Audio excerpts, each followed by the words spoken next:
outside the box point of view. If anybody wants to come up and talk, that'd be great. If not, we'll probably do like 20 minutes more clips. That'll be fine. Got no problem with that. So before we move on, JCC plans for the weekend? Oh, just winging it, man. Just do whatever happens. Just winging it. Oh, good. Someone wants to come up. Someone's going to save us. Thank you. Love to hear other points of view, other people.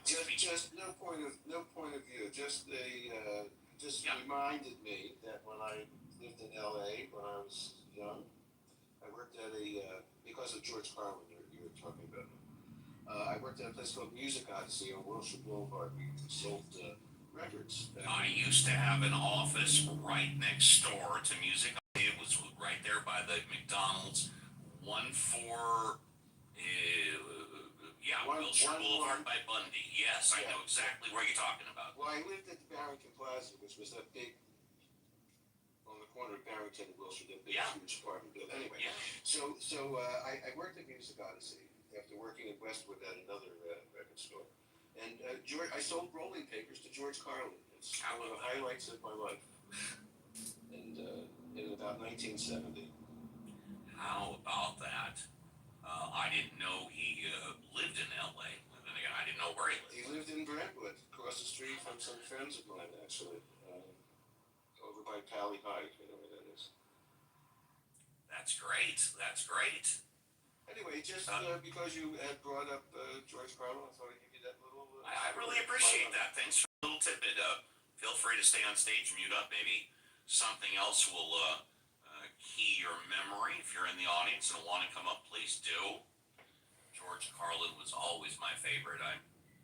When I was in my teenage years, I used to memorize his routines. I just love them so much.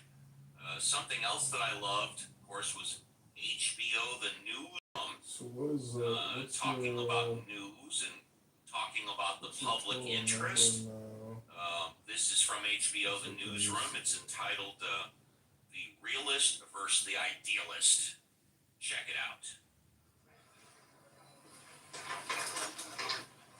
There's nothing that's more important in a democracy than a well-informed electorate. I just want to make sure you know you're still on the side of the door. When there's no information or much worse, wrong information, it can lead to calamitous decisions and clobber any attempts at vigorous debate. That's why I produce the news. We're all grateful to you. You're spinning out of control. No, I'm not. You're terrified you're going to lose your audience and you do anything to get them back. You're one pitch meeting away from doing the news in 3D. This isn't non-profit theater. It's advertiser-supported television. You know that, right? I'd rather do a good show for 100 people than a bad one for 1 million. Is that what you're saying? What is it you're talking to me about right now? I've come here to produce a news broadcast that more closely resembles the one we did before you got popular by not bothering anyone. Leno. I think Jay and I would rather be employed if it's all the same to you. It's not all the same to me, you punk. I've come here to take your IQ and your talent and put it to some patriotic fucking use. And where does it say that a good news show can't be popular? Nielsen ratings. We're going to do a good news show and make it popular at the same time. That is impossible. Between your brains, charm, looks and affability, and my refusal to live in reality. It's impossible, man. Social scientists have concluded that the country is more polarized than at any time since the Civil War. The Civil War. Yes, people choose the news they want now, but we People choose overcome the that. facts they want now. So what you've just described is impossible. Only if you think an overwhelming majority of Americans are preternaturally stupid. I do. I don't. And if you let me, I can prove it. You know what you left out of your sermon? That America is the only country on the planet that since its birth has said over and over and over that we can do better. It's part of our DNA. People will want the news if you give it to them with integrity. Not everybody, not even a lot of people. 5%. And 5% more of anything is what makes the difference in this country. So we can do better. And yeah, that's absolutely true. Most elections are won by the 5%. Normally 90 to 95% vote. It's split. And it's the 5%, the swing vote, most of the time, that decides most elections. And if you want to come on up, please do. Otherwise, I got one more clip that's ready to go, and that's all the clips that I have. And if nobody wants to talk, we can go ahead. Okay.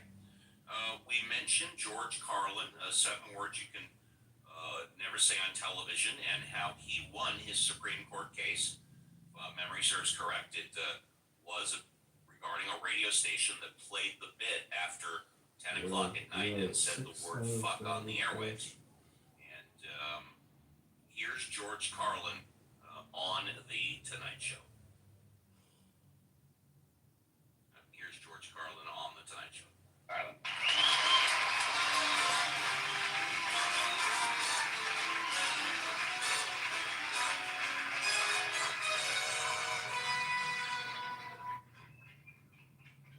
Smoking the Senate, you know? That's right. Right on. Can't do that. Thank you. Showing the album on a show like this is, you know, well, I'm sorry about that. You got those YouTube advertisements. What a pain in the ass. Let's see. And we'll get back to it right now. Does that really help? Really helping you hold up the album and do that? this show, in fact, is known more so than any of the others that there have been in gone away. So I think it's because of the way I hold the album. Some of the fellows say, you know, here it is, and other guys get to do this, but I hold an album nicely. I think that probably has more to do with anything else. The way I hold it. People showing directly on it is often good too, so that the home there like that. That's right. You want to get the key light, so they. We're at Well, 630. now, Jordan, you must promise me something. You won't get me in any trouble on the show tonight, because I've been reading about your problems in Milwaukee, and they busted you there, or tried to bust you, or there's a court case pending. Right. Because, and I don't want to jeopardize the case, so I have to be careful the words I use, I guess. Right. You allegedly, let me put it that way, used some words in your act which brought about a bust, saying that you were, what was the technical language in the. Oh, it was disorderly conduct hyphen profanity, as opposed, I guess, to disorderly conduct drawn, disorderly conduct something else. The state didn't want to have anything to do with it. They didn't want to prosecute it because you're covered by the First Amendment and freedom of speech.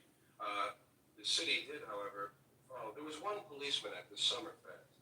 There were about anywhere from 35 to 55,000 people present. It's a piece of material, quote unquote, that I have done everywhere. No, I know good places, at bad places, at colleges, at religious colleges, and it's about the 7 words you can't say on television. Which show list I have amended since then. Folks have been reminding me of others. Their own little words that they have. They're up to about 11 now, but the point is, it's a satirical look at language taboo. Right. And I use the words, of course. Basically, the words are having to do with various terms, euphemistic terms for sexual intercourse or certain objects or parts of the body, etc. Basically, which everybody uses more or less. I shouldn't say everybody. Then I'll probably get letters saying we never use that. Well, We're endorsing it. I told the policeman that night, our fighting men have used these words for years and years. All right, we got another speaker. Hey, how you doing? Sheik, I believe it's called. Sheik. Hey, how's it going? I see. Hi, Sheik. Have we spoken before? I think we have. It's a pleasure to talk to you again. Yeah, I'm glad you're here. Can you show proof that communism exists? I mean, atheism? Well, wait a minute. First you said communism and then atheism. So do you mean one, the other, or both? Atheism. Can I show you proof that atheism exists? Well, let me before I address that, let me take a poll. JCC, this is the critical thinking after party. Should we be discussing that? We normally discuss on the weekends. What do you think, JCC? That's in your court. I think it's, see, he's not going to hang around, so. Oh, okay. Tell you what, everybody. For those of you that don't know, I do the Ask the Atheist show every Sunday for the past 4 years, and so everybody is welcome to come on in Sunday, and then we can spend hours talking about it. Or we could do it Saturday on Ask Uncles. I don't think it's appropriate to do on the critical thinking after party. I think we should keep to the topic or the topics that are discussed in critical thinking, and it's been about the First Amendment and about the president and government intervening in the First Amendment and Charlie Kirk earlier in the year. So I'm going to say no questions today about atheism, but if you want to come back tomorrow or Sunday, that would be great. Sheik, did you want to talk about anything else that was discussed in the critical thinking of for him in the past couple of days, or only atheism? Well, if you can respect the atheism talk, but the forum I wanted to ask about was why do atheist people have a small penis? Again, you should probably come back on the weekend and discuss that on the weekend. And talking about penis sizes is not really appropriate for the critical thinking after party either. Well, although I'd love to talk to you about it on the weekend. So I'm moving you down to the audience. Please come back on ask me that tomorrow, and I'd be happy to talk about the size of your penis. Let's go to Les. Les, hi. Good afternoon. Howdy. Hi. Well, thank you for letting me up the room Absolutely. a second ago. So, it was interesting. Ted Cruz, who I never agree with, I think said it very well, that I think they really need to get rid of the FCC commissioner, because he doesn't seem to Someone understand. suggested yesterday on the critical thinking getting rid of the FCC altogether and that we don't need them. I think, is that right? Yeah, but that's not what I'm suggesting. No, yeah, you're talking about getting rid of the guy who's in charge of the FCC right So now. in other words, if you're all for violating the First Amendment by pressing, pressing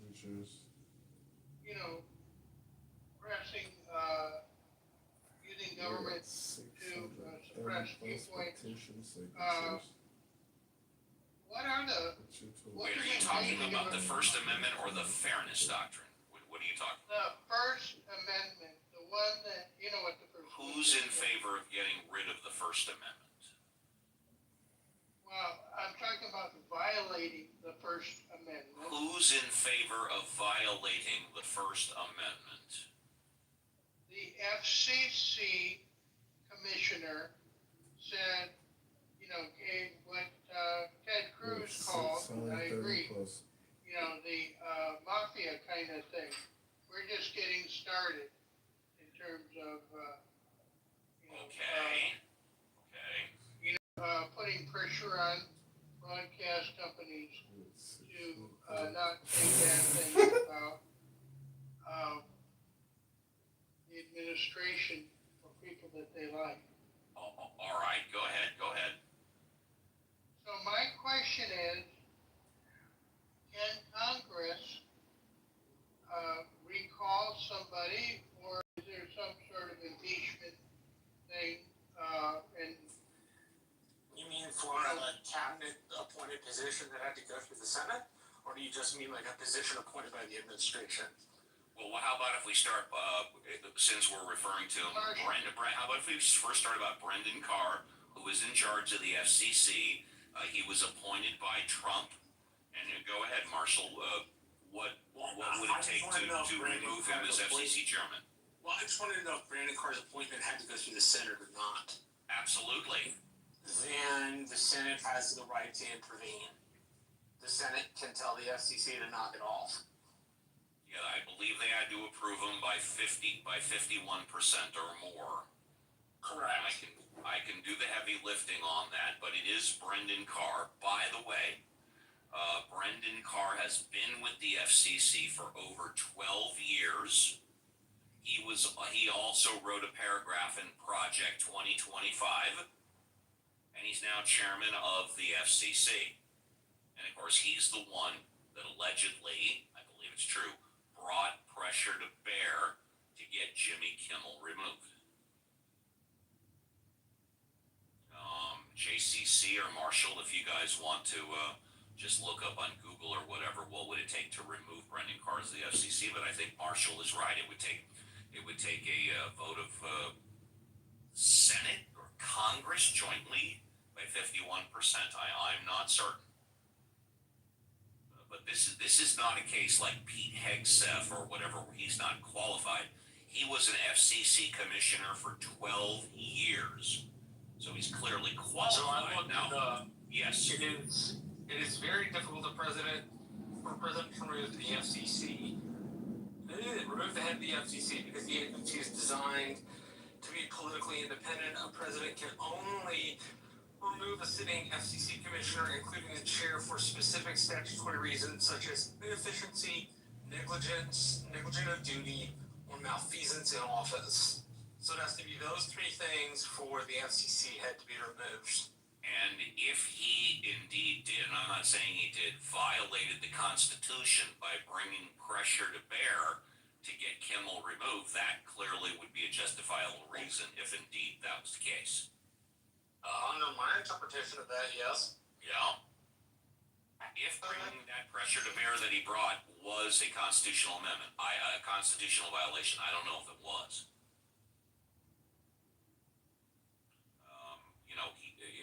He said in the public interest, the FCC's response is responsible to act in the public's best interest. And you'll notice that in his public statement, he used those two words, public interest. Was it against the public interest for Jimmy Kimmel to say what he did? I've been saying all along that this was just an excuse. That ABC's been looking to get rid of Jimmy Kimmel, and because late night programming is slowly but surely been going downhill as far as ratings and revenue, etc. I think this is just an excuse. I really don't think what he actually said was the main reason, but that's just my humble opinion. I have a take on this. Yeah, please, Abby. I'd love to hear it. So let's go back in time to the New Deal in 1934, when the Federal Communications Act was first brought in, which is a very typical New Deal type act, and it basically gave, and the Democrats, the federal government, control of the airwaves. I mean, it was a very specific way of approaching it. It was a monopoly for 40 years. These stations, and there was only the three, had to get relicensed every 5 years. They had to go through this process. They had to kiss ass to the FCC. I mean, this was ongoing for 4 decades. And I mean, one of the questions is, had that law not passed, if all of these issues of freedom to say whatever you want would have been the case during those 40 years. So that's one of the things that's interesting. But I think, for Democrats, it's something that they wanted, that they've utilized, that back in, and you guys can correct me when this occurred, when there was this push for all the networks to have minority ownership or minority representation, and that was a push coming out of the FCC. So you had a lot of these stations bringing on, changing their boards, and there's other things historically that the FCC has pushed down the throats of these networks and these stations.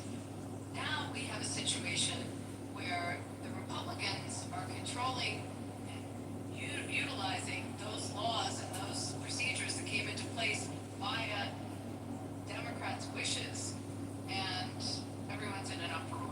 And I just thought that it's interesting. And I also think just generally the Trump administration is utilizing many of laws and safeguards that came in under Democrat administrations, and perhaps taking control. People are very dismayed from it, but in fact these existed prior. That's one of the things I just wanted to bring up. The other thing is essentially the ABC, NBC, CBS, and Fox own about 30 of over 200 plus local stations around the country. And I think about 3 radio networks, iHeart, Cumulus, and Odyssey own about 75% of all radio stations in the country, but y'all can fact check me on that. Yeah, I mean, and so you've got very red states, people that are in red communities in red states that put on ABC, and they've got 10 hours a week where they gotta watch Jimmy Kimmel and The View, or they're have to watch it. They probably don't. They probably tune out. And if they're tuning out, then the sponsors and the people that they're relying on to pay for the advertising and pay for these stations aren't going to advertise because the viewership's down in these red communities, in these red states. So for them to make a business decision that maybe doesn't match up, and also looking at the demographic who's watching television and definitely who's watching, I said this yesterday, I think to you, that it's the 11 o'clock news people that lead into Yes. this Tonight Show. Absolutely. And the demographic is older, more conservative, and it's killing the ratings of these shows. And Johnny Carson of late night. Then again, there were no other late night shows on for the minimum 20 of his 30-year career. There was no YouTube. There was no social media. He garnered an audience of 17 million people every night. Now, of course, you're looking at like 1.1 million or whatever. Go ahead, I mean, we got some new speakers. Yeah. Anyway, I double checked myself. It was in the 80s when the licensing process started requiring to have African Americans on management boards, where they had their licenses revoked. I mean, so, and I think it was Jesse Jackson that was a big proponent, very involved in that when that started happening. So there's been this play between the government and these stations in the past. This is not new. That's one of the points that I wanted to make, and that was it. Thank you. David, you're next. Hi, David. We cannot hear you, David. And I don't see a ring around your profile, David. Sorry, Oh, there we go. Hi, David. I was busy in the chat defending Gary. Oh, okay. All right. No. Good room. Thank you. Sorry if people are complaining that Gary's room was uninteresting today. Nobody That did. would be perfect. Well, it's better than them complaining that I'm an idiot and have a small penis. Go ahead. Takes one to know him. Exactly. Yeah. No, I enjoyed the clips, and Thank you. not every topic can be a winner. I'm not a fan of dead air. If nobody's going to speak, I'll play clips. Thank you. Was there anything else? No, good. Appreciate that. Hi, Jane. Hi, Steve. I administered my own warning, so Thank all you, good Jane. there. And this isn't what I was happily listening and sort of picking up that you didn't have that many participants. That's okay. Let's do like an anatomy of a clubhouse moment. That's how I like to use like a couple of minutes. Oh, sure. Go ahead. And so, because I like you guys, and I know you don't read the chat, so I I do not. all good. I thought Marshall or JCC. I don't think Abby was here yet. And I said, why don't we ask a poll question? We can do that. No, here's what happened. Who cares? We don't need it. You filled it with great clips. George Carlin. It's great. So I'm happy to listen to that. I got another clip or two left. Yeah, sure. Let's go for it. The psychosis is the way what I think happened in your chat kind of mirrors our current politics. And so because Darren admittedly made a mistake in his interpretation, I didn't say Gary's room sucked. I said, oh, here's a ha-ha funny. If Gary was here, I'd say it. Let's ask a question. Did Gary's room suck today? Yes, no. And then, look like lovely Christy. She thoughtfully answered the question. But what wackos do was just think I'm out to attack Gary Baumgarten? That's great. I love his room. People apparently don't. I'm not a wacko, and you're being derogatory to someone who does a great job here. And Jane. Yeah, but put it on, David. Okay, everybody go on mute. Hold on. Everybody go on mute. Housekeeping, everybody go on mute. Everybody go on mute. Can you hear me? Can you all hear me? Everybody go on mute. Hello. Everybody go on mute for a moment, please. Do my best to be respectful. Firstly, and maybe obviously, we're not going to have a poll on whether or not Gary's room sucked. Agreed. If you guys want to run it in the chat, I would prefer you talk about the issues, okay? If you didn't like Gary's room, try and keep the chat to what was it. No, just let me finish. We can do a popcorn style here, but not if two people are going to insult each other If two people want to talk about specific issues, knock yourself out. That's my housekeeping issue. Go ahead, Jay. I'll finish up. Please, no interruptions.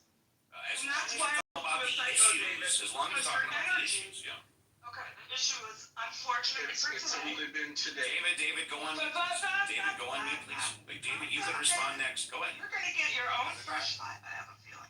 That's not what we meant, but thank you. Oh, pardon me. I appreciate No, it. talk about fresh vibes on the Mod Squad and all. I love that. Yeah, but yeah, go ahead. Anyway, the point is, and I think I could, if I felt like it, tie this right back to the topic of Gary's room, which I unfortunately just missed. I didn't, so like I truly was being neutral. I just, JCC, I think you understood, hey, let's use the phone and generate some energy. But what got, how it read, and I take the feedback, I take it, that it was like, oh, Jane, bad liberal. She must be shitting on Gary, so let me not even think about it, but just come after her as if I've done some sort of a crime. And I mean, it's just unnecessary. And I think it's a little over the top, David. But I forgive you if you care. I'll atone for my own. I do care. Hold on, David. Hold on, David. Hold on. Okay. Thanks for listening.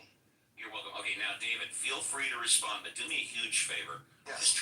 Just try not to mention Jane's name, but talk about the issues if you want that she brought up. I think that's going to help us. I guess I was triggered for a couple reasons, because Jane sometimes has an issue with impulse control in Gary's room and directs and interrupts when it's not her turn. And sometimes that triggers me, and I apologize if I have trouble handling that. Trigger and try and keep it to the issues, no problem. All right, the issues were that she wasn't in the room. He cut himself badly yesterday where he required medical care, and I think that she wasn't aware of that. I probably should have started with that, and probably didn't have all the time to focus on what his topic would be today. But I just, I see people getting angry with Gary, and it pisses me off because I think he runs one of the best, most fair rooms on this app, and that's far and few between, considering the last few weeks we've had here. I think everyone would agree. So those are my comments. I have no issue with Jane, and I am no Republican, Jane. So I never, for once, in anything I commented today, thought it was a problem because of your politics. Okay? All right, okay. Wait, I have a request. Thanks, Please, but if you're going to be I just- playing Carlin, Let me can I just just finish. put in my- No. Abby's a mod. Abby's a mod. Abby's a mod. just- I want to say thank you to David. Okay. Thank you. Cool. Abby, I think I played 2 Carlins. I'm Did probably you not do going to play the anymore. stuff? The stuff has been my favorite. We'll see. Right. We'll see. I I don't No, know I the didn't. one, but I did not do the stuff. No. Yeah. Uncle Steve, I just want to make an announcement. I got an email this morning Yes. from a media company. The president of Charlie Kirk's board wanted to come on my podcast. Get out of town. Really? Yeah, I'm not kidding. So I had him on today. It was That's great. Yeah, it was very interesting. We had a very interesting conversation. Congratulations. Yeah, it was pretty wild. He's a good friend of Charlie Kirk, so it's very. I don't know how they found but they had researcher discover my podcast somehow. They were like, That's amazing. yeah. So I'll post the link in the chat. It was very interesting. Thank you. I would love to hear that. Okay, so let's see. Would anybody on stage like to if you're in the audience, please come on up. Would anybody on stage like to contribute at this time? We're at 600. Okay, what I have, I brought up a clip, not George Carlin, and I didn't get the. Oh, El Normo wants to come up. Let's see if he wants to speak or wait till after the clip. Hi, El Normo. Yo, good Shabbos. No, I didn't want to speak. I'm just hanging out. You got it. Okay. So I got a clip up from the movie Lenny, and if any of you have never seen it, it's a drama starring Dustin Hoffman about Lenny Bruce, who was like the George Carlin of the 1950s, and he was arrested for obscene behavior, using dirty words in a nightclub.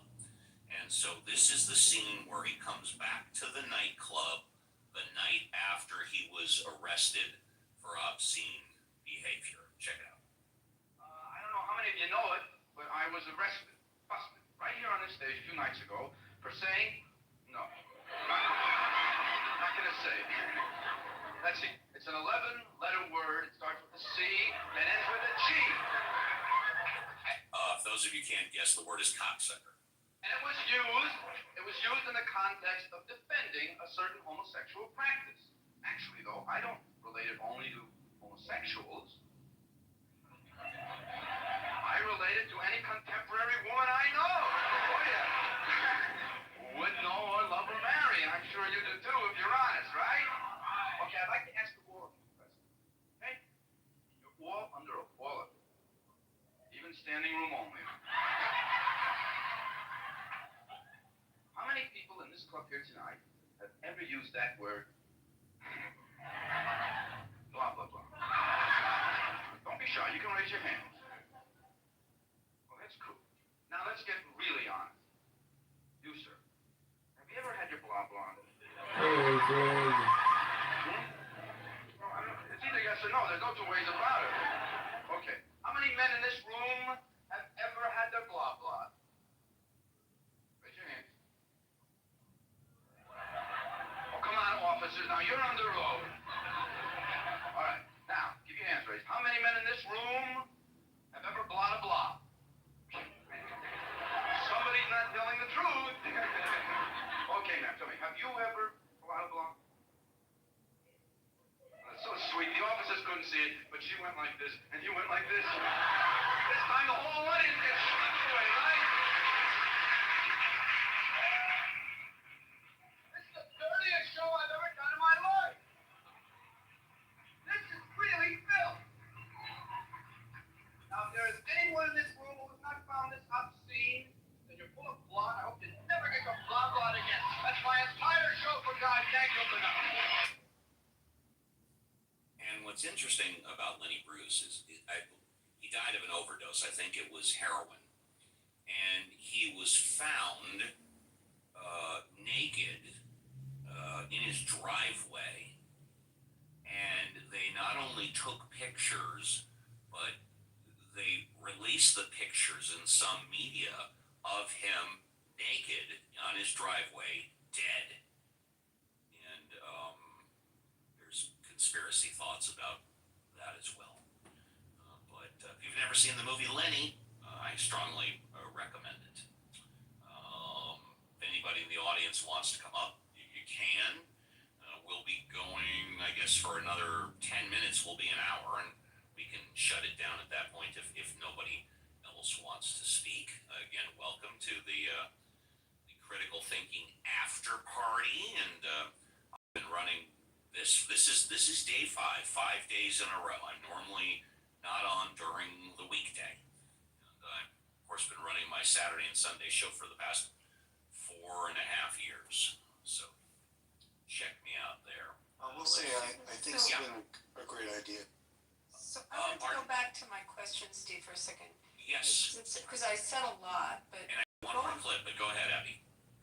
going back to what I said, do you think that if we never had an FCC, that how things would have been different? And would what we heard on the airwaves all those years when it was the 3 networks, and then obviously the FCC doesn't control cable, and it only controls spectrum airwaves, and radio, but it doesn't control streaming.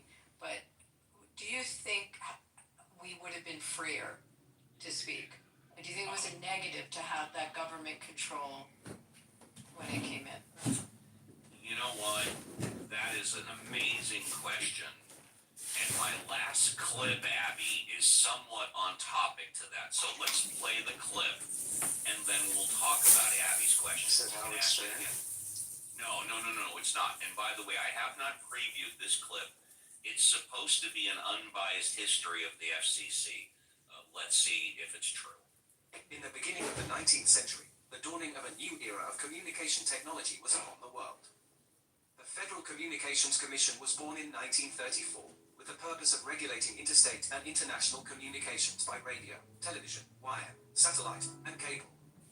During the 1930s, the FCC established regulations on the ownership of radio stations and the use of the radio spectrum. This period saw the introduction of television broadcasting, which the FCC regulated by requiring television stations to provide educational programming, as well as regulating the content of programs. The 1940s saw the expansion of the FCC's role in communications, with the Commission regulating telephone services. This period also saw the introduction of long-distance telephone services, which the FCC regulated in order to ensure fair competition. In the 1950s, the FCC established regulations for the new medium of television, including the Fairness Doctrine, which required broadcasters to present balanced coverage of controversial topics. The FCC also established rules for the use of the radio spectrum and for the licensing of radio and television stations. In the 1960s, the FCC addressed the question of the fairness of television programming, and the Commission also established new rules to regulate the ownership of television and radio stations. In addition, the FCC issued the first licenses for cellular telephones, which began to be used in the United States in the 1970s. The 1980s saw the introduction of satellite communications and the deregulation of the telephone industry. The FCC also established rules for the licensing of satellite services and the use of the radio spectrum. The 1990s saw the rapid growth of the Internet, and the FCC established rules to regulate the Internet. The FCC also adopted rules to ensure that consumers have access to affordable telephone services, and the Commission also began to address issues such as privacy and data security. The 2000s saw the introduction of digital television, and the FCC adopted rules to ensure that consumers had access to digital television services. The FCC also adopted rules to ensure that consumers had access to broadband internet services, and the Commission established rules to... Remember I said that was a small city. I'm in LA, so most of my tickets are in LA. Most of them get dismissed. Go there, if you're there and you dispute it, they'll come in and they'll be like, Most of my tickets is crazy. Most of my tickets, yeah, 99% of my tickets don't happen. They'll come in and they'll be like, waters, and more than one ticket. that if I didn't just call you, if I didn't just call your name, everybody else leave.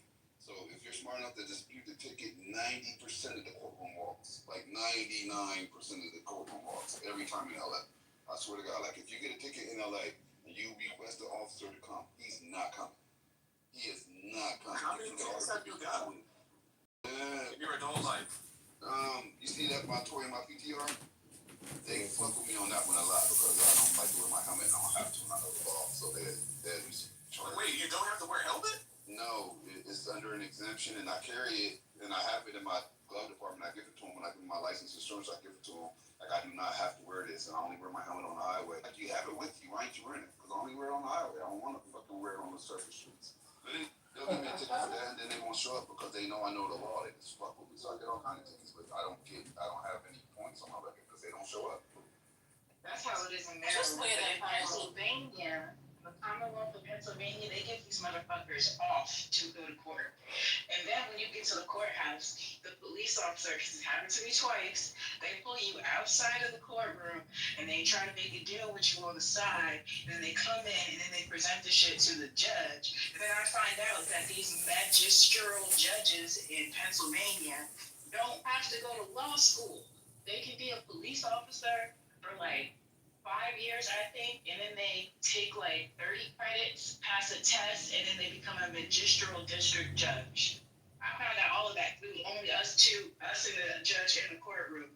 And I was like, how was like, they were explaining the law and everything. They were like, well, you feel bad, so we're gonna reduce your ticket. So they reduced it from $200 for going 80 and a 70 to $180 for going 75 and a 70, because if you go 5 miles over the speed limit in Pennsylvania, it's $180 ticket. Damn. Y'all just be speeding. Like, do y'all ever do the Do you drive, First Lady? Yes, I drive very often. I'm driving right now. What's going on? Why are you on your phone while you're driving? That's illegal. Well, it's In the act of committing that. no. What's illegal is to text on your phone. You cannot have. I'm not handling it, sir. Turn you in for this incident. I don't. Please do. Please. Go ahead. You go ahead on hands free. If you don't arrest her, I will. Oh no, wait a minute. No, ain't nobody said nothing about arresting. What's happening? He said he's gonna report it. No, you going to arrest him. I'm arrested for crime. No, I don't want to be.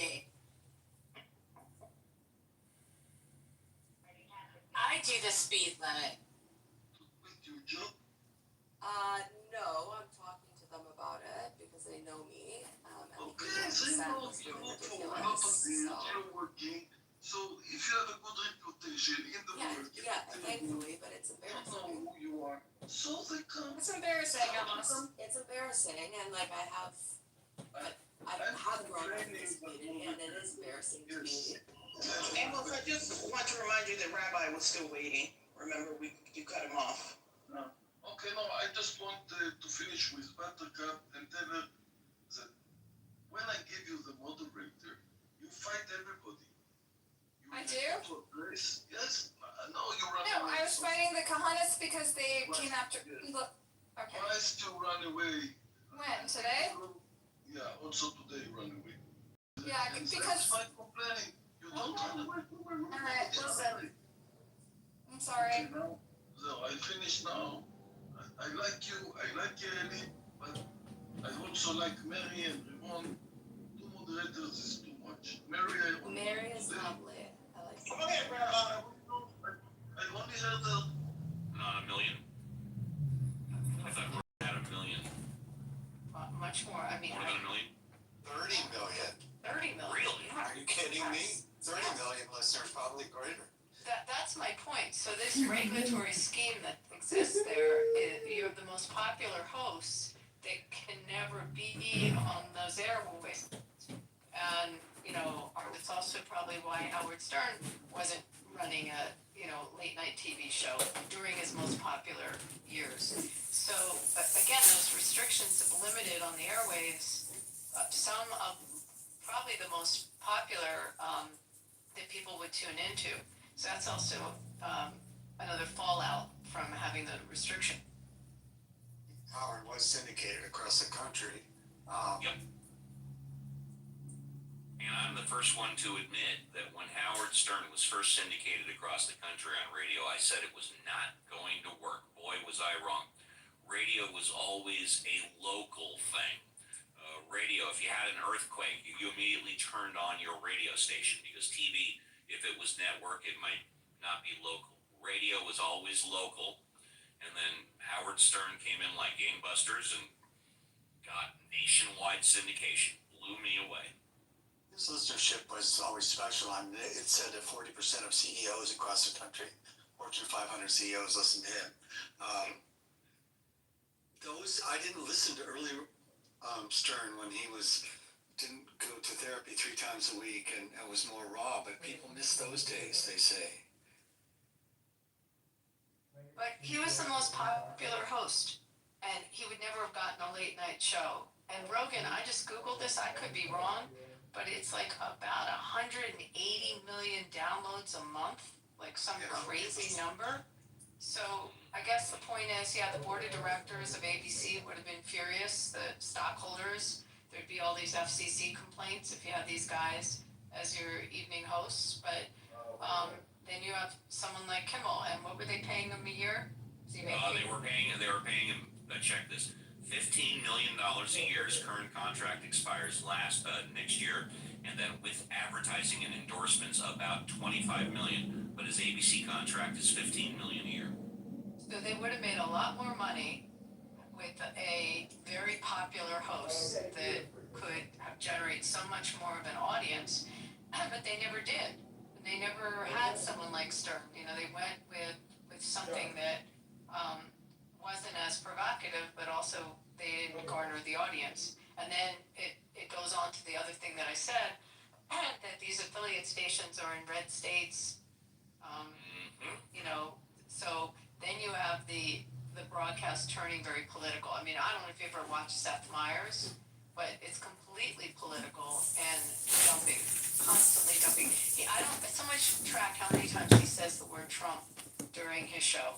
I mean, it's kind of, so, who's watching it? So those are something I would wonder if it would change. Late night programming has clearly taken a shift in the past 10 years from, comedy and bits and interviewing guests to going really political and slanted one way, pretty much. And Carson made he didn't want to talk about politics. He didn't think people needed that 10 minutes before they went to bed. He wanted to entertain. He wanted to make people laugh. And he could easily have talked about politics. He was friends with everybody.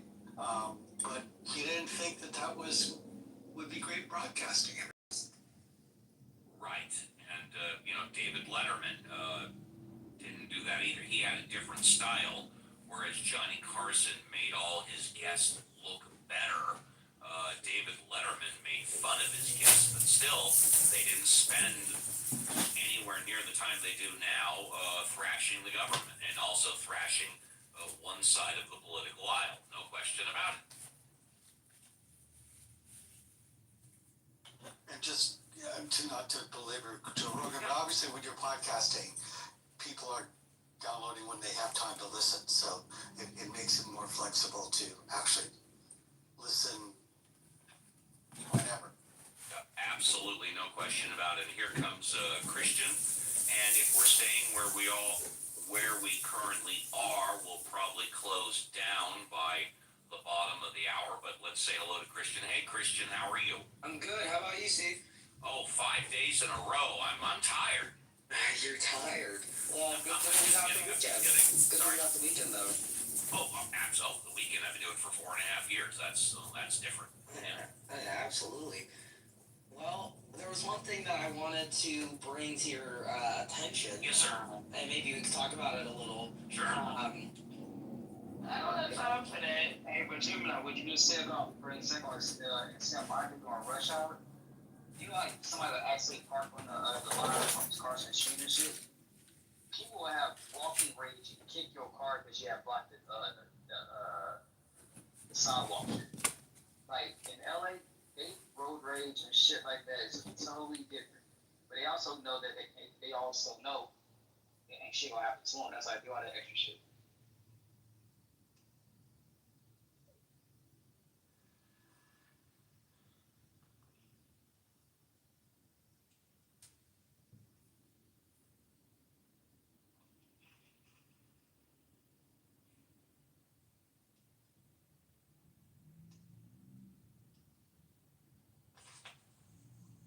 Well, I don't know how this go along with Rayoka being a lame ass nigga, but whatever the case may be.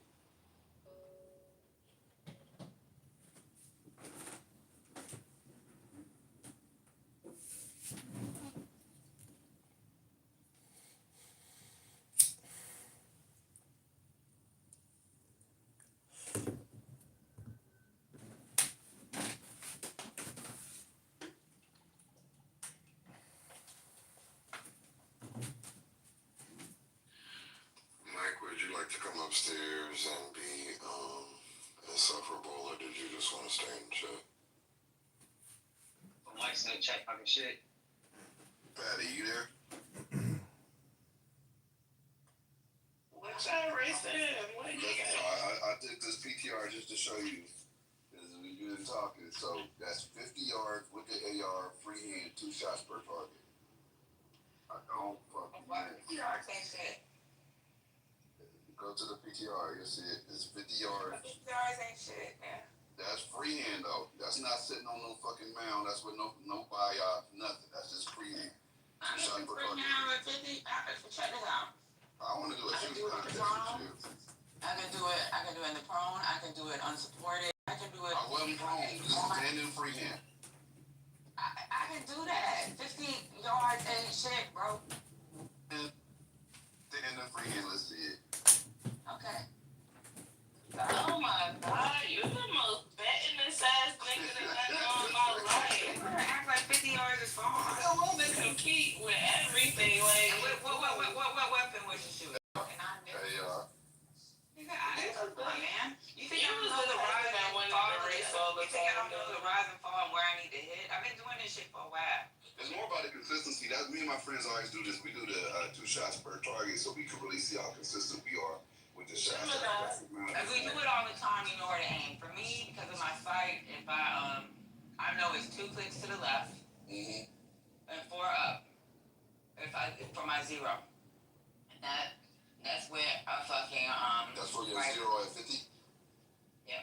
Gotcha. No, 0 period. Right. starting from 0-0. No, when you start, no, it doesn't work like that. Because you gotta remember, when it comes to those type of weapons, you still have to change your rear aperture. You gotta change. There's just a lot of shit that has to be changed. If you fucking hit the weapon against the wall, it'll change your fucking. Yeah, that's true. Right. That's true. So Or if you when drop I it, adjust my weapon, I know it by heart where it needs to be adjusted to. And then I also know where to aim because of the trajectory. So if I'm trying to go for center mass, for me, I always aim for the neck. So what you got as a for this, I probably would have aimed for the third piece of that. Going from the bottom below the red, 1, 2, 3. Right to the third, and I could have got center mass. And that's 50 meters. That ain't shit, man. 50. We tell privates that's coming out of their mama house, aim for the 50-meter target. And you don't let him drag you into something fucking skills. Gemini got the problem. He was that cousin that always wanted to race and shit. I bet you I could run. Let me tell y'all women something. In the military, the easiest people to train for shooting are women because they pay attention to the directions. Like, control your breathing, your trigger squeeze. They know to use the meaty portion. Males are so fucking, women are the easiest to teach. And Gemini should know this because he was in the military before, and they tell you all the time, women are the easiest to teach. Hey, Gemini. You gotta control your breathing. They just said that at the gun class, too. She did right about that. That's deep. Hey, Gemini. Mm-hmm. 50 feet's not that far. You know why? Why? Because the restraining order I got was 100 feet. Yeah, so you need to So he's 105. 100. Somebody wanted you 100 feet away from them, Lisa? Did I say that? I didn't say that. Replays are not on. You said you had a restraining order. I didn't say that. Yeah, I get off of that shit. That shit. Mike, did you make that boy leave? I mean, culturally, did you make Mike leave? No, I don't think she really get no attention. I didn't say I didn't make her do nothing.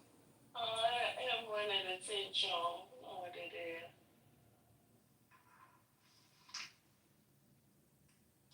I still want to know if she had put on her or she took one out. That's what I want to know. You also know that was just a hypothetical, and y'all took it. See how you guys are with Clubhouse? What else do you want to know? What else do you want to know? That's all for now. I'll let you know if I have further questions. All right, let me know, girl. Just come into my back channel. Did you serve the No, did you get it? Did you get it, Alef? Hey guys, I was in here for the TikTok. You know it is my birthday tomorrow, so if you want to send me one, you 105 tomorrow. my little sister, I got it for you though. I left. Just open the door. Congratulations. Yeah, you can I love you make it to tomorrow with your old ass. I am gonna make it. I'm gonna try. Yeah, we gonna keep you in our prayers all night. Cause we gotta make you gotta get to that 105. Listen to me. Are you still in Southern California? I am. I'm still in LA. Are you over there still by the lake? Still by MacArthur Park. Yeah. Oh, okay. So I'm serious. Watch out. No. If you're there, are you there? If you're there, seriously, I'm in Northern right now. If you're there, I'll just Back chair. This back chair. The recordings are on, so you know. The curtains are not on. The curtains are not on. Yeah. Seriously, happy birthday, back chair. so much. At this point. No, it's nothing to talk about. Happy birthday, Alef. I'm serious about that. I wish you a happy birthday. Yeah, do something. Go get a lap dance. Go get a lap dance for your birthday. Yeah, strip clubs in. It is strip club ones of Los Angeles. Don't think of the Asian. You can't be a certain age, right? Somebody lying. That's not true. Y'all ain't got no strip clubs in Los Angeles. Ask Gemini. Ask Gemini. Gemini. Where are you at, Mr. Competition? The strip club. And now, Mr. Competition, I want to talk. Okay. But I mentioned it's the strip club in fucking LA. What are you talking about? Oh, this is The stripper. There's no strip clubs, but I'm not kidding you. Anybody else in LA that can verify what I just said? That don't even make sense. None. That's the city of freaky angels. What are we talking about? They got strip clubs. Must be like What did you just say? That's the city of freaky angels. Don't get upset. Brooklyn, there are no strip clubs. Even places not having a strip club. There's none. Freaky angels. They was talking about London strip clubs the other day. It was like they got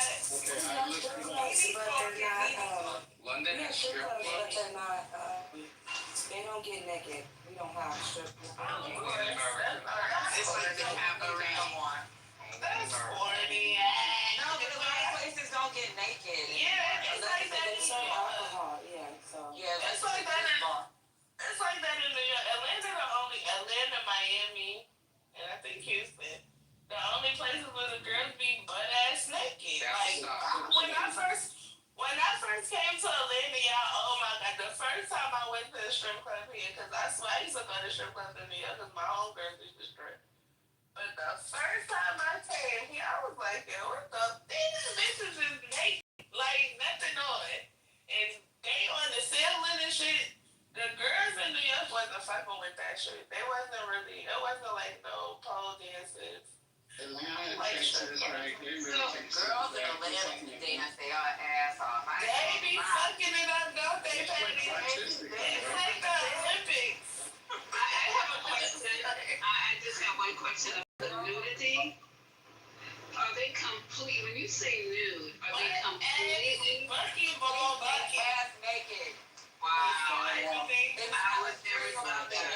This is how it works. They start off with clothes, and then They start off They don't even start off with clothes. They start off naked. They don't start off They be ass people let us a piece at a We're time. talking about California. Yeah, we're not talking about California. Okay. They don't have one. Now Mr. Muffin thinking. Okay. Have you ever been to a strip club in Atlanta? Club in Atlanta is I love taking people. Library. I'm taking men to Magic City. That's my favorite place. I love Magic City too. I love Magic City. I'm just listening a lot. Go ahead, keep it. And I'm gonna tell you this, in Dallas, out there, hey, I remember the very first time I went to a strip club, it was a tall house, I think it was Onyx. We got an Onyx too. A girl was hanging upside down from the ceiling, doing the little heroin spin type shit. But the other girl, Yeah, they do that. I feel like they're real strip clubs. I know. Then the other girl, she's on the pole, spinning in circles, and made her body flat as hell. The girl with the roof had came down doing a little butterfly dance and landed on top of the other girl, and they started doing a little surfboard dance. That's normal, bruh. You know you mad, y'all. These girls, let me tell you something. We done seen and fucking we done seen bitches dancing on top of bitches with they motherfucking heels on. And the body straight out. I'm gonna tell you, they be on the top of the pole, her body straight out. The only thing holding her up is her arms, and a bitch is standing on her dancing with her fucking heels on. And that's what I'm talking about. But These are strong hoes. I would never fight these bitches. Remember I said, that was my first time going to a strip club ever in my life at that time. That was like 2013. And when I seen that shit, hey, I swear to God, I was there the whole night. I'm like, man. My recommendation for you men, don't fight these hoes. If they can motherfucking take somebody wearing their stilettos on their body and they butt booty ass naked and they have their bodies fucking straight out like a fucking line, them bitches will beat your ass. So you mean to tell me, because Dad said they get naked too. So I'm talking about when I was going to the strip clubs regularly in New York. They nipples couldn't. Yeah, they can't show their nipples in New York. Their nipples couldn't show, and they can't have their. I don't know what spot y'all went to. Yeah, They were glass naked. That's because you was going to the underground, huh? No, that was Rivera's on Steinway. Those bitches was butt ass naked. But it was probably a juice bar. So the juice bar is different. What you mean? After midnight. So it was bring your own bottle? No. So they actually sold liquor? Yeah, pop bottles. Mm-hmm. They might have been doing that shit. Behind the curtain, they have the lap dance place. Yeah, New York had a lot of illegal shit. Yeah, and that spot is still open. It's still got the same name. Can I just ask another question? Why do girls or women go to the strip club? What is the draw? It's fun. It's fun. And I'm honest with you, I like to hang out with the dudes. I like them to clap ass. It's only Give them money. and the dudes with the money, a lot of dudes with money are there, like the rich niggas. And niggas with money is yes, exactly. Yeah, I'm not dating no nigga that's been on his pussy. He put it on the That he strip can't even touch. Talk about Really like the feeling of grace.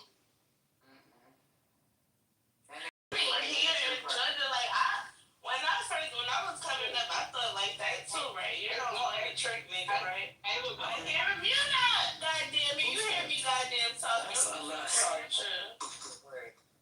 The fuck wrong with y'all niggas? Y'all gonna pull yourselves together, but here, it's like a part of the culture so much so that like niggas have business meetings at the strip club. They do business in the strip club. Yes, it's true. They do business in the strip club. Like it's like I have business at the strip club. They do all kinds of business. I can't concentrate. What am I doing here? I'm like, You know, my dad gave me golf lessons when I was in my 20s. Because he said that's where the drug deals go down for me. You know? they go down there too. Hey, hold on, be honest though, what Patty said a second ago, me personally, I could never go to the strip club and throw like 3,000, 4,000. I could probably throw 1,000.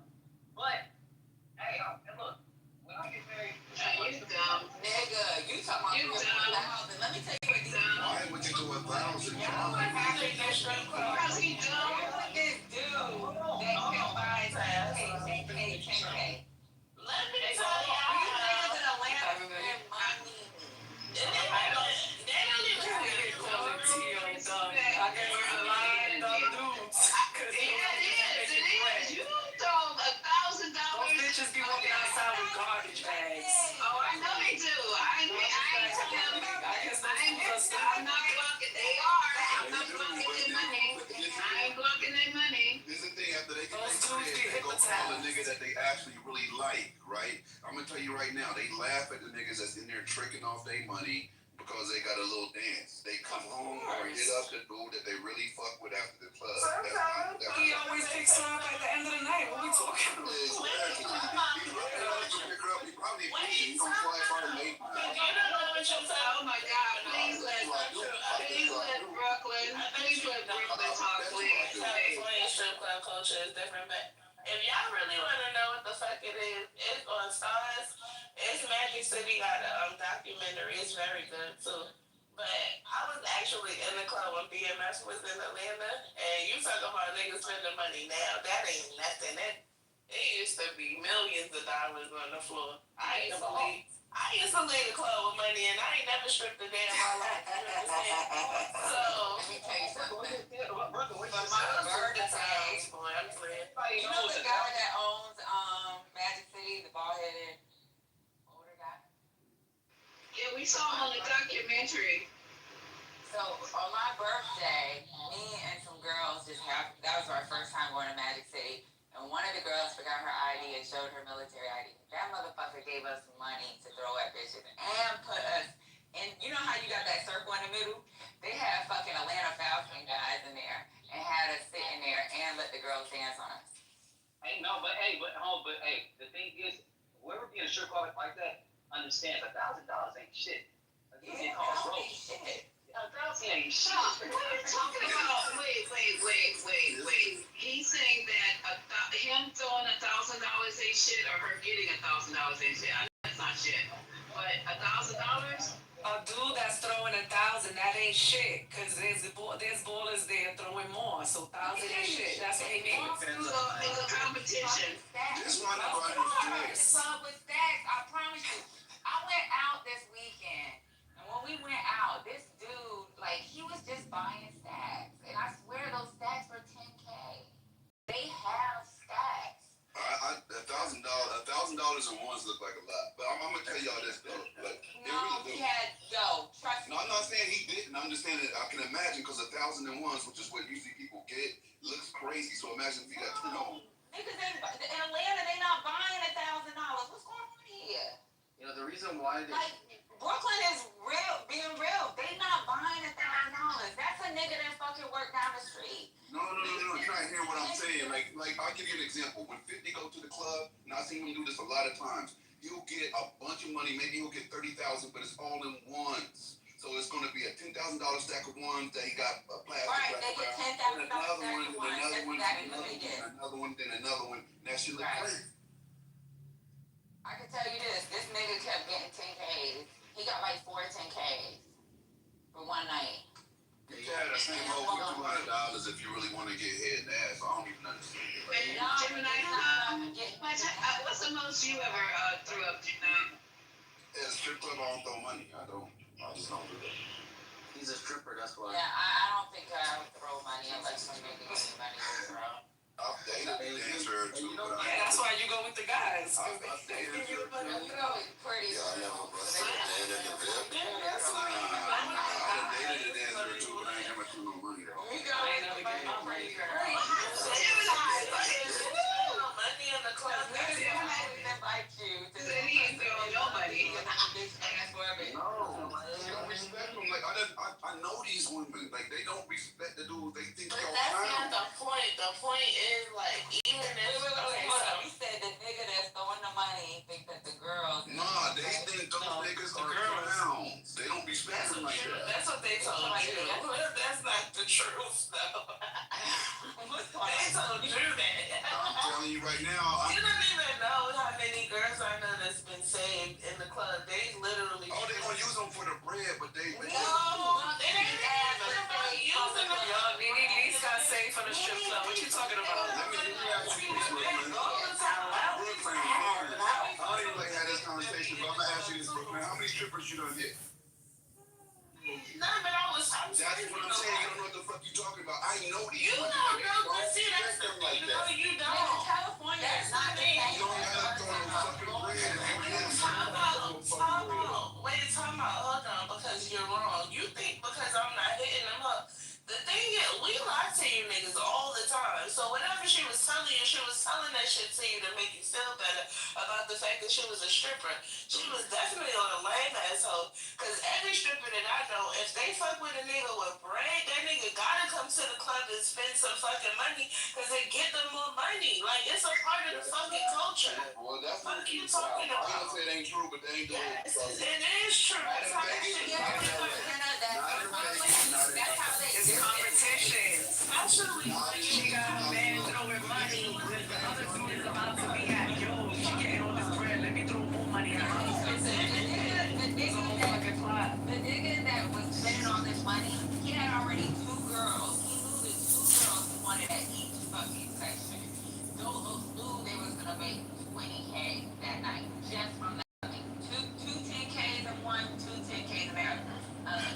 He knew what girls, like these girls in Atlanta that's fucking dancing, the ones that look a certain way that the niggas wanna maintain their fucking lifestyle for them, they're gonna make sure these hoes maintain their lifestyle. They might not be taking them home to be their wives, but they make sure these hoes are paid. I believe everything. I understand in LA and Vegas, the real bosses are doing the parties with them outside the club. They pull it up. But nobody really talks about the circle. They ain't got to throw the bread. They ain't got to none of that. Dallas, Atlanta, and Florida. No, everybody going to LA for them flash. You know what I'm saying? They ain't lit Vegas. Them shit. They can't pay.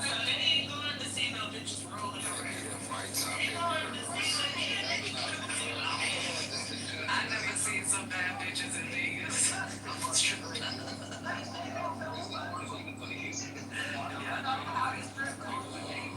go look at Vegas strip club.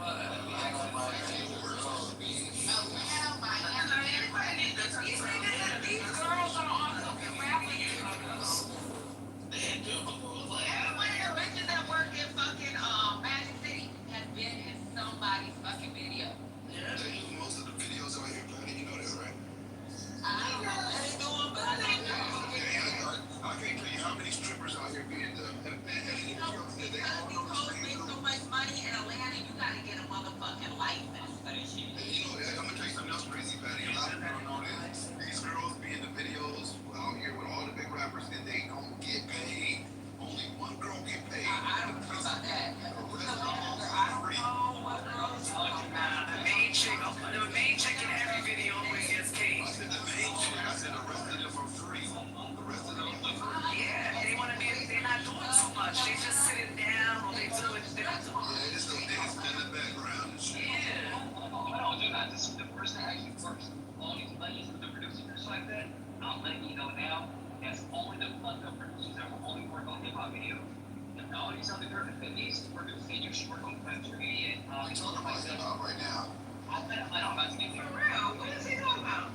Country? Listen, No, he's trying to figure the example between the. I'm saying, yeah, the ones that strictly work on hip hop, don't really fucked up with these strippers on the ones that were on Friday and they work on hip hop videos, they do it the manager and everybody gets paid. And so it's just like, they don't really be so like, oh my god, I gotta get paid, I'm gonna be happy as fuck. Because, you know, hip hop producers don't really know the real fuck. So, yo, you probably right. I can tell you this, like, I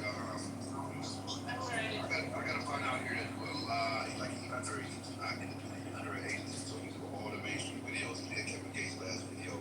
He did his last couple videos.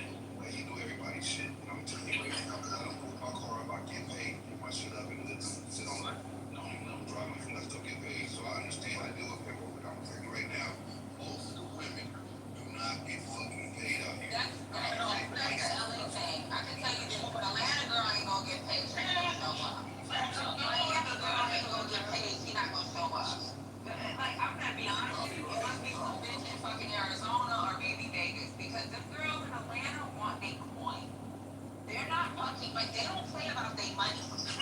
My best friend is this girl named Vivi Body. She's the one that's fucking renting my house in motherfucking Columbus right now.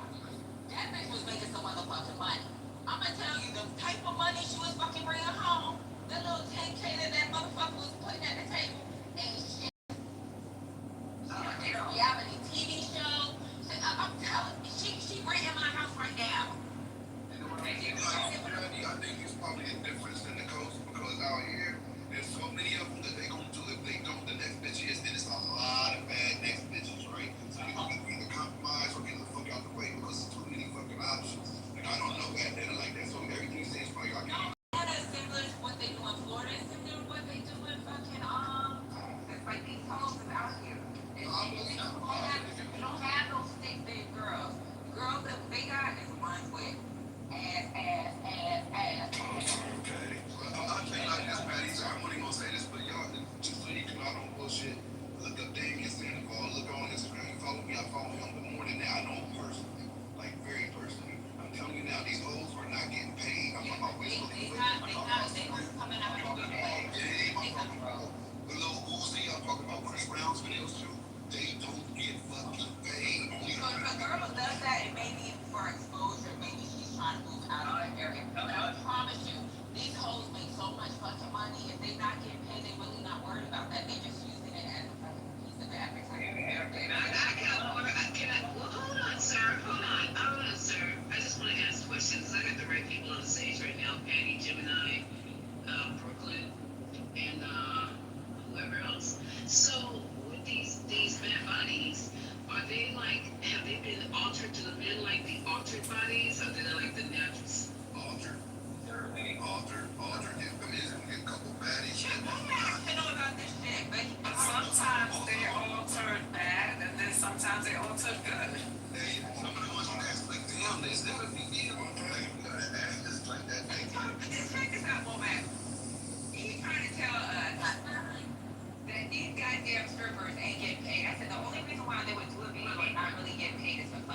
private. Them bitches is paid like a motherfucker. I'm gonna tell you something. If it's a professional production, they're getting paid. If it's a label production, they're getting paid. Unless it's a low budget video shoot, it's an independent artist who's going straight to the director, or it's just some low grade shit.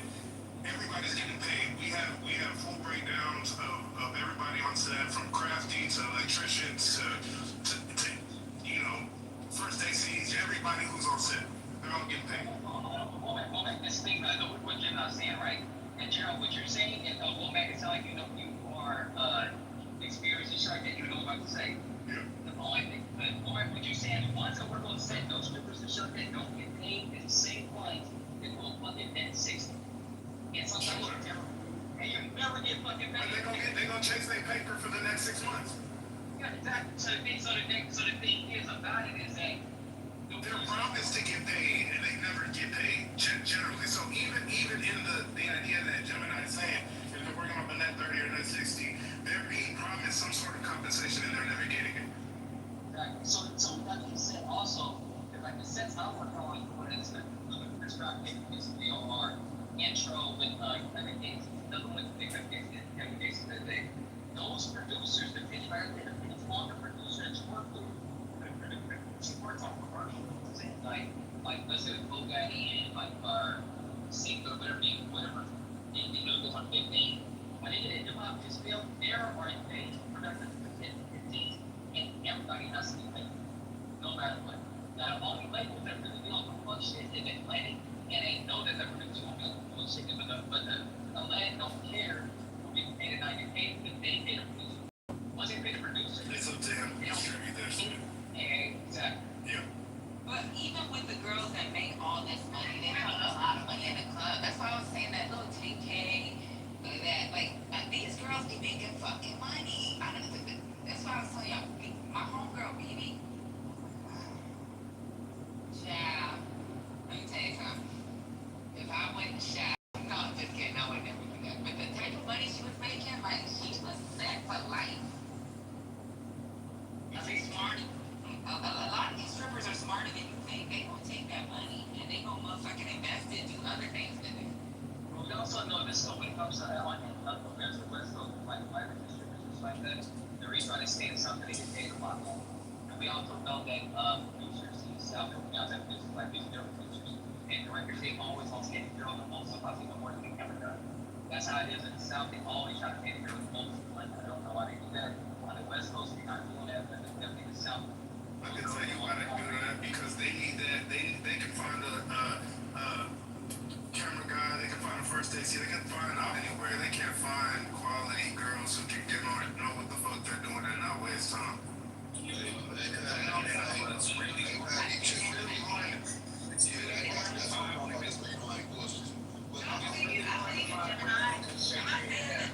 That's a very difficult skill to find out here. Even if somebody did something, let's say one of these strippers that's out of Atlantic City did something for free. Magic City did something for free. A lot of times they're using them for advertisement. That's it. They don't do it for free. That's a fact. Like what you just said, if a person goes to, like, let's say, go stay in Atlanta, and let's say a producer's like, hey, I can get you on a Chris Brown site, get you on a Chris Brown, get started, only big artist sets. When she goes back to Atlanta, her price just went up. Yeah, but she was the main girl. Exactly. Because yesterday's price is not today's price. Now, I'm gonna tell y'all something real crazy. Most of the most popular strippers in LA and Vegas are also escorts.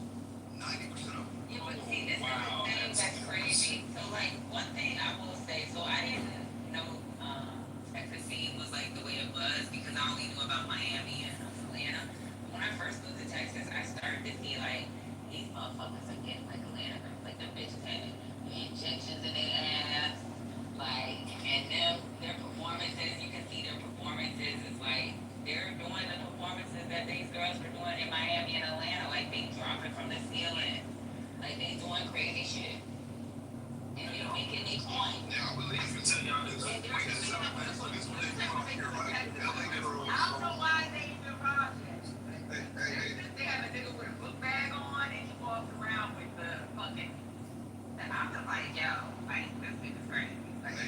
check this out. So what they do out here, the most popular strippers, everybody know the conventions that come to Vegas, so the girls know when to turn up. We go to the clubs, LA to Vegas, they bounce back and forth. It's only 3 hours of work, like one thing can catch. Okay?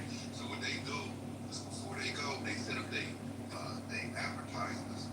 Oh, I'm going to be coming to Vegas to do X, Y, and Z. You can catch me at blah, blah, blah. But what they really doing is lining up all their tricks out there also.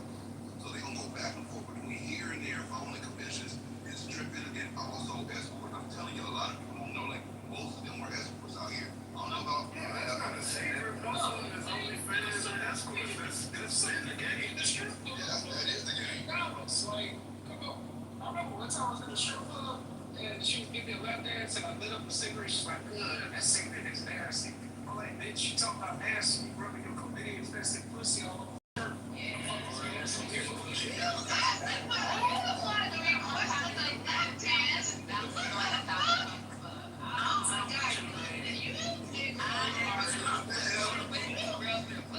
Oh my God, that was so disgusting.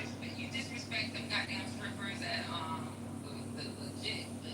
He told me You would have got slapped. That's what you would have got.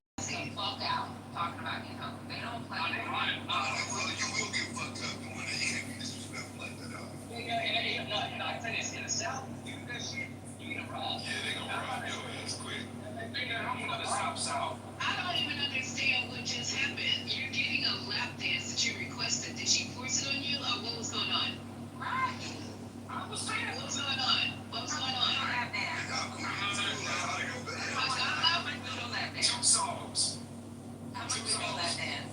$2, $80. Did you do it? I'm sure you probably look crazy. Wait, I just want to know, was the shirt tested for you? That's not life. Let me tell you what's so fucked up in Georgia.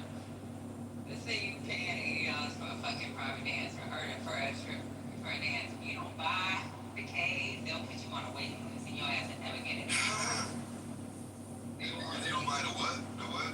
If you don't buy the cash. So like when you go to a strip club in Atlanta, they sell cash. Like they sell cash like you buying a drink. Yeah, they said they got to for you to get ones back. You got $20 out there. Yeah, you gotta buy cash. If you don't buy no cash, the niggas ain't. But they put you on a waiting list for the big girls. But your ass might not get a dance. They'll cash it, but they'll take your money if you bought it from the bank or if you bought it from them. I never understood that. Different. It's not like y'all got a bigger strip club culture than we do. Atlanta is the king of is the Miami. strip club capital. Is Atlanta, Miami, and You might have heard about Kitover.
I'm listening to Johnson. He keeps interrupting. He's already a lap dance on the comedians.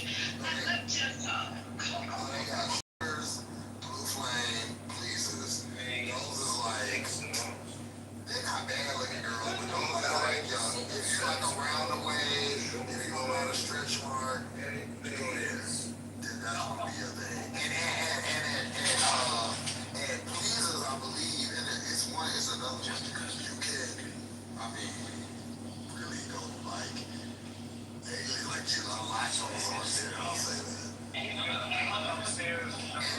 This fool in the back keeps talking. You must be in the strip club every fucking night. Damn, relax. But they're not going to but then, so I'm just only speaking on the women. So then Magic City is for like the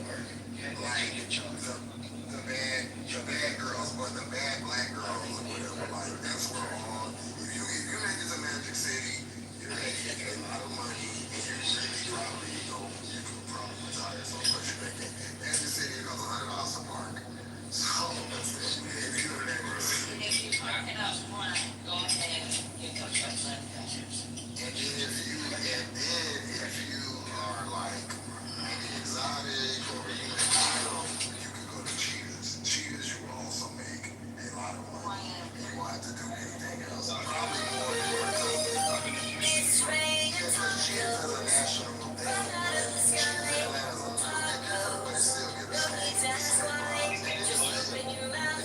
still gives us Why every Amazon card has had a star? KOD, right? KOD is supposed to be the main spot in Florida, right? So it was, but KOD ain't what it was. So KOD, I knew a girl that worked at KOD. A lot of people have left KOD. These cardiacs are Goes down because of owners were selling dope out of the fucking club. But I think KOD shut down. There was a lot of shit that went down. Because I am trying to gather intelligence. One thing about Blue Flame, say anything else in so much on that mission. Has that been one strip club you've never been to, sir? Is there one? Constant and sharp. Oh, you going to take pictures? You going to take pictures?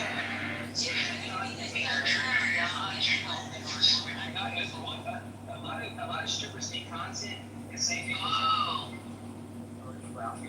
But the thing is, one club that was big for 3 to 5 years was V-Love. But he doesn't disappear out. Also, here, I forgot about Onyx. Onyx is a good one, too. Yeah, the big ass club. They got robbed them. V-Live tried to be a smaller version of Onyx, and it just never worked out. That was the issue with V-Live. They didn't turn up like Onyx turned up when Onyx became Onyx. It was really, they didn't do enough. But it was cool for when it lasted, though. I forgot about pinups. Y'all know that Snoop Dogg and his wife just opened up a strip club downtown LA. So the girls in Houston are more like Blue Flame, Just. Like Blue Flame. Yeah, like Blue Flame. I can give you a breakdown of like the You know how no. So that's their A-level strip club. But their A-level strip clubs are the Blue Flame girls. The freaking girls at Magic City, they got a pretty face. They actually have a really pretty face, and their body doesn't have to be as thick. They just have to have ass and a little bit of titties. Because I've actually seen girls with tits about my size. But they are like really bad. They know what they're doing, and they're fucking strong as fuck. Now them girls that I've seen in Houston in them clubs that they be talking about, they thick than a motherfucker. And they may have a stretch mark here and there, but them motherfuckers strong too. They all look like the girls that Drake fucked. Every girl in the Houston strip club all look the same. So those girls that girl that was on Drake's album, that's the type of chicks that he's talking about that be in goddamn it's the thicker girls that have a stretch mark here and there. Yeah, I mean, like, shout out to the stretch marks. Shout out. And I ain't gonna lie, y'all missed out Dallas. So Dallas, audience, that club, they got the hit.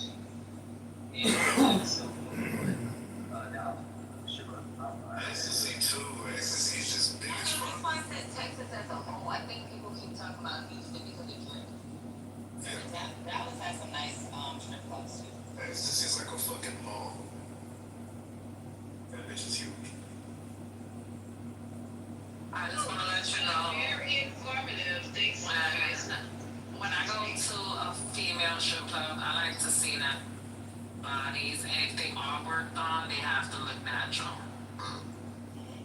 I like to specify female, let's say if What happened? male strip clubs. Do they have male No, I've been to a male strip club. It was whack as hell. Never again. All that pink meat. And then they give you a few black men here and there. Oh, I can't. I like the much. I like the super small waist, their tits hanging. Yeah, I don't like big titties either. They don't have to have big titties. Yeah. Like B Max C cup, but that C cup gotta be perky. big titties are in? I'm screaming, Gemini. I heard you.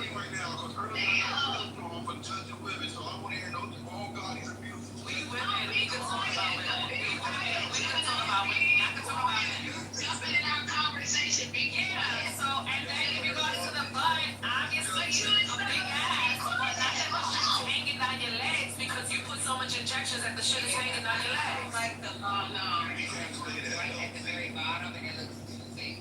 Gemini, these are the women talking right now. Thank you.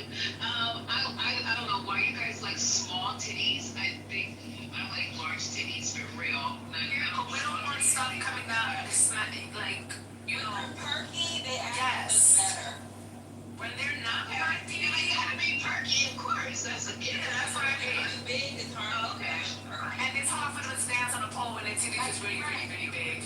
You can have a D. Yeah, I know, but you can have a D and it still be perky. Nah, give me the squirty type before that shit. Nobody's talking to you. What happened? I'm not talking to you. You're with me like, don't care, don't share. Yeah, booty's not really huge because I think that just looks abnormal. I haven't seen anybody with it. No, you're trying to pretty tiny. I think it looks really pretty. I've seen some nice asses at the strip club. They like really nice. I can't even tell that they're fake. Oh, okay. Well, if I can't tell they're fake, but the fake ones, they're really No, because they got the right doctor. Yeah, not everybody It gets the right doctor. don't look fat, and it don't look nice, and it's like the perky titty. Yeah, I like the small waist. You know what do you guys consider that? Flat stomach, small waist. Yeah. And being here for like 19. How strong she is, that really fucking is Oh yeah, the way they swing on that pole. Yeah. I'm like, yo. I mean, I could tell They holding the pole just with their legs. So. I give my check for a motherfucker strong like that. Them motherfuckers work. Yeah. Wow. I would like to go. I think I'm gonna go. I've never been to a strip club, but I think now I'd like to go. We did a 19-inch penis. I had never seen one done before, but never. I would love to go though. I like to go. You gotta go to strip club, girl. Don't go to the one with the bitches with bullet holes in the body, you know? Ah, shit. Audience wasn't Gemini again. It got a Gemini. Gemini be acting up. Why y'all be blaming me? I don't know, somebody did it. It wasn't me. Who's gonna say? It's your track record. It's your track record. If I throw you to the audience, I'm gonna say I did Your it. driving record that you right now you can't drive properly. I was gonna say that there's two types of strippers. There's the floor girls, the girls that be like the stage girls, and the floor girls.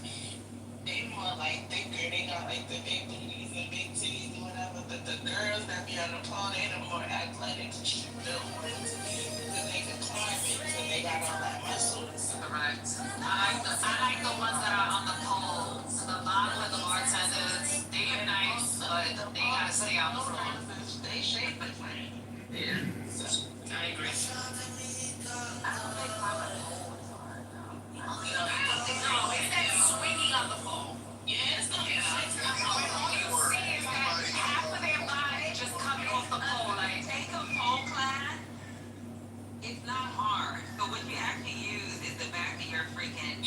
use your feet. Use the back of your, you know where your Achilles is? You use that part of your fucking leg to fucking swing a pole. It's not hard. The hard thing is having a bitch stand on you. And this is what's fucking really fucking, I was like really mesmerized the first time I went to it. When a bitch will fucking keep her legs straight out and fucking allow a girl to dance on her and fucking a fucking whole song. That is a 3-minute song. Nigga, that shit is better than the circus. Fucking really on a pole? It is. Yo, I just see fucking amazing pole and stick your body. That's why I said this should be in the Olympic sport. That shit is amazing. I can't hear you. I can't hear you. So you're extending up the pole and somebody's dancing on you, and that's impossible. I will say this. I know in Magic City or even in Miami and even in Texas, what they do is they go to the top of the pole, and if you look at the ceiling, there's a whole bunch of fucking poles going across the ceiling. Those girls do hold on to the top of the pole. They'll let go of it for a little while, but then they put their hand back on it. So I think like that helps them with keeping their body straight. But I'm gonna tell you like this: me doing a goddamn what is it called? Just fucking for my abs. I only can hold my body for 3 minutes. Imagine fucking having a fucking 103-pound bitch fucking stand. I'll be dead, nigga, because I be shaking at 2 minutes and 30 seconds. And these Those ladies are talented. Shout out to the strippers. Shout out to the fucking strippers. It's Friday, guys. The strippers. Yeah, shout out to them, because they see Valley coming down. But I know that, everybody else might be down. But yeah, we do. But everybody, I have watched it. Yes, I have. But I'm just thinking all of us can climb the pole. All of us in here can climb the pole. But I can't stay on the pole. I can't pull my big ass up. girl, I'm not swinging on no pole. You can't. No, I said climb. Swinging on the doors on my curtain rod over here, like Nene. Yeah, you can. It's not easy. I didn't think I could climb it. Yeah, you can. You can climb it, but you just stand up there. If you take a pole dance class for a month, I promise you that let's say the first time I ever took one of those classes, this is for exercise, y'all, nothing else, I swear to God. It was all exercise. So, when I was stationed in Fort Bragg, they have a pole studio dance class. Me and my homegirls took that class. I promise you, there was a girl that was in there that was really big. She was like tripping about how she can't pull herself up. She didn't have the upper body strength. Within fucking like 2 months, she was able to pull herself up. She was able to like try to do a kick with her legs where you stick your legs out. She couldn't keep it out that long, but she kept it out. She was able to fucking work that fucking pole. And this was, so when you take these pole classes, they teach you how to do all this shit. You gotta wear high heels. You gotta wear stilettos. And I promise you, that girl was bigger. And her ass was doing it. So, I'm telling you, anybody can do it. You just gotta, it's just practice or wanting to fucking, like, do this exercise. Is Gemini still on the stage? Gemini? Hello? Gemini. I guess you just I guess it's not. Oh, okay. There's a gym. He's there. He's there. He's right next to you. Oh, hi, Gemini. Have you been to the gym? And I think it's Marina Del Rey called Spectra. Wait till he gets back. Needs to go take a pole class and just do it. That's what I was telling. I was getting ready to tell Gemini. There's this gym called, I believe it's called Spectrum. It's not too far from the ocean, maybe like a block or so, I think, in Marina Del Rey, and they have that pole dancing situation there as part of their classwork. And I'm telling you, I went there because the boys had a trainer there, Victor Purnell was there, and I went into that. Huh? Oh no, he's in love. He would love me to say his name. He's all over everywhere. My what? Oh, fuck. Oh, yeah, I forgot I'm on Clubhouse. But anyway, they have this pole in there, and each one we have to eventually be able to climb the pole. No, I said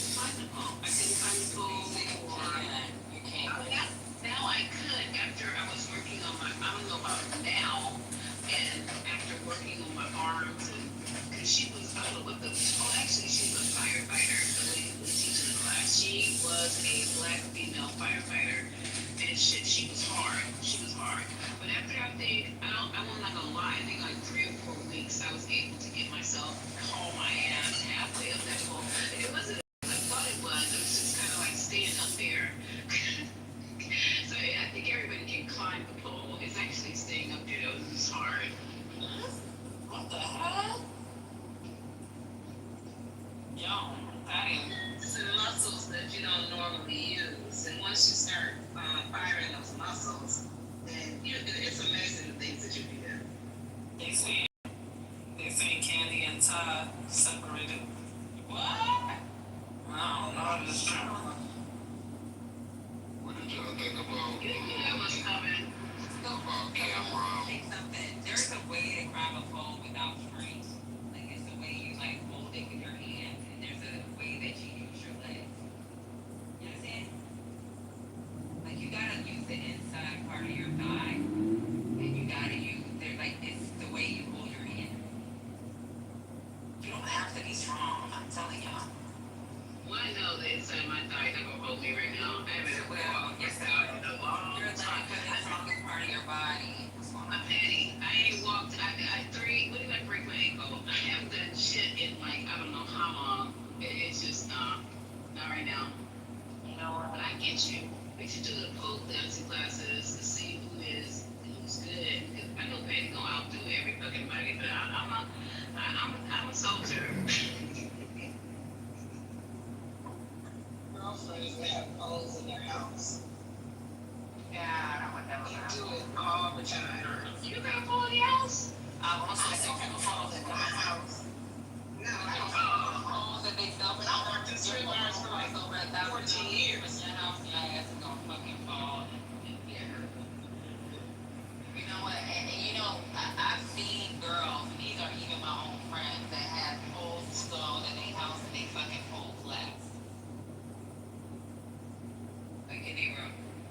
Not for their man, just for fucking exercise. I'll say that too. It's for exercise. Is it Oh, by the way, I won't even tell you. I'm just gonna keep it to myself. Go ahead. No, I don't want to start nothing. Hey, Joey. Hey, baby. Gotta focus.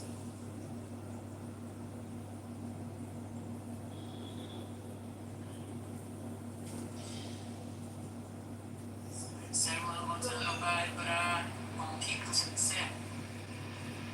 So is Snoop Dogg's strippers naked or no in his book? In LA?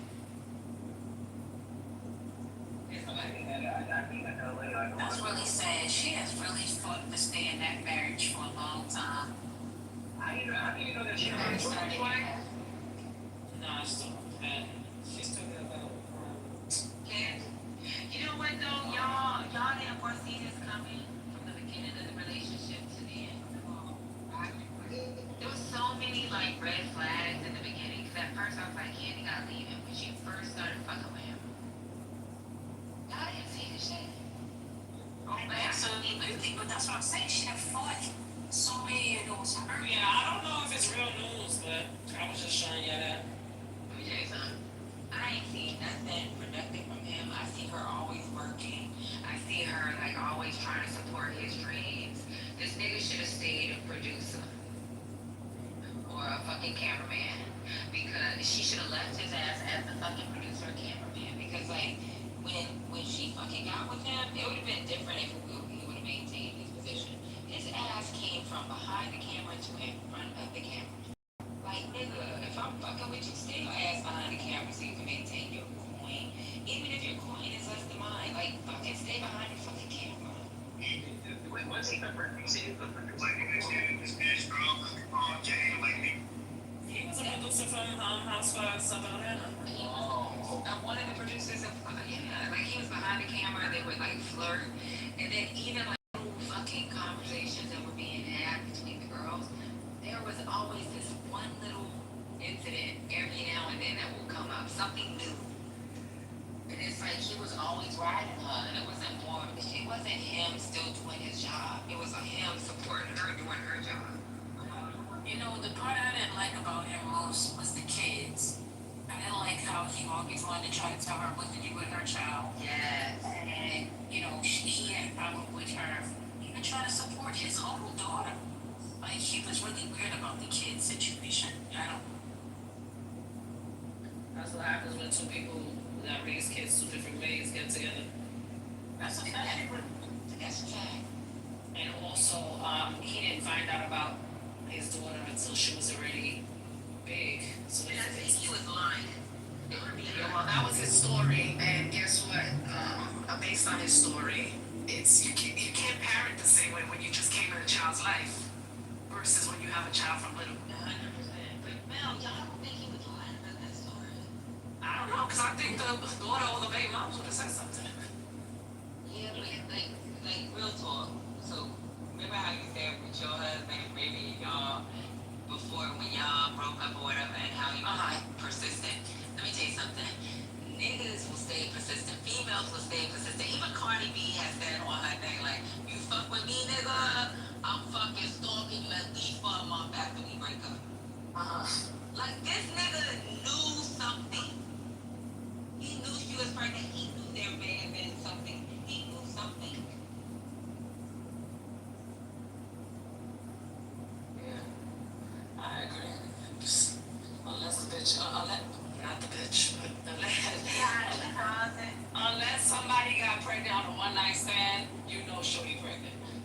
Shorty sent you a text saying she pregnant. I mean, sometimes, like, y'all only change numbers on a one night stand. That's what I'm saying. So unless it was a one night stand, then you knew Shorty was pregnant. She reached out to you to let you know. Yeah. The only other time is when a girl don't know who her baby daddy is. Like, and the chick that I know that she didn't know who her baby daddy was, she told both dudes, there's a 50% chance you the father, there's a 50% chance you the father. I slept with both of y'all the same week. So, but then there's chicks that not gonna say nothing. They don't want they No, we got social media. No, we don't. We had social media back in the days. You did. Yeah, my parents. Yeah, we got MySpace. It was way, you know. I would say that it was harder back in the days. It was easier, I'm sorry, for people to do their dirt and not get caught. Man, I'm gonna be honest with you. They don't know. Because I don't feel like MySpace was popping like these other social media. Yeah, it didn't have that many members. Yeah, it did. How much you think? I don't even know like the numbers, but I don't know. I feel like it wasn't like. I mean, if you want to keep it up with somebody all the time, like, you know, MySpace was number one. It wasn't used the same way though. It wasn't used for gossip and the way to memes everything. Yeah. More for like profile, making your profile pretty, putting pictures or putting music. Putting your pictures, sharing your whole goddamn, like. Yeah, I had my whole life there. I don't know much. I had my whole life. My damn life. Shit. I got my 17-year-old in there when she was born. That's all her photos. Yeah, me too. I got my baby. I was like trying to look up. I was trying to look up MySpace. You look up your old MySpace. Yeah, I could go into it. It's just that the fucking photos are lagging. They don't like download. Yeah, Mel got it. It's hers. I wish I could get mine. Because mine was cool. It was awesome. I'm gonna be honest with you. It's not that hard comments, but. Any nigga, listen, if I was fucking anybody other than my baby daddy, they would have known on MySpace. Because I had pictures of everything. Yeah, that's how it is when you got a blended family. They definitely didn't see eye to eye when it comes to parenting. She tried to buy his daughter a car. He wasn't having that. He was like, no. When she got the apartment, remember when she got the apartment for her daughter? He was like, she got to stay in. Why she gotta stay here? Candy and Todd. Hey, don't they own a restaurant? No, they got named before. Yeah, they Please. Please. Hey,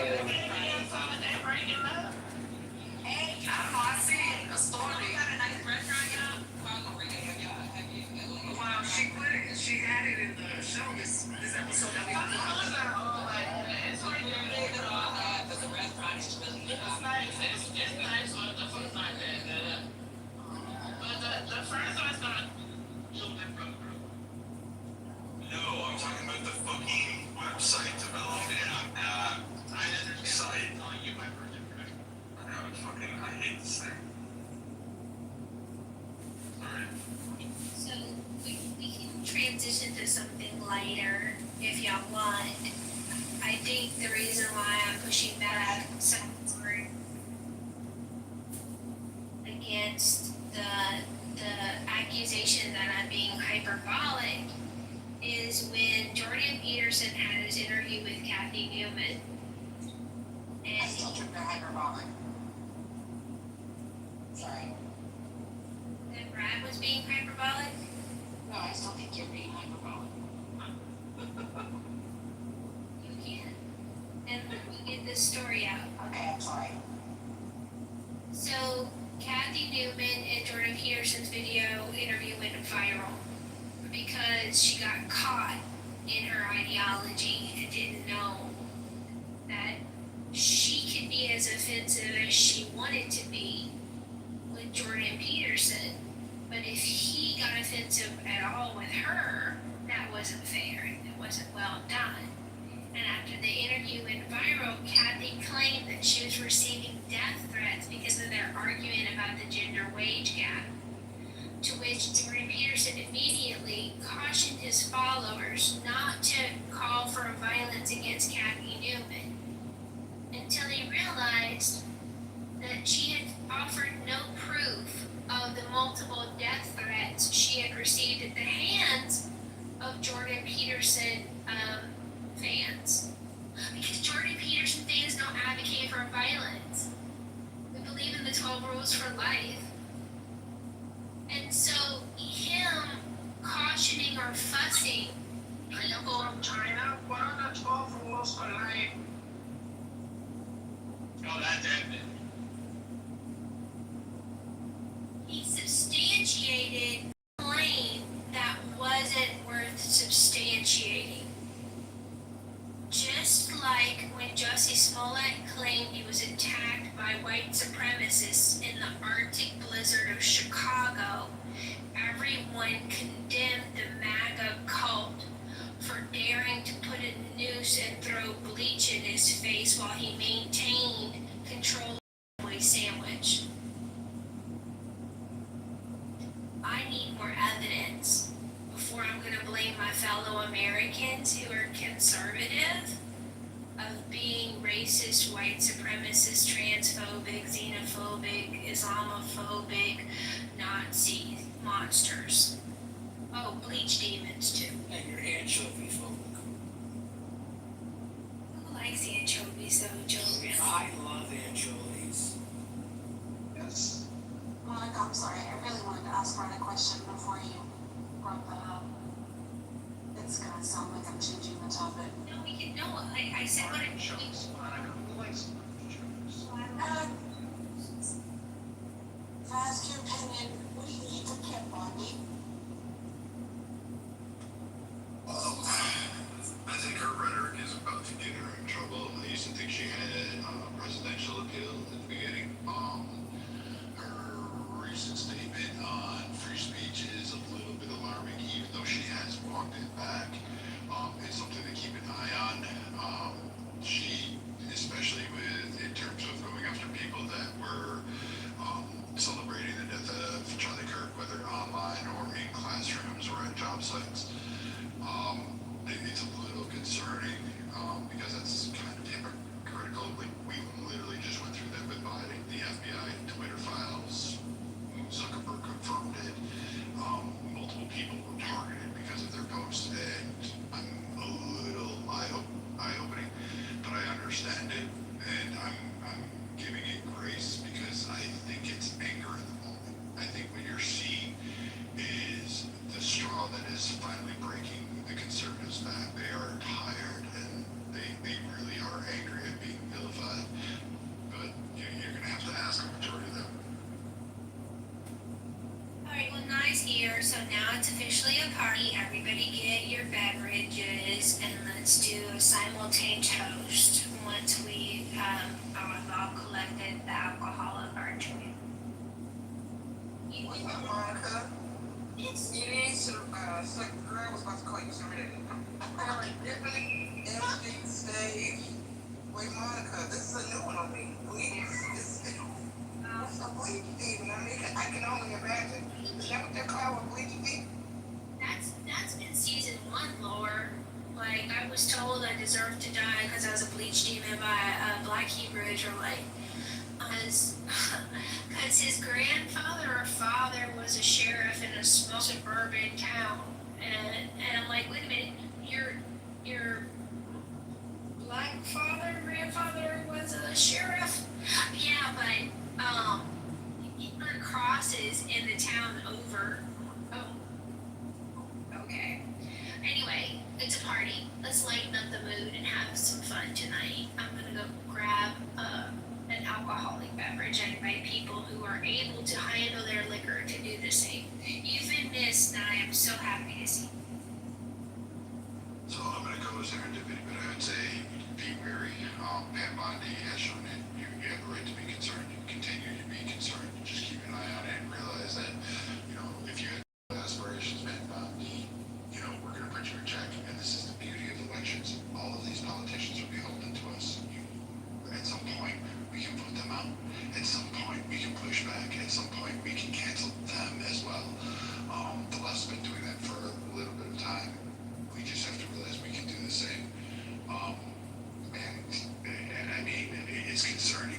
And I say we advocate appropriately, and we tell her to sit down and shut up when she stretches the line and breaks the Constitution or breaks our values. But until she actually does that, no.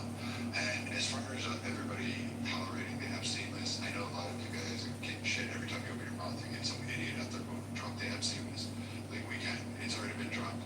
But if you really need further proof, we can just go through Clinton's daughter's Chelsea's wedding invitation list. That's pretty much a donor class right there.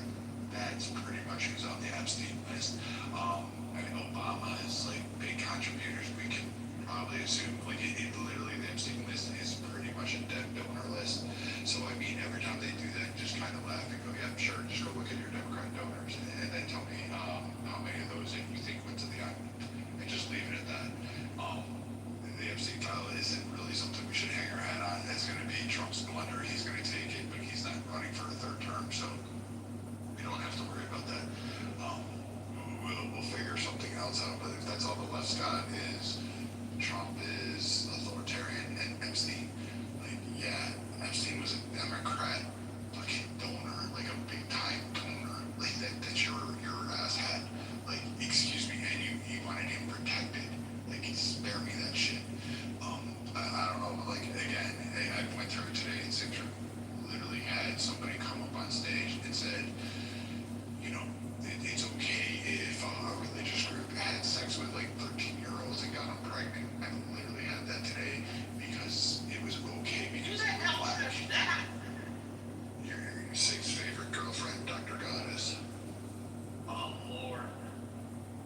So, it's definitely in love at this moment. So, I mean, I give them shit, but I'm gonna lead you to the serendipity. You just have to listen and just weed through the traffic and the rest of you. You just gotta push back. It's not that hard. Just like fight them because they've been fighting you and you've been timid. Slap them, punch them, slap them, not verbally. Of course, don't get yourself in trouble, but who cares when no one's looking? Just rip a spine out and beat them. Yeah, don't smack them, alright? Whatever you need, don't got them. Thanks for coming by, Brad. I appreciate it. I think there's a buzz ball in the refrigerator somewhere. Let me go see. What's that? You just spent an hour with Brad, and I don't think he insulted her once. I want to know what a buzzball is too. Yeah, what's a buzzball? You guys haven't seen them? They're like, Buzzballs are like the best. alcoholic drinks that are like in like little ball cans. Basically, women love drinking them because it makes them feel like they're holding a pair of testicles.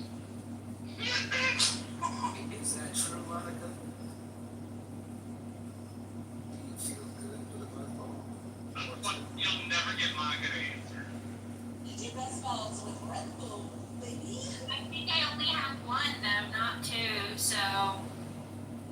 Well, then maybe your husband will have a vasectomy and he lost one ball. I got an interesting side statistic. 17, it's the 19th day, but on the 17th, it was the like 150 something of the Civil War battle of Antietam. The first battle that caused tremendous casualties on the Union side. Losses were about 20,000, 22,000 each. In a single thing. 50,000 people.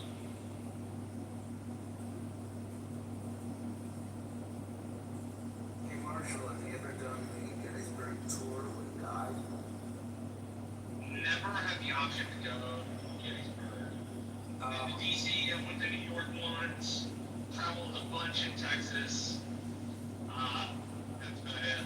I gotta tell you, I didn't want to go. It was a little warmer retreat thing. It's like, oh, I'm gonna do a guided tour. It's like, oh, that's cool. It was friggin' amazing. These guides, they're like friggin' storytellers. They go into such detail, and they keep it going fast, which is a lot to see. It is. I highly recommend a guided Gettysburg tour. Oh, I want to make a tour of all the major Civil War sites, Civil War battle sites. My parents bought me this book. It's called The Daily History of the Civil War. And I've just been reading about each day and each year of the war on the day it's on. It's a fascinating book. Both sides of my family fought for the Confederacy. We had some cousins that fought for the Union, but my mother's family was in Arkansas and Texas. Dad's family was like in Mississippi or something. And my grandfather, my dad's dad, used to tell me these stories about when his grandfather would put him on his knee and talk about damn Yankees. That's the story. Well, what do you think about you talking to us right now? Because my family wasn't here during the Civil War, but I am a damn Yankee from New York. I like Yankees, they're nice. But as somebody who is not directly in South, I still would call people from the North Yankees if they act like assholes. It's still in Texas and in the rest of the South use the rice and play. So I don't use it much. Well, bless your heart. That's a Texas woman thing. That's her way that you don't love yourself. Really? I did not know. You probably had somebody tell you that before. I knew that people have told me that before. It's like, bless your heart. They're saying you're a fucking idiot. Girl, you're still my favorite Canadian.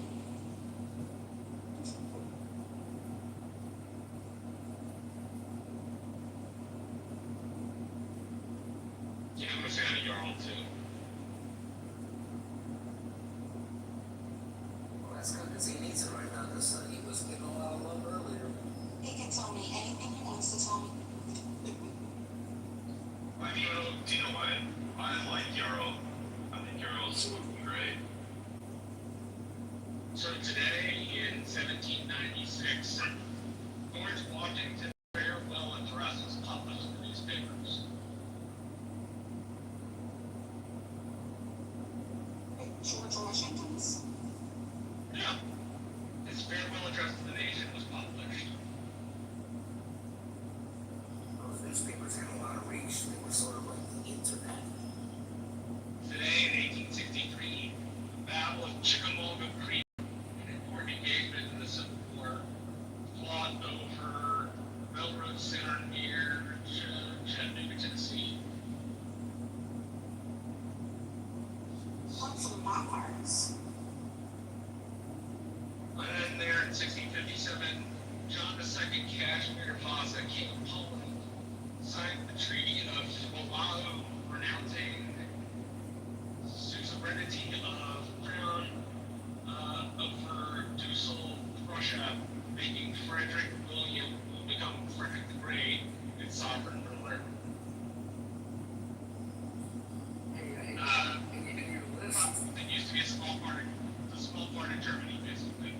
Well, let me ask you in your book, does it say when Talk Like a Pirate Day is coming up again? No, it does not. I was looking at Encyclopedia Britannica this day in history. Yeah, I don't think it's there.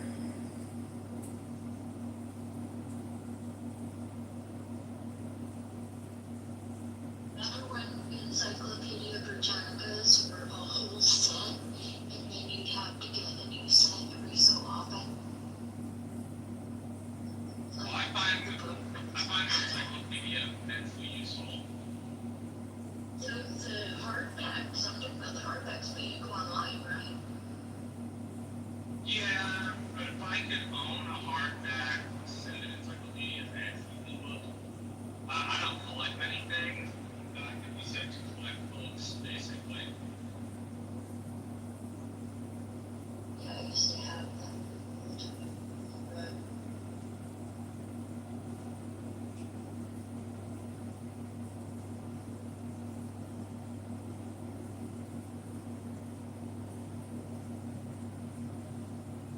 But when my stepmom sold them at a yard sale, like, what are you doing? I said, it's such a yours.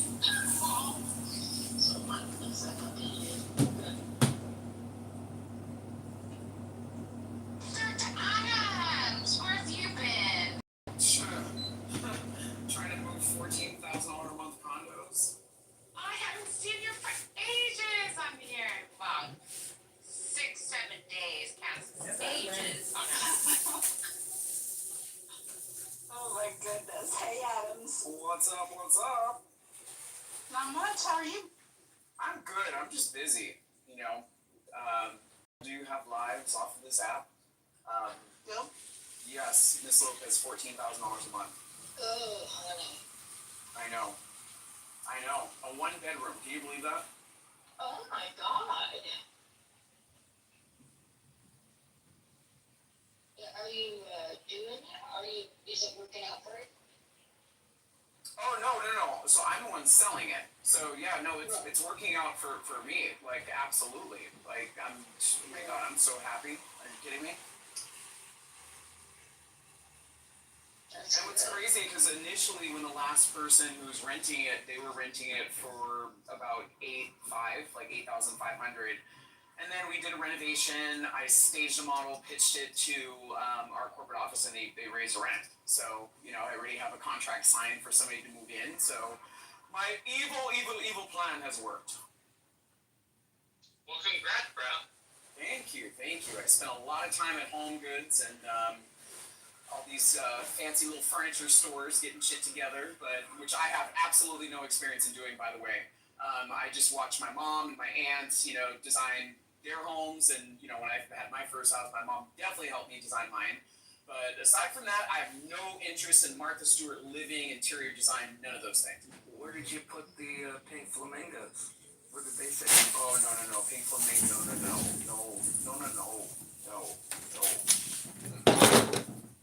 Oh my gosh, fucking.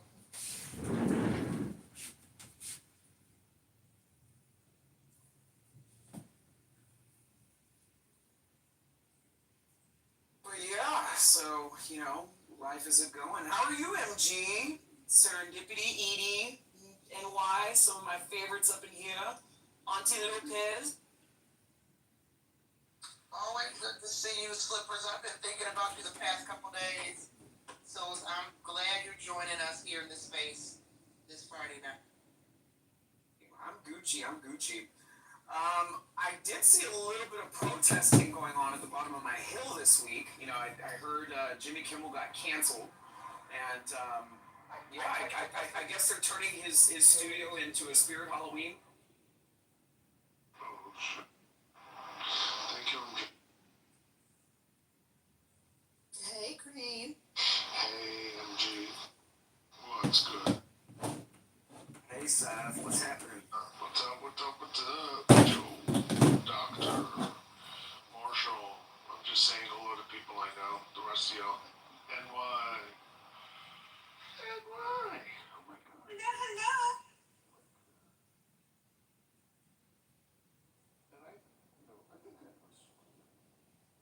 Serendipity, sorry. That's okay. You won't have been the first, nor the 100th. No, I'll remember serendipity. Well, you should, because serendipity is perfect in every way. And Oh my gosh, Joe, stop it. Oh, Lordy.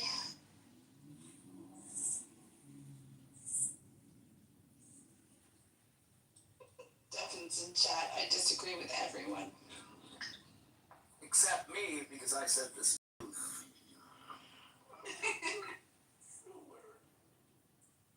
Kitover, I just cannot escape you, can I?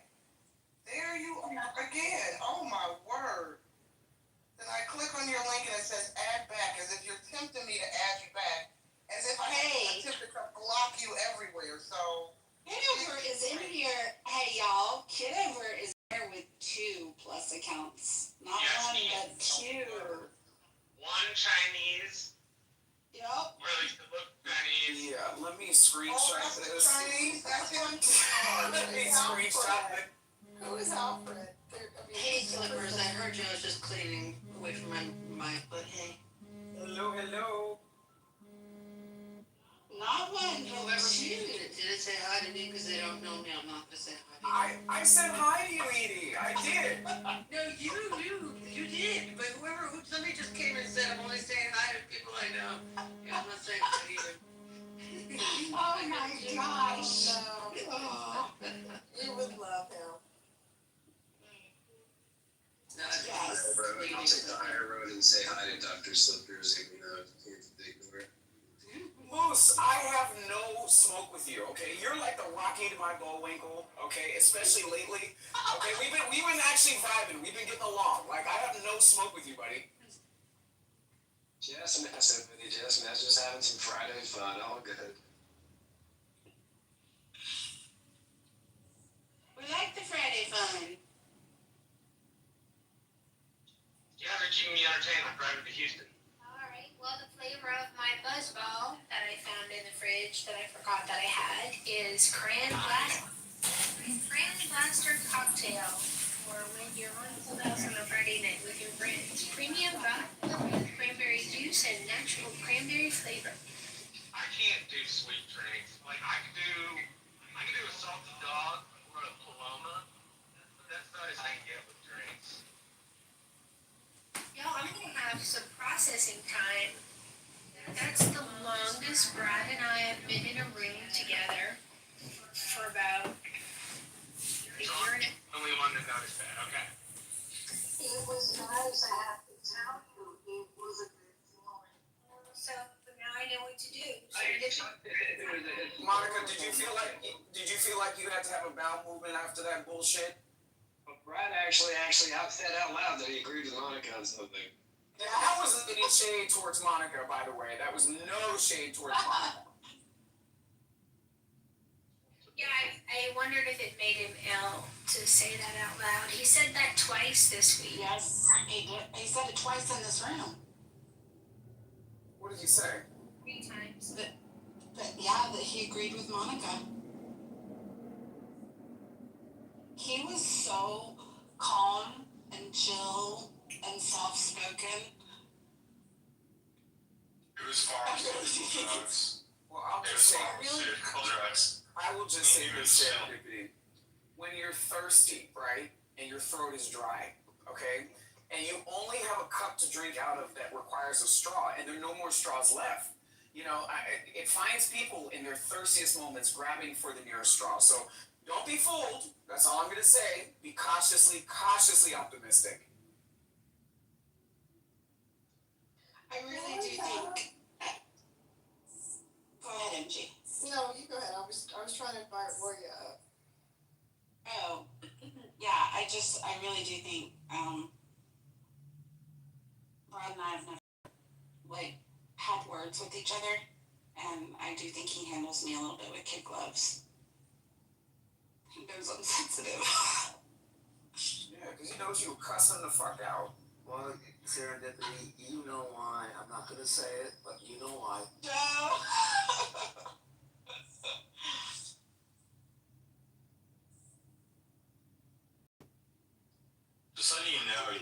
He would never live in a subtropical state. He needs to be in the cold, like a bear. Wouldn't work out. Well, he's struggling, in the South where he is right now too. I heard he longs for the Michigan weather. I thought everything was better in the South. I guess it just depends on who you ask.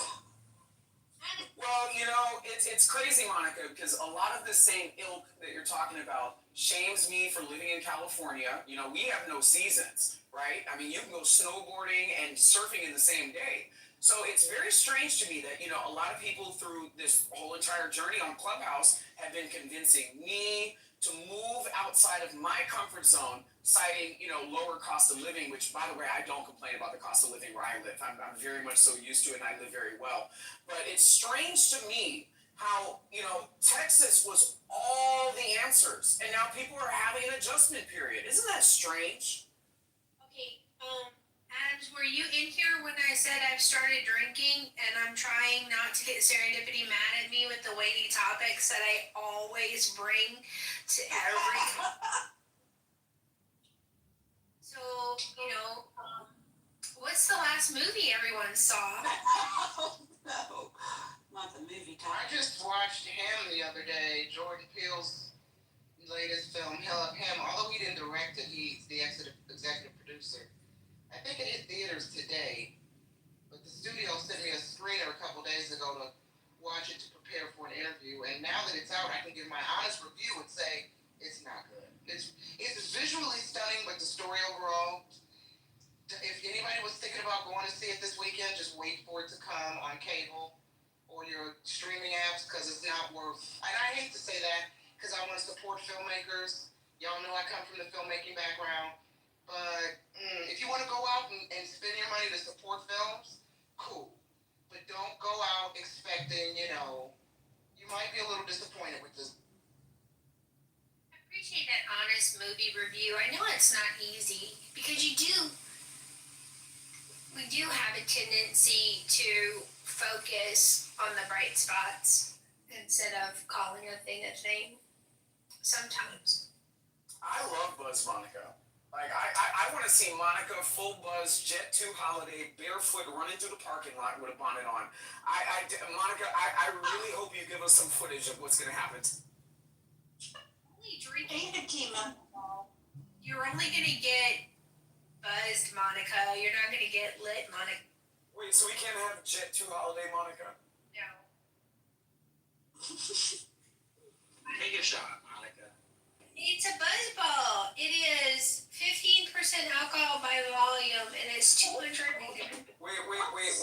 What about Nissan Altima sipping on Alizé, Monica? You're gonna get teetotaler, slightly buzzed, happy hour, Monica, and you're gonna like it. You're gonna like it. Look at her being full. So, Serendipity, take over, because I'm not good with the small talk. I already got my only gambit out. If you want me to start asking what people's favorite colors are, but that's kind of bleak, and so, take over. No, don't. Come on, Monica, you're good at this. Nothing beats a Jet 2 Monica hop. I just have a quick question for Monica. Can you name all of the ways that contemporary whites are disenfranchised in America? What? I love Derisive. He's one of my favorite Clubhouse characters. He sends me the best channel conversation. He's not one of your favorite people, he's one of your favorite characters. I love it. He gets me. We're good. It's the insult. Well, you have to do the answer to this question in Appalachia. I have in my world lens is that class divides us more than race in 2025. So, affirmative action is probably all I got, but I really do. Keeg was genuinely asking me. I think he was trolling me. So we would go into a serious. It was funny. Alright, who's seen Black Rabbit with Jason Bateman? I saw Blink twice, and that was unnerving, and that had a red rabbit in it. No, it's a series on Netflix. It's very good. We watched the first episode today. It was excellent. Are you recording this, John, or should we just assume you are? Always assume he is. Yeah, put recording in the title. Yes. It's kind of like a bad penny, because I just thought 3 hours ago, wow, I haven't seen John Kitover lately. And here you are.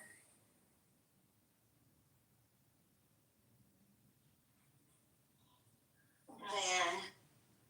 Does everybody have their beverage of choice so we can do a simultaneous slip, like Yes, queen.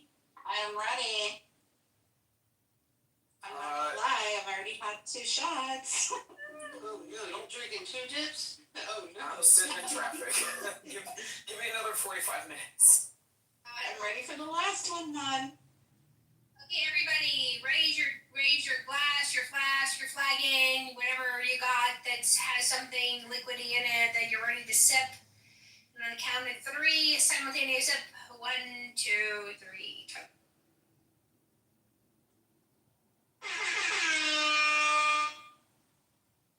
See, even Monica taking the shot sounds like a full formal commencement.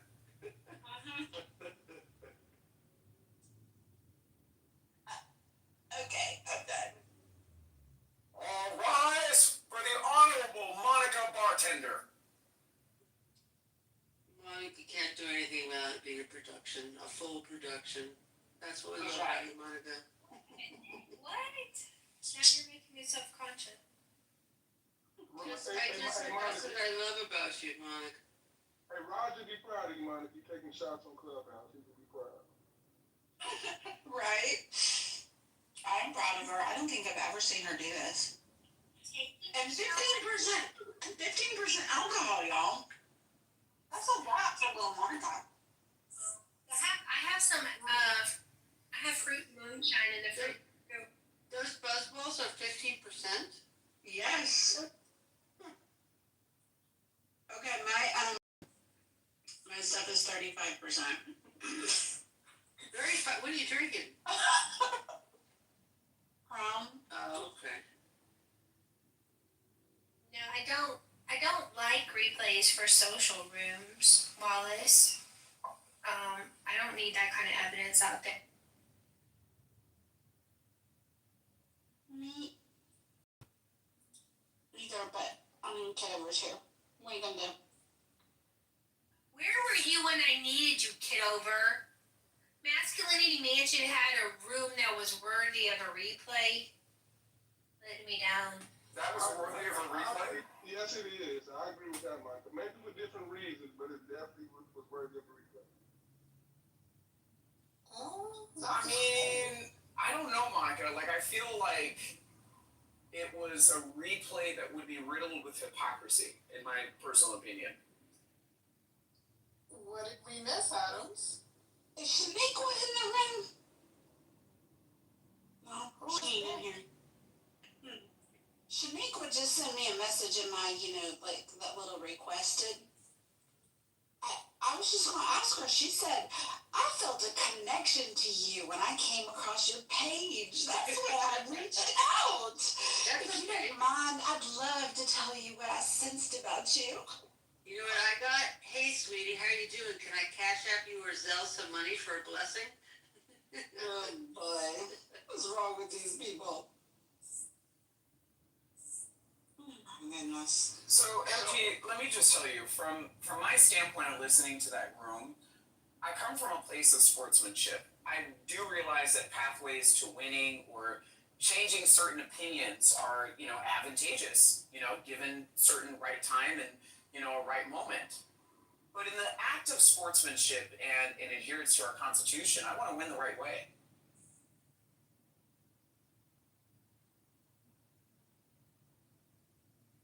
Sorry, I couldn't get off mute. What does this mean? I wasn't in the room. Like, what happened?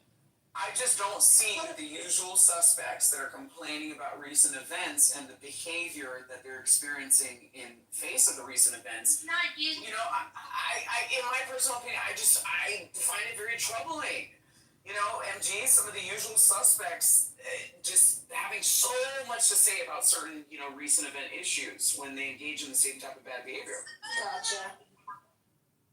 MD, for more clarity, the room is labeled. We love you, Monica. Stop it, Adam. Stop going. No, this is not talking for Hakima Day. Yeah, every day is talking for me day. No, but Not the tick, Hakima. See, I thought. Hey, but MD, the room was titled something about Malcolm X on white liberals, and there's no Brad was a moderator, and Brad should never talk about Malcolm X. Well, here's the thing, Hakima. Let me ask you a question. Sorry, I didn't mean to cut you off. No, you good. No, go ahead. Let me ask you a question. Do you think that the portrayal of Malcolm X's receptiveness to a certain ilk of the white community, do you think that it's being disingenuously misrepresented today? Because I feel like Malcolm X was all down for, you know, white conservative moderates, but this ilk of fast and loose, well, hold on, but this ilk of fast and loose, you know, far right people that seem to be peddling this narrative the most, I'm just not seeing how that's a gotcha moment.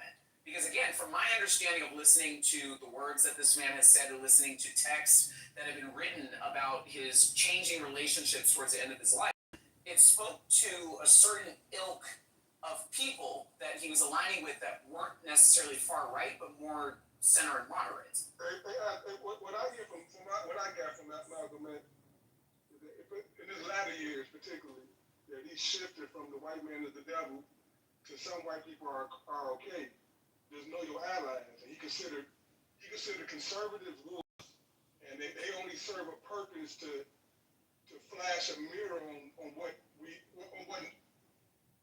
is wrong with America. And he never aligned with conservatives, but he accepted some white liberals, but he considered liberals wolves in sheep's clothing. Yeah, I mean, white liberals is white liberals. But I'm saying, but he never aligned with a white conservative. Like that wasn't his thing.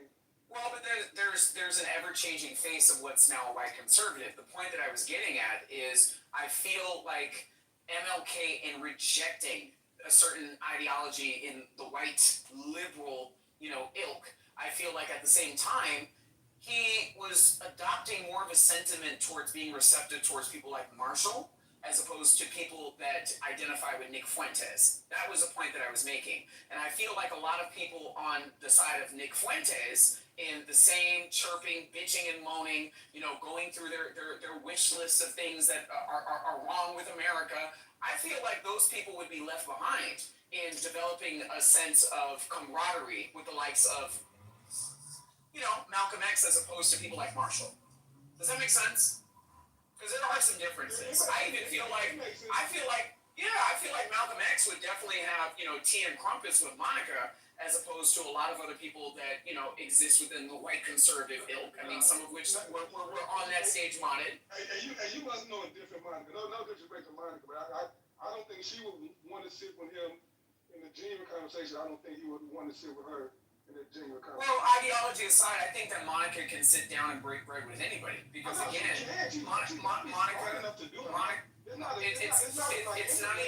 it's not even just an intelligence, it's an acumen towards polite society. So I feel like Monica definitely has a lot more doors opened up to her regardless of what her ideology is, given the delivery of her, which are greatly different than the bombastic, fast, loose, and, you know, out of this world bullshit that people say on this app and just throw it to the wall hoping that it sticks.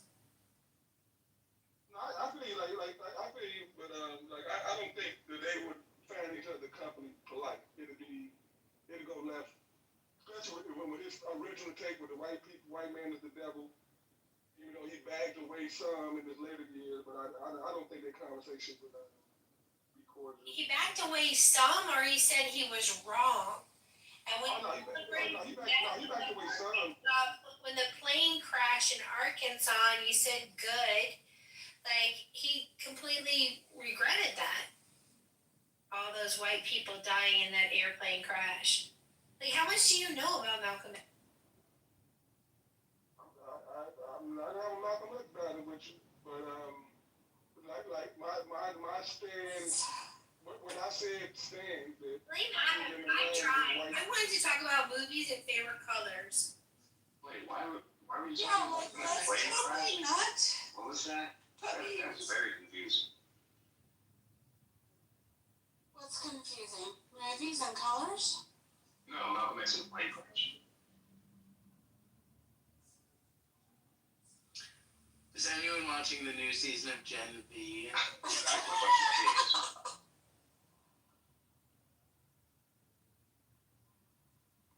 It's Friday, y'all. What are you doing for fun on Friday night?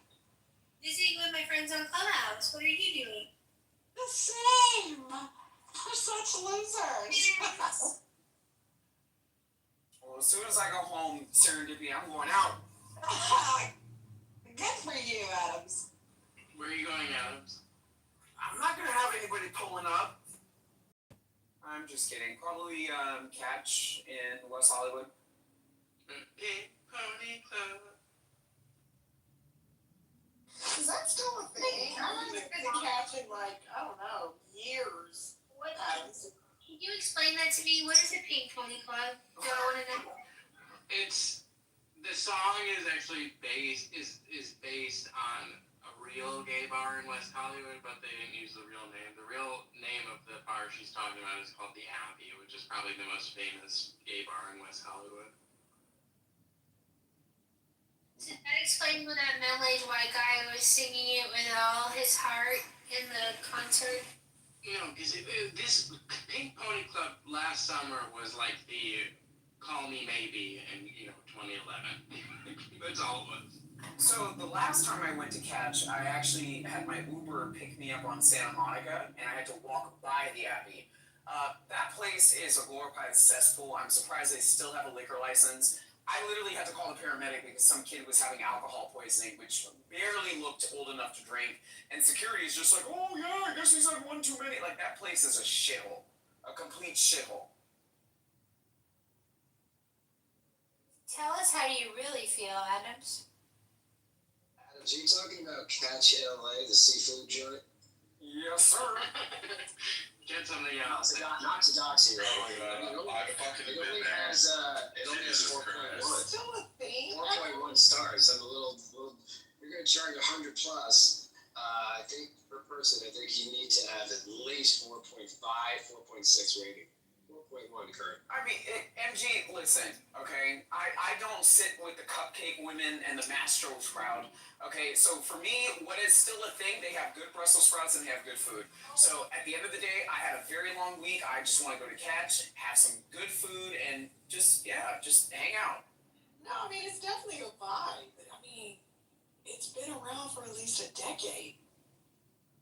At least. Well, wait a minute.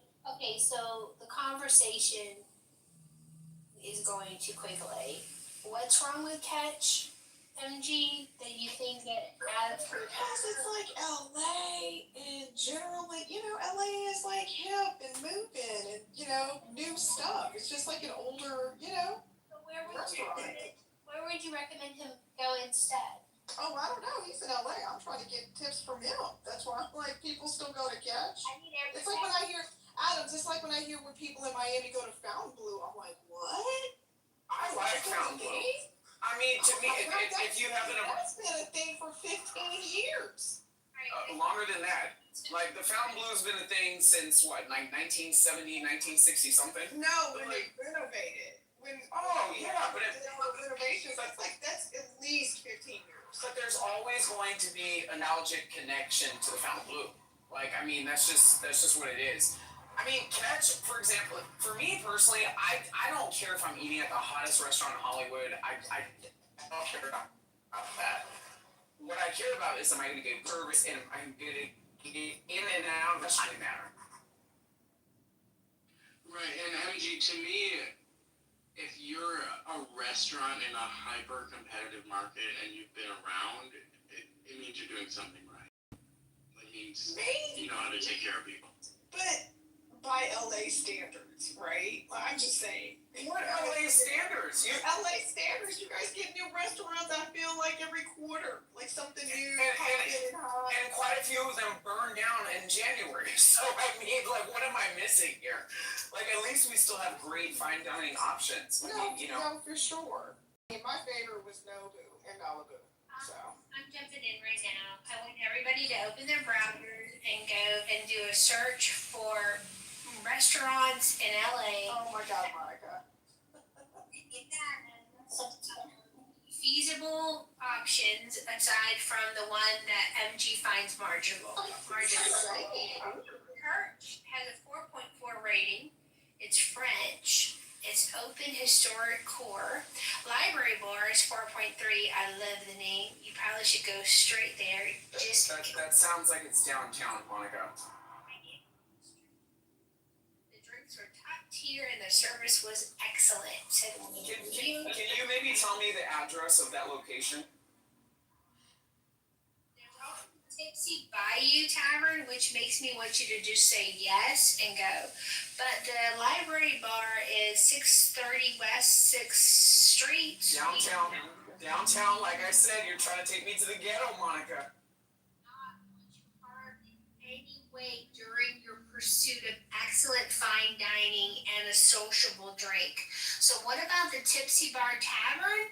That's on 10,195 East Main Street. Downtown again. So again, you're taking me to where all of those La Raza Mexican freaking protests are.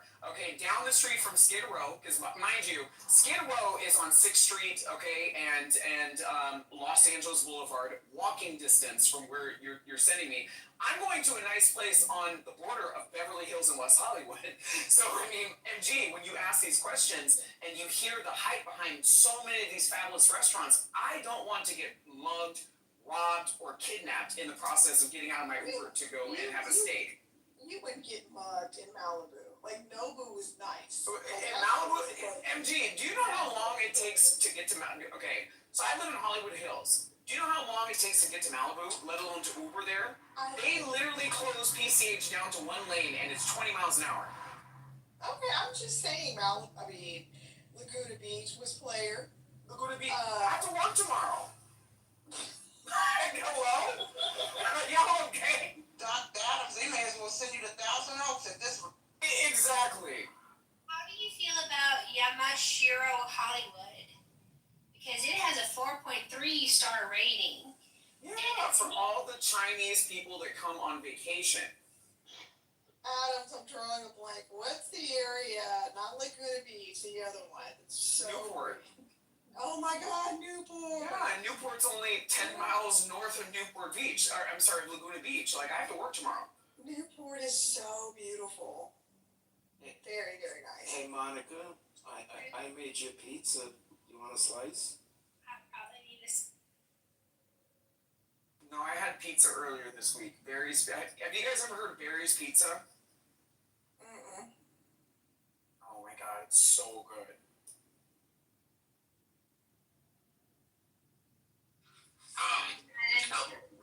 You to back channel me the success of your dinner reservation and what beverage you chose to imbibe with your steak.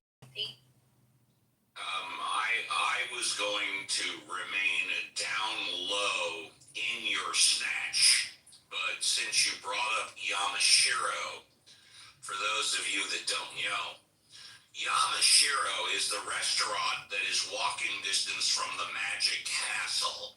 It's in the Hollywood Hills. It's been there forever. If you go to the Magic Castle for an evening of entertainment and you want to have some other place to eat within walking distance, the only option is Yamashiro. But again, it's, ladies, I love being in your snatch. Wait a minute, hold on. Is it that big pagoda thing that's like up in, that you can see like up above Magic Castle? Yeah. You know, I can literally see that from my roof. I was always wondering what the hell that was. There you go. Reservations are required, so you might have to put that off for another time. See, Adams, we are giving you your flowers. California is beautiful, the mountains, the beach. Okay? It's just the property taxes and no one can afford a home. That's all. Why do you guys keep saying that? Well, let me say for the record, property taxes in California are 1.75%. I don't. Okay, well, That's a fact. well, the more. That's what I'm saying, and I believe that they're actually higher. Well, with all due respect, sir, your belief is wrong. The property taxes in California are 1.75%.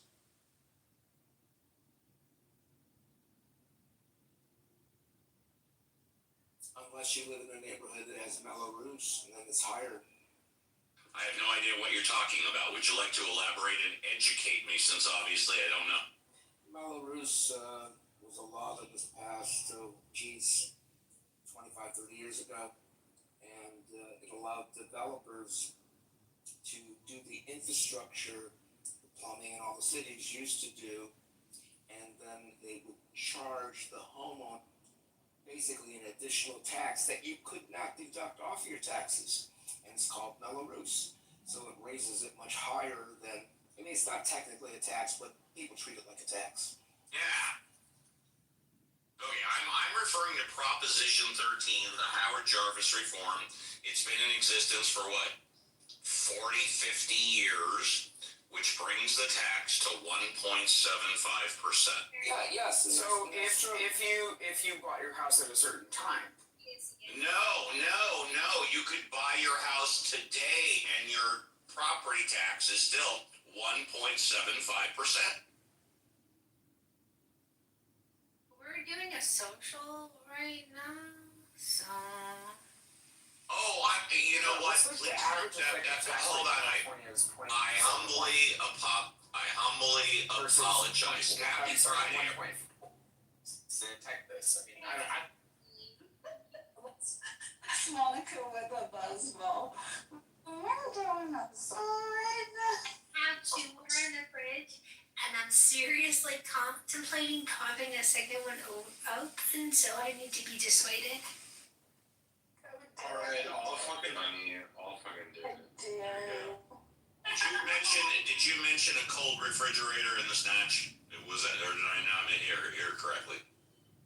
Because it's the snacks doesn't mean you have to make a sexual reference every other time, Uncle Steve. I am not making a sexual reference. I simply asked if you were referring to a cold refrigerator. That's all. Let's see if Uncle Steve was making a sexual reference. Okay, but I'm tired of making sexual references. Let me just say I'm glad I live in Southern California. I'm glad I'm in the snatch where it's warm. I'm tired of you making sexual references, Steve. Well, maybe it's time for you to go to bed, young man. Oh no. Rock's out of bed now? Fuck, I don't even know what's an answer. You said you were tired. Maybe you should go to bed. What do I say to that? Wait, what's the best response to that? I don't even know. Go to bed. You go to bed. I'm definitely not going. No, I'm working on this fucking Wix website. Can't go to bed. The proper answer to that is, Steve, you're not my daddy. Steve, you are not my daddy. No fucking shit. I'm your clubhouse uncle, baby. That's weird.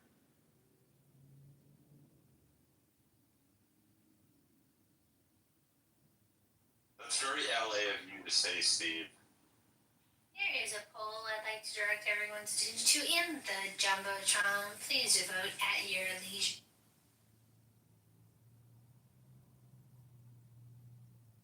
This is candidate Congressman. I love that poll. Thank you, ladies. I love that poll. Thank you. 630 signatures on the campaign. 630. We've made the minimum number for the ballot, and we're hoping to get to 1,200. Thank you all so much. If you haven't given $10 yet, link us in the chat. Health, wealth, love, peace of mind, happiness, and strength. And have a great weekend, everyone. I don't think we allow commercials during our happy hour. Thank you, Mr. Kitover. I voted in the poll. How come I haven't seen any results? So did I. I don't see any results. PTO. Oh, there they are.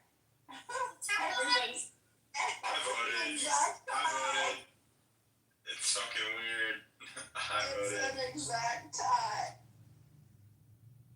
Let me guess, Serendipity. You were right in the middle of no calm down and right in the middle, right?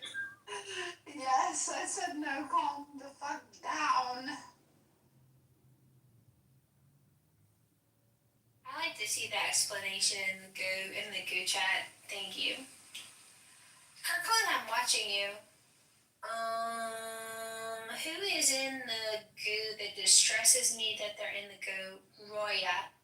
Roya, please join the stage. Please, your voice is missed on these clubhouse streets. I hope you're doing well.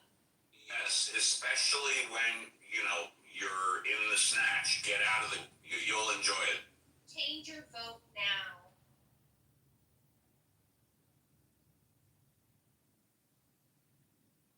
Serendipity, I love you, and it actually does distress me sometimes when we fight a bit.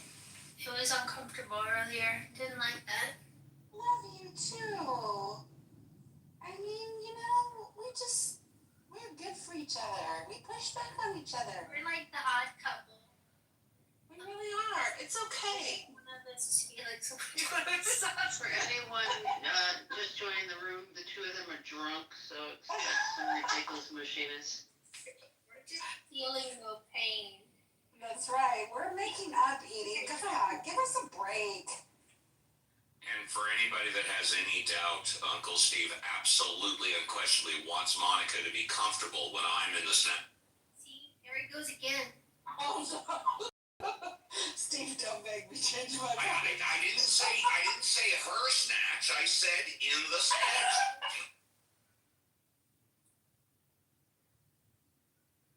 He's gonna do it.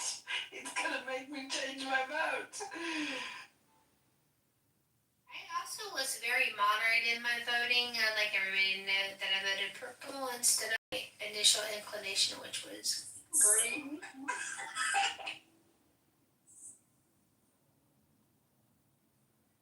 There's all these comments in the chats. Are the comments actually in the chat? Yeah, by the way, so it looks like my vote was eliminated. I thought I put comment in the chat, and now it's 0.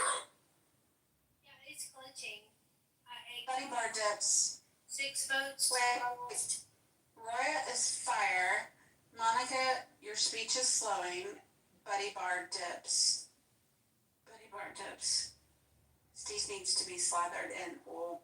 Whoop. Yes, Never and mind. by the way, if anybody wants to know, you might not, while I'm in the snatch, I literally am eating a tuna sandwich right now. I'm eating a tuna. Change your vote now, Serendipity. You've got to. Okay, I'm changing it.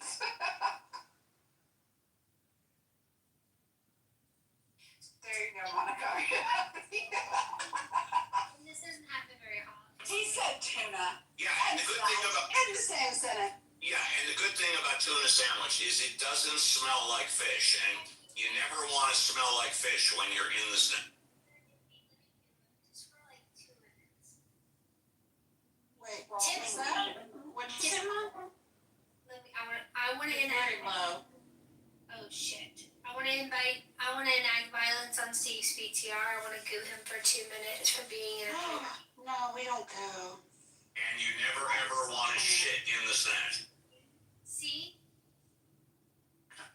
I think he wants to be gooed so that he can cry that he's been oppressed in the snatch.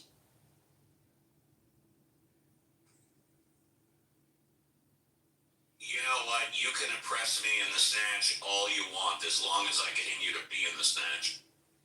You know that scene from Beauty and the Beast where Bella is mad and she is laying the beast for dinner and she's being him outside the door and being really obstinate, yes. He points to the door because she's being ugly and unreasonable to the candelabra guy.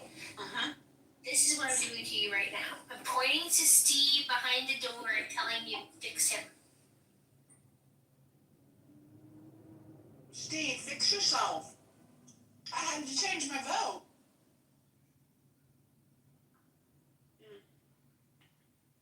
We are now at 41% of Steve telling you to stop it. And that's before I examine the comments in the Well, ladies, whatever you want. Ladies, how can I fix myself when I'm in the snatch? I'm all ears. Well, it's got snatched, Steve. Snatched. ED. Snatched. It's a hard ED, Steve. Get a clue. All right, I'll rephrase. Ladies, I'm all ears. How can I fix myself once I've got snatched?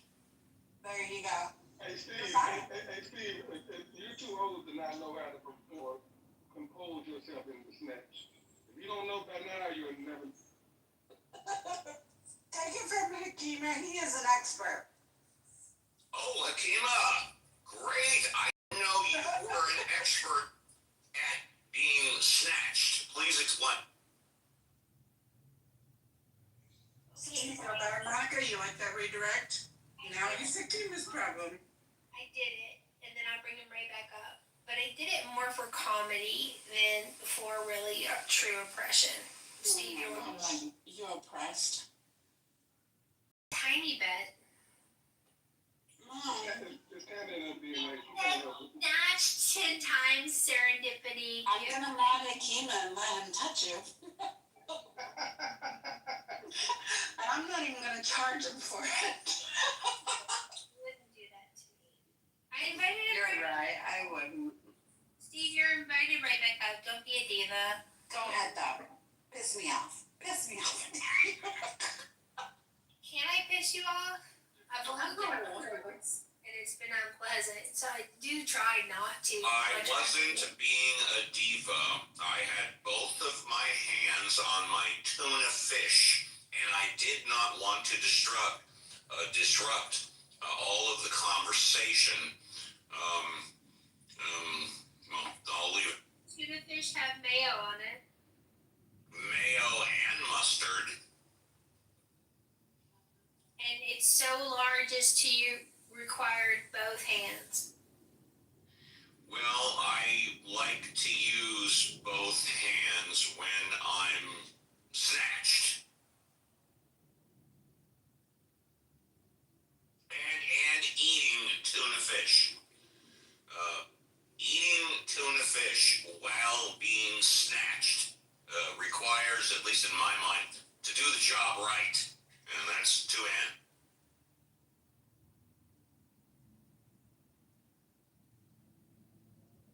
So my favorite color is green.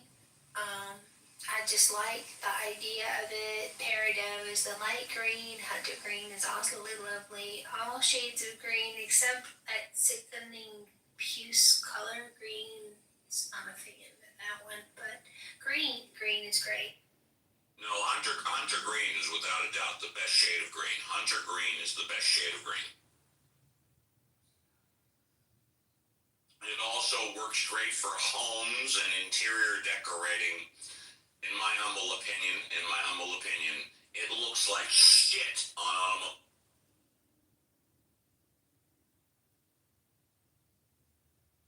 Nye, what's your favorite color? I asked you this already. Did you say purple? What you say, me? Did you say nine? She did. Oh, my favorite color, believe it or not, is actually it's two, either pink or TARDIS blue. You know, after the TARDIS, Doctor Who. Nice. I'll try not to forget. Would you like to know my answer to that question, Monica? No, I'm mad at you because you're making me tolerate the infidels. I'd like to go back to TARDIS. What the hell is TARDIS blue? I've never heard that before. No, it's just the color of the TARDIS, the spaceship that Doctor Who flies in on Doctor Who, the series, Steve. I'm not familiar with it. I'm so sorry. Oh, wow, yeah. Doctor Who has a spaceship. It's called the TARDIS. That stands for time and relative dimension in space. It is it's masked as a police call box, but it's bigger on the inside. So it looks like a police call box, like a telephone booth, an old school telephone booth. But it's bigger on the inside. It's a massive multi-level spaceship. And it's, I call it TARDIS blue.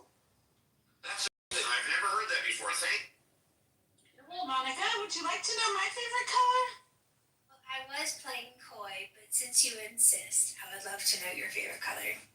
I would never choose one. There's way too many beautiful colors out there to pick just one. That's on brand. Right? I would pick green, but then red would feel left out. And what about little blue? Blue didn't do anything wrong. I love blue. I mean, at least I didn't say it would definitely be black or white. By the way, do all you ladies agree that hunter green and forest green are exactly the same color? Yes, sir. They absolutely are not. No, they're not. Forest green has more blue in it than hunter green. All right, okay. Jean, what's your favorite color, ma'am? See, I'm bonding with the lefties. Good for you, Monica. Not bonding with the lefties. We love our lefties, Monica. Mom likes yellow. I can tell by her gift. Or is it gold? Gold's a solid color choice. I'm not gonna lie. People don't always go to the metals, but gold, platinum, and silver, hard to do wrong with those. Ladies, I would like to ask your opinion, please, and this is a serious question, so I want a serious answer. You may have not noticed, but back 10, 20 years ago, politics, men of power, or whatever, they wore a deep red tie. Lately, many men have been wearing pink ties. Do you ladies prefer a deep red tie or a pink tie? Ties are only representative of the fact that our food industry is poisoning us slowly and causing a decrease in testosterone in men. So, pink ties are big. Give me a red tie. I mean, I think it depends on the suit, Steve. If it complements the suit overall. You know, I heard this statement once from Howlin' Peleampus, the lead singer of the Highs, years ago. I don't know if he's the originator of this quote, but I'm going to attribute it to him. He said, fashion goes out of style, but style never goes out of fashion. And I agree. So if a man is stylish and he can make that pink tie work with his overall aesthetic, why not? If we ever play Family Feud, I want Nye on my team. Thank you. I'm going with red. Thank you. Was it The Devil Wears Prada or whatever, where they said that fashion never ends? I don't remember. Fashion goes on till the end of time. It's always been here. It always will. Agreed.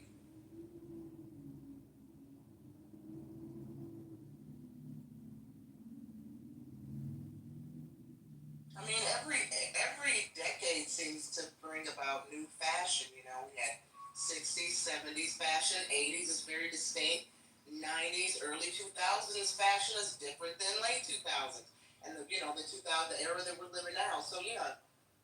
Yeah, a suit, call it charcoal blue, even black suit, white tie, with a white shirt with a dark red tie was power, Republican, conservative, and the same dark charcoal black blue suit with a white shirt and a blue tie was of the people and Democrat.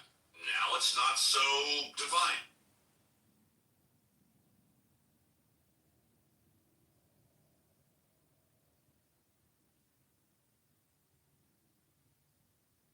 Well, sometimes Trump wears a red tie.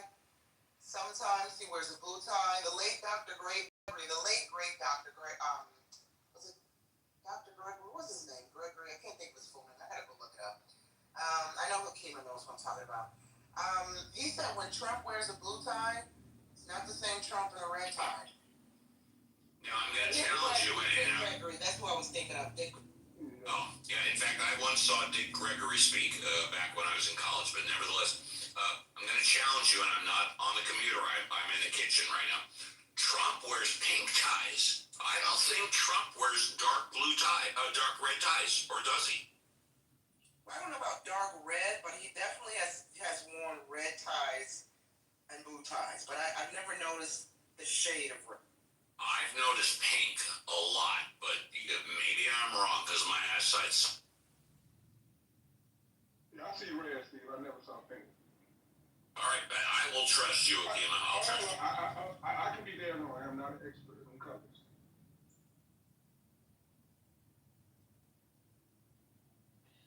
Akeem, look at your back channel. I sent you something from Twitter.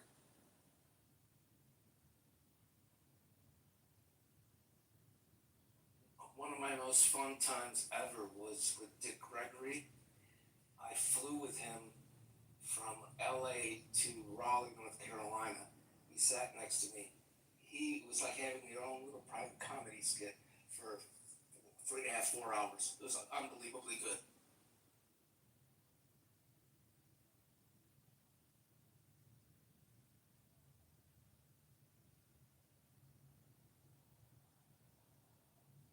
Oh yeah, they motherfucker. That shit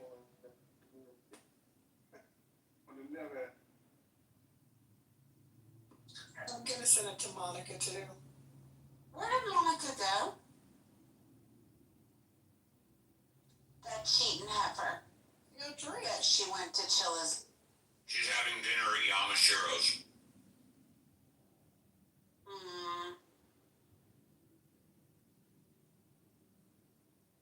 Oh, rip her chakra in that. She's in her room talking about race.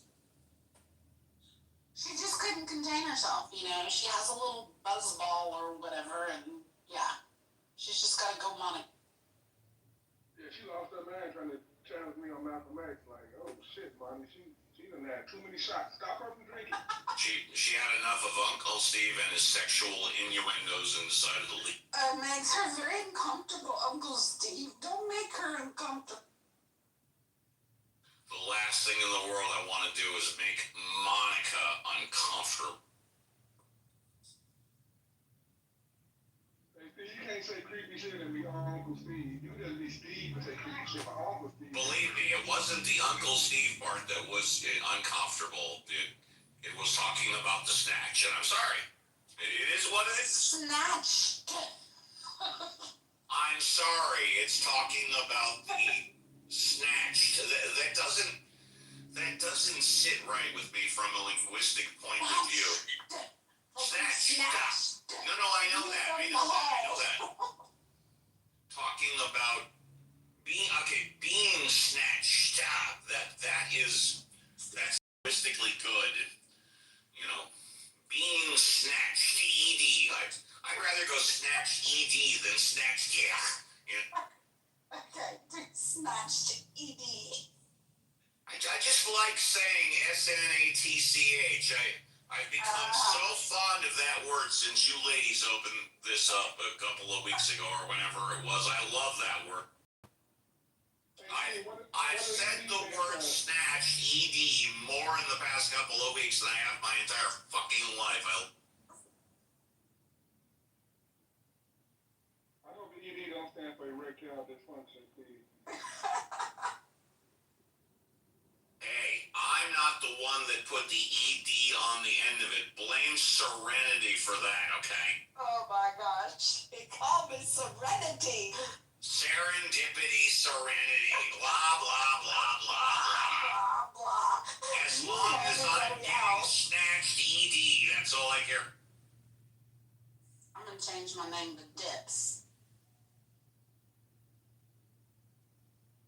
Serendipity, do you own a yoga studio? I wrote that in a yoga studio that says Serendipity Yoga. I'm like, I took a picture of that motherfucker too. I'm about to show it. That's right. Yoga studio. I love that. There's a bakery in New York City called Serendipity. I was going to say, it sounds more like an ice cream. At least I think it's a bakery. Somebody sent me a picture of, I'm pretty sure it's either a bakery or a cafe. What's there?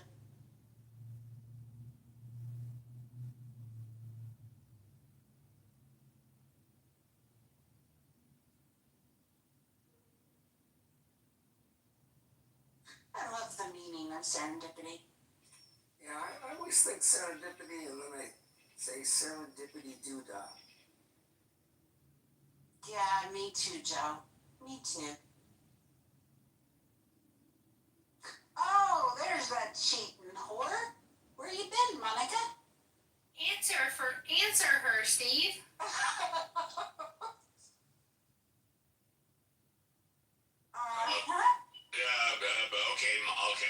Monica, where have you been? What's your favorite color serendipity again? I forgot. There's too many to choose from. I would never pick one. I currently have a very strong leaning towards aqua right now, though. I love that. Thank you. I'm so glad that you made the official fish of Get Snatched anchovy. No one did that. No one did that. I might have done it. I might have done it. That's interesting. That's interesting. That's the PTR with the serendipity yoga with an aqua. Hold on, I gotta snag this PTR. Hang on. Ah, look at that, y'all. There's my name on the door. Gotta zoom in. What are we talking about? Look at Hakima's PTR. It's serendipity yoga.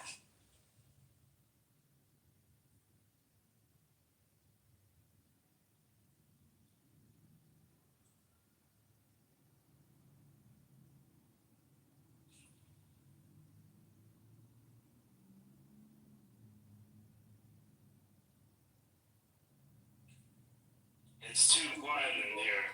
He likes you. Aww. What's up, Love Monica? it. Who's that? Hi, Jack. Hey, what's up, Serendipity? Long time no see. Yeah, very long time. Do I know you? Yeah, you do, but I have like 10 names since the last time we talked, probably. Ah, okay. Who were you before? That's the problem. I have no idea which one you'd recognize me with. But You're one of those. Yeah. Okay. exactly. That's Gotcha. right. Gotcha. Just too quiet in here. I had to come stir something up. What kind of bombs can I start here? Was Uncle Steve making sexual references? You can ask Monica why she was cheating on me. Why she's been cheating on me for the last 3 days. I just don't understand. Monica, why were you cheating on her? That's probably gonna go badly. Perhaps we should take the poll down. Let me screenshot the results and I'll remove it. I really don't like polls with people's names in it, but Steve pushed me, so. Come on, Steve. Don't do that, Steve. You don't gotta do all that, Steve Appel. Did you do another poll? Yes, for sure. I'm editing the serendipity photo right now. I'm gonna stick it in my PTR.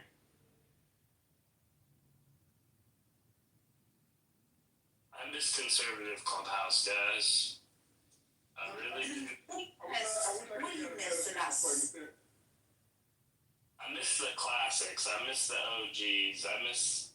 And I'm about to get some hate for this, but Alex New York, what a character. He entertainment. Yes, I know. If you want to listen to a real piece of shit, Alex of New York is amazing. They say like you don't know what sunshine feels until you get the storm, right? Like, you don't know what you got till it's gone. And it also says that you don't know what it feels like to be fucked up the ass until you get a broomstick back there. That's right, exactly. God, Steve! There. Jeez, do you miss conservative atheist? Do you remember him, Jack? Oh yeah, conservative atheist. That's another one. He passed away. Shut up. Passed away. He did, a couple of years ago. No way. I did not like that guy for a second. He's so sad. Oh my God, I hate He got very that. sick. He passed. Ah, man. But you Rest remember in his peace, rooms? He conservative was the atheist. first in the controversial rooms. Yeah, exactly. He was the first one to be like, no filter. You know, may his memory be a blessing. That's sad to hear. He was a character. God don't make mistakes. Hakima, were you around? Hakima, do you know who we're talking about? Oh, he's Oh yeah. He had like a clown PTR at one point. Yes, yes. Yeah. An AC clown. I'm not just saying mean things about someone I don't know. I'm ready to look at that. Yeah, it's not good to speak ill of the dead. And took me a while to understand what he was doing. He would collect angry black women as a beard for him so that they would attack the black men for him. He's one of the racists, Serendipity, we were looking for earlier, for sure. Were we looking for racist, Monica? You said that there are people with race bigotry that you sit with. And I was like, well, I don't know too many. I said they're part of the right. No, they're not part of the right. They're part of humanity. There are as many race-based bigots on the left as there is on the right. They just present it differently. There's more. You know what I noticed about the right, though? When I got this app, I was not right-leaning at all, but I realized kind of quick that most of you guys are people who lean right. I could have more good faith conversations with, more good faith and fact-based conversations. Even if we disagree, Abby, you're one of them, many other people on the right where I'm like, all right, we disagree probably 120%, but we can actually get to some truth. I'm not hardcore That's what I right. You know, I kind of agree with you. I'm not hardcore right at all. My social issues are much more leaning on the social stuff, but I'm right fiscally with foreign policies, etc., as you know. But I'm like pro-choice. I mean, I've gotten in arguments with people on that stuff, for sure. It's weird because so many of us, you'll find, like I was a Democrat once in my life, you know? Be shocked how many of us started that way. Oh yeah, me too. Yeah. Social, Abby, but Brad was in here earlier, and we were talking about alternatives going to kill me. But the Las Vegas shooting, was that attributed to left or right wing violence? Do you know? Completely. Okay, you and I've had this conversation, so I'm going to put it to bed, and I'm going to tell you that there's a great TV series that just came out. It's a 4-part series called 11 Minutes, and it's on Paramount Plus. It's the first episode is very hard to get through. It's hard to watch, but it picks up when you see the resilience of the people. But you see the 11 minutes of the bullets raining down on them. The break as he's reloading another gun, and then the bullets again. You see the people coming in that had escaped and ran back in to save people. And there was over 850 people shot and 58 deaths immediately. I know a lot about this from different directions, but I actually, after this came out, was talking to one of the Metro officers who was at Metro, and he worked on the the counterterrorism unit. Also, he was involved with FBI, and he did a lot of the I would say the investigation of the family members, the girlfriend, trying to figure out motive. And there's stuff that I didn't even know that I learned recently. So this shooter, and I don't even want to say his name, like one of the things in this TV series you'll see is they never say his name on purpose. They found in his computer, he had been scouting music festivals around the country for over a year. He had looked at, what's the big one in Chicago, Lollapalooza? Yeah, right? Lollapalooza. He had looked at that one. He had looked at one that was in Tennessee. He had looked at the big one in Palm Springs. They found all this in his computer. And I think this is Monica. It was like the week before the country festival. He had taken all those bags with all those guns and checked into the Ogden, which is a building in the old downtown of Vegas, where they did the Life is Beautiful festival. And that's a festival that celebrates, it's like a Burning Man kind of thing. I would say it's a very left-leaning concert, for sure. And he had actually gone there with his guns, but I guess at some point he decided that wasn't where he was going to target. They interviewed extensively the girlfriend, and she talked about things like, it's kind of what we learn after the fact with these shooters on signs and things that they should have noticed, and things about him that she noticed, but she was living for free, and he had some wealth. So she never said anything about it. His family also picked up on stuff. I could go on if you want to hear it. Some of it, this guy bought like a baby monitor, and he never had kids. There were no babies. He bought scuba gear. She didn't know why, but the stuff just started appearing at the house. Where did this air, Abby, by the way? It's on right now. It just came out. It's on Paramount. It's called 11 Minutes. It's amazing. It's amazing.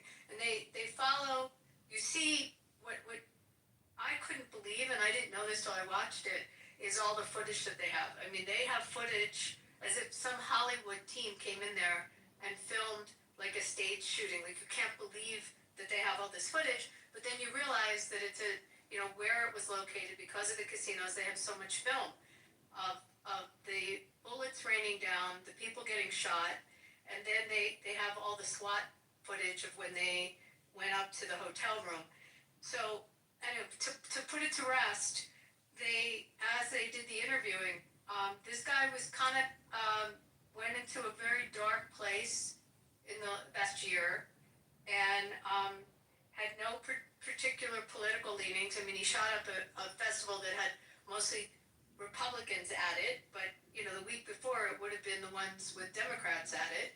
It was not a political thing. He was a very big player in the high limit slots. I was just going to ask Abby, sorry to interrupt, was he running up a higher debt in the past year? So or that was his debt interesting. the same thing? His debt, he had taken out markers and such, but it wasn't like he was in serious debt, although he was not getting all the comps that he was used to getting, and had showed some anger moments at the casino because of it, which can happen with players when you pull back on comps. So, it's interesting because some of the properties he was playing at went through change of management, and they just so happened they pulled back on how, what they were giving to their players, and also the hosts had changed, so there were probably lots of reasons for that happening. One of my best friend's father actually got shot at that event, and thankfully he survived, but they didn't know till the next day. It was like the worst 12 hours trying to figure it out. That's what you're going to see when you watch this. You see the pandemonium of, literally Uber drivers pulling up, grabbing bodies of people and throwing them into Ubers and throwing them into taxis, grabbing people's cars and just taking off, trying to get to the hospitals with all these people shot. 800 plus people shot. So then I forget which episode, it cuts to one of our hospitals, Sunrise, and you see like just all these people being brought in. Over 100 doctors were brought in. I had a dinner party at my house that night with my friend who's a neurosurgeon at that hospital, and his phone rang, and he bolted out of our house at about 10:30 when he got the call, and we didn't hear from him till 7 o'clock the next evening when he came out of the OR, took a night sleep and went back in the OR like for 3 days. It was crazy. All the doctors just, from, everywhere got brought in, and, that was nuts, especially on the bigger hospitals. But anyway, I'm sorry to go on and on. There's so much to talk about with this. But they really did not find a motive with this guy. There's no underlying, it was clear there was no underlying anything political. It was just a very disturbed guy. And, then they interviewed the family members. They had episodes with him where, he was very controlling. That's the things they would say about him. But I will tell you one other thing I learned that you'll see on this show when the SWAT team, they finally all come up to the floor of Mandalay and hit the room where he is. You see the cart, like a butler's cart, room service cart, which had the baby monitor on it. That's how he was able to figure out if anyone was coming to the door, because he was able to see, he bought like a closed circuit monitor.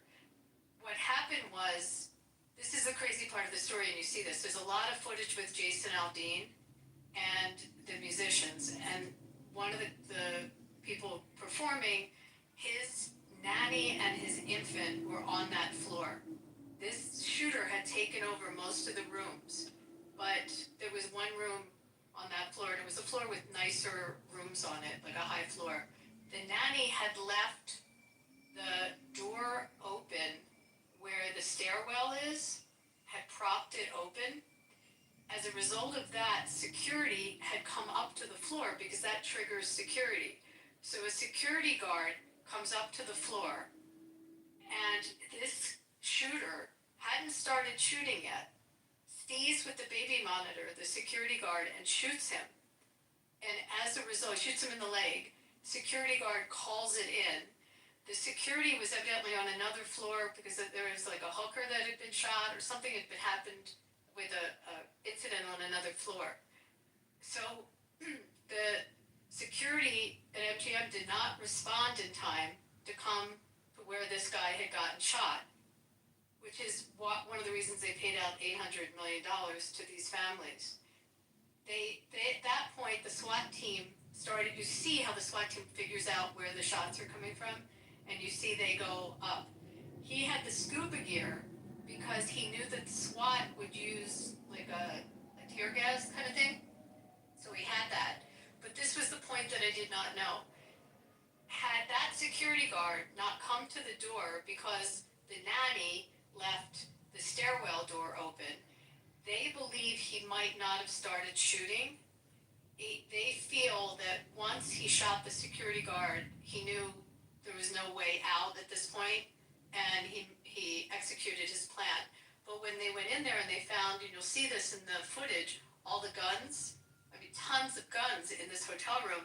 They also found like incendiary devices that they think, there could have been another way that he might have attacked this festival.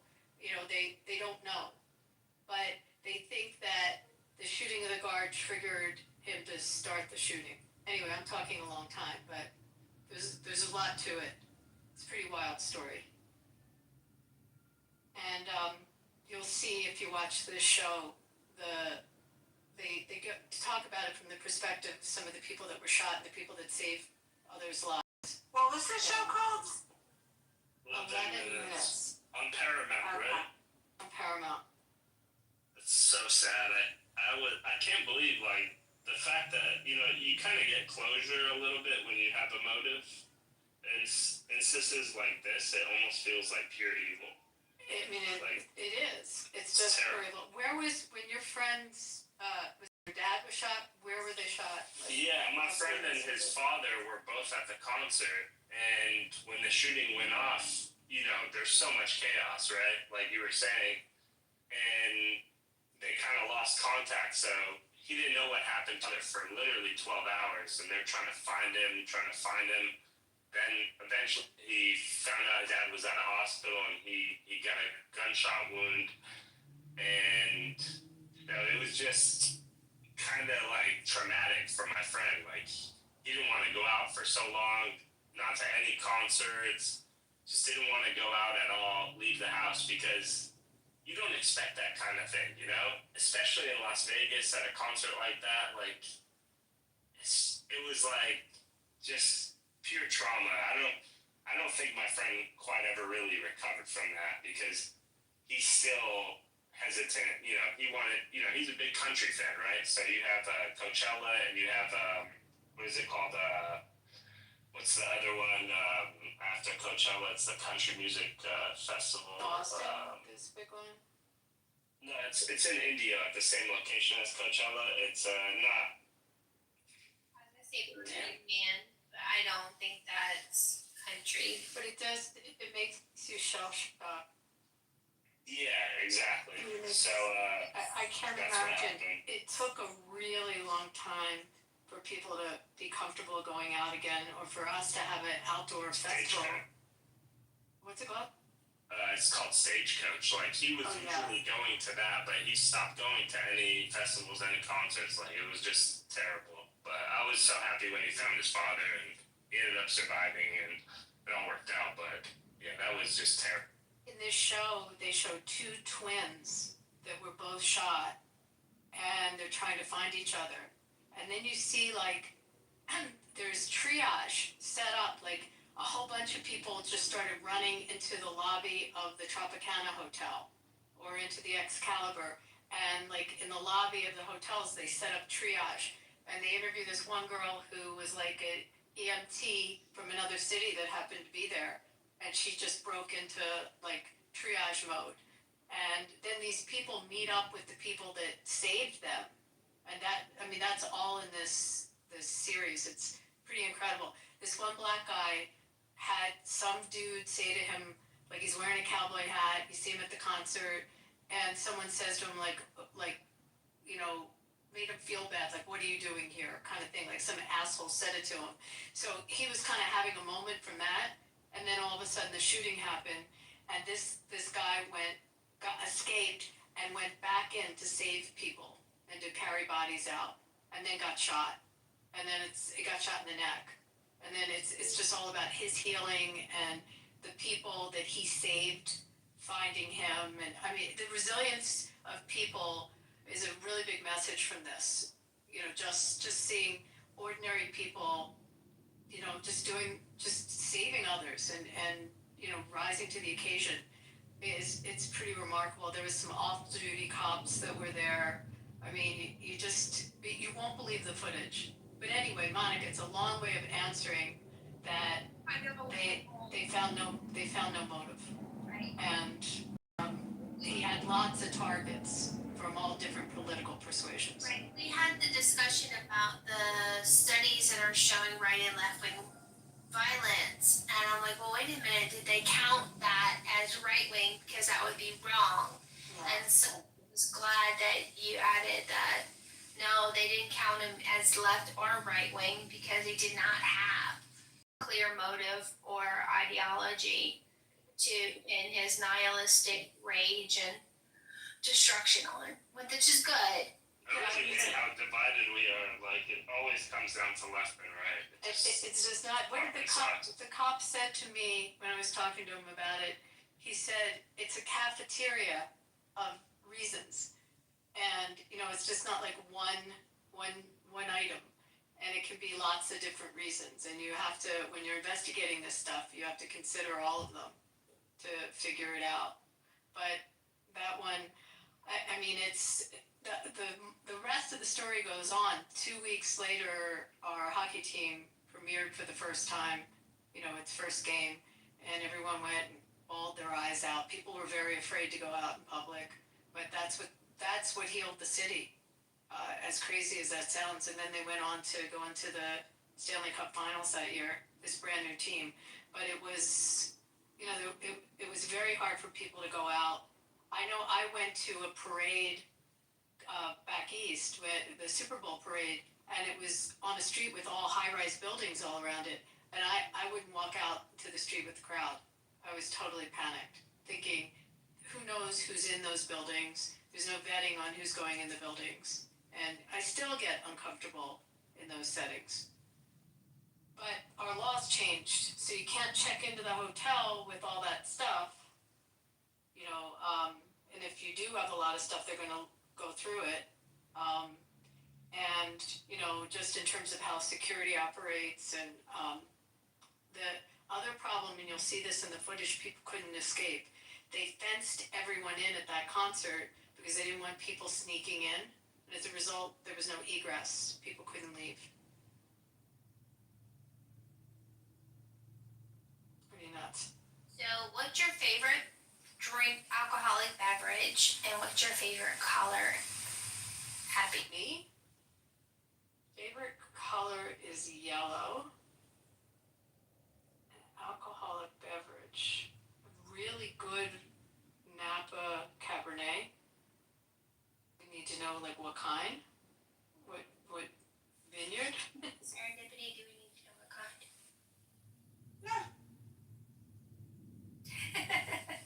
Is that like a light yellow or like a bright yellow? Bright. This is not a range within the Bright. Like a good Hi, bright. Phoebe. Hi, Holly. Autumn. Hey everybody. Hiya. So, guys, I want you to watch that. Do you have Paramount? Can you stream it? Put the link of the trailer in the chat about 20 minutes ago.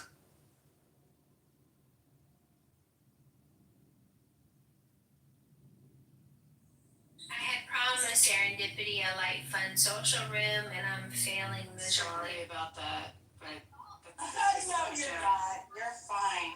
I did it. I do know one last thing. I know some lawyer friends of mine that got very rich as a result of that case, on those cases. It was a lot of money they paid out.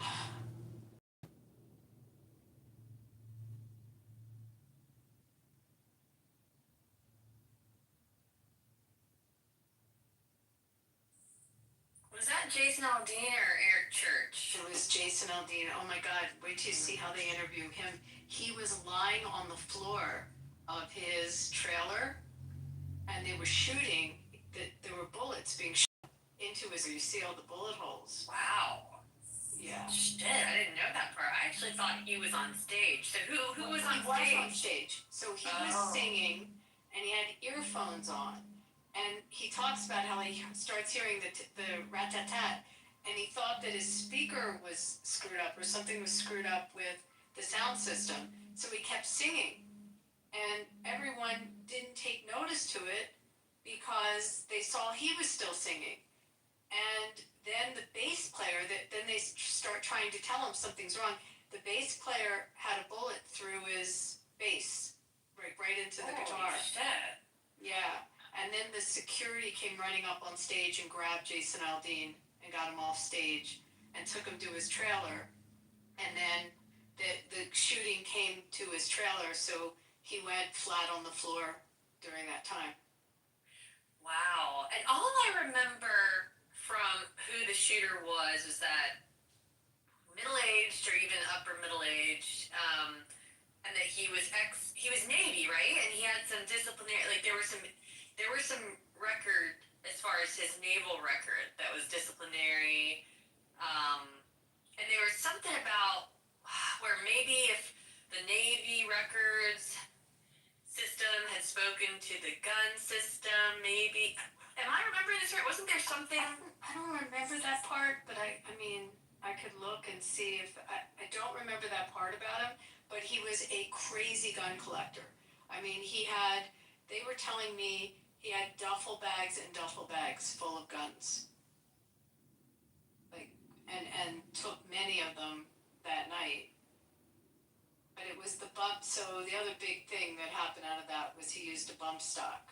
And so that got outlawed, but there was a big lawsuit in our state to sue the manufacturers.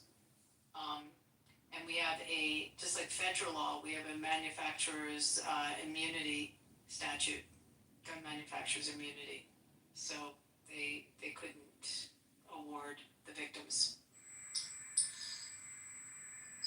Those How do you feel about Pam Bondi? Me? Yes. I like her. Am I gonna get rained down now with verbal bullets from everyone on that? I like her. Well, I asked Grok, and he gave her a grade of C-, but I think that's overly harsh. But I appreciate your answer. She's got a lot on her, she's got a lot of litigation happening in the first couple months. She was in court. I mean, this is not a typical, a typical job for an AG. I mean, there's just so much major litigation and arguments in front of SCOTUS, that they were preparing. I mean, there's just a lot, and I think she's putting out a lot of fires. Trump keeps her busy for sure. Keeps her busy. I think she's very bright. Do you see a changing sentiment from MAGA and Trump supporters regarding her competence? I mean, I think people that are supporters bitch constantly about different people they feel might have stepped out of line of what they want. But, I look at it as a Republican, not as a MAGA person. I'm just what's good for the party. So, and I look at the policies. I don't know.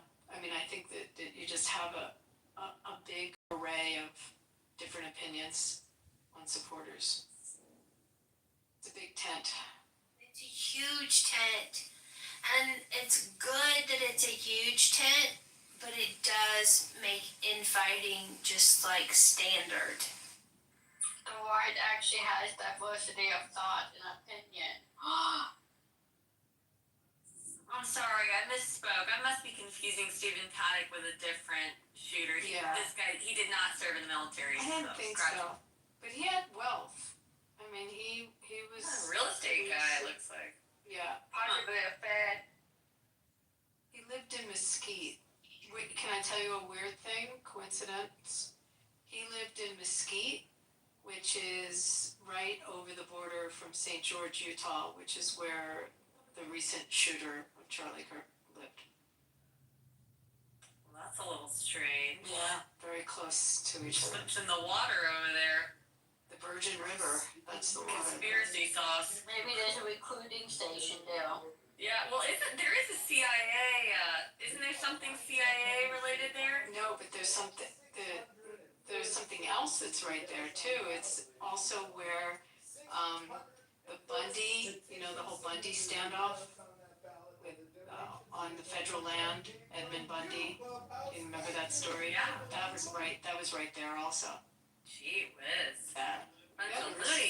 Bunch of loonies there. A Looney Tunes town. Thing about this. I don't know what are they doing about their bigger thing. You can't see it. Hey, I got I'll stay with the I'll take the meth heads over the Looney, I guess. All right, go. Let's hear it. If it's stupid, Bunch like of I will rage at you. Where are you? I was I'm in North Georgia. I'm exaggerating a little, but there are. I do see meth. Maybe I'm not exaggerating. I do see meth almost every day walking up and down the road and randomly at the country high road near me. But they don't really bother anybody. I mean, you would occasionally hear about like some, farm equipment like goes missing. That's like that's the biggest thing. But am I right, Serendipity? The meth heads, they don't usually, they might be domestic abuse, but. We actually went to the Wisdom Yeah. Conference and sat down with Adventist I would say you're totally right. We have a lot of them here. conversations A lot about of them, but how it's been a blessing for it's and how modern day Christians have to there's a actually town see this. they say it's the meth capital. When I drive from where I am, the back roads that you can drive to Palm Springs, and it's through these towns, 29 Palms, up in Yucca Valley, these areas. There's a Marine base there, and it's a big meth area. Was coming out speaking and a lot of crime. Is it rural or? Really rural. Yeah, because it usually, meth is, from my experience, typically more rural than the cities, but I could be wrong. But that's where it's grown. I guess that's where they make it. Maybe not grown, but that's where they usually cook it up, is in the rural. So I guess access-wise, you're bound to have more in the country.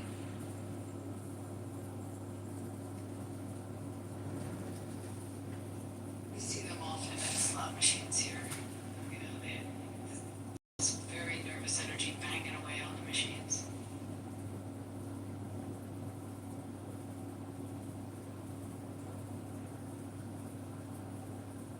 Wow, yeah, I can picture that. I can definitely picture that. They're so, once you know what they look like, it's like, oh, there's one. Oh, there's one. You can spot them a mile out the way they move their bodies.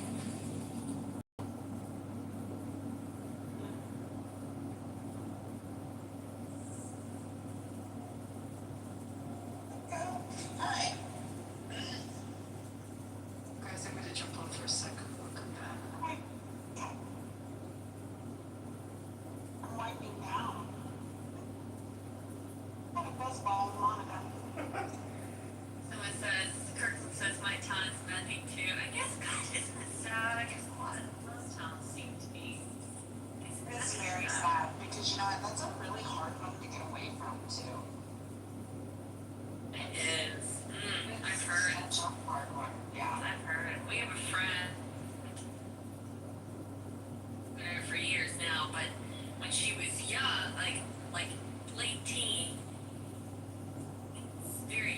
late teens, early 20s, I think she kicked it, but she had a meth problem. And I didn't know her then, but she's told me stories, and if you met her, you'd never know. I mean, you would never, ever guess it. She's beautiful, beautiful. And, but yeah, she had a really bad meth problem. She got in with an older guy and just went down this really bad meth road. And she ended up having to she went to several rehabs. Her mom, like, basically find her and chuck her in the rehab, force her in. And finally, she went to a women's Christian rehab live-in for, I think she said she was there for like a year and a half. And I mean, she told me, this is before I was a Christian, she told me that, and she's a big reason why I became a Christian, because I never could shake this story, but she said, Holly, that I knew that Jesus was real because there's nothing in my body, in my, like, earthly, physical being that wanted to stop. It had to have been Jesus. That's the only way I stopped. Really?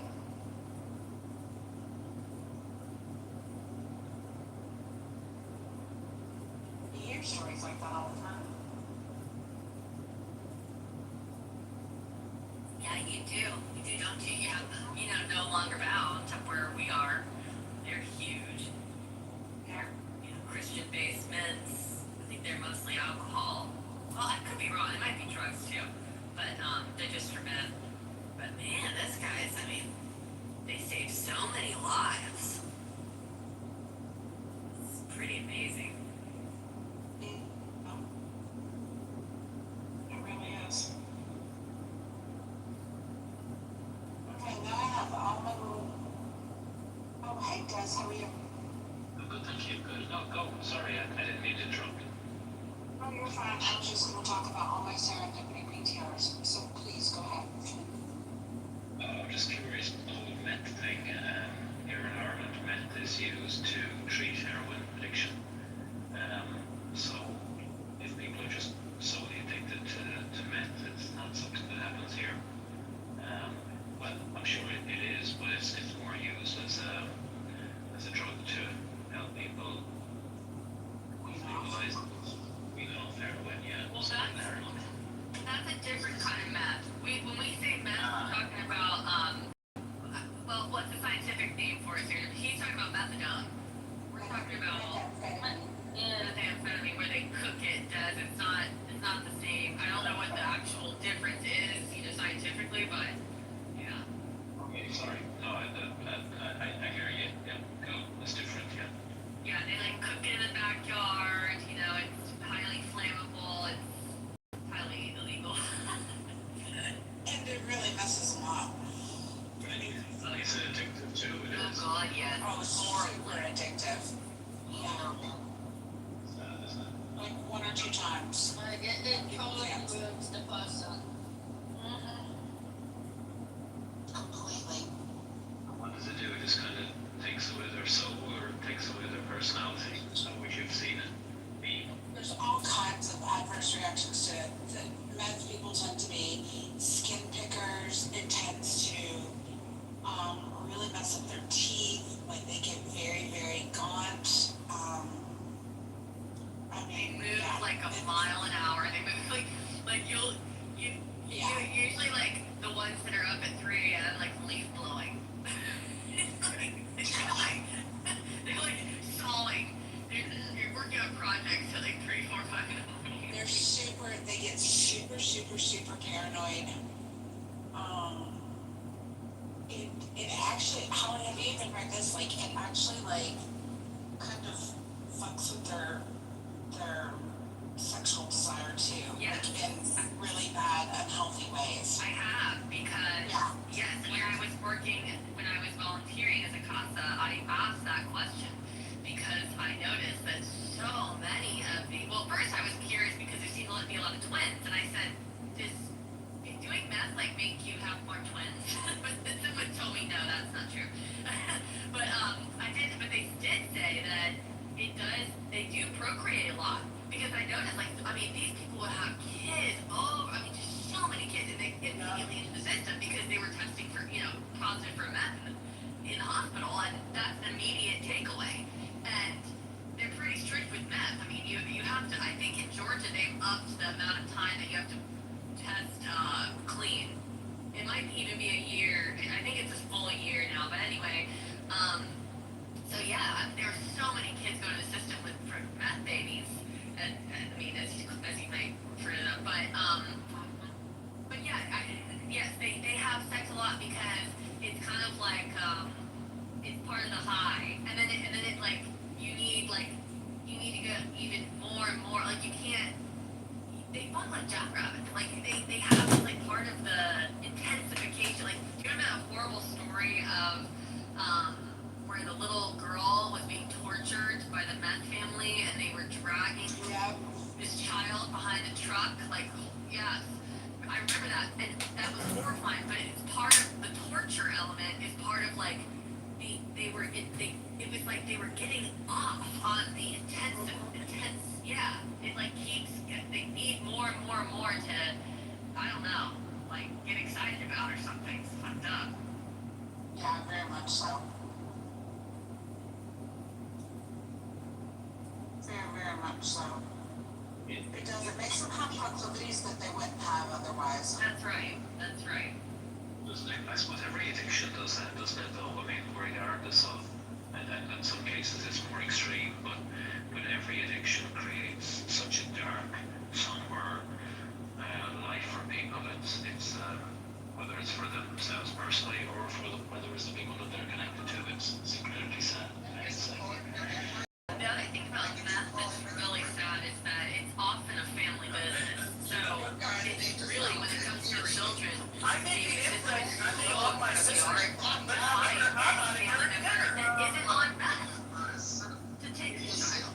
Yes, it is crazy. I mean, the grandma's on meth. Yeah, I mean, and even if you finally found one, I mean, chances are that they used to be users too and they got out. It is such a family affair.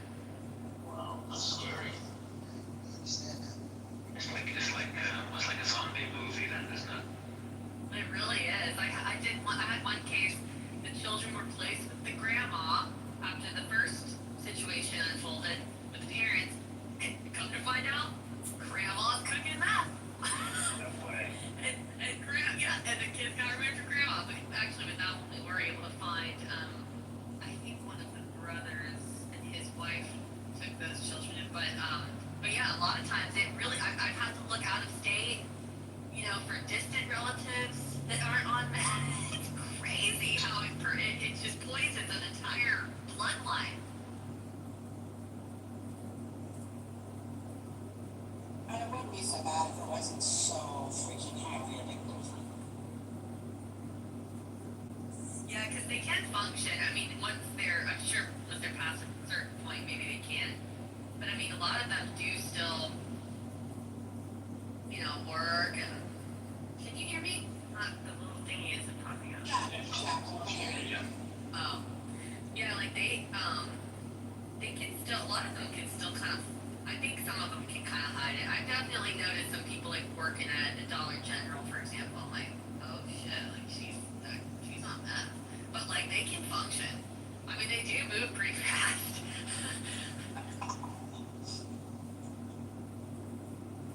And they get super paranoid too about everything.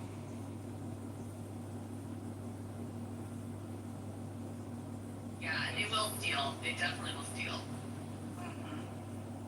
But isn't it the same with every drug though? I mean, I know we're talking in this particular case about meth, but if you think of every drug, all of the characteristics that you described are across the board, whether it's alcohol, whether it's weed, whether it's heroin, whether it's coke, it's the same pattern, isn't it? Or is that a bit naive of me to think? Well, there's truth in that, but with meth, it's all of those in the extreme really quickly. There are functional people who might smoke weed occasionally, but like for the most part should fine. You know. And coke. Plenty of people do coke. Yeah, lots of people do coke, and they function fine. Like they're I don't know. With meth, it's like you go from 0 to 100 in no time flat. Okay, I hear you. Yeah. If I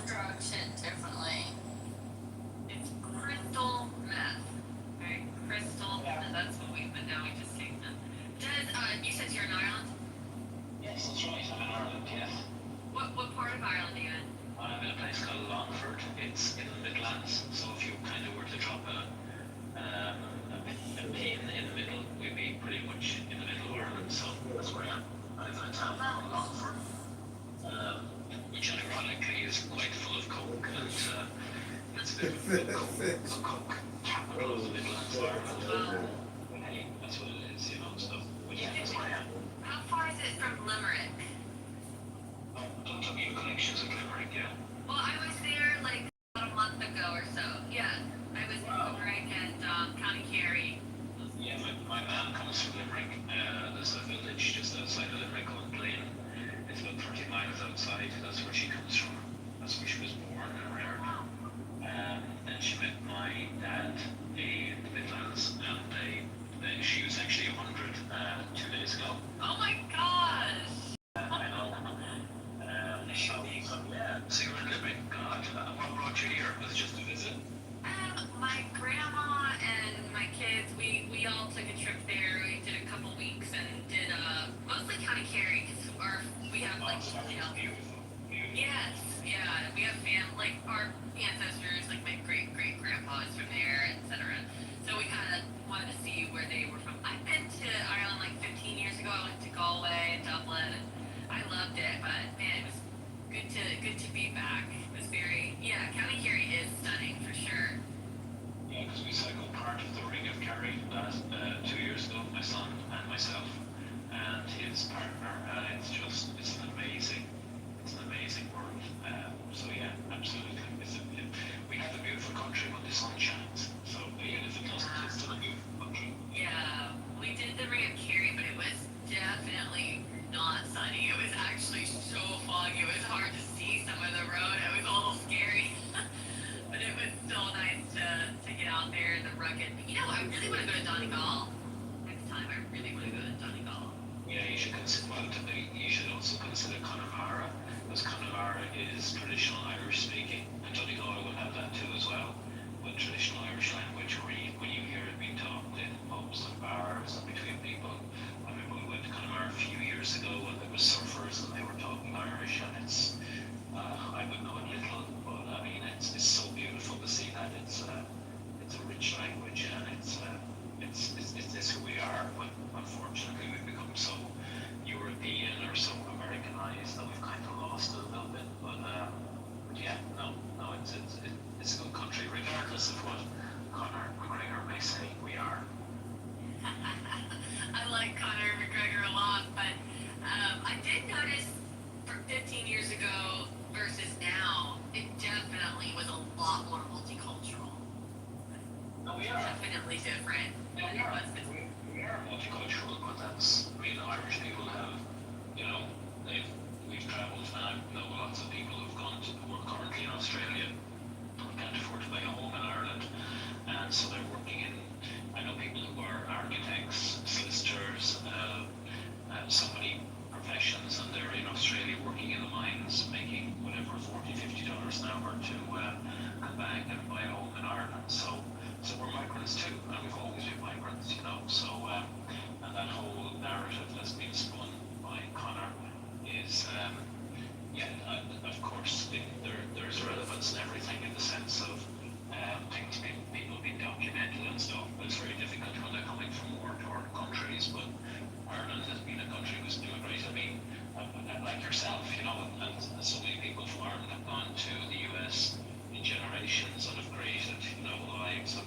and connections and stuff. So it's, I don't know, it weighs a little heavy on me. It makes me quite sad to think that we can't reciprocate that back to other people. But I know there's limits to it, but still, we should be able to do that. But the Irish don't invade and accept everything to be given them for free at the cost of the citizens of another land. They don't do that. That's not been a part of Irish history, majority-wise. You'll find like individuals everywhere, yeah. Never been a thing. Majority-wise, Irish. Who does that often? Who goes and does that, do you think? It depends on, there's many different groups or individuals, because everyone's an individual, obviously. But it just depends. A lot of people do look for handouts. A lot of people do. There are a lot of Asians, and that's an issue that's happening in Ireland. When it gets to the point that 20% of Irish tax dollars funding is going to Irish people contributed, and the rest of it's not going to the Irish, that's an issue. There's so many issues within Ireland. And it's even worse since the numbers numbers from like an article I wrote a couple of years ago on this immigration issues and all the different pros and cons.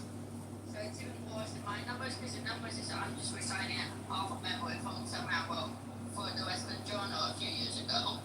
But it's a very complicated issue in Ireland, unfortunately, and the Irish people have not done what's happening to them, to others. They really haven't. They go, they do immigrate to places sometimes, like everyone does, and that's fine.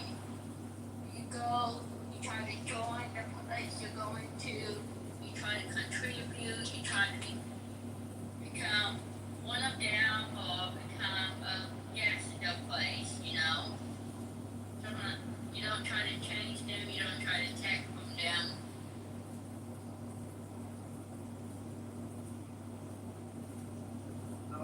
I hear your argument and stuff, but my own son has never lived in Ireland. He's always lived across Europe in different countries, and he's trying to maintain his Irishness in each one of those places that he's been in, whether that's being part of an Irish community or going to an Irish bar or whatever.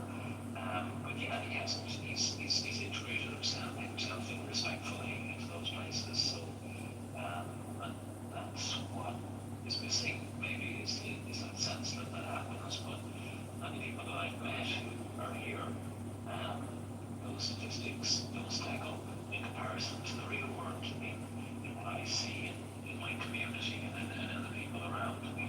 I have a lot of African friends and a lot of friends from different nationalities, from Poland, from Ukraine, from just people that I've met across the business that I work in. So it's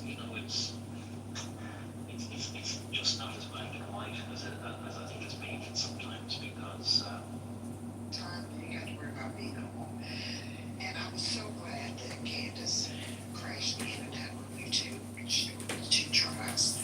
And Jeffree Star got on and spoke, because these people, Craig even said it, you will be retaliated or mistreated for speaking your truth. And so I was like, a lot of people, they're just not ready for dialogue at all. And I really looked, I didn't look at him when I first met him as a kid, because I looked at him as a kid. I was like, I can't believe he's going to sign my time card. But he always looked like, I know what I'm doing, I'm the shit.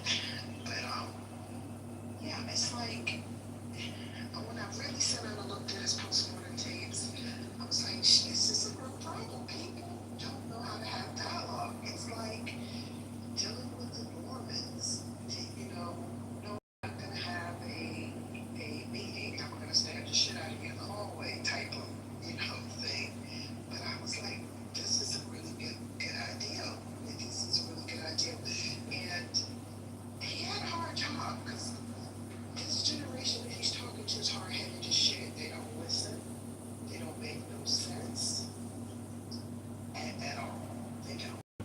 It's really hard to talk to them. Is there a Charlie Kirk left? Like, who would that be right now? Does anybody even know if there is one or not? Well, the left don't talk, they yell. No, they're not good. That's why I went on and changed my party. They're not good with kids. So here we are. We can all admit that it does seem like there's no dialogue to be had with they want Dobby. who?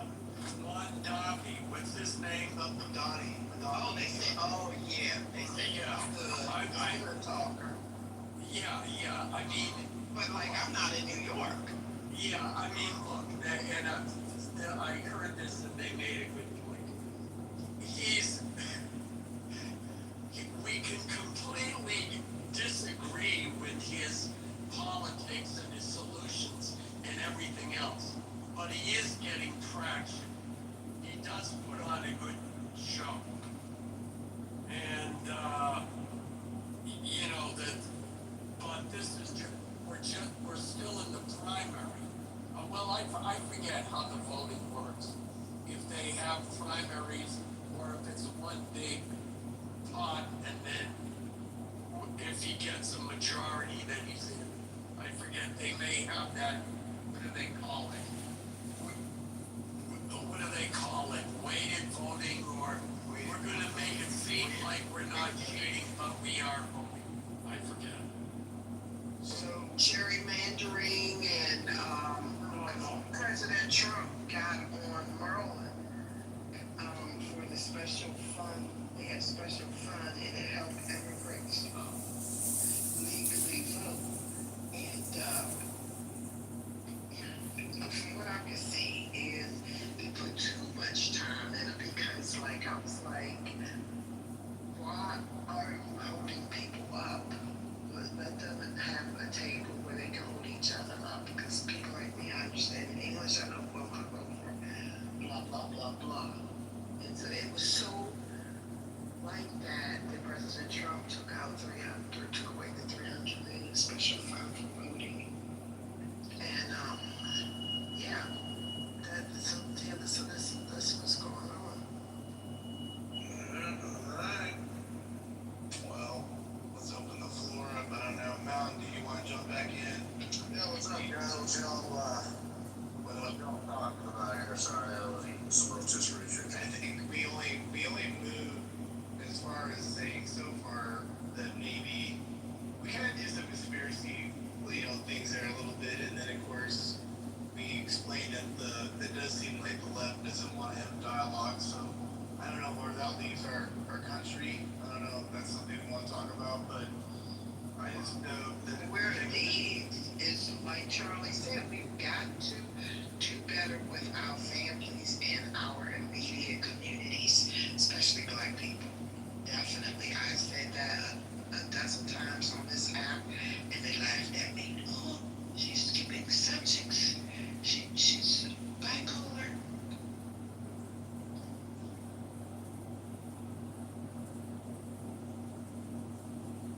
Man, I don't know.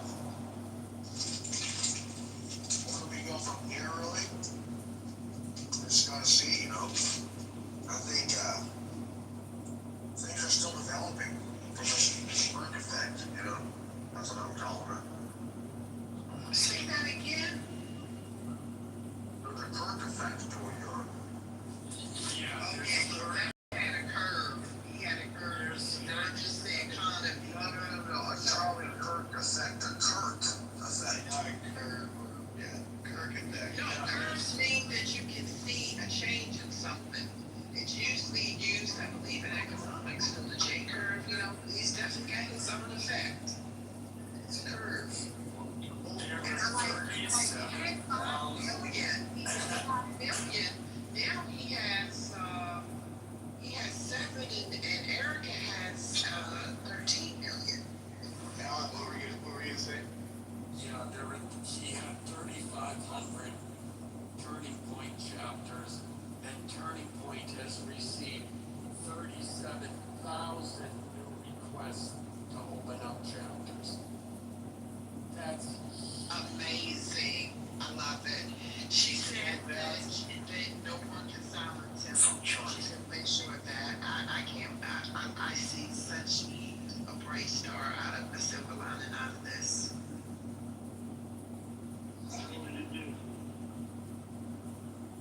Yeah, just spawn more Charlie Kirks.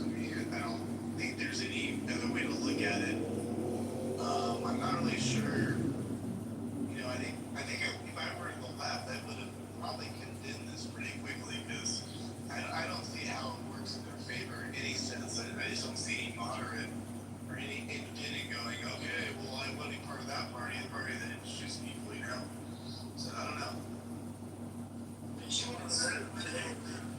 because that's where they're at. They want to shoot. They've been advocating for it for years and years.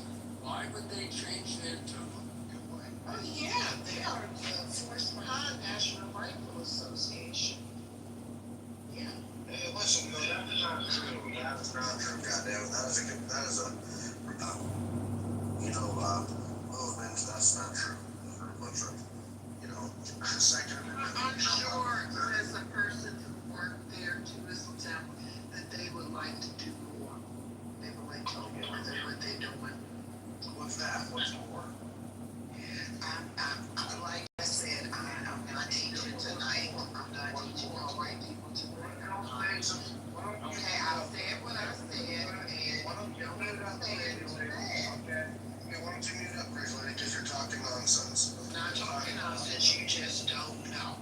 You just said that the NRA is what is it exactly? What were you saying? What's your I said I bet that they're probably, I'm probably taking money or lobbying, in the pockets of the left. That's what and you said you don't think that they're, and that's just because I did there, I worked there, so that's what I thought from there. What I thought. I can't tell you what people vote for or anything like that. It's none of my business when they go behind the curtain. It's just being there, that's what I thought. It's not even an opinion, I just thought that. Well, I understand it's kind of his opinion. I think It's not, because He's talking a lot of nonsense tonight. I'm not talking nonsense, I'm talking about things that you don't understand. Yeah, just give the floor to some of the patriots. You've been talking a lot of nonsense in the crowd there. I'm not involved with. Why don't you give the floor to some other patriots and stop talking about people talking nonsense when they're talking actually good stuff? I'm getting ready to go to bed because I gotta get out and figure out. Good night. All right. So we are talking about where do we go from here? I mean, what does that look like? Is it just like we just gotta write this out and make sure nobody else gets shot? Like, seems like all this pretty much succumbed to that at this point. I don't know, man. Developing, in my opinion, but I almost got something inflammatory to say or something. Shit. That's what I don't see. Go ahead. Right. I know you want to talk. I was definitely talking to you, bro. Shit, this fucking crybaby fat motherfucker.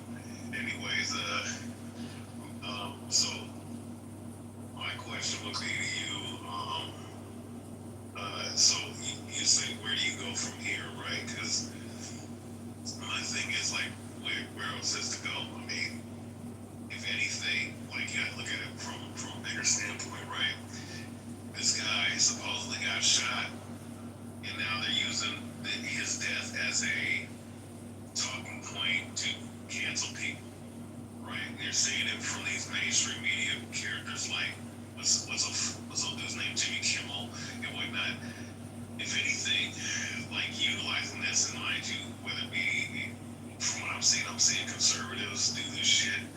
Ironically enough, the current regime was just talking about defending freedom of speech, and now all of a sudden everybody, you can't even have a conversation, you can't even have a fucking opinion about what's going on, right? That's not even inflammatory towards the individual, right, that died, but somehow, like, you are able to get canceled.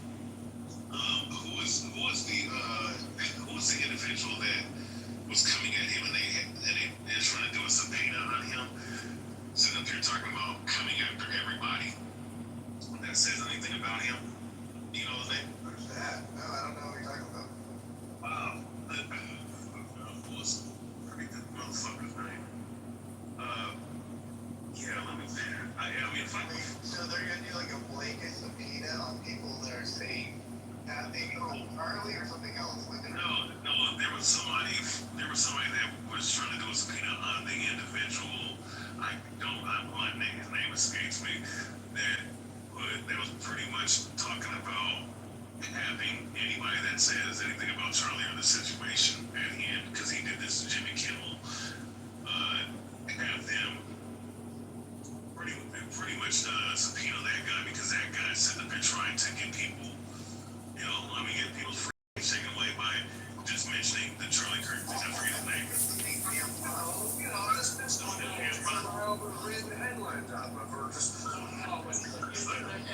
The FCC guy? The FCC guy was talking about the ABC. Oh, Brandon Carr. There you go, Brandon Carr. This cat right here, the SEC chairman, Brandon. Yeah, one of these politicians trying to put a spin on him for that. So overall, what I'm trying to get at is like that's what you need to focus on, if anything, because now that this situation's happened, now your federal government is using all the stops, pulling all the stops to try to come at people. Like if you come at someone like, I hear what you're saying. Let me land the plane. I got like 2 seconds. Fucking instrument ass motherfucker. Right. This plan good. Yeah. So with that being said, like, shouldn't your focus be on that? And maybe the people within this party, not a certain segment of the Republican Party who's now acting like hypocrites right now, like, shouldn't we come after those people and the people that are pushing this, like J.D. Vance talking about snitch on people or speaking about that's all. Ray, I just want you to know what you said really offended me, and I need to go to my safe space because I feel like your words are going to do me harm. And so I'm sorry that you just have to stop talking, Ray, because this has hurt me. And your type of speech is harmful and hate speech. So I'm sorry, I'm going to have to cancel. Now let me ask you, which party says those things? I'm not serious. You're fine. I'm fine. We're all good. But which party says that? The left or the right? And which party has been saying that for a minimum of 10 years? Because I will say this, what goes around comes around. Damn. Now there's a party that has been pissing and moaning and actually canceling and doxing people, and not just individuals, but the government has been using its agencies to silence people on Facebook, to silence people on what was then Twitter, to go after conservative groups using the IRS, to use a whole host of government agencies to silence their opposition. Well, now, guess what? There's a different sheriff in town, and again, yeah, we're not going to apologize for it. I'm sorry. It isn't going to happen. It just isn't. And as far as Jimmy Kimmel goes, you can go, and it's not, first of all, he gloated when Trump got kicked off of Twitter back then.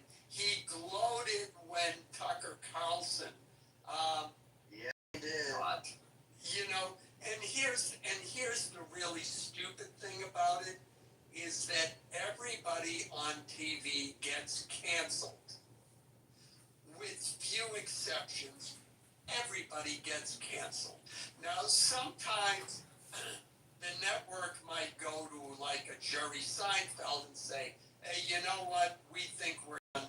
And Jerry says, okay, let me announce that I'm retiring and save face. And they're like, fine. But everybody gets canceled.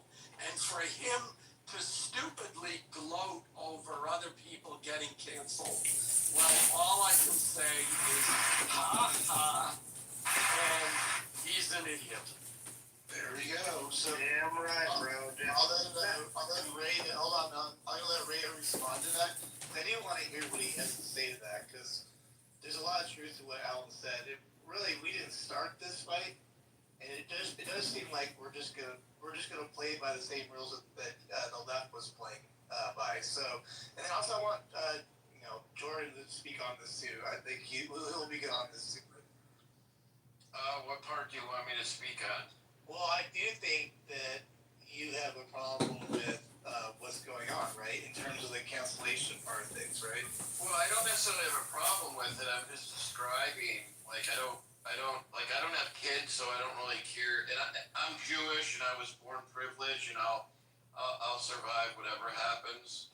But and I'm a sociopath. But what I will say is that when government starts to dictate what the media can show and not show, when oligarchs, if you will, start to buy out the media so that there are only a few people at the top who own a lot of the media outlets, it becomes very challenging for a democracy to survive. And I'm not only for democracy, whatever works, works. I have a friend who is married to the former Prime Minister of Pakistan, and I can tell you that she certainly thinks that, a democracy gets in the way of many things. So I think, we're well past the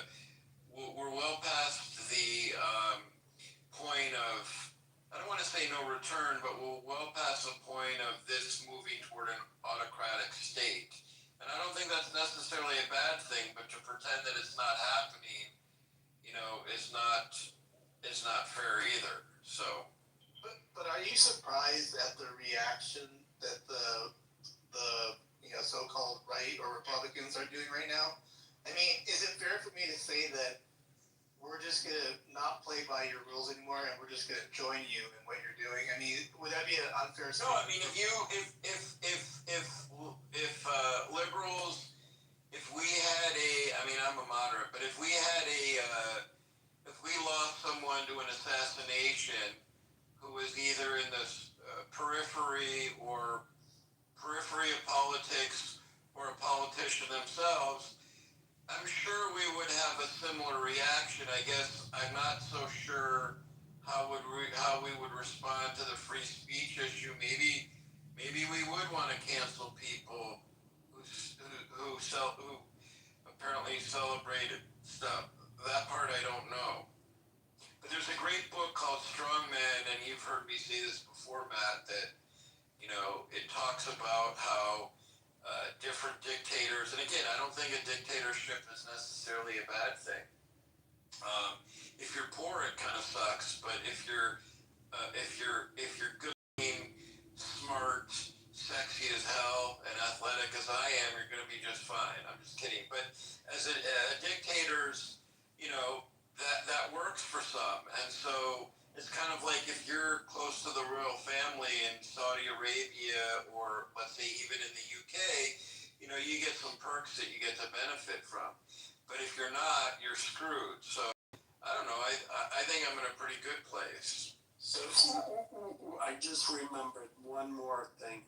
The left, for the last 10 years, reminded us that these are private organizations, and the protection of free speech it relates to the government, and that private organizations can hire or fire people as they wish, and that if someone on the right gets canceled, then they shouldn't complain because speech has consequences. Well, guess what? Now it came speech has consequences. Yeah. Kimmel got fired. That's the end of that. It's come full circle on this, and you're completely right. We heard that for years on this app, Alan, that that X or Twitter at the time was a private company and could operate in however fashion they wanted at that time. You know what I mean? So we heard that constantly shoved in our faces for, you guys don't even know how many years that was. That was just pathetic. But Ray, I did want you to respond because he did mention me or talk to you directly. Go ahead. Yeah, no doubt. Appreciate it. So, Alan, here's my response, right? Do you think I give a fuck about any of these mainstream media cats, whether it be on Fox or CNN or Jimmy, degenerates like Jimmy Kimmel or any of these characters? No.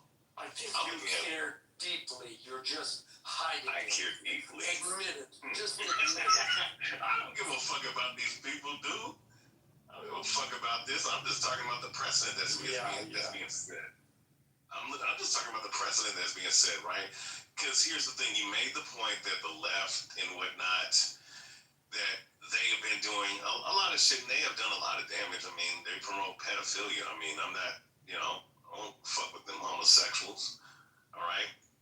So, I mean, I don't, there's a lot of things that they've done, and of course, the fucking, what is the Me Too movement that they promoted and all this other weird, degenerate shit that they promoted and canceling people. Yeah, they've done that. Now, please let me finish, because I'm just responding to Ellen. So no, I get that. I get all that. No doubt about it. But at the same time, the right have been talking about free speech, all this other stuff, trying to take the moralistic route. The problem is that because they stood on this moralistic route of free speech and everybody should be able to say whatever the hell they want to say, now it seems like because someone like what's his name getting shot, whether you believe he's a hero or not, which I don't personally, but regardless of the fact of what side of the aisle you're on, right? This event is being used to come at people's free speech, and the right once again has said that they care about people's free speech, and the right are utilizing this, right, to say let's deport all leftists and the leftists need to go. And I mean, this is just people that will be speaking just in your everyday talk, or even on YouTube and Twitter where majority of these people are at. And of course on here too. I mean, it is what it is. But hearing all this shit, it just seems like a bunch of hypocrisy. So my thing is, if you're going to take the moralistic route like you claim you'd have, right? Why not be better? Why the fuck would you want that to happen? Especially when, I'm going to land here, Mountain, and you can say what the hell you want to say. But if that's, but understand this, the ramifications happen, domino effects happen all the time. What happens, what you think you want, you may not want, because it's only fun and games until it happens to fucking you and your children, your kids, your children, your wife, your husband, or whatever. Because eventually what's going to end up happening is, well, it's free game. It's now that these guys are getting hit, and mind you, we've seen it on both sides, it's going to end up happening to everybody, and you're going to be affected regardless of who you vote. And I'm just speaking specifically with the right now, because they're the ones in charge and they're the ones pushing this shit.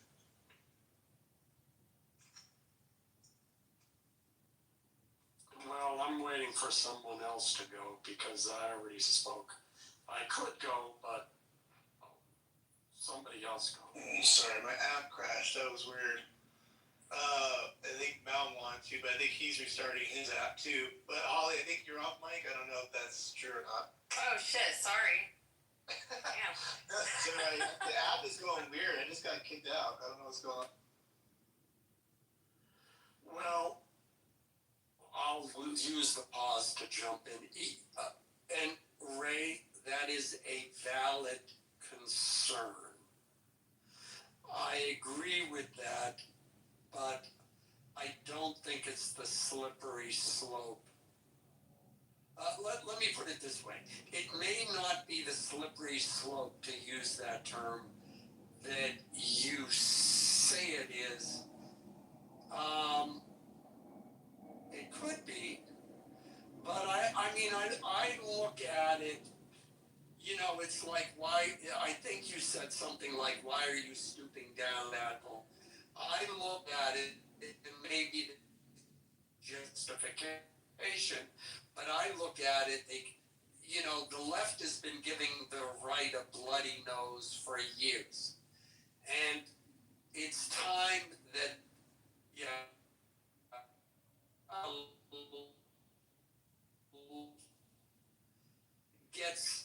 gets a bloody nose too. We've been told, well, speech has consequences, and those consequences have been very real. Average people have lost their jobs. I mean, how many people lost their jobs because they wouldn't take the COVID vaccination? For sure. Things like that. So now we see, and the left justified it. well, you can have free speech, but there are consequences. And they felt, that they were above those kinds of consequences. And now they're having to face them. And I'm not saying you are doing this because you didn't make that argument, so I'm not pinning it on you. But now they are screaming bloody murder, like, oh my God, this is so unfair, this is so unfair. And we'll say what you said. Don't you realize how bad this is? And yeah, I'll acknowledge that part of your statement. But yeah, I'm sorry, maybe if at the end, maybe we'll end up and it'll be an authoritarian state. Or maybe at the end of it, both sides and specifically the left will understand that they can get canceled too. And someone and someone, like TV hosts, like, will understand that maybe if they're on, like Stephen Colbert, will understand that if they are on TV night after night making jokes about Trump and then outright lying about people on the left and demonizing the average voter, that not only is it bad business, not only is it bad entertainment, but they just might lose their jobs. I just want to say real quick. One thing. Hold on 1 second. I was just going to go to you 1 second. Just hold on 1 second. Alan, at the end of the day, it's a business transaction more than anything, right? I mean, this is all business. Not so much like, well, I'm just going to take away his freedom of speech that way. But in my opinion, it's a business transaction. But go ahead, Rodica. I was going to. Can I get in there after that, bro? Because I've been. I just wanted to say. I just want to say one thing real quick. I am a teacher, and I am one of those people that lost my job because I wouldn't take the shot. And I had to work 3 to 5 jobs during that time until the mandate was lifted in February of 2022. My mom died in January of 2022. I was one of those people, so I just wanted to say that. I did not take the shot. So that's all I want to say. Thank you. Alright. I was just going to say, man, that, What in the hell is that? hold on here. I think that this cancel culture shit, man, I look back at, like, even in the 90s, man, like, it was badass. Like, say what you want about Harvey Weinstein, who did get canceled. I guess he was probably raping some people, but mostly taking advantage of young women who were trying to get into the industry. Either way, it's probably rape. But movies were better back then, man. There were stereotypes. It was better back then. The left, since Obama got elected, has made us so fucking sensitive and so feminine and so cancel culture, so sensitive. They're the one who invited this type of environment. The right can't just fucking turn it around after, how many years of Obama and this shit. I mean, these guys are entrenched. So, I mean, now that they've invited this type of environment, are we going to try to play nice and not fight back? No, that's fucking crazy, man. You guys have gotten it so fucked up to where we got, 6 late night hosts that are all anti-Trump, just fucking loser leftists who aren't even funny. It's just fucking bullshit, man. We got 90% negative coverage from the mainstream media on Trump. What the fuck is going on? So we got an overwhelmingly leftist environment because say what you want about Obama, I think he was an asshole, but he was successful in getting lots of judges out there that were Obama Democratic friendly and lots of media types entrenched to where it changed our culture to where we're arguing about now about who, about if males can be in fucking girls' bathroom and shit. We are in a dark place, so we have to fight back. So you're goddamn right we're gonna fight back about Stephen Colbert. Straight up. I think that it wasn't even about the Charlie Kirk thing. We were just waiting for a time to knock some of these motherfuckers out of the woodworks so they could stop hurting our country. Stephen Colbert, Jimmy Kimmel, you fucking name it, man. We're gonna keep on going, and we're gonna change our culture to at least be balanced. We're not asking to maybe fucking dominate like you leftist retards who want either you're gonna dominate the leftist sphere, and if you don't get what you want, you're gonna fucking shoot at us. No, we don't want that. We just want a balanced America where we can actually fucking all exist. You retards don't want that. And that's why you're losing elections, and that's why your party is losing people. The normal fucking American does not want your bullshit. We don't want men dressing up as women and then beating up women in boxing and then beating them in sports. We don't want open borders. We don't want fucking just killing babies just because you want it to be your birth control. We don't want all that fucking shit. We don't want that. We want sensibility, and we're gonna get this country back, goddammit. It's our fucking time. There's a precedent here, and you're fucking right. We're gonna do something about it, Ryalba. We're gonna cancel all you fuckers if we find it appropriate. If we make, this was the right time, bro. We can't overstep what we're doing, or else it's gonna look the optics of it are gonna look bad.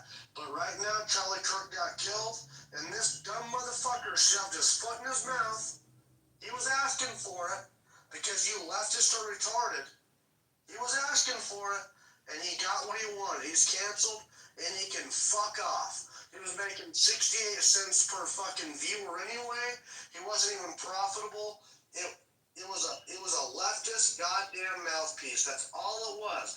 And what a coincidence. Since USA has been shut down. Let me finish. Shit, I'm not done.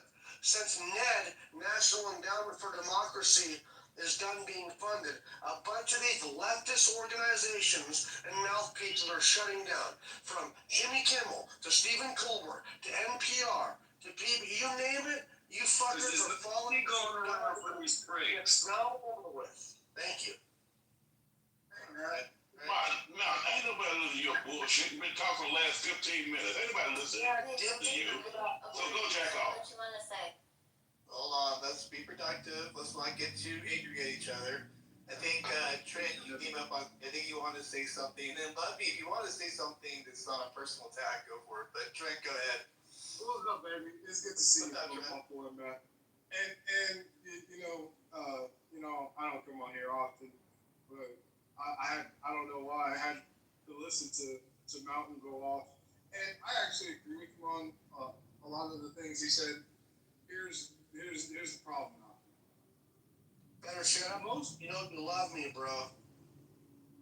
I think you are a decent person in some respects, but most people do not agree with some of the things with trans that you're talking about. Most people do not want open borders. That's most Democrats as well, as you will call them. They don't want thoroughly open borders. That's not what they're calling for.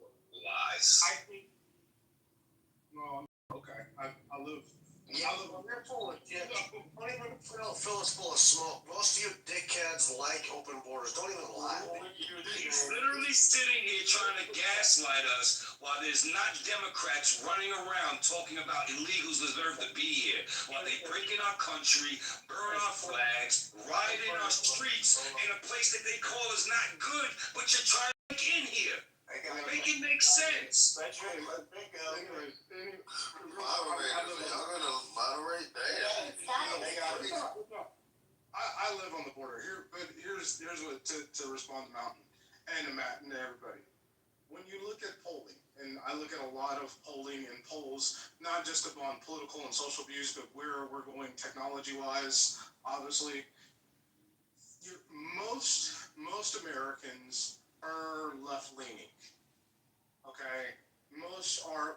When we compare it to where we were in 1996 or 2000, 2000, 20 or 30 years ago, we are a far left country. So culture, and in all seriousness, don't go off when I say this. Culturally, culture war's basically already been lost. The gay marriage war. I don't think abortion. I think most Americans are pro some form of abortion.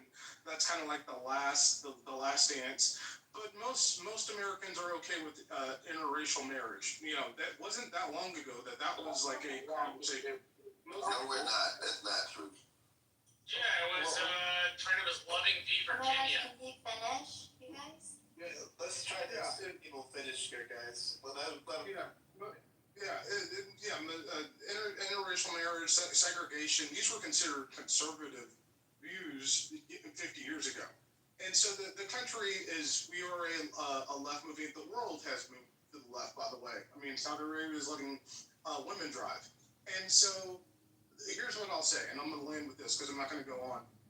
The things that we are arguing over today, like they seem like they're a big deal, but what's really going to be transformative in this country is you're going to be arguing about neural links and implants into brains and whether we can have bionic humans. Genetics. It's called optogenetics, Trent. Thank you, Darth. Optogenetics. We'll be having discussions about AI, job loss and elimination, and humanoid robots. Those are the truly things that are going to be transformative. And I know that this moment seems like it's a big deal. I think in the grand scheme of things, it will not be. Anyway, Matt, it's good to see you. You guys take care. Future, I appreciate it. Okay, I think Darth, do you want to go next? No, you're talking about the AI and Starlink, and if you look up optogenetics, it's about controlling brain neurons and brain function with blue light, white light, black light, red light. That's why you see all these purple lights and red lights going on the stop signs and everywhere, and that's why blue light is utilized. I know that. He said Starlink, so I just expounded on it. Oh, okay. Shut the fuck up. That's all I did. That's all I did. That's all I did. Watch your mouth, buddy. No, I don't have to watch my mouth, buddy. Just chill. Okay? I didn't cuss at you. Just chill. No, I didn't cuss at you. I don't care if you did. You got rude with me. You got rude. So you can't one up the fucking disrespect. Don't play victim after you disrespect me. You literally took that man's... I literally told you what the fuck he was saying. I said optogenetics when you talked about AI and Starlink. And you didn't like that. Shut the fuck up, Lefty. Took some shit and just read Shut up, Lefty. He was not talking optogenetics at all. He was talking about AI and robotics. Starlink is about optogenetics. How that's going to affect all of us. Yes, it does. Yes, it does. Yes, it would be. Sorry, it does. Bro, you're blowing out my eardrums. Could you shut up just a little bit? Nice. Darth, let's focus. Can you just go back to the title of the room? Where do you think we go from here? Okay, all I did was touch on what he said with the AI and neural links coming up. That's all I did. And he caught a shit fit, okay? Look, this is Get back to the topic. Come on, answer my question. I'm answering it. What's the question I'm answering? This is the perfect. Come on, now. So don't give a shit if the two don't want to measure each other's dicks. My veins ain't popping up my hair. All right. Oh, if one person speaks, then you can hear, right? You ask me a question, can I expound on the title? You need to shut the fuck up so you can get the answer, okay? This is the perfect example of leftists losing their shit when they don't get their way. Right here. Get on with. Who's the left? You must know who the guy is. I know you ain't talking to me. Tell by the way I will talk whoever the fuck was mouthing off shit to get in their shit. About me. I know you ain't calling me a lefty. You are a lefty, boy. I'm a righty. All right. Get back on the game. I guarantee you think a Democrat voted yes for black vote. One Democrat voted yes. All right, you guys, just chill out. Shut up. And he was a black man. All right, you guys, I'm gonna start dropping people. I just don't have time for this. So, Darth, do you want to answer the question on the title of the room, or are we just gonna move on? I don't know what's going on here. We're not going on anywhere from here. Charlie's dead, and what's going to happen is it's a sad thing. He had to be shot in front of his kids, okay? And then you got these radical people sitting there up in uproar because Jimmy Kimmel used to say the most outrageous things, and he even fired his band member for not taking the facts. But now he's the victim, right? Fuck him and his kids. So you want somebody to think about Charlie Kirk's kids? No, I want Get this liberal commentator you dislike. I said your kids to be. I shot in front of was really fucking clear. in front of his kids, and y'all don't care. So if his kids. You want to give respect. You have to give it yourself. You hear he has that baby, Mike. Let him respond. Get out of here. What I was trying to say was you're somebody who wants people to care about Charlie Kirk, and yet I don't want to care about her. Yet you want to talk mad shit about somebody else's kids. Do you not understand how absolutely hypocritical that is? Like, it's hypocrisy 101. Exposing your hypocrisy. A man who lost a fucking talk show. So what? Somebody else's family, yet you're I don't when he doesn't. I don't when he doesn't. Did you disrespect somebody's family? You jumped off the Did you disrespect somebody's family? No. Did you disrespect somebody's family? Somebody else does the crazy thing, you should do the fucking crazy thing too. That's what you're arguing.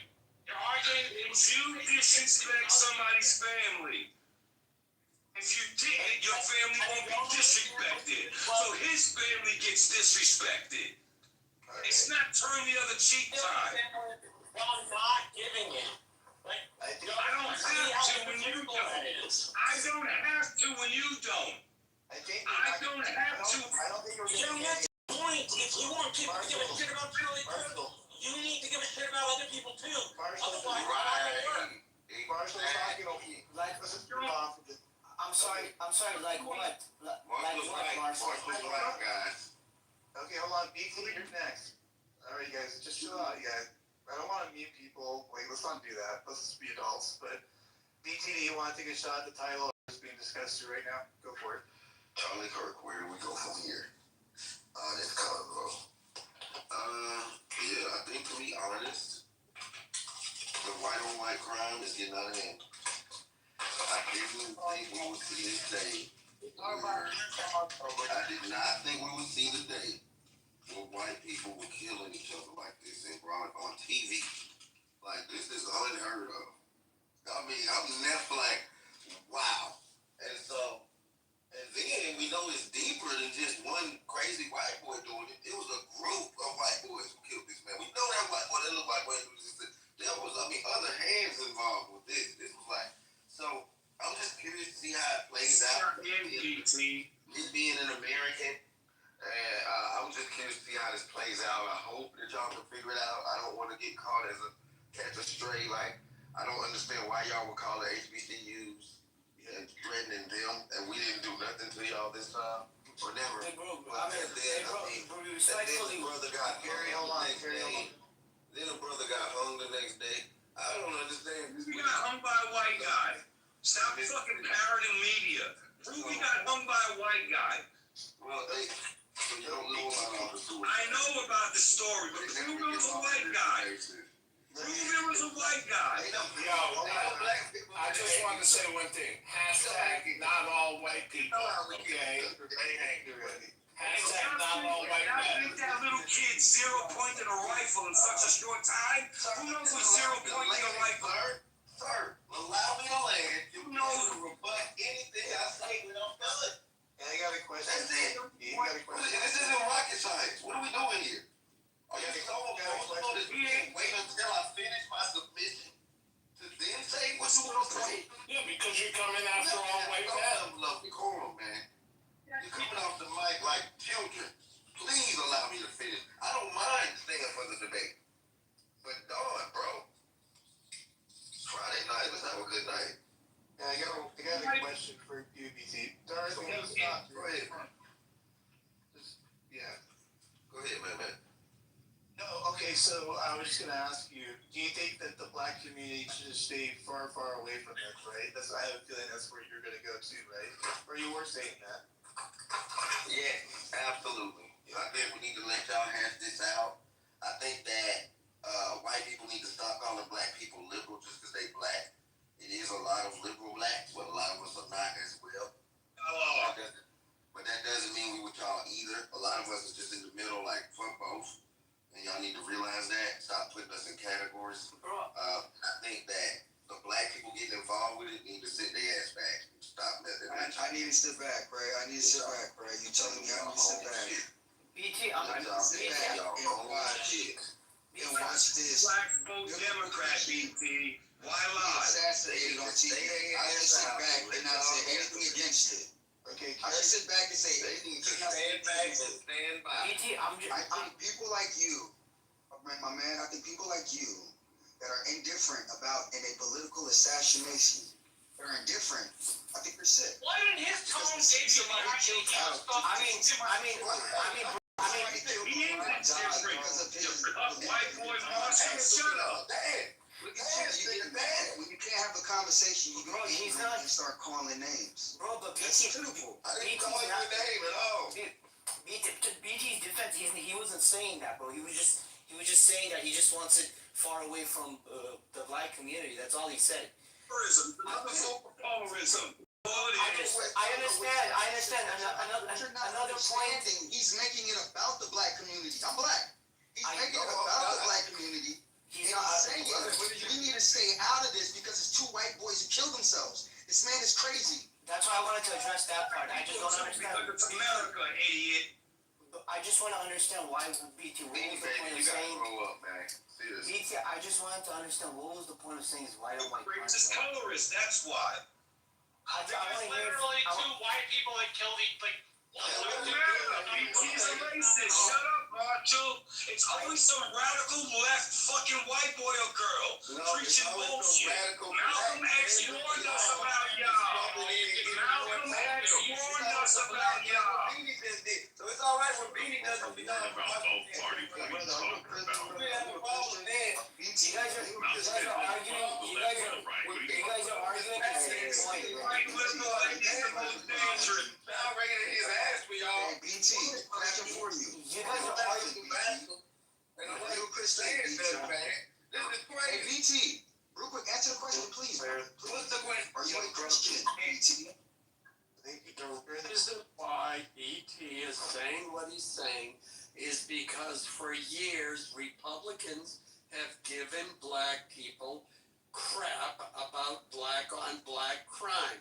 Because we're killing each other, you idiot. That's why. God, chill, bro. Chill, bro. Chill, man. I'm on your side, Darth. We're on the same. Just chill.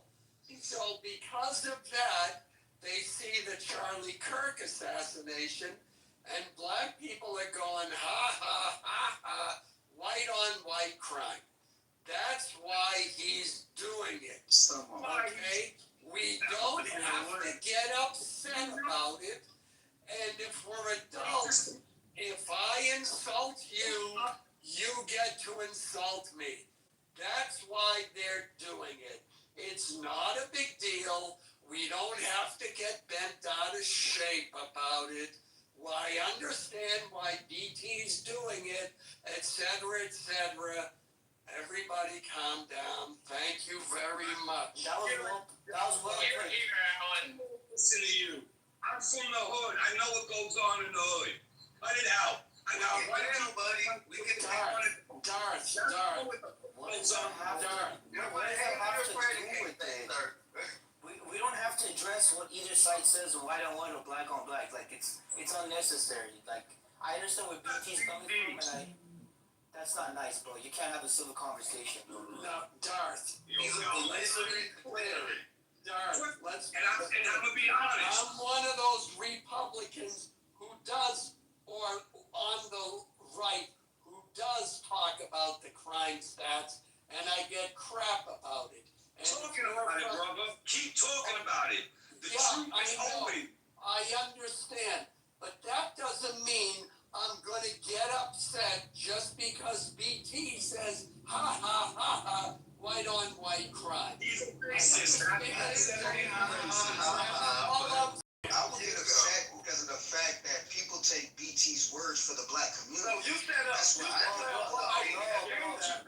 It They got shit to do with you. They are Not not gonna sit on black and brown folk. With his Not gonna attitude. get any brownie points to a promotion. Just shut the fuck up and let me do what I'm doing. was for black Ridiculous, sir. Grow the fuck up. You need to grow the fuck up. Stop being a racist. The reason why he said that, bro, is because he said that there were some people who were blaming what'd you say, bro, BT?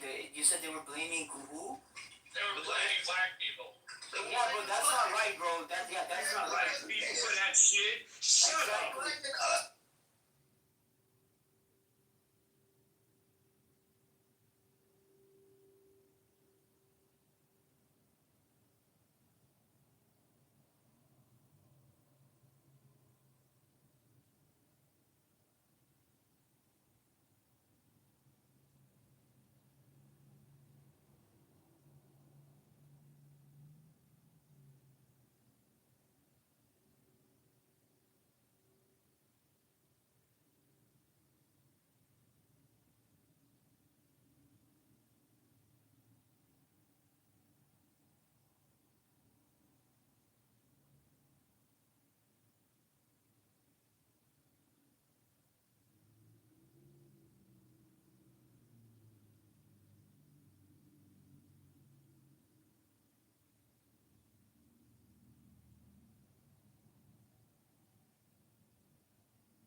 Maybe do not.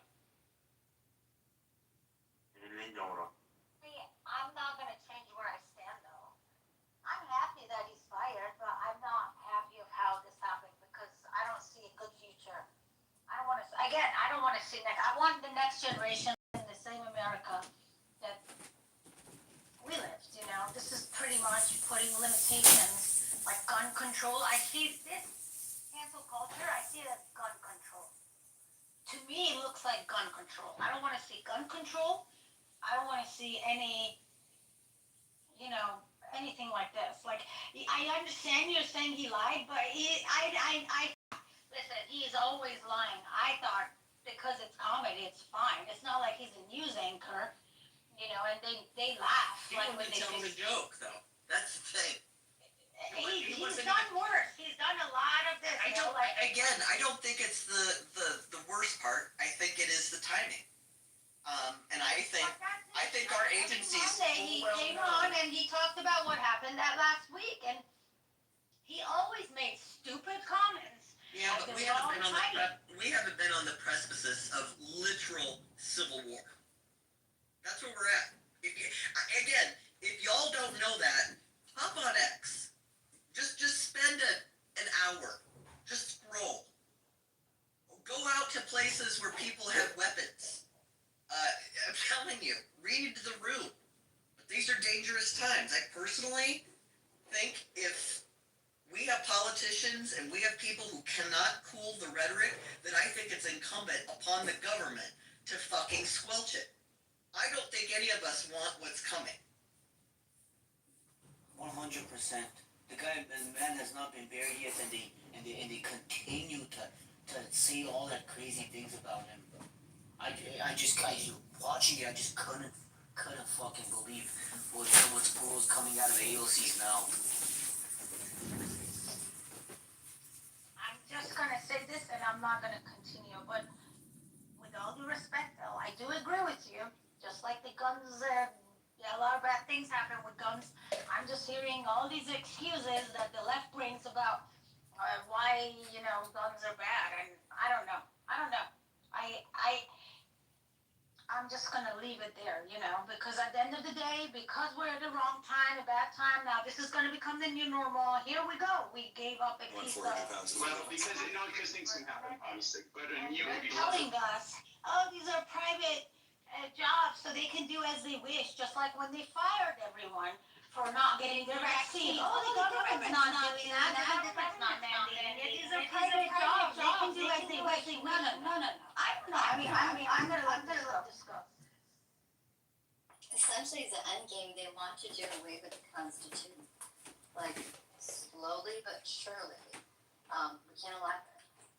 Could you imagine with how Alan just explained, like, these are dangerous times? If they did martial law and then they took all of our guns away, like, then only the criminals would still have guns. Could you guys imagine that? Yeah, and have you been following Bill Ackman on Twitter and what Candace Owens has accused Bill Ackman? I've watched Candace Owens. I don't follow Bill Ackman. Okay, I mean, Bill Ackman's like one of the richest men in this country. But Matt, you smiled. I guess you knew who he was. Yeah, no, I'm aware of the story. I don't really know him that well, but I get where you're going. Yeah. Yeah. Do you think there's some, like, truth to the claim, or do you think he's... I honestly don't believe it. I just, obviously he's denied it, right? As far as I know, unless things have changed, but I just don't find any, much meat on it. I mean, unless there's more to it, you can tell me, but, just so, didn't she just overhear it or something, or what was that? That he said or something? Isn't that the story? I mean, it's kind of like hearsay. I don't know. Yeah, I mean, basically, Bill Ackman has been, so Candace Owens accused Bill Ackman, a month before Charlie Kirk's death, of approaching him, and she was aware of a meeting between them where Bill Ackman, one of the wealthiest men in the world, owns billions of dollars of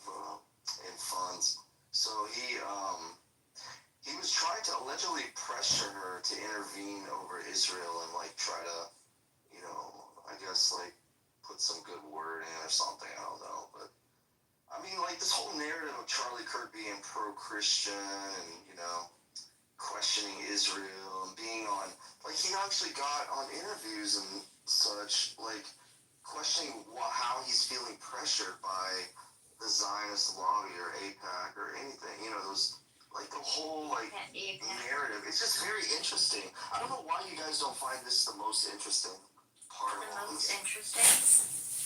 Yeah, and the most interesting.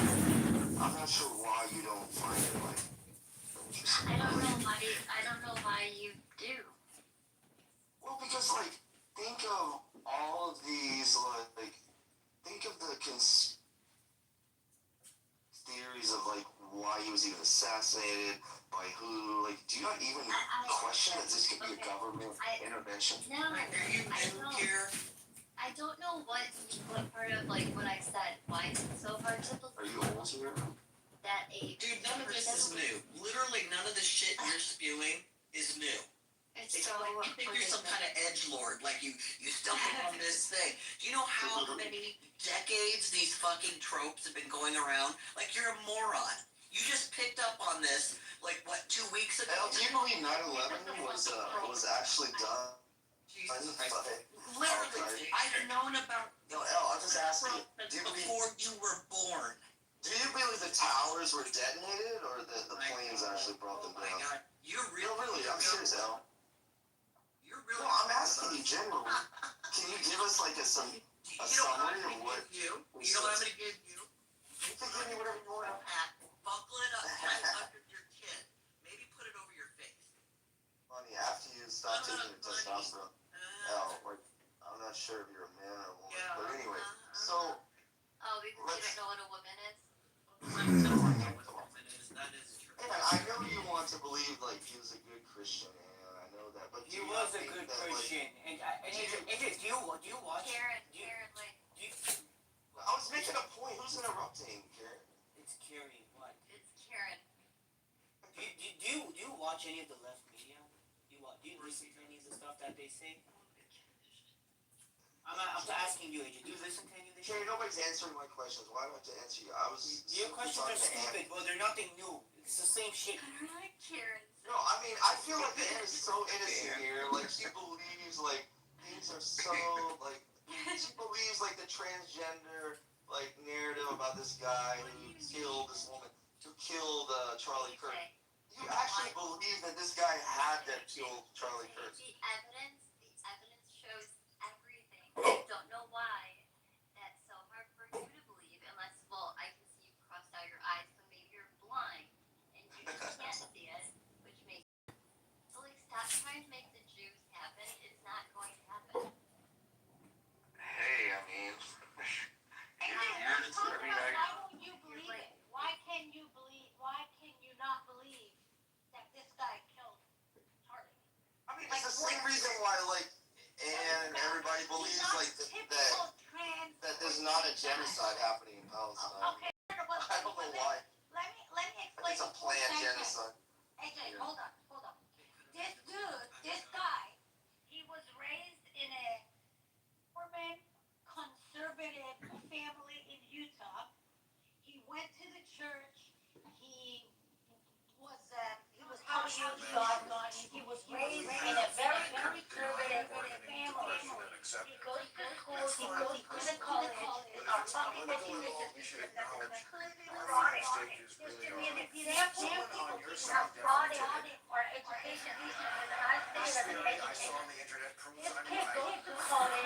They teach all the bullshit. They talk about all the radical, and they confuse the kids. They're confusing our children. You know, this is what they're doing in school.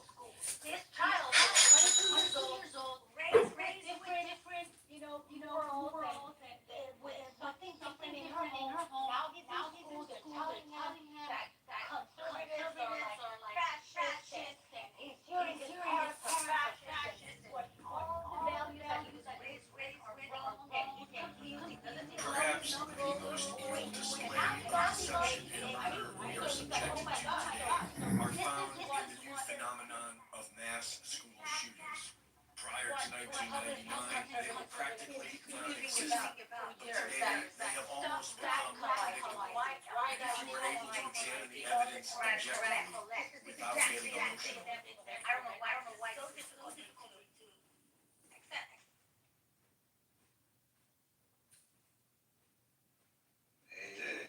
There hasn't been a connection made. So listen, so far there actually been a connection other than people spinning questions in regards to Charlie Kirk essentially starting to change his position slightly on his thoughts that maybe we should be funding more Middle East wars with Israel. Outside of that, there's been no other connection made that his murder is in any relationship to that change in opinion. That's it. So until then, until more information is provided on it, you don't have to keep spinning the trope over and over and over. Nobody want to hear about this shit, bro. We tired of talking about this shit. Come on, bro. The fuck is we doing? And AJ, the agenda that you're trying to push, like you're really not good at it. No, I'm not trying to. I don't want to believe that, No, but you're really not good at it at all. No, I don't You're know. not changing Guys, I want to one believe the line evidence. We're exchanging ideas in this room, and you have not changed. Do you remember, Ann, do you remember 9/11, the first few weeks that it happened? It was very hard to believe that it was an inside job. Bro, you're jumping into the. No, I'm just saying, like, No, she asked, it's not working. It's not working. Harry, I'm not trying to do anything. I'm simply. Yeah, you are, bro. Everything that you're saying. Maybe you're not confident enough. I'm very confident, you fucking idiot. I'm very confident. Enough, you would shut your mouth and listen instead of like accusing. Okay? So just be confident. AJ, you made fucking made me No, step. for real. Surely he's allowed his views, whether you agree with it or not. Sorry, what happened?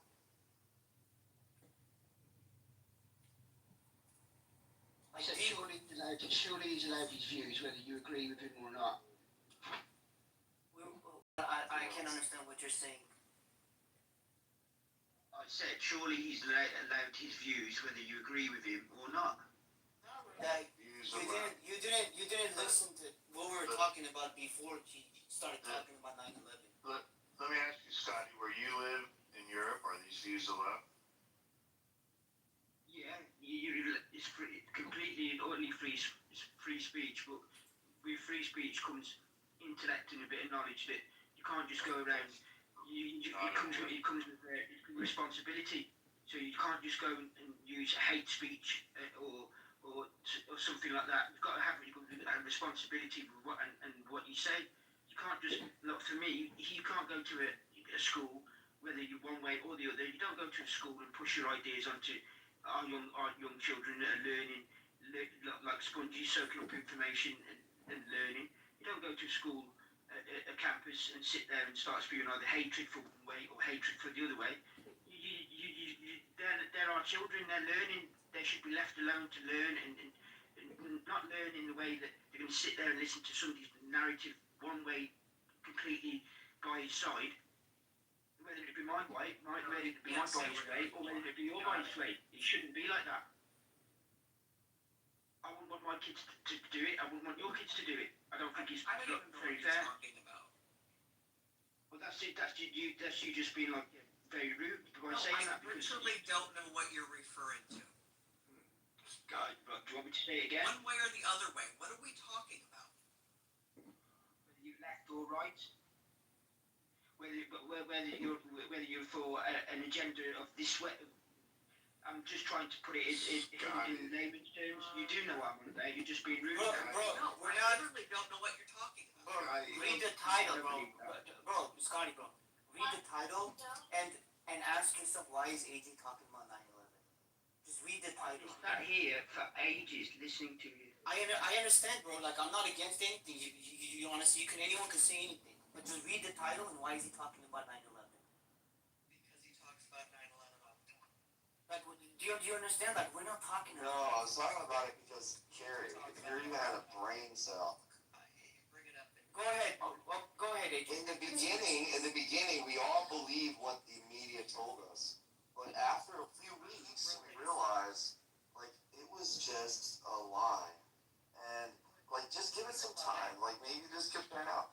I'm just saying, let's talk about the facts here. I'm wondering, Matt, how is it that you enjoy Jimmy being fired for trolling, and then we got this literally trolling the room into Israel. Matt, did you not see the text message? Matt, did you see the text message? Fucking put up with this freedom of speech of him. Professor, you I don't get this. racist. You're racist. Let me weigh in here. So listen, real carefully. AJ made the point about the media line. The media's position was that the shooter was MAGA, or he was on the right. That was their official lie that they put out there. We've already challenged that narrative.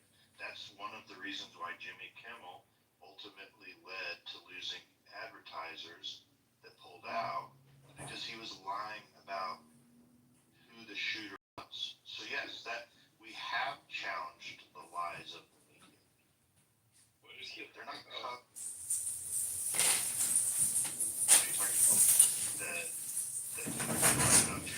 Jimmy Kimmel lied about the shooter being MAGA. Did he say that?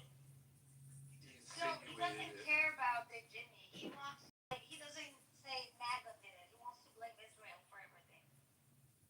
So he just wants to talk about Israel in the room. That's what I was telling Matt. Like, why do we have to put up That's with not this, true. literally trolling?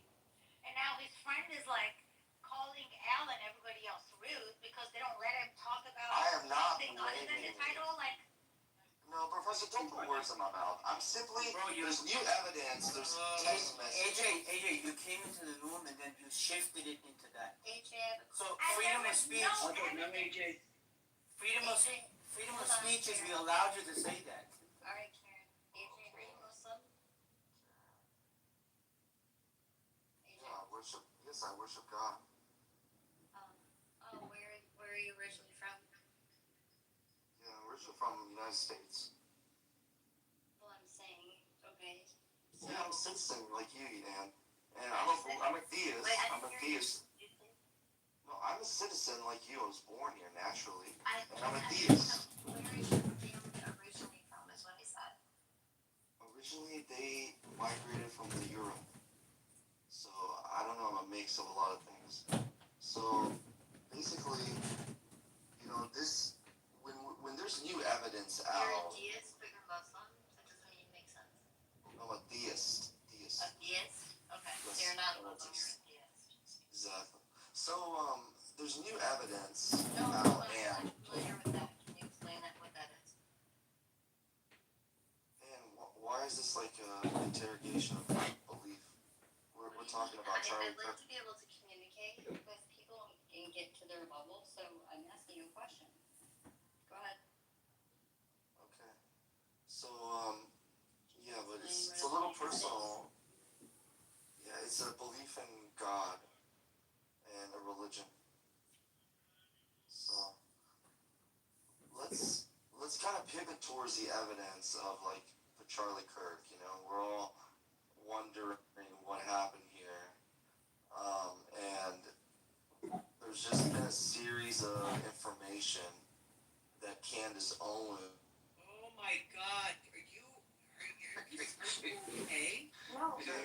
She's part of Charlie Kirk's group. It's like you're on a loop. Are you like robot? Or No, but Matt, okay, I'll talk to someone. Matt, how do you feel about those text messages? You already asked me this, didn't you? Yes, he did. You okay? AJ, we gotta get on something else. We gotta get on something else.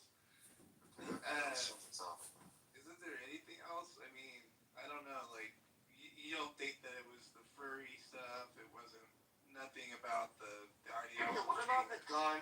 What about the actual, like, people saying that you have to have been, like, like a sharpshooter. This guy couldn't have possibly pulled it off. What about that? Like, did he own a gun, or did he even have practice? Matt, or He like, came from a gun-toting family, if that's what you want to know. And they Yeah. would go hunting, which Yeah, he is well versed in guns. Like, go ahead. it's not, and it's really. Oh my gosh, seeing the shot, I was like, oh my gosh, that's like gotta be a sniper. But then learning more about it, essentially, like me, who I'm not like a gun shooting person all the time, I would be able to do that. You agree with that, right, AJ? Yeah. I mean, I'm glad. Like, So we're all on the right track. We're going in a good direction here. I like this. So you have to be a little. Gun control. You have to be a little bit a trained personnel to shoot like that. I'm not gonna say that somebody who just shot a gun once or twice or maybe 10 times can actually do that. You have to zero the sniper rifle, right? According to where you're shooting. Yep. Yeah, so you have to do that in order for. A hunter and Freddie, can you just hold? AJ, are you for gun control? No, I mean, control your guns personally, but I don't think the government should control. Like, we have the right to bear arms, right, Anna? We're Americans. Yes. Very good. Good job. We're making progress. I like this. Yeah. Okay, Freddie, do you want to continue on with what you're saying? Go ahead. No, I was just I was finished, but yeah, I just wanted to say that it takes now even if you're a hunter, right? It doesn't matter. When you're hunting, it's different. When you're using like a hunting rifle in an environment where, so you're as a hunter, you're gonna sit down, you're gonna zero your scope. That's something you have to do even while hunting, and that's why when you're hunting with a hunting rifle, right? Something with a scope on it, it takes longer. That's why you need a lot of stamina for that type of shooting, because you have to fix the scope, you have to see like the air and all that shit. So it's like that when it comes to sniping, hunting. But then there's different types of hunting. Like you can shoot something with a 12 gauge, all that type of stuff, right? But when it comes to sniper with big scopes, you have to zero the scope when you're taking a shot. So are you saying that none of us, or at least a good portion of us, wouldn't be able to pull off what this guy did? Is that kind of what you're saying? I would have to assume that you guys have no experience in gun. But you're American, so there's a higher chance of you guys knowing guns. So I can't really say for sure, but But the fact that he shot him in the neck, right? It was to make it dramatic. Now, you could hit somebody in the body, right? But the fact that you were so precise with it, to hit him in the neck, to make it more dramatic, that is the part. Not precise. It was, he went for the body, upper body, and hit the neck. That's what. Right. No. That's where you're wrong. If you're not an expert shooter, Nobody like, can just get the the average neck, shooter, though. you're going to aim for like the chest kind of area, like in Center mass. Yeah. So, Exactly. So it's either you go for the head, you go for the chest, you're right, or you go for the femoral arteries, right? But when it comes to this shot was dramatized on purpose. It did not land low. The person who shot him, he wanted a bloody scene. because for Have you guys seen the video with TV, right? You're saying for the Have people watching. you guys seen the video with the security guard? Yeah, we're not doing that right now. Let's think with.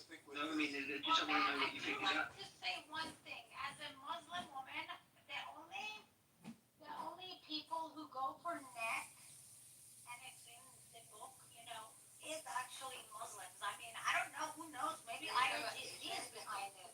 Dang. Well, the one I've seen, the video I've seen is the security guard to the right. Maybe Hamas, Hezbollah, maybe, right? Maybe they're into Maybe that's the better angle. Maybe it's IRGC or Hamas. There we go. Maybe. That's a possibility. It's kind of very difficult to think that because, again, this dude, we just talked about it, but, I mean, because seriously, only Muslims go for the neck, and that's why probably, I don't know, are you Muslim, Freddie? Yes, I am. Okay, so you know that, because I know that. How many Muslims go for the neck. It's a target for Muslims. Jewish, nah. I never argued on the. Actually, let me tell you something. You're voice is really annoying. It's crisp. It's raspy. Once they let me finish, right?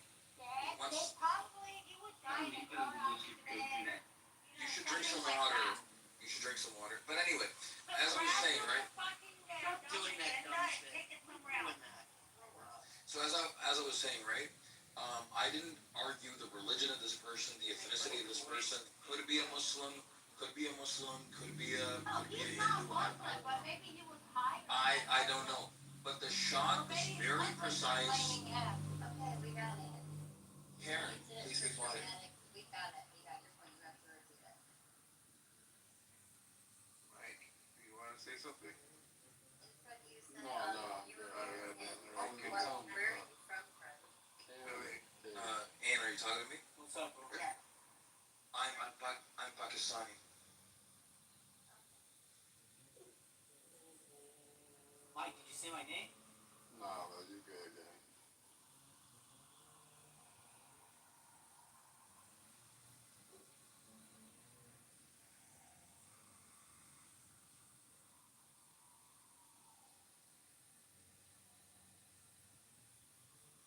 Not the room going quiet. What's going on around here? Right. Anyway, I'll crack on then. So I just want to know what anybody else's opinion, because the last video I seen, it's one that I couldn't believe it when I seen it. It's a security guard to the right, looked like he's holding a gun in his hand, and the bullet comes from that side, and it goes through his neck, and he doesn't even flinch or move an inch. He just takes 2 steps back and disappears. And apparently, it said on the American news clip that they want to speak to him as a follow-up, and they've not been able to find him. Is that true? Or because I'm in the UK, I don't know. Is that true? Hey, bro, so they talking about Charlie Kirk in the UK? Yeah, massive. The Muslims are mine. The Muslims. Yes, the Muslims. Because they want Why to are you? blame What's your fascination with on Muslims? Israel. Nobody's blaming it on Israel. That's you. You're the only person I've heard blame it on Israel. Is you? Oh no, AJ has said it 500 times on this. Like we've been like. Thanks for repeating it. Thanks for repeating it. Since I've been in here, I've heard it from you more than I've heard from anybody. Because I'm just trying to shut him up. I don't let it go there anymore. I'll do the You same haven't thing. said a word. I don't think it's Israel. Either do we. We So know that's this what I just don't understand why everything's just shouting everything about Israel this, Israel that. Why are Muslims always attacking me? I don't get it. I mean, I do. Why are you anti-Semitic? Why is she shouting about the Jews all the time, about the Jews? Grow up. Right, so can we get back to what I'm saying? Can you give me the opinion of what you think about that video? Make it personal, because we can do that if you'd like. Oh, you can't do nothing. Talking to her. You can't do nothing. You can't do nothing. You're a woman. Calm down. Get back in the kitchen. Get back in the kitchen. There's no need, don't start. Let's not do that. Anyway, I'll get back to it. Is anybody else in the room going to tell me about what their opinion is in America? Because I don't get to hear it. Scotty, what do you want to know? Go open Just a about room, if they see the same video. and then talk like a boss and be like, anybody wants to tell me what their opinion is. Well, I'm trying to stop you derailing. Stop you two derailing the room. It's not being fair on everybody else, is it? That you two are derailing the room. It's really unfair. That's very Israeli of you, the professor. I'm Muslim. I'm Iranian Muslim. She can't be a But professor, surely. are you a Hamas? Are you a Hamas soldier? Yes, I am. Now what? Where's the mods? Why did that Do something about it. Really quick. Do something about it. Hating or he's really stupid. The caliber that we used on Charlie Kirk, if somebody would have shot that close, everybody in that perimeter would have felt it, heard it. Trust me, you gotta be one dumb cunt to repeat something you heard like this without doing your due diligence. This is why I'm asking. This is what due diligence is asking you, because I'm not. Because again, you Jew hater or you're a dumbass. Who's a Jew hater? Be both. Congratulations. But again, Who's a Jew hater? Just Oh my God! You can't. don't have Is this one of them do rooms? research. I'm not a Jew hater. I've got Jewish friends. I don't hate the Jews. So where are you coming away with? You obviously don't know me. You've never spoken a word to me. So why the hell are you calling me a Jew hater? It's absolutely. Why do you have to put I such asked a a question. I will go back. I asked a question. Sure, why she's so defensive all the time? I just asked a question because we in the UK we don't get to see or hear everything that you guys get to hear there. And yeah, it's a big story here. I was just asking a question. I'm sorry, what do you want to know, Scotty? What did you want to know? What's this video that they're putting out over here about this security guard? Is that true or not? Is it like? This is the first time I'm hearing about it. I did not hear anything about the security guard and he had a gun. There's a clip that they keep playing here, and it's the security guard to the right of it with a cap on. He's got his arms folded. Yes, and no, that part is just a conspiracy theory, just stupid. No, that's not true. So Scott, what's going on in the UK? I see people are marching in the street. What's that? No, what happened was, Tommy Robinson had his normal march, but when he had his normal march, there was a football match going on at the same time of, I think it was Birmingham City and somebody else, and they kind of like clashed into each other. They kind of like overlapped. Well, what's So the there was a lot Tommy of Robinson march? he's Muslims. He's a far right individual. Far right, exactly. Anti-Muslim. You asked me who he is. He's a bit of a racist. He's a racist, really, because he's against black people as well. Pardon? Y'all got Crips in the UK? No. How the fuck is that relevant? Bro, he's asking them questions. He's asking a question. I just want to know. See, because over here they're saying that they can't locate that man, and that's I don't know if that's true or not. That is not true. So that security guy has been working with Charlie since he was 18. So there you go. See, I didn't know that. Everyone that works with Charlie, like close with Charlie, has like known him for a very, very long time. Right, cool. I didn't know. Yeah. Freddie, shit. I mean, how come Candace doesn't believe I just think you just made an irrelevant comment, Mike. That's all. Don't need to get butthurt over it. Mike, I mean, he's just a gangster.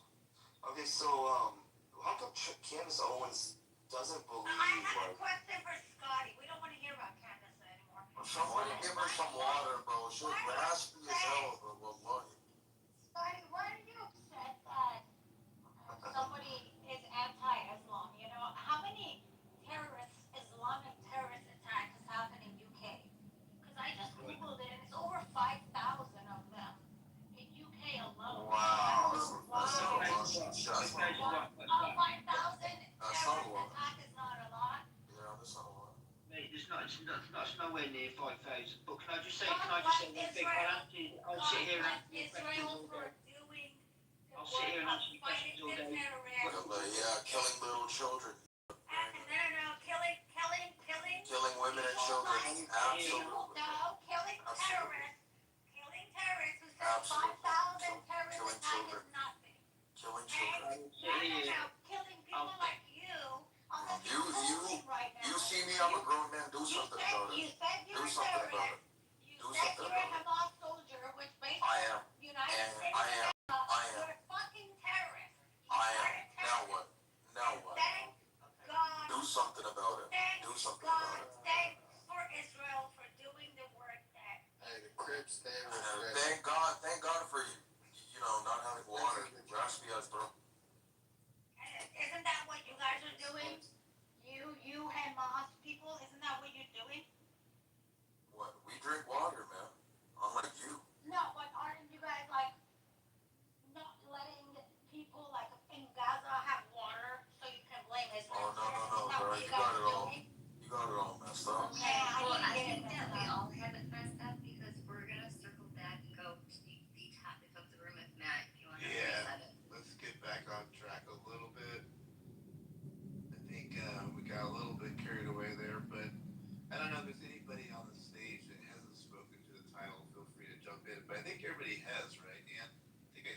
everybody's names here.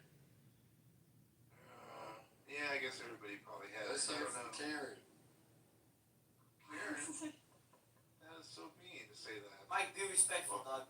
Bro, when she You know I'm respectful to you. Be respectful. Don't try to check me, nigga. In your mind, what do you think I was supposed to say back? Listen, you ain't check me. Use your brain. What am I supposed to say to her? Don't check me, nigga. I just said let's hear from Karen. I'm telling you, I'm asking you. What do you think? Check her, so don't check me, nigga. What is your idea of checking her? What am I gonna tell her? She's got a compliment? Don't. If you ain't say shit to her, don't say shit to me. Anyways, let's hear from Karen. Well, so Mike, you want to be Mike, let's hear from you, man. Let's see what you think. I want to hear from Karen, bro. No, I want to hear from you. Mike doesn't even know what happened. What do you think, bro? Bro, tell us what you think. Mike, this wasn't a job. Why are you in the room? That's so stupid. Tell us what you think, Mike. Bro, Mike, this wasn't. Mike, let us know, man. She called you Karen at least. Let us know. You ain't say nothing. Mike. One damn word. Mike, don't worry. Mike, don't worry about Annie. Don't worry about me. You tell me. You know what left and right again? Come again? What? Does Mike know what left and right is? I definitely know what left and right is, man. Don't play with Hey, No, not your tell us, bro. Let us know. He means politically. Mike looks like he's malnourished tomorrow. Bro, I'm a leftist. I don't even actually. I'm not even a voter. Bro. I haven't voted since. I have never voted in my life, to be honest with you. Mike, what makes you a leftist? I want to take that back. I'm not a leftist. I'm neutral, to be honest. He's in the middle. He said leftist and then he thought about it. He was like, I don't know what the fuck that means. So he just. That's true, Mike. You didn't know what the fuck it meant. And did you know that?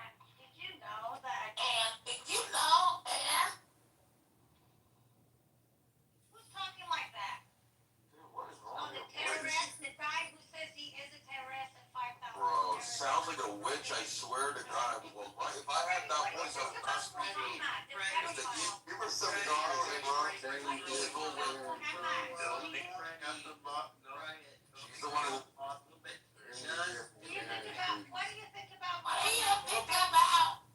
Go back down, Mike. This is really the level. Can we hear from Carrie, please? No, wait. Let's hear it from Mike. Mike has a lot to add to the conversation. This genocide that these people that they're actually doing all of this, the same people, right? The genocide that they claim is just as real. I'm talking, shut the fuck up, AJ. The genocide they're talking about and they're claiming is just as real as Israel. You have to scream every time you speak. Like, you can't scream, bro. Her throat is gone, bro. I don't know what she's doing with her. Keep talking. Shut up. And her lesbian girlfriend over here, like, she's jumping in. Dipshit. How about Charlie Kirk, guys? Yeah, the genocide is just as real of Charlie Kirk being killed by a. Can I read what Tyler Robinson said? Please? Gotti, bro. Is this how people act in the UK? Like, is this how motherfuckers? I'll tell you this one No, Mike, listen, here's what. You know who Tyler Robinson is? We don't have professors that talk like that. Foul-mouthed. And keep Okay, look, Tyler Robinson said this. He said, I will have left no evidence except for the note I wrote to you, confessing my crime, and all these text messages laying out in meticulous detail all the pertinent information needed to convict me. Who would ever say that? Hey, what do pertinent mean? Okay.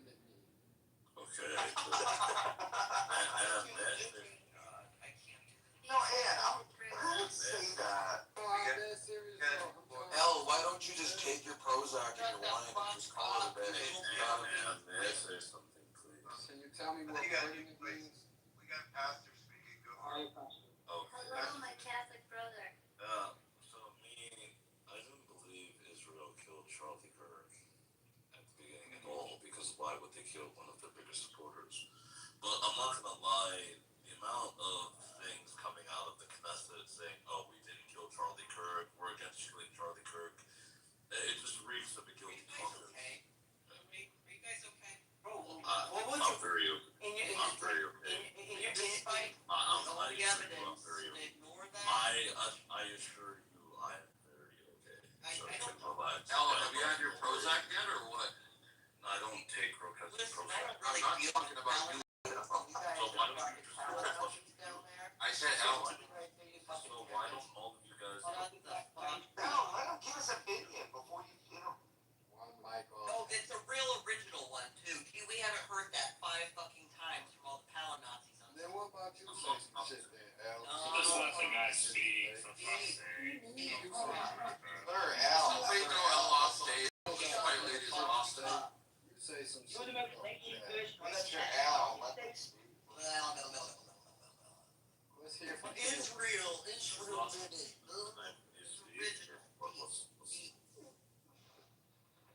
Al, let the black man speak, please. Don't. This is not the I don't 1800s. care if you're green. Shut the I fuck fuck with up. Freddie, man. Freddie a real ass nigga, man.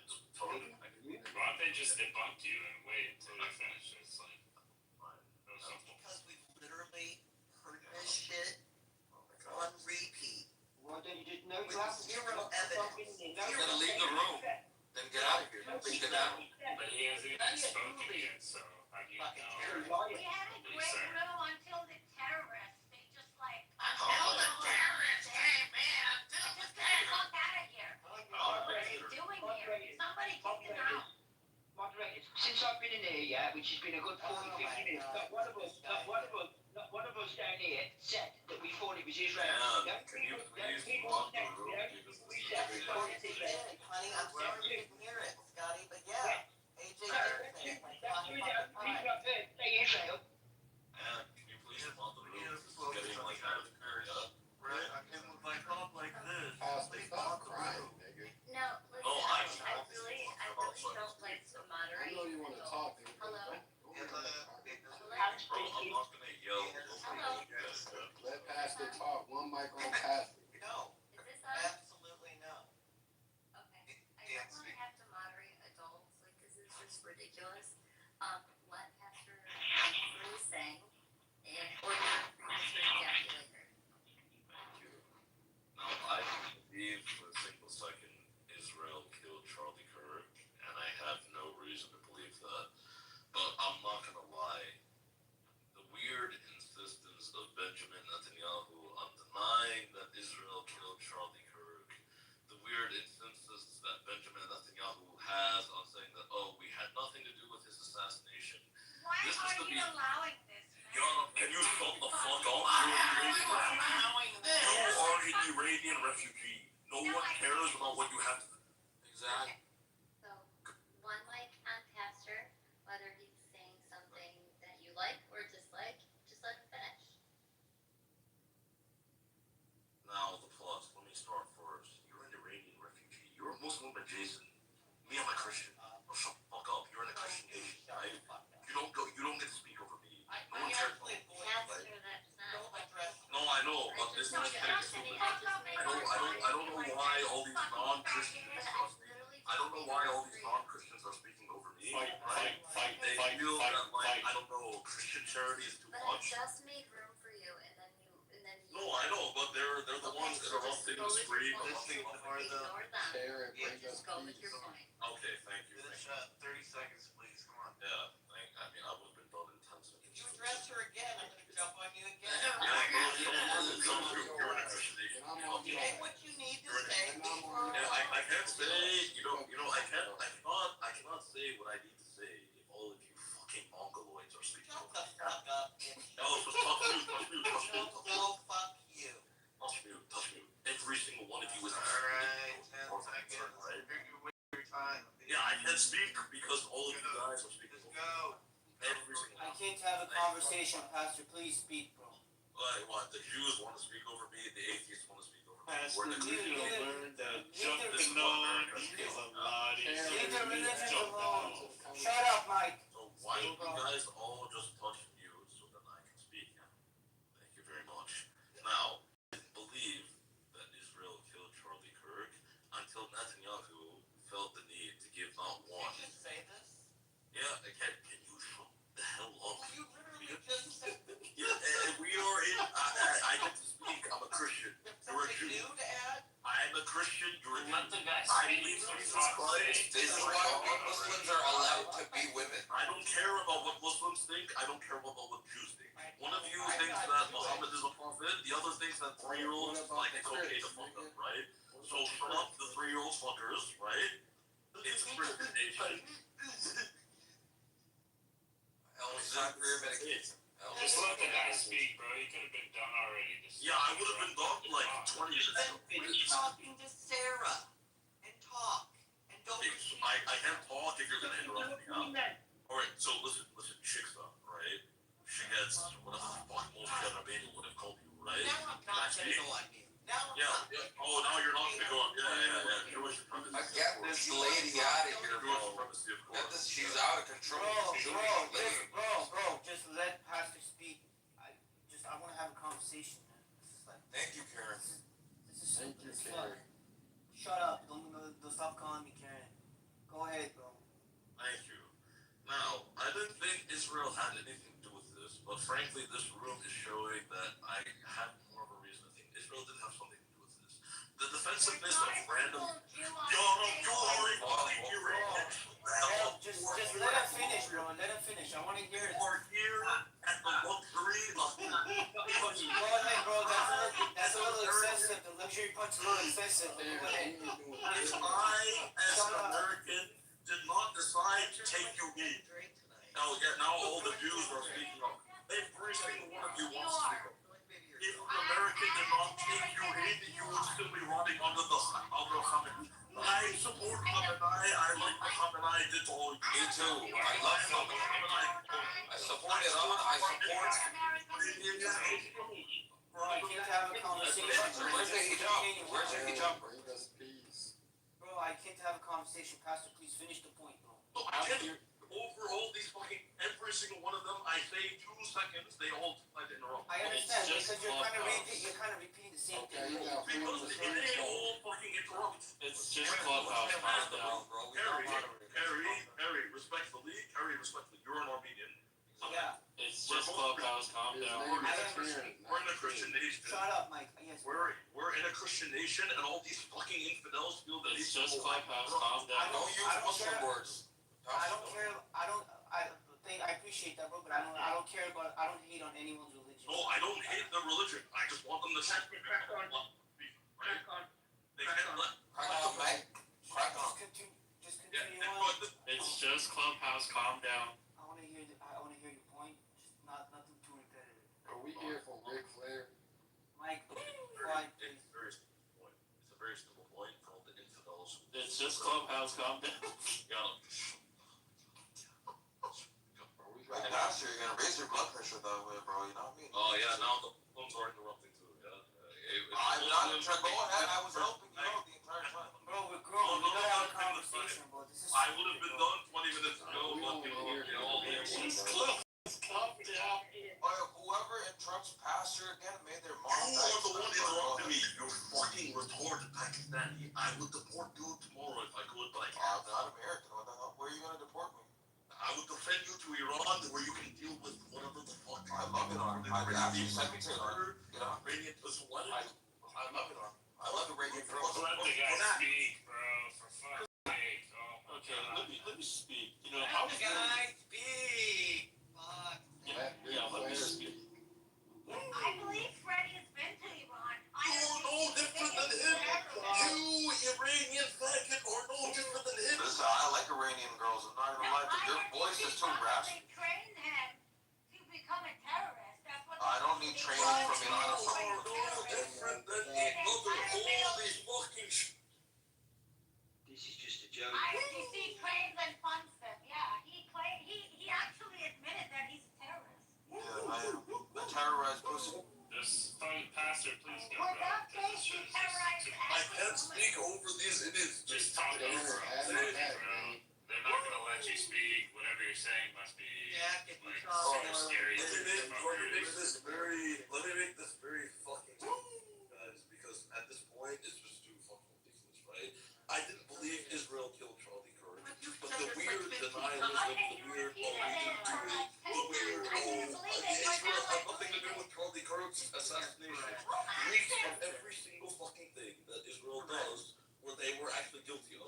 Anytime Israel claims, oh, we didn't kill children, next week it comes out, oh, they killed children. Every single time Israel says, oh, we didn't do apartheid, next week it comes out, they killed apartheid. Every single thing that Israel says, oh, we didn't do, next week it comes out that, yeah, they fucking did it. So I did not believe that Israel killed Charlie Kirk until they felt the need to give two fucking explanations. Benjamin Netanyahu, nonetheless, saying that, oh, we had nothing to do with the assassination of Charlie Kirk. That makes me believe that, yes, they did actually kill Charlie Kirk. And the fact that all these infidel faggots, all these non-Christian faggots, feel the need to pipe up and say, oh, no, Israel didn't kill Charlie Kirk. That makes me believe every single one of you should be deported. I have a absolute hatred for all of you, regardless of whether you are Jewish, whether you are Muslim, whether you are atheist, as long as you are non-Christian, you do not deserve to be in this nation.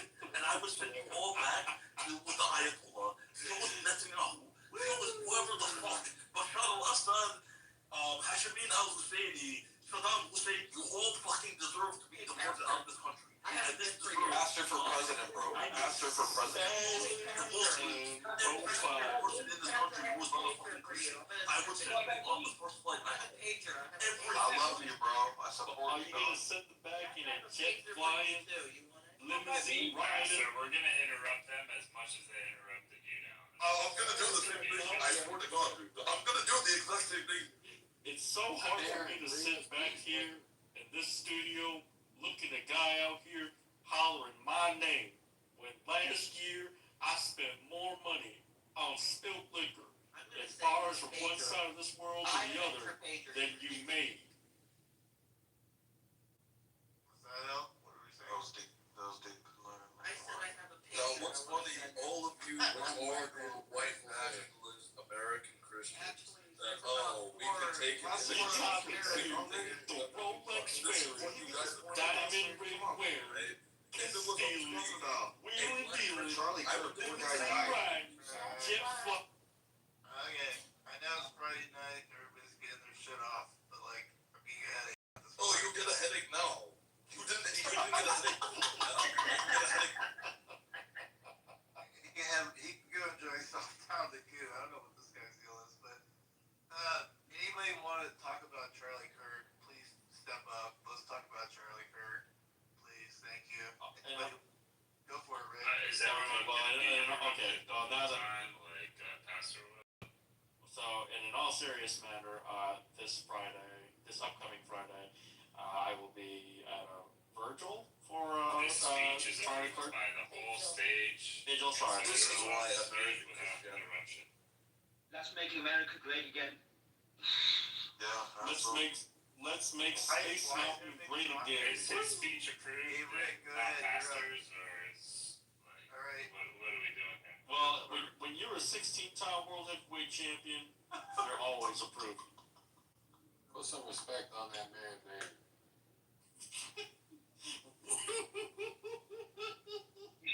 So Israel killed Charlie Kirk. Benjamin Netanyahu called it in himself. He called in the assassination. He said, we need to get rid of this guy. He's waking up. He's noticing. He's noticing everything the Israelis are doing. And he doesn't fuck with it. So they said, you know what? Let's kill him. That's Hey, all right. Pastor, I got your back, bro. The witch is gone. That's all right. That's all right. All of the evil witches are gone now, so we can actually have a conversation. They allowed the infidel to speak. Wow, amazing.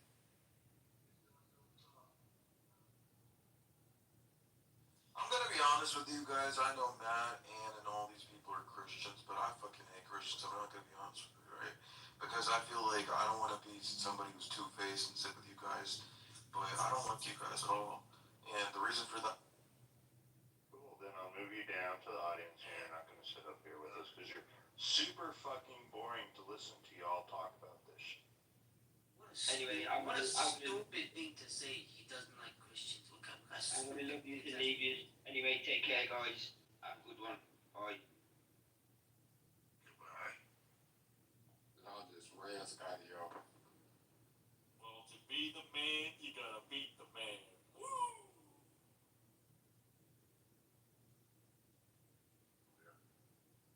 Well, that took care of that too. Oh my God, that was getting a little wild, wasn't it? And now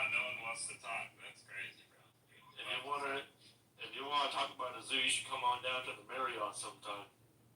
That's very true too. What's up, Brad? We got a new segment. We got Gildas here. Gildas. Oh, Gildas. What are your thoughts? Yeah, Gildas. Gildas will be goody. Gildas, what are your thoughts on Charlie Kirk, the assassination? Oh, well, Charlie Kirk is the white Malcolm X for today. I coined that phrase on Clubhouse and now it's gone viral, but they won't give me credit. That's okay. He was a white man's Malcolm X. And he said some shit that I did not like, but he said some shit that I really rocked with. He should not have been killed. And the fact that he was assassinated is a sad commentary on where we are as Americans today. I did not agree with his Christianity. I don't believe in that shit. That's ooga booga to me. But I did rock with his critique of the black community. He's talking about, we don't have no fathers in the home, and that leads to the violence that we commit. I agree with that shit. He's right. He's right about that. But insofar as he wants to subsume all of that and Christian nationalism, I can't stand by that. The man should not have been assassinated. He should be here to keep talking his shit. But if y'all can go out and assassinate him, I'm hoping that MAGA and the right don't use that to their devious advantage. And that's where I'll land right there. Let me ask you the question, Gildas. Do you think Charlie was killed for his Christian beliefs? No, not at all. Well, I mean, his entire message was supported by the Word of God. No, he was killed for his ability. He was killed for his ability to simmer saute leftist students.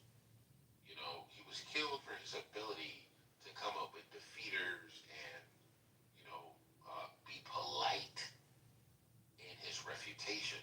He was killed for that because the left is out for blood, and they couldn't compute. Like, how can you be polite but say things we disagree with? We don't understand that. I don't think the leftists necessarily killed him, but the mood of the country contributed to his death. Insofar as the left is directly responsible, I don't think Gavin Newsom paid off somebody to do it on some leftist conspiracy shit. It's not like that.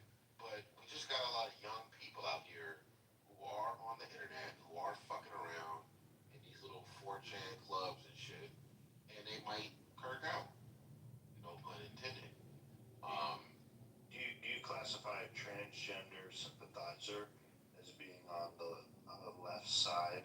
Not necessarily. Not until I get all the facts. Because you can have a right-leaning person who is down with trans too. It might not be as visible, in our current climate, but everybody is fucking around on some nasty shit at the end of the day. I think it's gay to fuck a girl in the ass, but a lot of people don't think that's gay. It is what it is. You could be on the right and have anal sex, and you think you're a straight man because you're, I won't get all into the details, but it is what it is. People have very weird sexual practices, what they do. I'm not gonna chalk that up to you're on the left if you have anal sex. It just wouldn't be that way for me. So we'll wait and see what more, what information comes out about this guy. What's it, Tony Robinson or something like that? I'll wait to hear more about him, but it's not time to go to civil war, Americans. Calm the fuck down, chill out, criticize the shit, make it plain, but no, we're not about to tear our country apart because of this assassination. We've dealt with assassinations before, alright? Chill out. Think.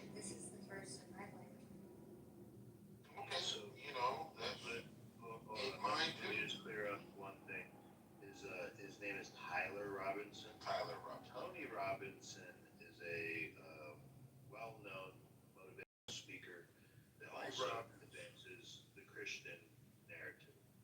That goes. Yeah, well, insofar as he was advocating for like America to be a Christian nation, no, that's ooga booga. But insofar as he was criticizing the black community, the trans community, the LGBTQ community, he had some. And what I also wanted to say is he would be a great speaker on Clubhouse. Yeah, but let me ask you: do you think secularism, one that what you largely practice, could be also to blame for the assassination of Charlie Kirk? Because Tyler Robinson doesn't believe in God either. He's a secularist. No, it's not that he was a leftist. It's not that he was. I said a secularist. I didn't say that to say. I'm talking I've never about. heard the term before. You've coined it tonight. And You've never. Well, wait. You're a professor. You've never. Neologism. You've never heard the term secular? I've never heard the term secular. Whatever you just said, secularism, or okay, you can call it atheist. It is what it is. But atheists are not known to just go on killing sprees. In fact, leftists and rightist radicals are known to do that. Okay, so like I don't want to get into that. I'm not going to try to say like a political ideology motivated a man to do what he did, whether he was on the left or the right, whether he was fucking with a trans or not. It seems to me that the motherfucker was just a kid who got radicalized online.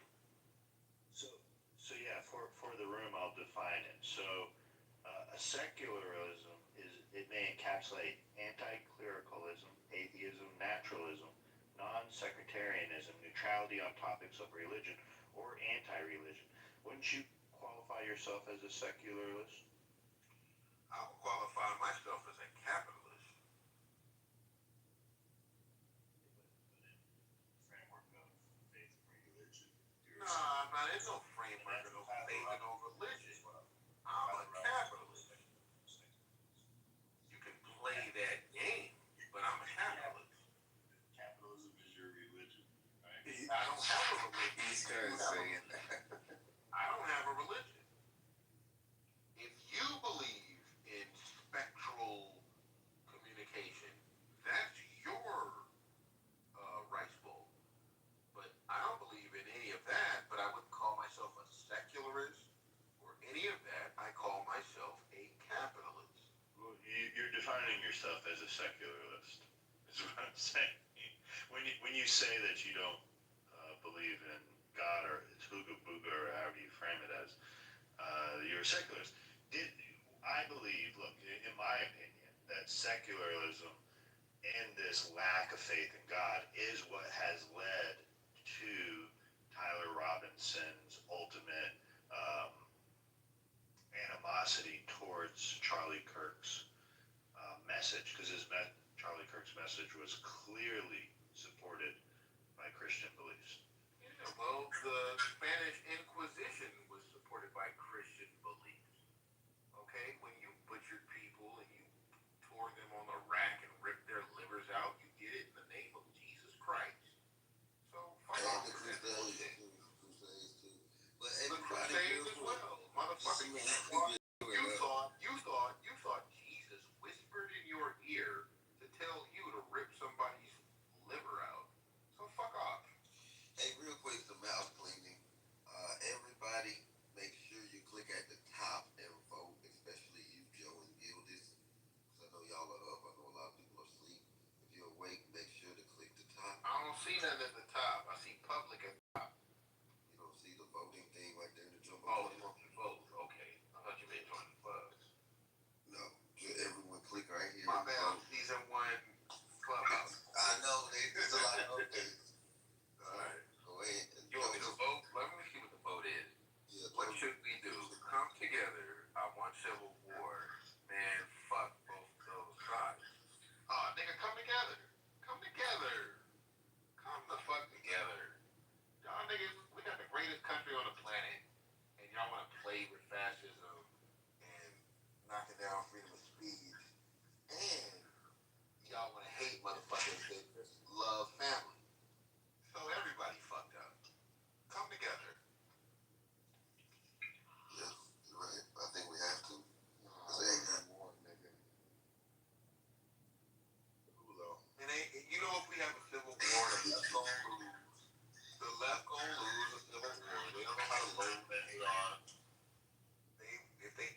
create technology. Human beings create technology to serve us. That is our invention. Stop being afraid of you AI. keep saying our wait, hold on. You keep saying our inventions. We is not us. We is the 1%.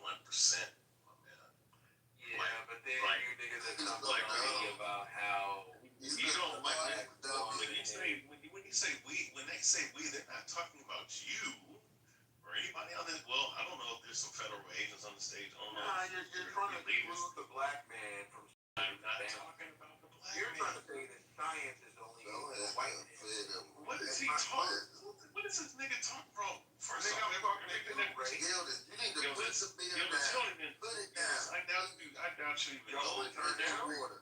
Alright, I'll turn it down. Gillis, real quick. I'm coming to next, nigga. Yes. I didn't even say nothing about black people. Alright. Black people. I mean, I don't know if you know the history of black people before slavery, but I mean, it is what it is. Alright. But regardless of the fact, brother, listen, dude, since you're bringing that up, Black people weren't in WCW if it weren't for me. Woo! well, yeah, that might be true, But anyways, what I was gonna say, well, you're not the real Ric Flair, so that ain't true. But anyways, just listen, bro. Like when they say we, like the AI grid that one of the bills that or executive orders that was passed earlier this year when Trump got elected, and some of the shit you're seeing with China, like when you have to deal with the globalists that they program these robots, they put this shit in the work, bro. Not you. And the robot that you have in your phone that we all have, these smartphones, like these are not just things that are just gonna they're gonna just be serving us. We're serving us. Like eventually we're gonna be serving it. Mysticism. He's ignorant. This is not mysticism. Nigga, it's not mysticism. He's making me say nigga. Are you fucking stupid? I ain't even. Bro, But you know what? You don't pay attention to none of the predictive programs, all forms of media that they show you. It's very obvious, and the fact, like I'm thinking, like this isn't even stuff we should be this dude doing. don't have no access to any files of what they have. He's just a contrarian. You don't even know. No, I'm not a contrarian. He just been never with God. This is the same brand. There it is. No, I disagree. So go. Let's real quick. I'm gonna say this. Wait, Gillis, I just want to say this real quick.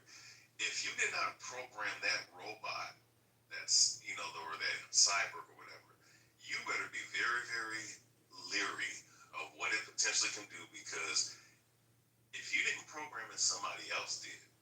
And if they have like any kind of frequency, radio frequency, or RDF, or was it the radio frequency identification bullshit that they got going on, they could have that robot do whatever the fuck they want to do with you, unbeknownst to you. You better have an EMP available. You know what I'm saying? Because I don't know if 5.56, or I don't know if 50 calibers can penetrate some of the titanium armor and some of this stuff.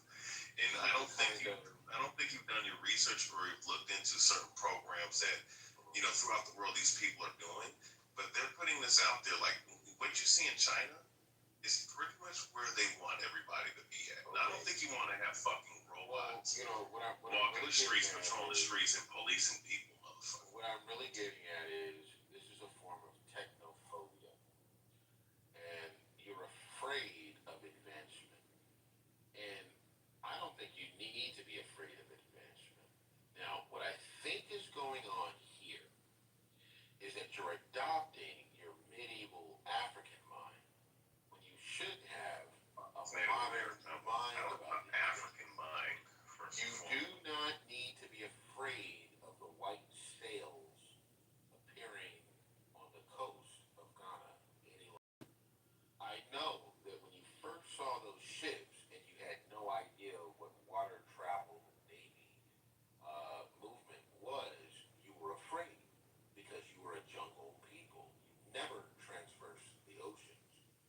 not a jungle person, and also too, to sit up here and say African people are jungle people are stupid. What I'm saying is that when you are confronted with a new It's a technology, slave history, bro. when you are confronted with Yo, a new Ray, what the jungle is this motherfucker talking about?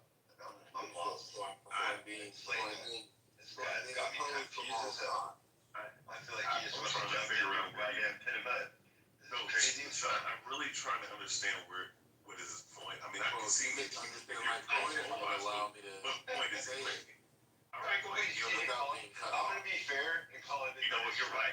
He's high and he's probably drunk, and that's No, what it I'm not is. high, I'm just gonna give him that.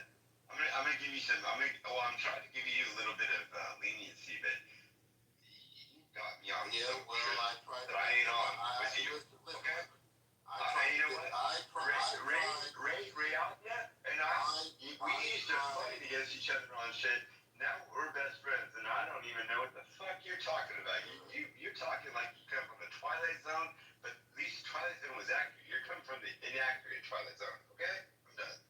All right, I'm done. I'm just hanging out here late night like I don't normally do because my girlfriend and I got in a fight. I'm gonna put my shit out straight out. I can't even believe this late night. You know what? And you know what? I might be. That's right. Happy Friday. Love y'all. Continue. Was it Gildas? Gildas. Holy shit, his name's Gildas. Gildas, keep it going. Continue to sell us on your shit. All right, I'm done. Ultimately, what I'm getting at is, you motherfuckers don't know what the fuck y'all talking about. Y'all to make me forget what I was gonna say. Hey, happy Friday. That's all I gotta say. You got the floor, fam. I'm not Well, now that dude faggot, and we're not gonna sit up here and talk to you like you're a fucking child. So go ahead, bro. Particular argument. Well, again, when several people come off microphone, it does flummox me, and I don't remember which argument I was. Lamont. No, it's not Lamont. I said flummox. What does that mean, brother? You have to look it up. You mean flummox? Are you talking I about you flummox? said flummox. You can't tell me what it means. No, I don't know what it means. I just used it because I saw it in a white man's book. This motherfucker. He can't be drunk. He's being right now. You never met me before, but now you'll have to reckon with me, Ray. Listen, you're cosplaying as Morpheus is cool. It's funny that you're pro-robot, but the motherfucker in your avatar in that movie was not pro-robots. No, what I meant to say earlier is that there's no reason to be Hey, afraid of Luke, AI. go back There's to no reason. Okay, go back to the I'm back on track. Matrix family. Please use smaller words. There's no reason to be afraid of AI. There's no reason to be afraid of technological advancement. Now, when the white man brought Rose the smartphone, you weren't afraid about it. You just adopted it and you used it, and now you're very friendly with that technology, and you don't think that was the scourge of your existence. The same thing will happen with AI. You Negroes will use AI. You'll come up with even better jokes. You'll come up with even funny ways to express your plight in America using AI. You'll have like little cartoons about how it went. And I'm looking forward to it. That's gonna be cool. That's fine. But don't try and say like this technology after the telephone, which you did not have in Africa, after electricity, which you did not have in Africa, ever. You never invented it. You never would have came up with it. After the internet, etc., etc., etc. Just embrace the technology and make it work for you. Use it to make some money and be fine with it. is, first and foremost, since you're just putting the blanket statement on African, my father's Native American, my mother's black. All right, so I don't know, and I don't think any of their lineages would extend from Africa. All right, because most black people over here are not from Africa, if you knew anything. But so that's number one. Number two, what you're promoting by saying that having technology and whatnot. No, there's nothing wrong with technological advancements as long as it's through physical labor and things that you can do by yourself. That something that you can compartmentalize with your own hands and do manually. There's nothing wrong with that, right? Bars, whatever, what have you. But the day that you program something, because you gotta understand something about the computer.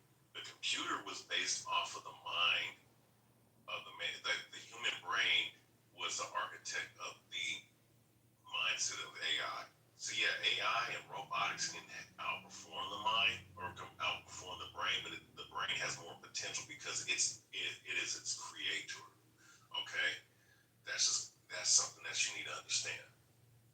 The brain has a potential output, but the base level. I'm trying. Listen, you're trying to make it a lot. I want to hit every point that you said. So I'm just gonna be brief. So I'm just hitting certain bulletin points. So with that being said, when you start to rely on when the creator relies on the created, which is the AI, the chat GPTs, what you're creating is an environment where people are not going to be creative. People are not going to have critical thinking. All right, which critical thinking and creativity is what all the greatest wonders of the world that we see, all the architecture, structures like the pyramids, or even some of the stuff that you see that was created in medieval Europe. All right, Persian Empire, Roman Empire, the Assyrians. Hold on. So wait, hold up. I'm trying, bro. Like I said, I know I'm landing my plane here. All of that stuff was created by people with a vision, with a creative mindset. All right. So when you do that and you lower the standard, lower the bar by relying on a fucking computer that was pre-programmed by another human being, what you're saying is that you want to kill creativity. So that means that we're not going to have no creativity. The advancements of man is going to cease. It's going to plateau when it can be infinite. You know what I mean? So you're trying to promoting being slaves to that. So all the creative, and I'm landing right here. So what you're going to do is create. What you're going to do is create. Well, you were speaking for a minute, so I'm just hitting your points, and I'm finishing right here. So all in essence, and I'm landing right here, is that you're about to create an environment where creativity is going to be mute and dead, and you're just going to have a bunch of non-creative, non-functional, psychologically inept, mentally inept people who cannot think for themselves, who are going to be fucking neo-maxis, plebe zombies. That's the world you're promoting. What you're overlooking is AI did not create that circumstance.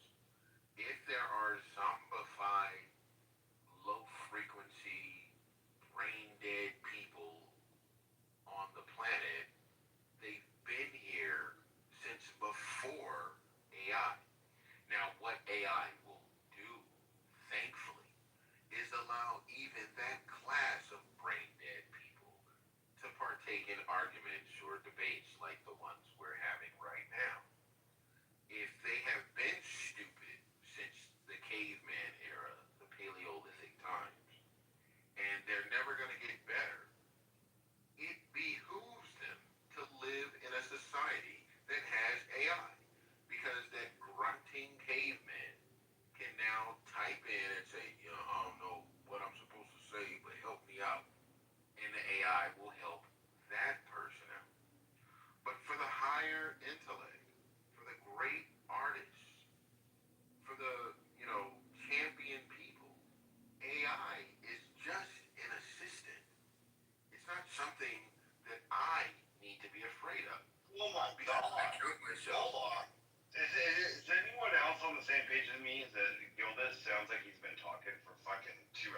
I just started Like Gildas.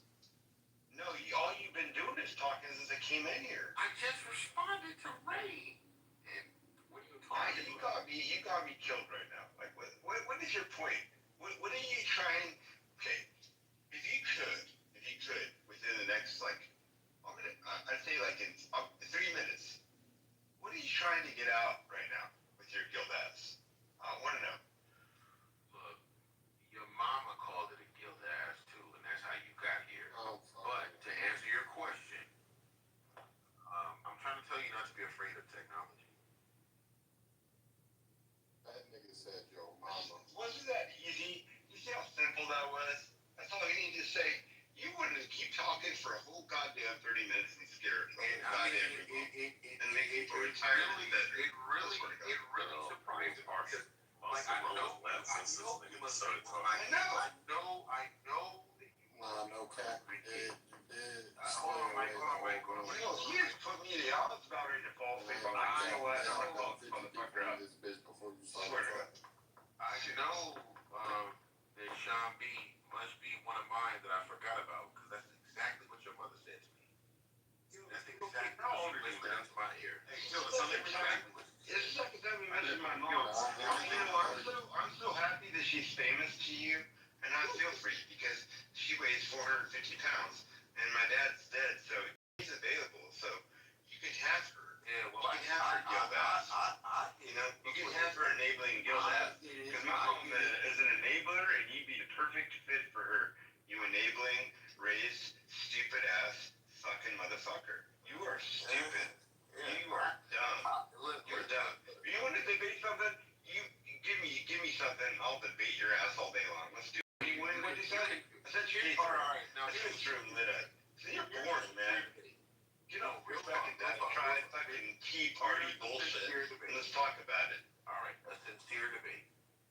Alright, what do you want to talk about? Alright, do you think... And if I don't want to talk about it, I'm going to tell you, no, not that topic. I'm going to break it down right now. Let's do it. Is that your father, or am I? What the fuck? Are you on Star Wars right now? I'm not your father, Luke. Charlie Kirk, man. We don't want to hear y'all. Yeah. I'm sorry. I just came in, and I apologize, y'all. Matt, what's up? Anna? I'm sorry, I didn't mean to say Anna. Joe? Shout out to all my friends. Ray Avia. Love y'all. I just want to... Yo, I ain't even on here like this late, but I just want to say what's up to y'all. Good, bro. Just stop playing. Shut up. Yeah, I like it. Let's get back to the serious. Let's be serious. Alright, let's be serious. Let's be serious. Yeah, let's be serious. Alright. I introduced the concept on the app maybe 4 or 5 days ago that Kirk is the white Malcolm X. And now I see rooms popping up about that. You know, would you say that like he's like the white man's Malcolm X? Or do you find like, nah, it's not a one-to-one kind of analogy? Or what do you think about that, Sean B? I'll give you a response. I actually, to be honest, I voted for Trump the last 3 votes. Yeah, 45, 46, and 47. I was a straight ticket Democratic voter before that. And Charlie Kirk was one that I actually didn't follow, watch a lot of his content.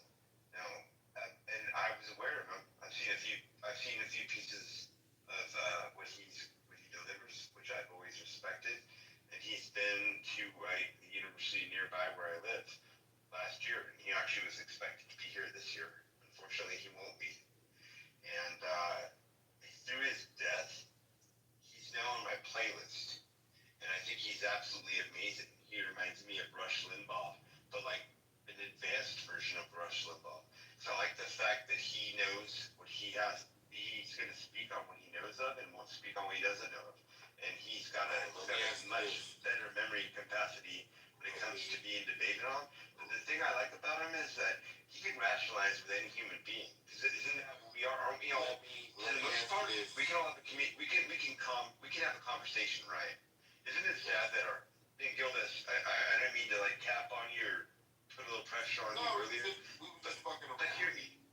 Hear me, yeah, of course. And I don't, I'm not one to push ill will unless you really like were to threaten something on my life. But honestly, when it comes down to it, though, we all find a middle ground. There's certain things we're going to disagree on. All of us have things we agree on and things we disagree on. But there's plenty of middle ground that we all fall in. And isn't it crazy that when it comes to our system, that we don't see that representing us as human beings in our normal life? Like we have conversations. We can have conversations here in Clubhouse. Isn't it funny that our own country can't have the conversations we have here? That's what I'm trying to say. Let me put it this way. Now that we're being serious, I will jab at you just to make the wrong funny for a little bit. But on some serious shit, all right. Charlie Kirk, I didn't agree with a lot of what he said. I'm a black man. I grew up in the hood. I'm from the crack era. I made good out of the crack era. But I know, like, you could look at my situation and be like, yo, man, you were disadvantaged, Gildas. I'm proud of you. Yeah, yeah, yeah, yeah, yeah. Charlie Kirk was talking about the incidents of the lack of fatherhood in the black community. And when I heard him say that, I was like, yo, man, he's right. He's absolutely right. It's not a lot of, you know, I don't want to have to break it down all the way, but, your father is that intervention when you start getting in trouble. When you start getting in fights at school or you start getting teased at school, your father is the one who comes along and says, look, son, if that man is bullying you, you don't have to swing on him. Or, you need to use your rational mind to deal with this particular situation. And if you don't have that, you're going to react emotionally and you're going to pick up a gun and try to shoot your op. And that is a pandemic in the black community today. And Charlie Kirk was right to point that out. I agree with him. He was correct. I have no disagreement. I don't care what niggas tell you about reparations or whatever. We need some structure in the black community to try to assuage this violence that we have. All right. At the same time, I didn't agree with his Christian nationalist stance, where he thinks like America should be a country guided by God. I don't agree with that. So I can take the man, and weigh him and then say, okay, I didn't like that. I did like this. But under no circumstances should he have been assassinated. It was wrong to assassinate that man. It was wrong for him to be able to speak in public and people to feel like, I just don't like what he's saying. I'm going to kill him. That is wrong. Okay? I'm not a big fan of his, but he got some things right. I'll land the plane right there and let you speak.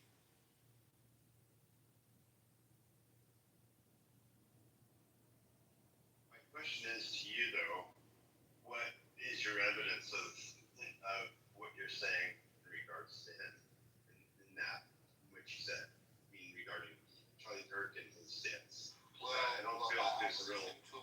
Do you really think that he believes what he said, like what you just said? Do you say that? Believes what he said. You can believe, but did he say that? That's my question. Well, no, like what I heard him actually say was he was in a debate, and I think it was a black student who stood up and was like, why are you saying this about the black community? He was like, about the racist thing? That's like a moment. Hold on. I'm not. He wasn't racist at all about it. I'm not going there. But he responded to the student and was like, yo, what are the homicide rates in the black community versus the white community? And the student who was black was like, well, white people kill more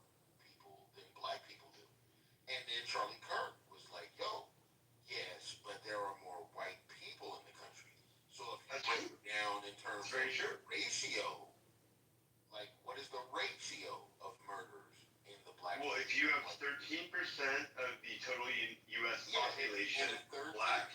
Right. You heard this. You heard the whole thing. We don't have to recount it. And you have a much more higher, 13%. But then we could do all the breakdowns of it. We could go statistically, right? But when it comes down to it, hold on. there's a large number more white And that's what than I black. agree with. No, I'm saying Yeah. that's what I agree with. So, of course, now if we had an equal number of black people to white people, now if we had an equal number of black people to white people in the United States of America, would you agree or disagree that the crime would be higher than it is currently? It's already said that and already agreed to that. Okay, It's not okay. saying there's anything wrong with. Sorry, I came in late. So, yeah. All right. No, Let me come in late. I thought you fell asleep. Okay, I came in late. I missed it. Honestly, you sound like a broken record. I'm gonna be honest in everything I love, man. You sound like a broken record saying the same fucking shit over and over again, bro. In what way? Who, me or Gildas? Is that me or Gildas? Oh, okay. Yeah, I don't know. I just got here, so I'm sorry if I tried to provoke. Can Ray explain to me how I sound like a broken record? Please, Ray. You just repeated what you said earlier, man. Like, do I gotta do a monologue of what you just said? Like, you can sound like in a sentence. Oh boy. Okay, so you sat up here and you talked about the robotics, AI, and you went back to the other shit that you talked about briefly before that. You know what I mean? And you keep repeating the same shit, like the same phrase. It's like, oh man, bro, like what are the materials? No, I think you've lost track of the argument, and that's okay. We can speak again tomorrow or next weekend. Well, yeah, let's do that. Ray Avia, why don't we spin it to say 764? Anyone know about the 764 organization? I'll post the link. Nonsense. 2 days ago, two high-profile leaders were arrested. 100 mics. Stand here, read the room. You just came up on stage and you just opened your mic. Why do you think you're so important? Sean, go ahead. Talk about 764, and I honestly will ask and beg all of you to get on. Go ahead, get on your whatever your AI is, whether it's Grok or ChatGPT or whatever you know. If you know me, search 764 terrorist organization. Okay, I'm gonna post a link. Give me just a few moments. I'm gonna post it down below. I would love for you guys just to check it out and look at it. You don't have to read the whole thing, but and this is crazy. This is legit shit. It will connect to a lot of shit and crime that's going on. Now allegedly we can't say it's linked to what happened to Charlie Kirk or what happened at the church. But I'm gonna tell you, if you see this and you look into this, you're gonna start to question things, and it's legitimate. Okay? All right. I'm gonna be quiet for about 5 minutes. Thank you all. Well, Sean, I have something for you. Just post it in the chat and be quiet for the next 6 or 7 hours while we read through it, like try to figure it out, parse it. Thank you. But and I seriously feel bad for Miguel. I went into chillism, and he's on stage, and everyone's asleep, and he's just talking to himself. No, I love Miguel. It's like saying, maybe I'll make it crowdless. Maybe they're imitation crap. Yeah. You know, it was wrong for Charlie Kirk to be assassinated. I don't care how left you are or how much. Said this like 3 or 4 times. Well, I'm trying to get to the larger point. Do you feel Hear me out for 30 seconds. Just hear me out for 30 seconds. Because I will probably annoy my friends on the right. The fact that Charlie Kirk was killed in the fashion that he was killed in does not give Donald Trump a right to crush freedom of speech. If he's being annoyed by the late night talk show hosts, it doesn't give him a right to shut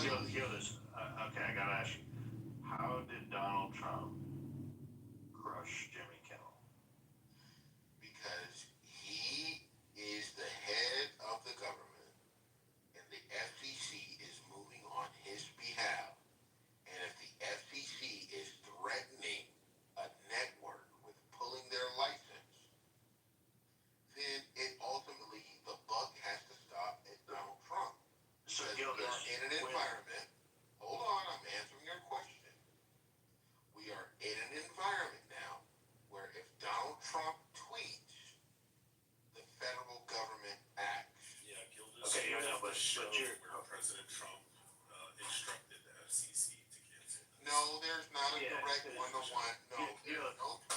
There's no where Donald Trump said cancel Jimmy Kimmel. Gildas, hold on. So Gildas, hold on. The market is the reason Jimmy Kimmel has lost his job. Sinclair. No, and next. Let me make that my did not point. happen Let this me make. weekend. This is capitalism. Okay, look. Sinclair and Nexstar, which are affiliates of ABC, had already pulled his show from airing that last night, and advertisers were already calling to pull their advertiser dollars from him. ABC executives had asked him to try and quelch the negativity, and he intended to go on air and pour more fuel on the fire. So ABC executives then ended up pulling him largely because his show was not going to be aired in half of the country already because ABC affiliates pulled out. Has nothing to do with Donald Trump's iron fist, bro. Come on. All right. I can understand that perspective, and I'm trying to understand it more and more. But you don't cancel late night talk show host that quickly. Yeah, you do. If this environment is not in place. You also the link. No. You see the link I posted? Every entity in the country right now, every business, every university, every network is trying to figure out how to Gildas, can I help you? Gildas. You're in trouble, Gildas. Gildas, let me help you with this, okay? Okay, Ready? go ahead, Abby. Because I know your mind thought that works. 1934, we passed the Federal Communications Act, okay?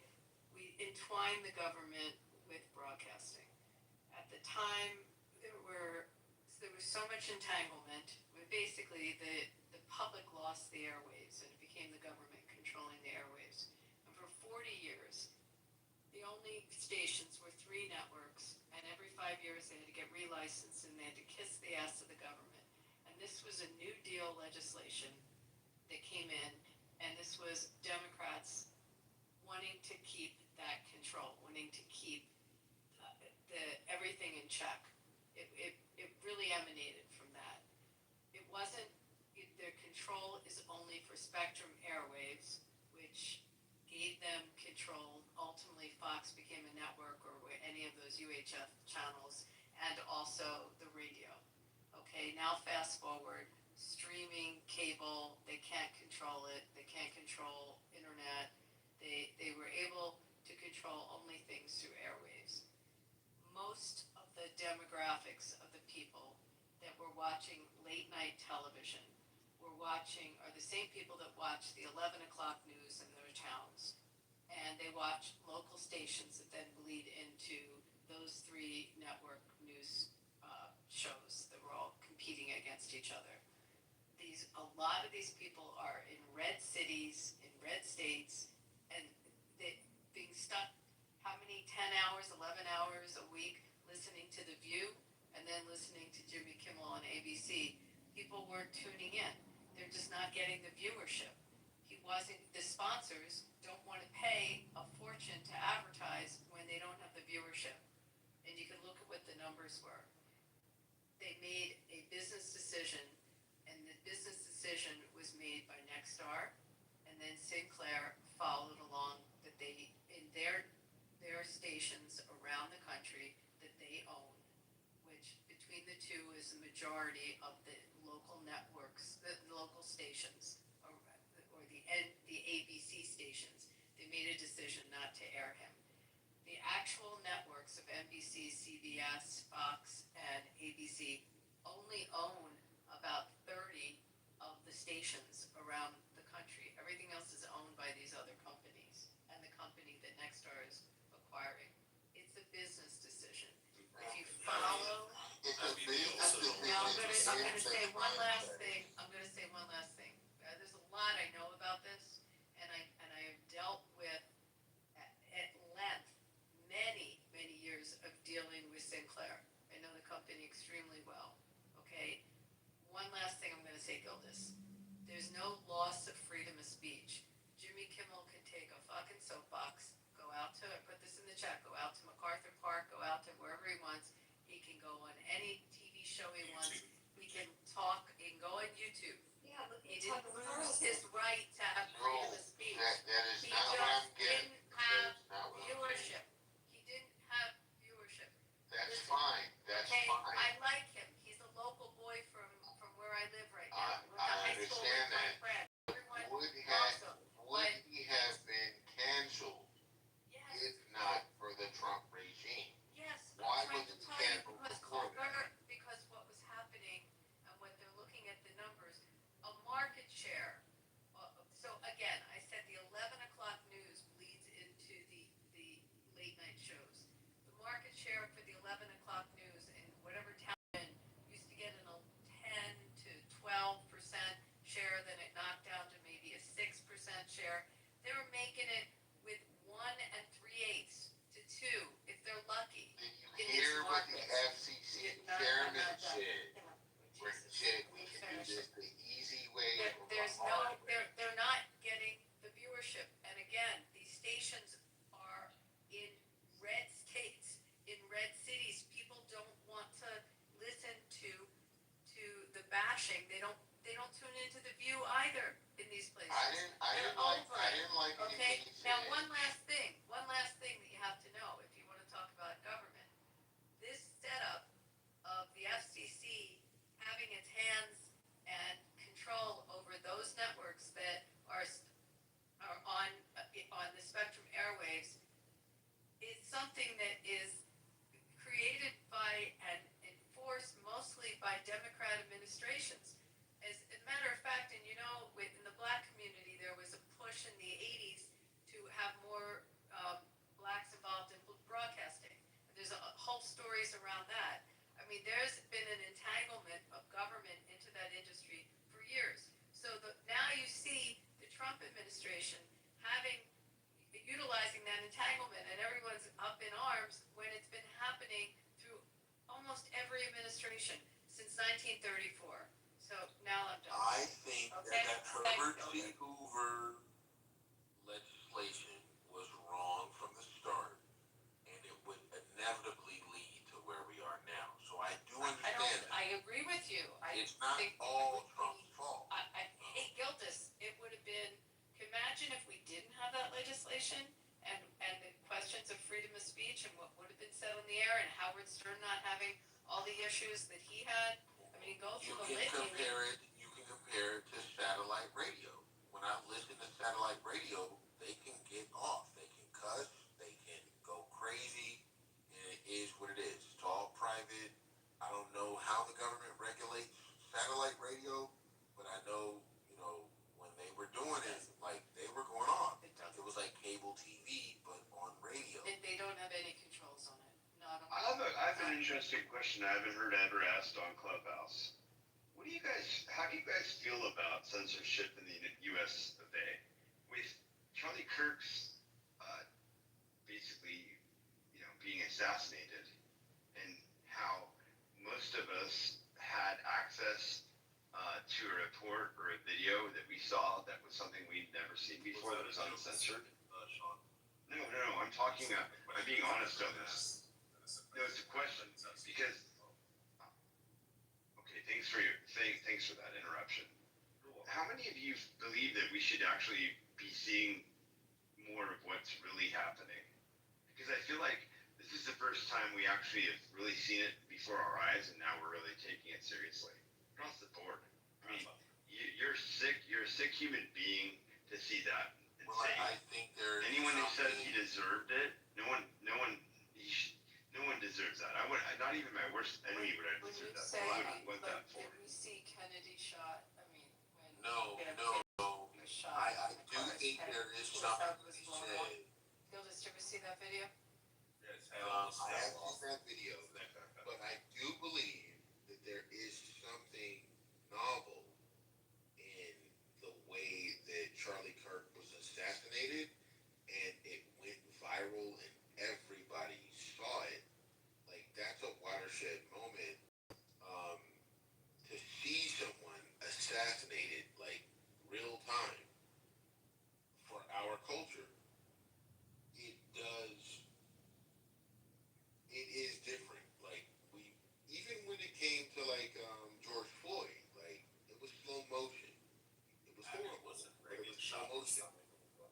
Yeah, but to see somebody get Reagan? killed that way, Yeah, he got I don't he think got we've shot ever for something. seen that. I don't think we've ever Yeah, experienced that as a mass culture. I don't know. Wait, so let's talk about that because we saw the Reagan being shot, right? But it didn't go viral Nothing is like the that, way Charlie. that it could Nothing go is like that, viral Charlie. today. Nothing is like that shot. That is why. Nah, that shot is the craziest thing any American, like a little kid could have seen that.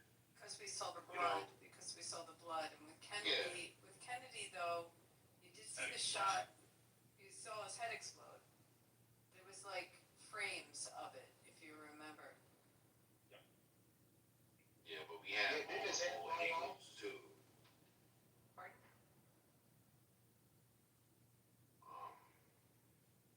But you're asking a question about whether that should have been censored or not. Is that what your question is? Not guilty, so I think it should be out there.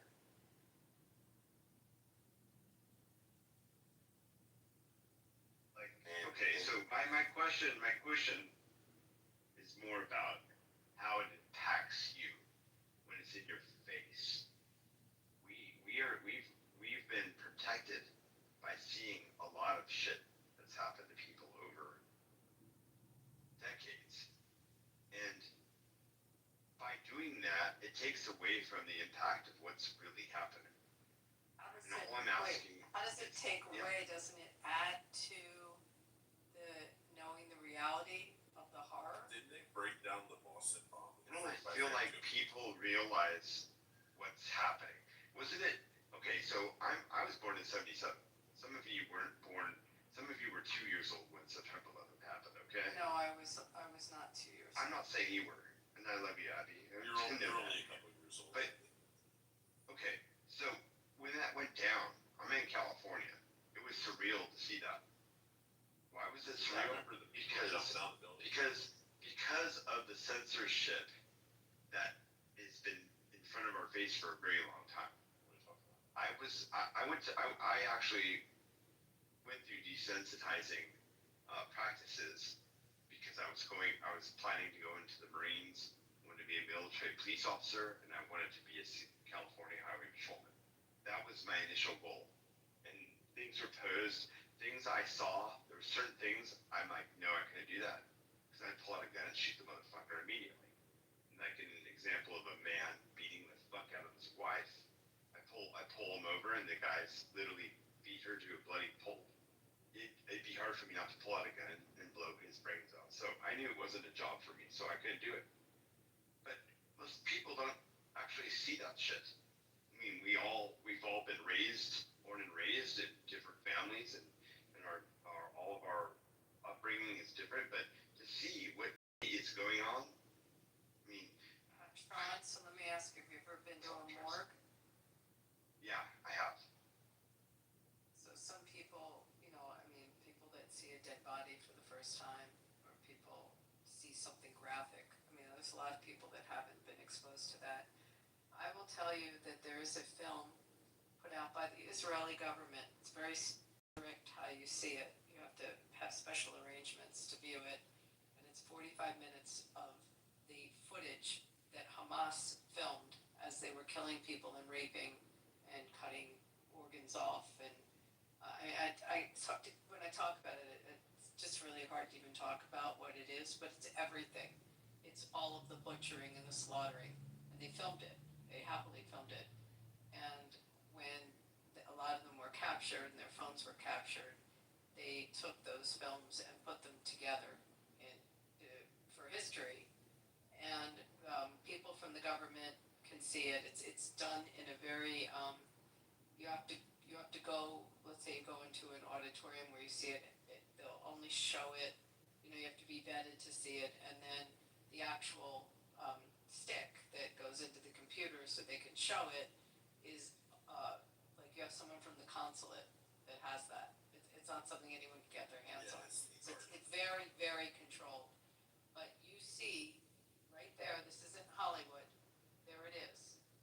And the answer is it haunts you for the rest of your life. It does. But you also know for the rest of your life what evil is, and that it's no joke.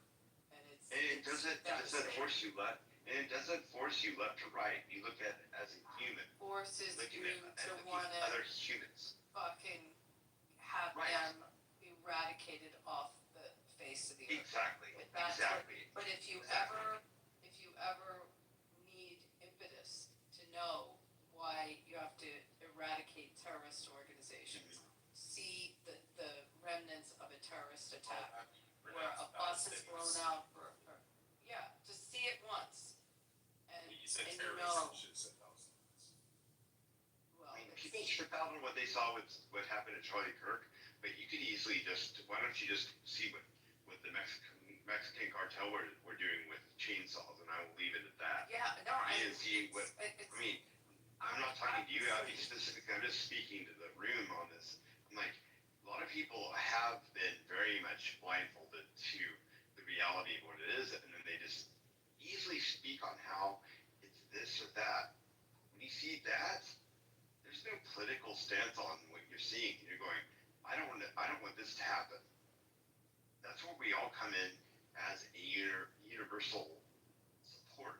Look at September 11th. I don't think when September 11th happened, we all unified, and unfortunately, we blindly wanted shit to happen. We wanted revenge. We wanted to see something out of that. Sean, yeah, go ahead, Abby. I'm gonna be I quiet. was just talking about this in the other room, so I'm a bit redundant, but Okay, I'm sorry. I'll Go say ahead. this very I appreciate quickly. you.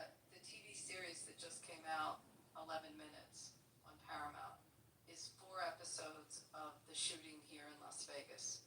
And you see the bullets raining down. You cannot believe this footage. You would have thought Hollywood came in to make this, but this is footage that not only law enforcement, but clearly the casinos had because of, they film everything. It is 11 minutes of 20,000 people having bullets coming at them. You see blood. You see people just dying in front of people. You see about Mandalay Bay. Shot in Mandalay Bay. The first episode and first and second episode, but definitely the first, very hard to watch. I mean, it's really hard to watch. I have two clients that survived. One of them had 3 children with her. She was 4 rows behind the front row when Jason Aldean was on stage performing when those bullets went flying, and he hit ricochets. And I have another friend personally. He survived the massacre in Calabasas at the country bar. She was at that one and Mandalay Bay. Were they okay? Were they shot at all? No, they all survived. Thank fucking God. There's And 850 people got shot. 800. Right. 20,000 people there. Correct. 58 died on the scene. But my point is, when you see this and you see all the films, and then you see the SWAT team actually break into where his room is, and you just, everything's graphic. You see it. You see the hospital scenes. I mean, it's incredibly well done. But seeing reality and seeing that makes it so much more impactful that everything that then had to get put in place to deter that from ever happening again, you fight to get that in. I mean, these things are more, I don't want to say inspirational, but they're important. Impactful. Is a better word. Yes. Yeah, it hits you different. And, because it's easy to read about a situation. It's easy.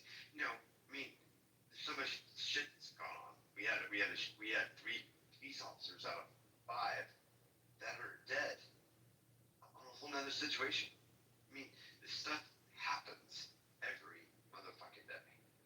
Not to some of the degrees that these are like, we talk about, I don't know, it's focused on certain things, but this shit is happening. Okay, but people live in bubbles. But the and they don't censorship understand. part, like, okay, what if we saw the children in Sandy Hook, how how they really looked after they were killed. Like, Oh my God. what would happen Yeah. to America then? Like, do some things shock your conscience so much you shouldn't be exposed to it, or the censorship, or the restriction should come on? I mean, those are the questions. Right. Are we desensitizing, or are we sensitizing the public? Like too much desensitization.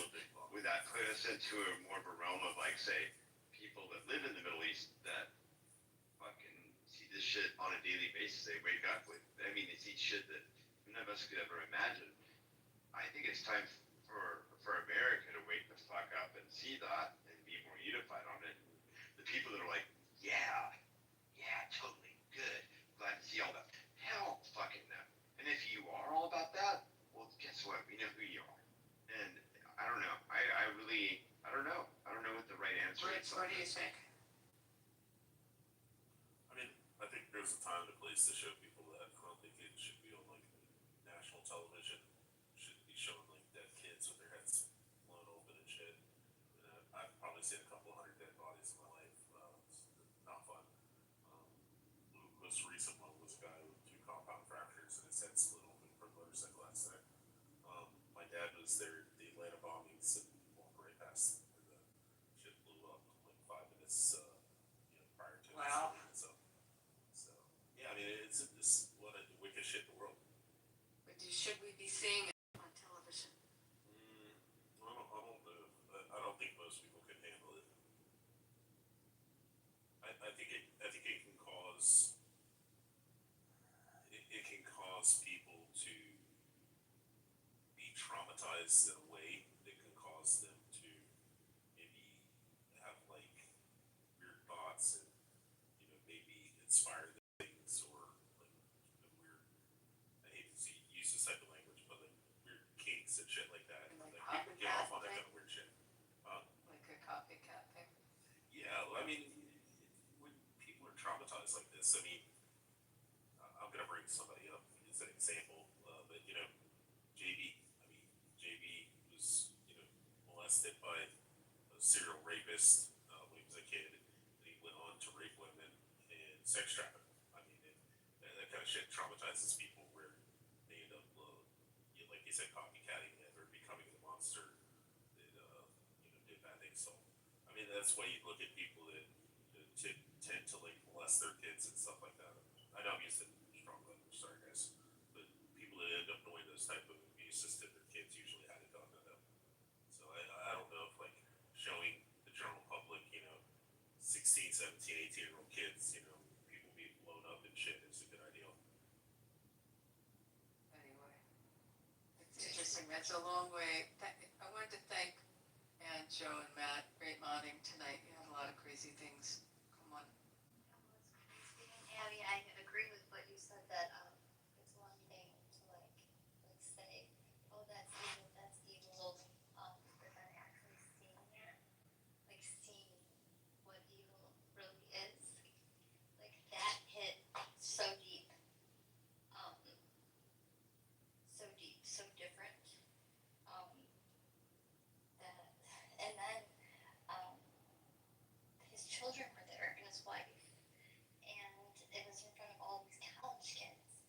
And you think about all that, and then to see all these posts that were so, like, just celebrating Charlie's life in such a peaceful way. I, like, couldn't be more proud of our country. However, those bad actors that were, like, laughing at it and saying, I'm glad that motherfucker's dead, like, I mean, evil was exposed, and yeah, it's just different.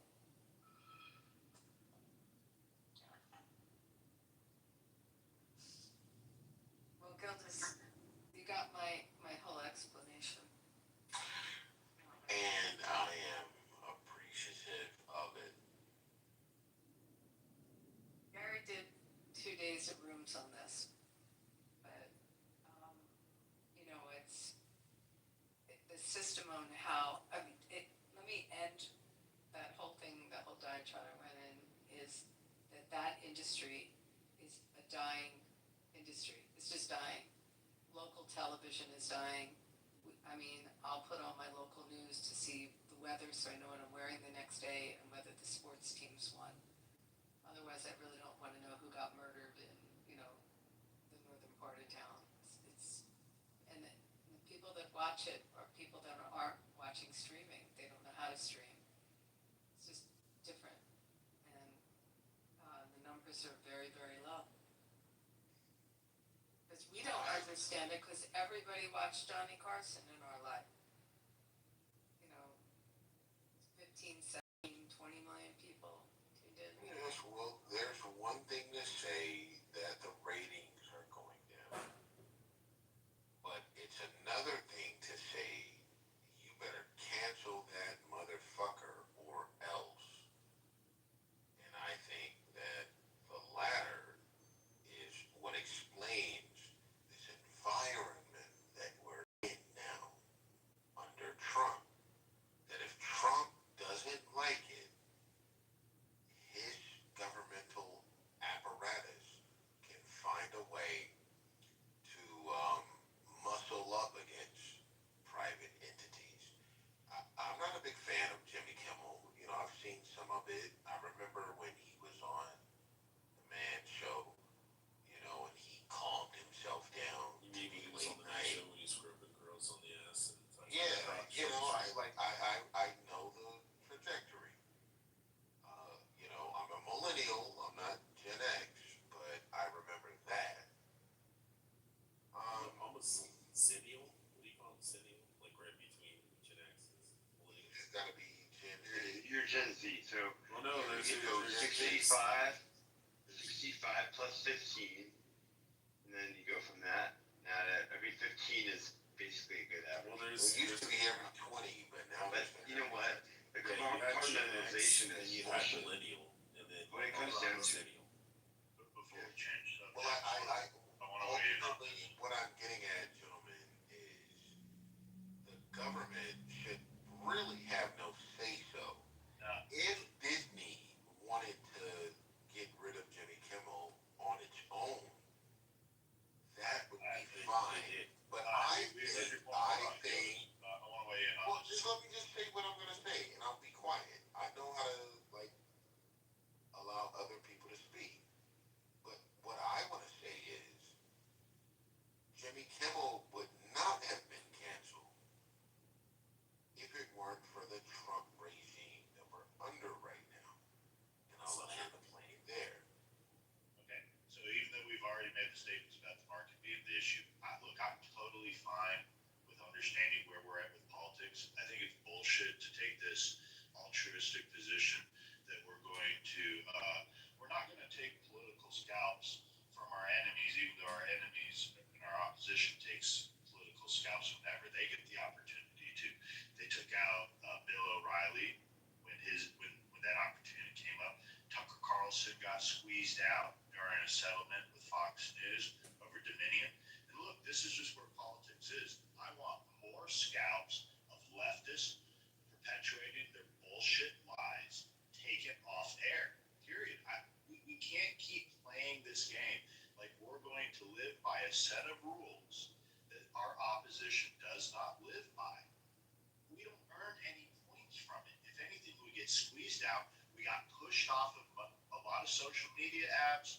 All of our actual media has been pushed to the internet, even though now it's dominating. Streaming is dominating. Podcasting is dominating now because the market is winning in that arena. However, might I remind you, they were all squeezed out because Hollywood and mainstream media has a little black book that doesn't allow conservative messaging or right-wing messaging on their airwaves, in their movies, on their television shows. It's bullshit. We need to push back on this. And I'm totally okay with whatever reason it is to take their message and diminish it some. I believe that the CEOs of these companies know what to do when the time is right. If they have to cancel, not Jimmy Fallon, but the guy's name, I forget now. that? If they have to cancel anybody, Jimmy Kimmel. it would be up to that firm alone. They should not feel that they need to cancel Jimmy Kimmel. Okay, Because- you make the same point. because Oh, Jimmy Fallon, maybe. But let me ask you, were you against when money from the federal government was propping up these failing entities? Money has been pushed to prop up failing I'm always newspapers. against that. I'm always against that. Federal money has been used to prop up during the Biden era, they were using USAID money to be able to push and prop up these voice boxes to shove the vaccine I down. am absolutely against it. As a valid capitalist. Okay, no, but I am this against is the pendulum swinging back. So if we just lived through the era where they were getting paid money to advertise and market the vaccine on these airwaves, this is the market swinging back. It's just coming in a different form or fashion. Also, I'll be also going to add, if they do show that type of stuff, it tends to desensitize people. Where my wife's from the Philippines, she was part of the NBI, the National Bureau of Investigation, and when it came to what do they call the Amaspano clash, was the 44 SAF officers that were shot, had it castrated, and all that kind of stuff like that. They mutilated their bodies. And I asked my wife, I was like, what was it like seeing the 44 soldiers? She's like, it wasn't bad. Like, it's just they're so desensitized because within their country you see so much violence. They can drive down the road, you can see a bus blown open and like body parts everywhere and stuff like that. Dead people in the street, stuff like that. You know, it's really common to watch people get killed in the street. So like, you do tend to desensitize people, which I think is unfortunate. But the internet's influenced a lot of Americans and people around the world. I just find it crazy. I be listening to y'all complain. When white people complain, y'all blame it on the right and the left. It's just they. And it's the right or the left. You do the same thing as black people. What are you talking As a black person, I'm listening to y'all black people complain. do the same thing. I'm just saying, it's white people. It's the white racist. It ain't the right, it ain't the left. It's white people. It's the Donald Trump supporters. When is you white people gonna get y'all shit together? Says the person who's part of the group that Because doesn't when it have all their shit comes together. down to it, the right, can you shut up? No. I see you, I see. No, exactly. Yeah, shut your bitch ass up. Cause all this finger pointing, y'all are just pointing at other white people. That's all black people do. They That's white fucking people. this country up. That's fucking this country up. Yeah, it's all White black people do. It's complaining, bitch and whine about black people. complaining to other white man, why can't what other white so- people are doing to fuck this white man, why country up. can't get a job? It's the white man, why can't get into university? Let's It's the talk white about it. man Why white people complaining they It's can't the get white jobs? man's fault. Why white It's the people white man complaining that I've they been can't in get prison jobs? 7 times. It's the white man, my cousin's in prison for life. Murdering 5 people. It happened before. Hold on. Let's be real. So basically, what you're saying, I hear what you're saying, right? But let's talk about actually like the reaction to when something like this happens, right? Yeah, blacks Is anything burning up?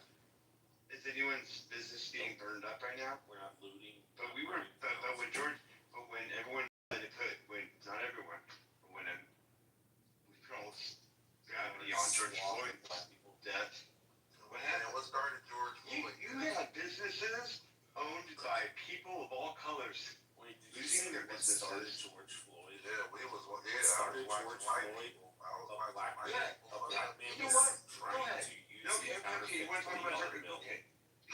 Just go ahead and explain. Go ahead and explain the George Floyd. Yeah, blacks. And He said Okay, he tried go to ahead. use a counterfeit $50 bill, so No, that 20. regardless deserves Was it a 20? job. So they It was a Charlie $20 bill. Charlie Kirk They deserves to stopped. die too. They were Fuck it. investigating the man who was trying to pass off a counterfeit $20 bill. If there's 120, there's more 20s. There's more counterfeit money. He was also on fentanyl. He was also on opioids. He was also had weed in immune system. He was also I'm young. hard He also taking had the COVID. He also had an enlarged heart.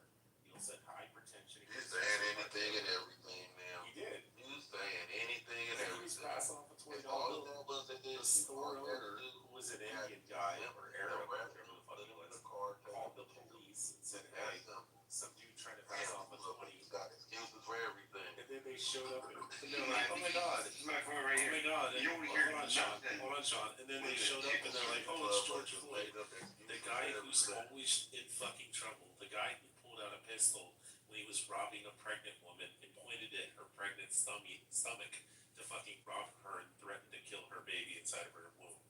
Yeah, that same fucking gentle 6'7" giant that went around fucking pointing guns at fucking pregnant women's White stomachs. people shooting up schools. Such a fucking White amazing guy. people shooting up 98% hold on, Sean. leaders. 98% Damn, of all school white people shootings. trying to kill the president. 98% of all school shootings are committed by blacks.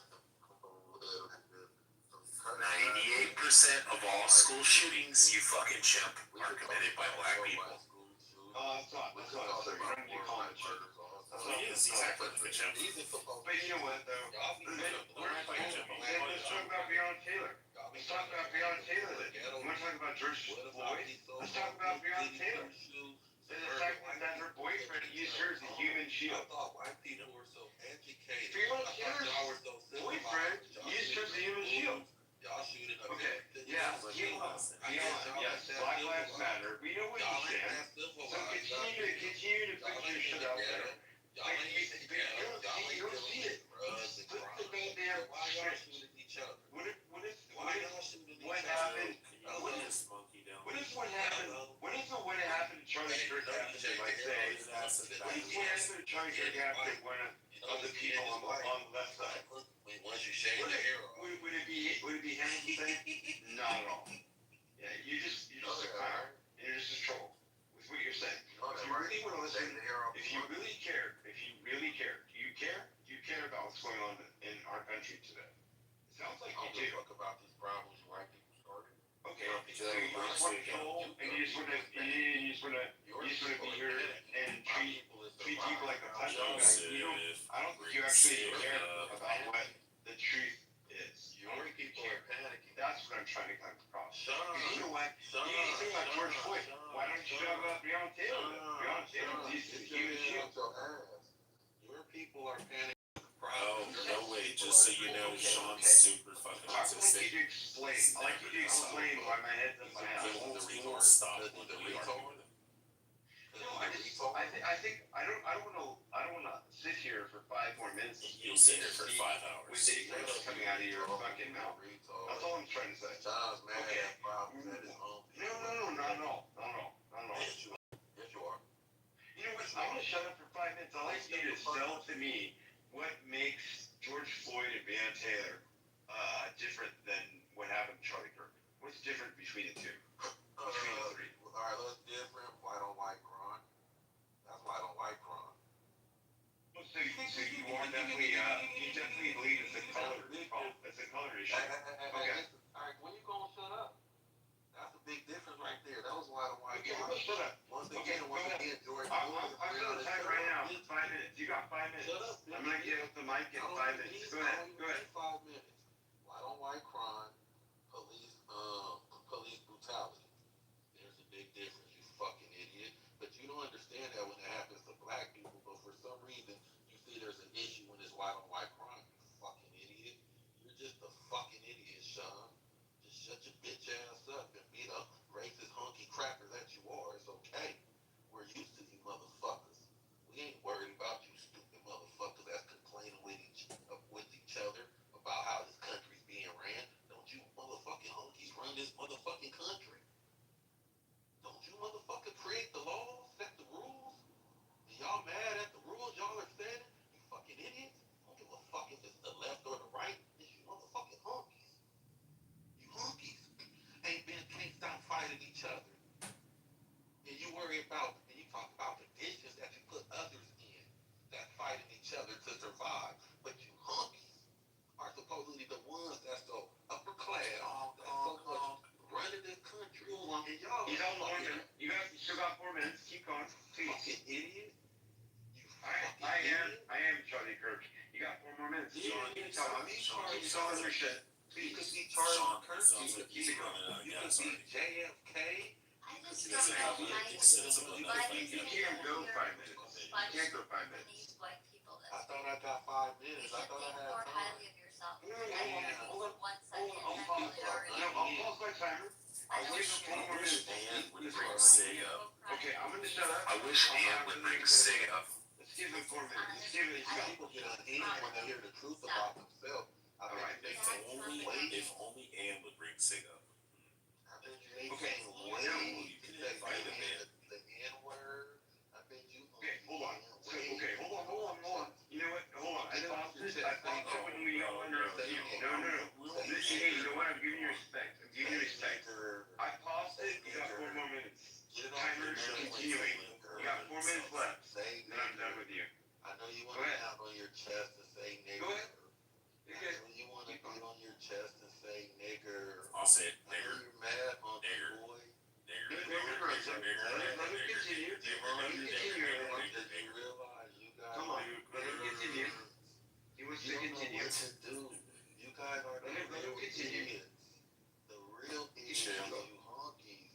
You motherfuckers took over a country and still can't run the motherfucker right.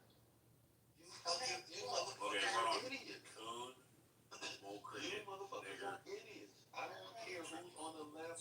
There's black Republicans, there's Asian Republicans, there's Mexican Republicans, there's black Democrats, there's Gorilla. Mexican Democrats, there's Asian Democrats. But the majority So of put him in both the chat parties, the majority of both parties are fucking monkeys.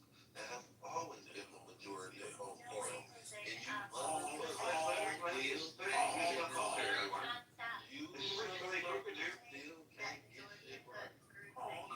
Stupid All motherfuckers. identify as white. Stupid motherfuckers.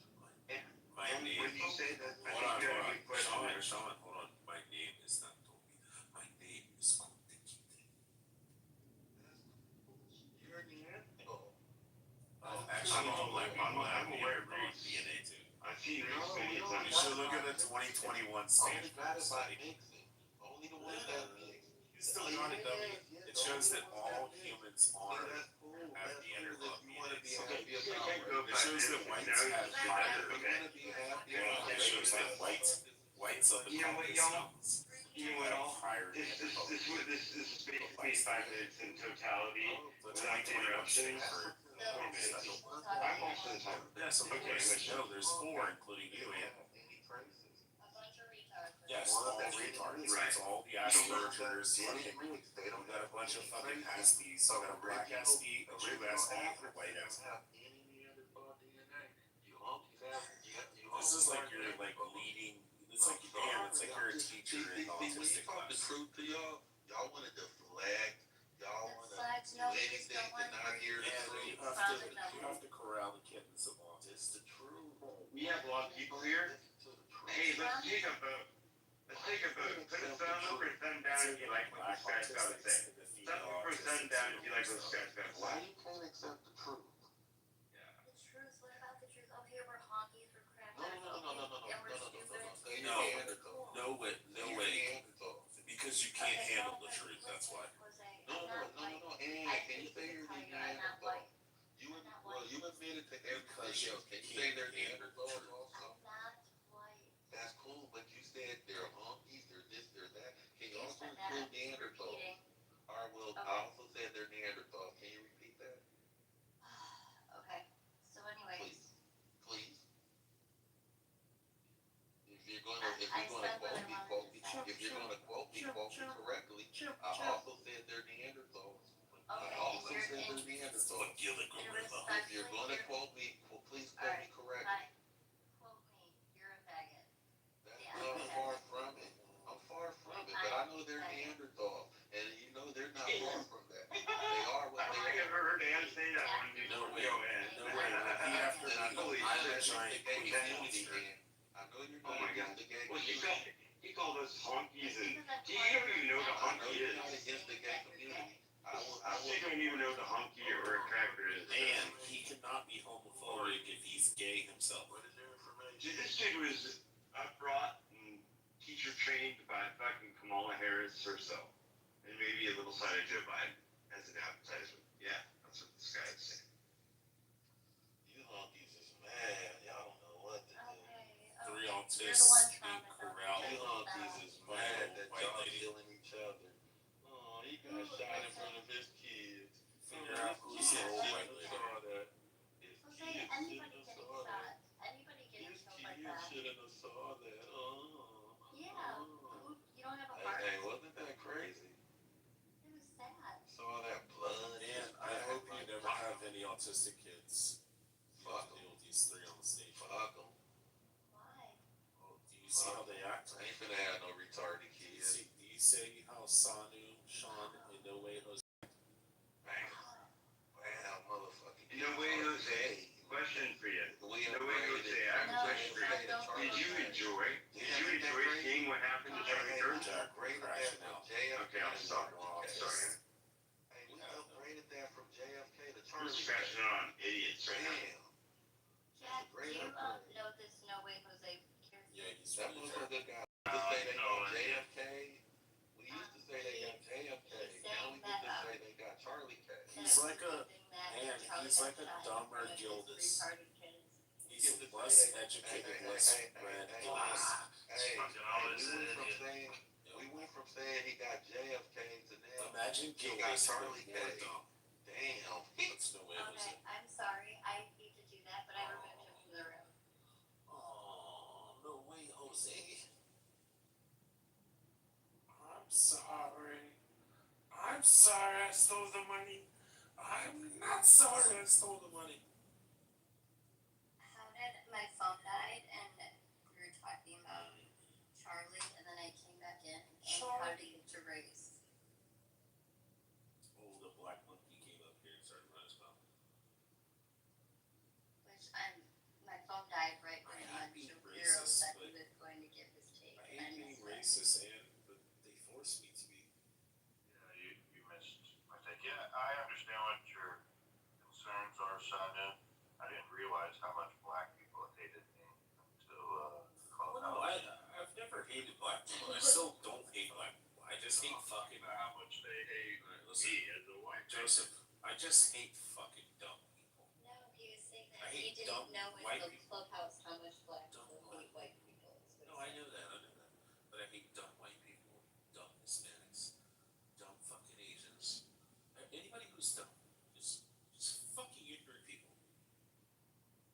You know, it's sad that, I used to be so against Margaret Sanger, but I kind of am starting to see what she was, getting at. And I'm like, oh, wow, okay. If we would just wipe out the fucking dumb ones, then we would have a better society. God decides when it's our time to go, and I. Well, God should Sodom and Gomorrah and flood this earth again. He should remove that rainbow promise, flood this earth, and only let the smart ones get on the boat. We can repopulate the earth. Careful what you wish for, bro.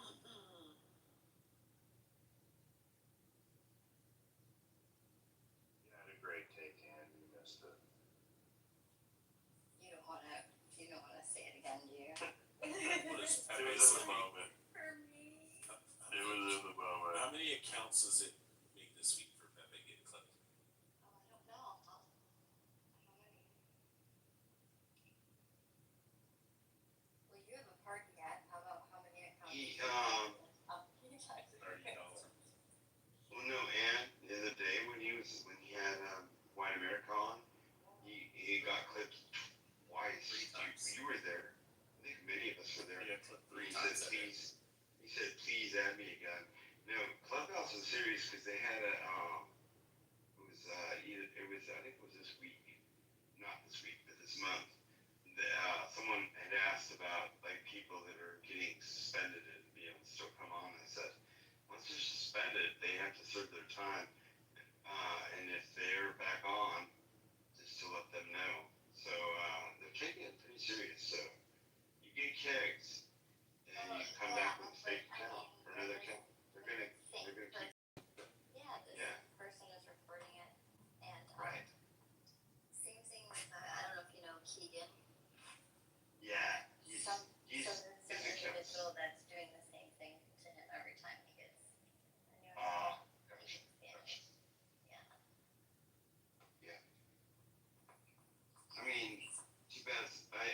Kitover's almost over. I mean, it's a matter of time because everyone's done with Kitover. What? Why? Why is Kitover almost done? He's not done. Yeah, I would love to hear this part. No, he's not done. He's got 60 phones. He's got 60 phones to speak now. So how would he meet all this? Right. He's running on the gray line, and he basically, by posting on YouTube, he's putting himself in it. He's literally, you know, I'm just gonna say. He's been doing this for 4 years. He's been I know. sitting on I've been on here for 5. Yeah. I know. And Father, there when some were call people him so on this bad. app 4 years ago that knew about it. What makes you think that he's gonna get canceled now when there's like 2 Well, people on this app? Clubhouse isn't a concern. He should be more concerned about collecting money for a campaign and not reporting. We may be seeing him getting arrested for He is reporting. collecting money, not reporting. You know, say whatever the fuck you want. He is You don't. reporting. No one knows his fucking shit. Okay, fine. Serious question. I have all this information here on my phone right now. He is reporting it. Yeah, but why do people get so upset about John recording our conversations? I'm not concerned. Bitches, that's why, Joe. I'm not, honestly, to be quite honest, I give a fucking shit. But Oh yeah, you sound like it, Sean. But I brought up, I just brought up just because, guess what? You're getting recorded whether you want to or not all the damn time. You have a phone, you can screen record, can't you? Yeah. No, so screen recording doesn't work anymore on this app. But if It sure as fuck does. no, You want me to send you let me take a quick sample and send one to you? It works. record with audio. Yeah, Okay, yeah, I would it like. works still. If you have an Apple, that might be different, but Samsung's can record. Yeah, I have an Apple. Okay. It used to do that, but then at some point I don't know, it no longer works. But Well, we all know, whatever we say on the internet, whatever we text, whatever we type, will be held and used against you in the court of law. And have you so read I stand by everything I said. Clubhouse's new updated terms of service, where they can take your voice for voice recognition and edit, publish, whatever for commercial use. Being on this app is your approval of it. So like. You know that Clubhouse is the one that has the biggest, Clubhouse is going to be the one to know a John Kiddo. You understand that, right? Like most of us we have no pull. But Clubhouse actually literally can't own his ass. Like, sue the fuck out of him. Put him on the damn streets. Yeah. They really don't care. Oh, Clubhouse does care. You might think that, but yeah. Joe, Paul, Rohan, yeah. He decides he wants to do a Netflix original on Clubhouse and use any of our names or voices without permission. Oh, he's gonna go down and below. Whether I like the guy or not, whether I support him or not. Think that someone needs permission to record you when you're in a public social audio app? Oh, I don't think that. I know that whatever I say could be recorded. I don't care whether the replay's wrong or wrong. I think it's hilarious when people trip out on replays, right? Don't you? I just don't like Clubhouse can edit, publish for commercial use. So like our voices could we could find ourselves hearing our voice and it's an AI generated voice of ours saying stuff that we never said, you know? Oh yeah, I that's what's don't like happening. recording things that I do say, but like. Right. No, I get you. That's the problem with AI. I mean, like switching it to another tone.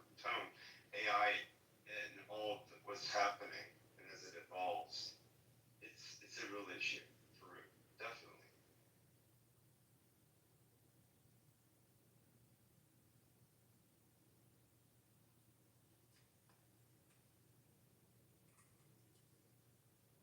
Computer, what was it that you said?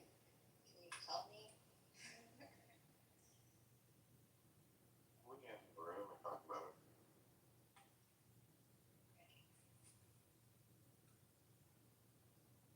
It's good seeing two of you guys on stage together, by the way. Joe, I don't know you as long, but I've been in Las Vegas during while we were voting and talking about voting and supporting 47th, but like 47th presidency. She should be 45, 46, 47. So it's very, it's an honor to meet you. You picked a good one, man. I'm just saying that. I'm just an average Jew. You picked a good one. You got to keep it, man. I appreciate you, respect you. And is amazing. You're sweetheart. Yeah, no, you got a good one. Much respect. Yeah, we're gonna close this out now. Get All right, good night. Good night. Shoot you guys, good night.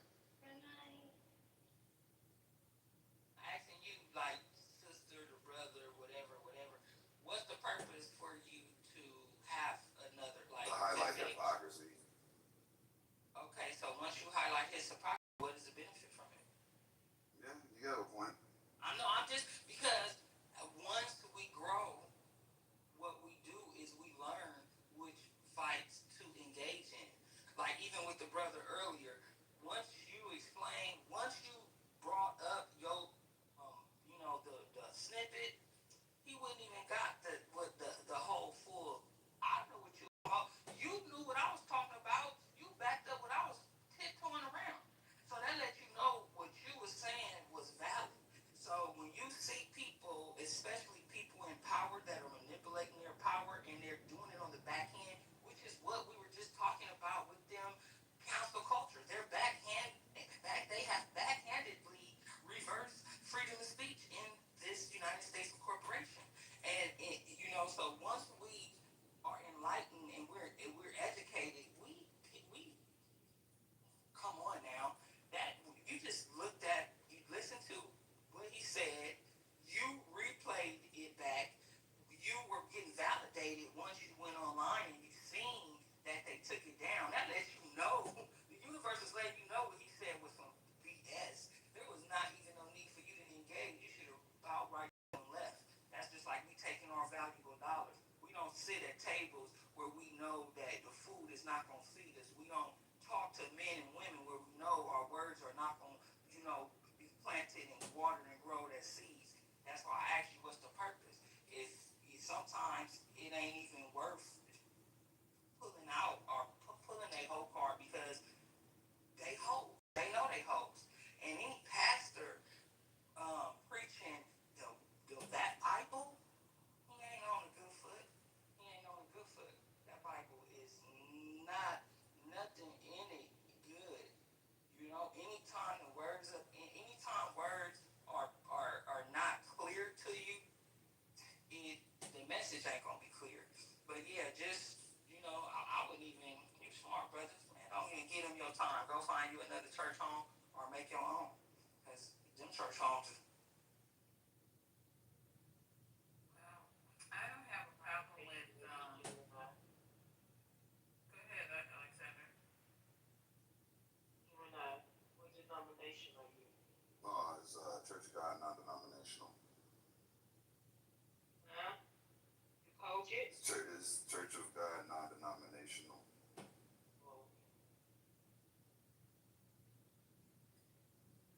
I don't have a problem with these conversations. What really started it for me, just here today and the other days that we discuss it, is if when they come in here and they want to compare this person, I'm not gonna mention any names, and they compare him and his wife. I can't even say it, to Martin Luther King and Coretta Scott King. That's when you say, yeah, what does, I agree with you, because I'm asking myself, what, huh? Did you just say? You heard what I said. You heard exactly what I said. Not only is it done on Clubhouse, it's been done in the media on the right side, that they are the Coretta and Martin Luther King of 2025. I know it's like what am I gonna gain?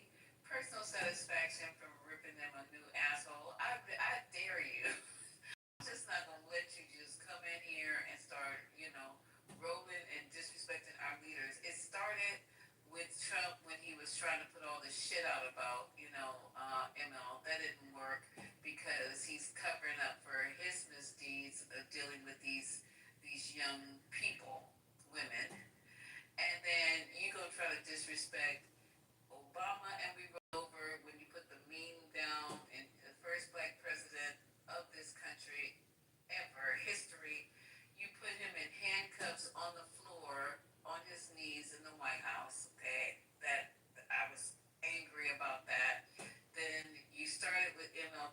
talking about him, and then you're rolling all over his grave.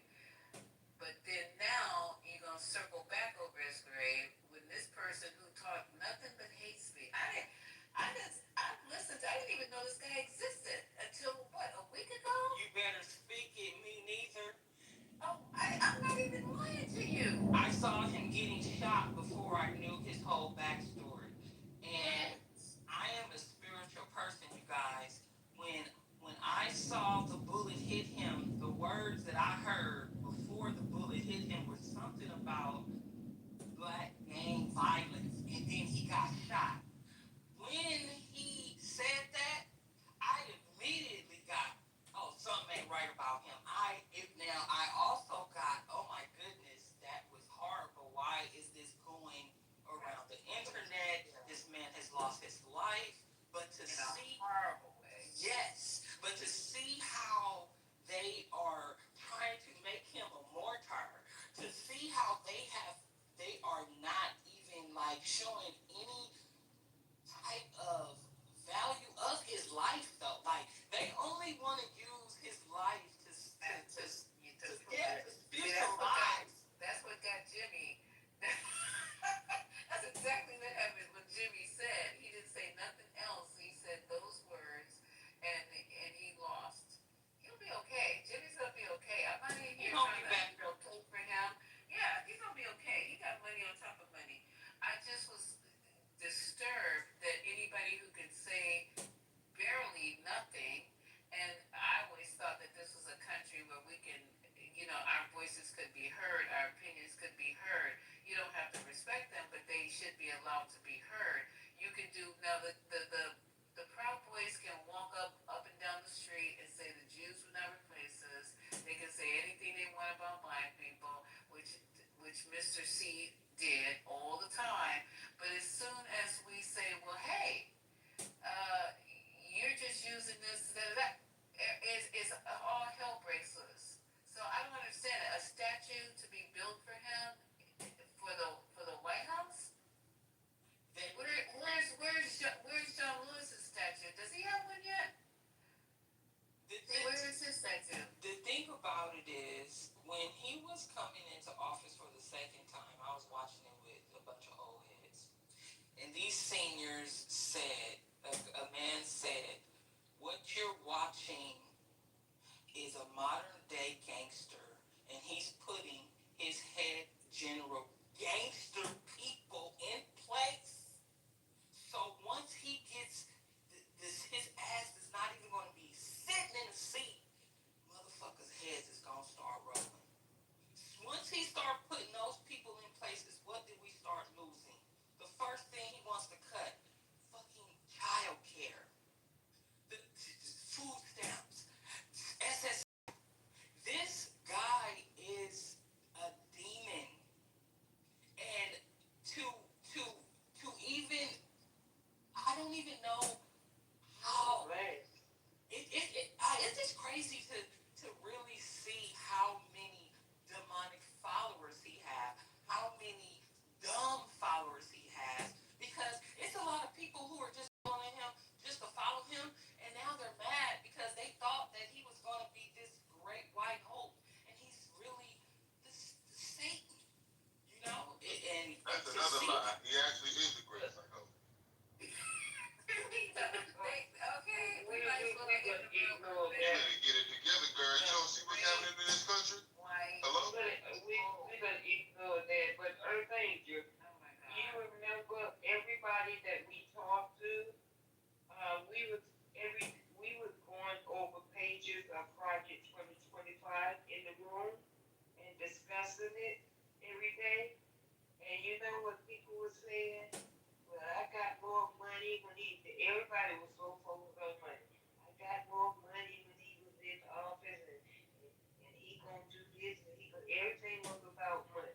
We ain't seen nothing, y'all. We think Not yet.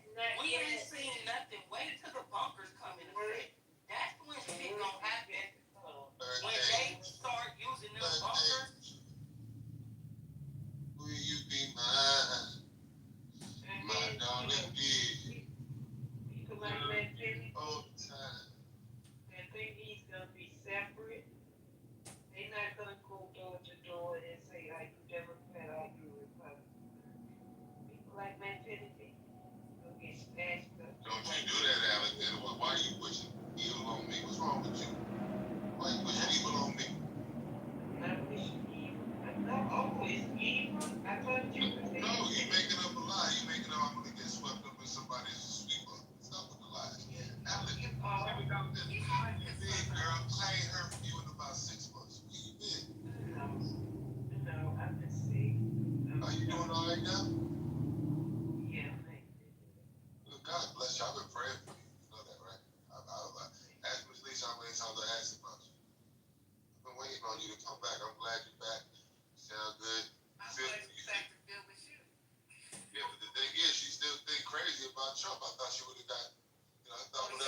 We don't know that to be true. Excuse me, I wasn't done talking though. Why you cutting me off though? How can it be zero, you guys? Can I finish? Listen, even Trump just said it. I was just listening to the. Even Trump said it. Man, I finish?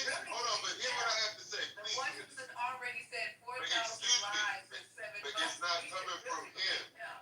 He says that it's according to. He said it's according to the left.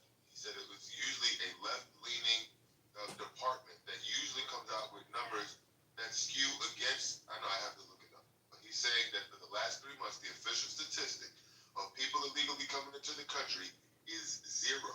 Now you might think that's a lot. I even think that's hard to believe. Trump said it's hard to believe, but that's the official number. That's the number that's coming out of the department. It's not hard to But we believe. can't know. It is hard to believe that it's 0. 0 people coming into the country illegally. I think he's getting new supporters. I think he's getting new supporters because he's delivering on the border. Statistics. And now that Trump has No, clearly didn't you hear me say her thing? It's hard to believe. I and didn't he say has easy all to those believe. minions working, his numbers are going to be fixed. Right. So wait. So how come you believe? How come you believe that? But Miss Earth Angel, how can you believe the other statistics that say it was something else? We don't know what to believe. You're right. I don't know what to believe. My mother has All right, so always told me that statistics are numbers that people put together. I agree. And humans we can make errors. So I agree. And yeah, so no, you don't go by numbers unless you were there at Woodstock and then you do your own estimation. I agree with you, which is why I said it's hard to believe. But what I'm saying is, if the number is 0, say they're off. The fact that it's coming down, which is to me the general point is that the numbers are coming down. We don't know. You Whether don't it's know 0, I don't know. I don't know that. Right, you're right. I'm not on the board. All I can go by is You don't know that for a fact. That's right. You're right. We don't know nothing for a fact. Excuse me. We don't know nothing for a fact. Remember when they said? Have to admit that it's good. No, I agree with you. I don't know if it's true. Remember when they said in 2020 that Joe Biden had 10 million more votes than any other president in the world that we ever had? I'm hard to believe that, but that's the official statistic. So my point is, listen, you either take what you hear with a grain of salt and you say, you know what, there's probably some truth in it. I don't believe it 100%. Or you believe that it's a complete ball-faced lie and don't believe nothing and live in your own world. Whatever you want to do. Complete ball-faced lie that Trump swept everybody's else state. When I looked at that map and saw it turn completely red, I said to myself, let me go to bed. This is some bullshit. I don't believe that he swept every state like that. I just don't. But that's my point. We all believe. See, the thing is, we have to admit this. No matter what the statistics show, we believe whatever we want to believe. You are going to believe what you want to believe. I'm going to believe what I want to believe. No matter what these quote-unquote official statistics show, Manfinity, Lisa, Earth Angel, we're going to believe whatever we think is true. Include me in that. I'm not going to believe what I You want to just said, Earth Angel, you don't believe what they say. No, but I'm not believing what I want to believe, though. What I'm Okay, so let me ask you a question. When we have an official statistic that says 0 people are sneaking into the country, why do you disbelieve it? Based on what? Because what? I personally don't believe it. I wouldn't say I don't or do believe it. I would have to. Yeah, I wouldn't say I don't or do. Because I don't live by the border. I don't travel. I don't work. I don't know anyone who works. You don't believe it and you do believe it. So which one is it? Meaning, I would have to, not even give an opinion. An opinion on it because Okay, so here's the thing, Ms. Earth Angel. I agree with you. I understand. I'm very skeptical of statistics. But in the event that you don't believe it because you don't live on the border, what I'm trying to tell you is there's millions of Americans who see that statistic and just swallow it whole cloud without being critical. I'm not that person. You're not that person. But clearly, we have millions of Americans in this country who look at a statistic from an official source and say, damn, this president is actually doing something. And they run around and they think that Trump is the greatest president of all time because he shut the border down, because for them that was their biggest issue. So me and you don't get affected by the statistic the way others do. So what I'm saying is Donald Trump is accruing to his benefit. When the department reveals that, when he came into Washington D.C. and all of a sudden the crime statistics went down.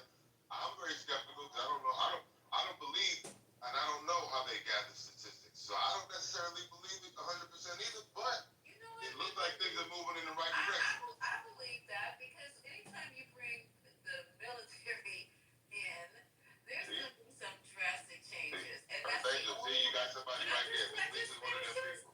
Can I just finish? Okay, so yeah, that's going to be some changes. But what have you really done?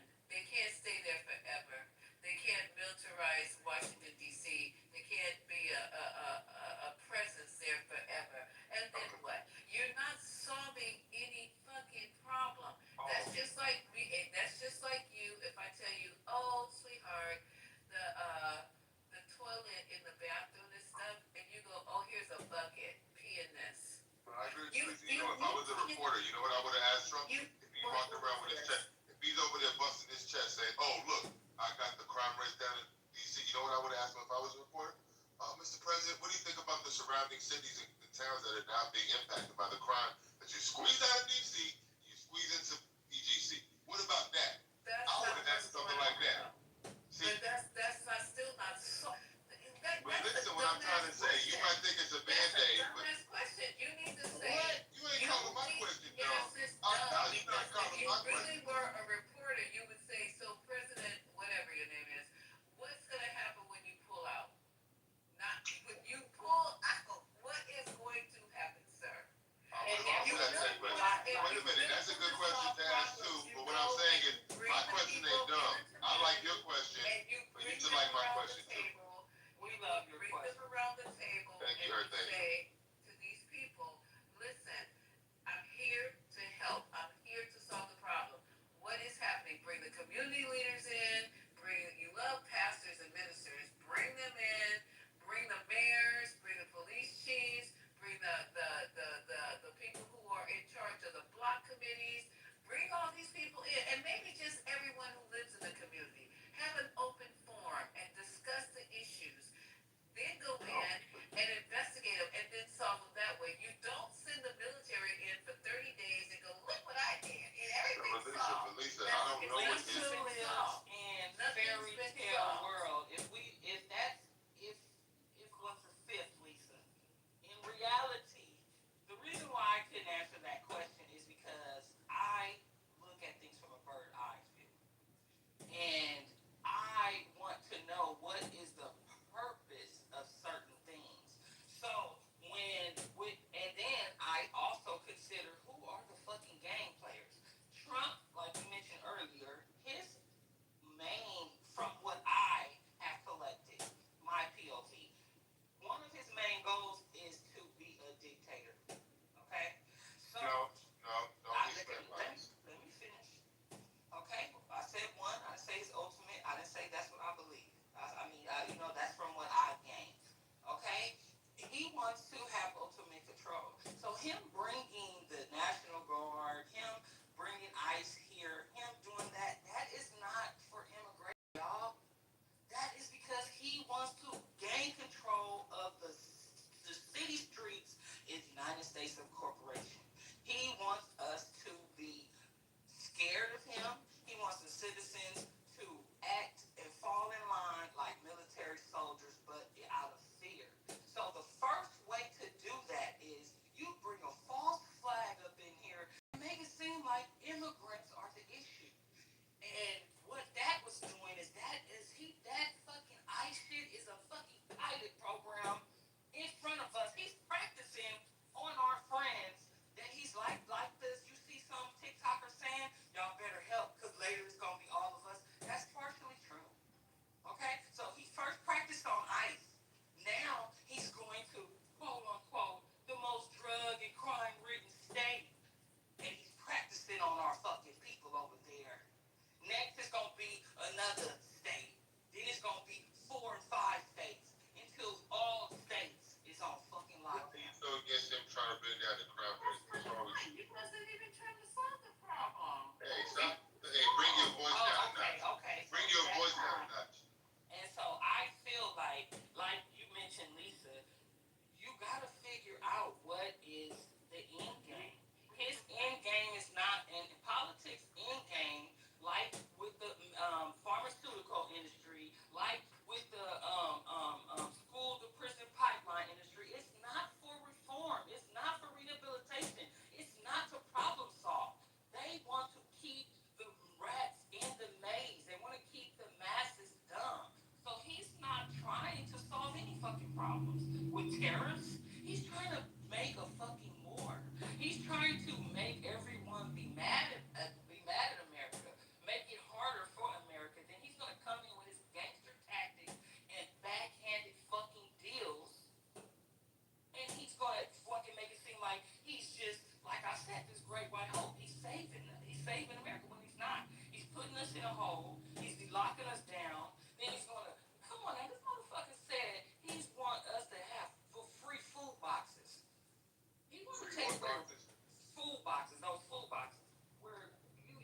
him say that? That was in his first term. He was saying he was like freedom boxes or something like that. But yeah, he's a great criminalistic businessman. He's a great person. He's a great bigot. He's a transparent bigot. But as far as he's not gonna fix anything. Earth Angel, will you be mine, my darling dear? I love you all the time. I'm just a fool in love with you. That's all I can say to you, because at the end of the day, these things that you're saying, it's a rant of lies and misperspective on this man. This man right here, excuse me, actually, he ain't gonna be talking while I'm talking. We're gonna say what we wanna say. You better stay focused. You can say what you want to say, Earth Angel, but what I'm saying is everything you're saying is just rooted in you have a bias towards this president. So almost anything he does, even if it's positive, you're gonna see it from a negative perspective because I you think he's. I do not. I wasn't done talking though. Why you talking? I loved Trump in the beginning because he was different. So what changed? At what point did your mind change on him? He let the left hand know what the right hand doing. He showed us that he's a criminal-minded person. No, can you give me a specific? At what point did you say, you know what, this man ain't for me? He's letting criminals out. Okay, give me an example. The people, all those Capitol people who stormed the Capitol. Gotcha. Even if he had to put a few of the whatever, some of those people should have went to jail. I agree. And a lot of Angel, I actually agree with you, because if you remember, Miss Lisa will tell you, when people ask me what are your deep criticisms of the president, my first one the second one that I go to is the fact that he released every one of them January 6th. In my view, it would have been more just if he released the ones that were not violent or destructive to property. A lot of people got swept up in there that were just kind of walking through the building or whatever else. People who were destructive or violent should have been kept in prison to face consequences for their destructive or violent behavior. The fact that he released all of them is one of my deep criticisms. And if you go back and listen to a very good interview with Vivek Ramaswamy on The Breakfast Club with Charlamagne and DJ Envy, he breaks down. There's two schools of thought. One, you release all of them, or you release the ones that were destructive, that weren't destructive and violent. Donald Trump decided to go the route of releasing all of them. And Vivek Ramaswamy, I ain't gonna sit here and bore you to death, but go and listen. He breaks down why you might want to release all of them versus why you might want to release some of them. I agree with you. He should have just released some of them. But then again, in his logic, he released all of them. So that's one of my deep criticisms. And I agree with you on that. But for you to say, well, you know what? Because of that, I don't like him never no more. That's some bullshit. There's a lot of good things this president is doing, and you got to be able to balance out. Damn, I don't like this thing, but damn, he's doing a lot of things. He's closing the border down. He's bringing this in. He's doing this. He's doing that. Why you can't look at two things at the same time? Why you got to just throw him out with the bad part? You just keep saying the border, and then you go with this and that for the other. What's the other side? I can keep going. You want me to bore you to death? I'm trying to ask Miss Earth Angel a question. Hold on. I can bore you to death. I can keep going. It's very stimulating to hear something. Okay, I'm about to give you one more. I'm going to give you one more. Remember how I'm going to give you one more because I don't want to bore you to death. So you remember when Earth Angel just said a second ago? He's trying to start a war with the terrorists. Do you remember back in March when they told us, oh my God, these tariffs are going to lead to tremendous inflation, blah, blah, blah, blah, blah, blah, blah. Listen, my life ain't changed too much. You're honest, your life ain't changed too much. And that's because you're not sitting down. I'm not talking. No, why you talking? I can't hear you while I'm talking. I can't hear you while I'm talking. High as hell.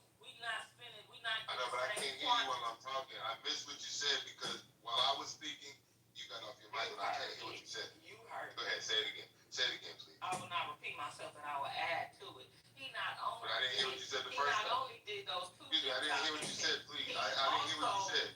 Excuse me, Miss Earth Angel. Excuse me, Miss Earth Angel. I didn't hear what you said. Please repeat it. But she talked to me and I couldn't hear what she said. He also is a criminal. Hello?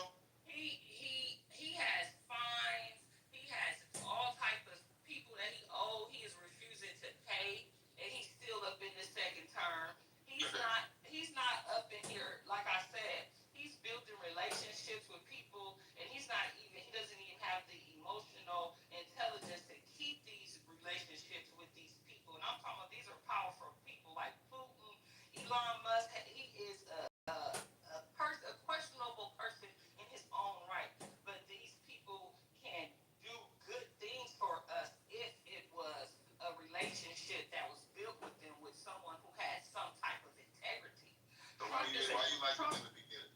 Trump is a gangster. The reason why So why did you like him in the beginning? I didn't like him, but I didn't hate him. You said you loved him. You used to love him. I fancied the style that he was just, he would tell it who he was, he'd tell it how he is. You know what I'm talking about? He's racist. You know what I'm saying? Oh my goodness. He's racist. Why did you say that you liked him in the beginning? Because he's transparent about his personal views and him being who he is. And he's continued to do that. So so the only reason you stopped liking him is because he released all the January 6th? No, that's not. I just gave you 2 or 3 other reasons. Because he's a criminal and because he's trying to start a war with the terrorists. Come on, man. You don't even sound like you thought this through. The thing about it is you Yeah, the thing about it, you are exactly the type of person that I said the Trump people are. You will, instead of just giving me facts to support how great of a person he is, fact after fact after fact after fact, you can't do that. So what you then do is you want to challenge what I'm talking about instead of just giving the facts like I'm doing. I didn't give it back. You Did not tell you to dragging you.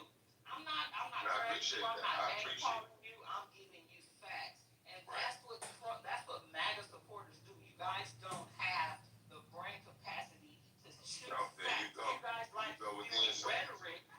You guys like spewing There you go with rhetoric. the insult. You just said you're not insulting me, and then you say you don't insult me, then you talk about my brain capacity. Come on now, you're doing it the same way. Listen, I did give you facts. I told you 0 people coming across the border for the last 3 months. I told you that we're not having this amazing inflation that they predicted with the tariffs. We're bringing in money with the tariffs. He just passed the big beautiful. Excuse me. He passed it. I can't hear you while I'm talking. I just hear like a noise, and it interrupts me every time. Because MAGAs can't multitask. I can't, and neither can you. So let's do one thing at a time, please. So the thing is, if you, oh my God, it's like, what's the purpose of having a conversation if you're gonna do this? Where's the tariff money going though? It's going to reduce our debt. It's going to reduce our taxes. It's going to reduce our taxes? Why are you talking while I'm talking? What about the debt you guys are supposed to be bringing down? What the hell is going on here? If you have the problem is, Tariffs brought down your taxes, Benfindi. you What remember was the the big beautiful purpose bill? of him aligning himself with Elon Musk to give out all of the taxpayers Because information? Elon Musk is a brilliant individual who knows how to And now get they things. hate I wasn't done talking. You asking me a question, and while I'm answering you, you talk some more. Y'all don't want to hear the truth. We just messing with you. What is wrong with y'all? Why do you ask me a question, and when I begin to answer, here you come again? I don't understand this. Please allow me to respond. So you won't let me respond, right? Okay, go ahead. So what is the question on the table, please? What is the question on the table, so I can answer your question without being interrupted? There's 2 questions. Okay, so what did Doge? Okay, first is where is the money from the tariffs? Where is it? Where's it going? The money from the tariffs are going to do 2 things. One, it's going to allow us to reduce our debt. It's also going to. So how much have we reduced so Excuse me. far? Why did I say there's 2 things? At least let me get the second thing out of my mouth before you interrupt me. How much of the debt have we reduced thus far? Because I heard he was bringing in trillions of dollars. Had y'all heard that? That he's bringing trillions of dollars into the country for the tariffs. So what is our stand? What does it stand now? How much has it been reduced? Okay, so I'm just going to answer your question, and then we can get into the nitty gritty. There's 2 things that you do with all this extra revenue from the tariff. There's 2 things. You reduce the debt, and you reduce the tax burden on the American person, on the American people. Those are the 2 purposes. You remember no taxes on tips, no taxes on overtime, no taxes. I wasn't finished talking. Why is it that while I'm talking, you like to talk? This sounds so goofy. So then what's the purpose of having a conversation? Okay, so if we were sitting next to each other, this is the way the conversation But we're not sitting next to each other. I'm in the middle of a statement. I'm 1,000 miles away from you. I'm 1,000 miles away from you. Okay, go ahead. While I'm speaking, what show am I talking? Go ahead. You're not 1,000 miles away. You're in Boston. Whatever. You don't know where I'm at right now. I could be 1,000 miles away from you. You don't know where I'm at right now. So what I'm trying to explain is that with that. Thank you. Oh Lord, you done answered my prayer. Thank you, Jesus. All right. So the thing is, with additional revenue from tariff revenue, from what they're doing today with the H-1B visa, from what they're doing with this new Trump gold card, okay, these things are intended to stimulate the economy with additional revenue, and the intended purpose is to reduce the debt, the national debt, and to reduce the tax burden on the American people. If you remember, the big beautiful bill just went through. Remember the big beautiful bill just went through? No taxes on Social Security, no taxes on tips, no taxes on overtime. He's working for the American people. You asking me, oh, well, how much debt did he reduce? Listen, I don't got numbers for you. I'm telling you the intended purpose. If you want to go do your research at a different time, we can discuss it. I'm giving you the intended purpose. You can either accept it or you can deny it. I understand you want to deny it because you think the man is an orange, evil maniac. Nothing like that. Don't put You said worse things about I intend to have that brand new, what is that truck that I want? Ribbon? But that's $100,000 and over. He is intended to do a lot of shit, and intentions is not going to help us. And he intended to get through the no tax on tips, and he did it. No, how many people make tips in this country? You got more excuses than a nigga going to jail. You just hate this man. You got more excuses than a nigga going to jail. Everything out your mouth is negative. You are a negative Nancy. You sit in the corner and you complain all day long about this man. Nobody wants to question this man. You just say everything he says is right and it's cool. That's not what I said. You do. I didn't say No, I actually said that's not true. No, you heard what I said, Ms. Lisa. I said I take everything he says with a grain of salt. Okay, out of all the population in the United States, we're supposed to jump up and down because he's no tax on tips. I said, listen. And he's an H-1B.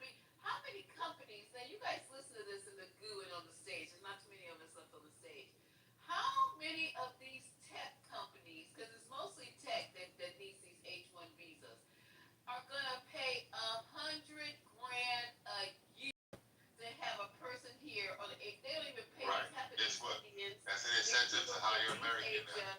Okay, it's an incentive. Okay, stop. So it's an incentive for them to hire more Americans, but he won't pay for education. He's canceled the Pell Grants. I don't know where y'all will get this now we're gonna get people from. because now they're gonna go into trade. The other thing he said was the visas.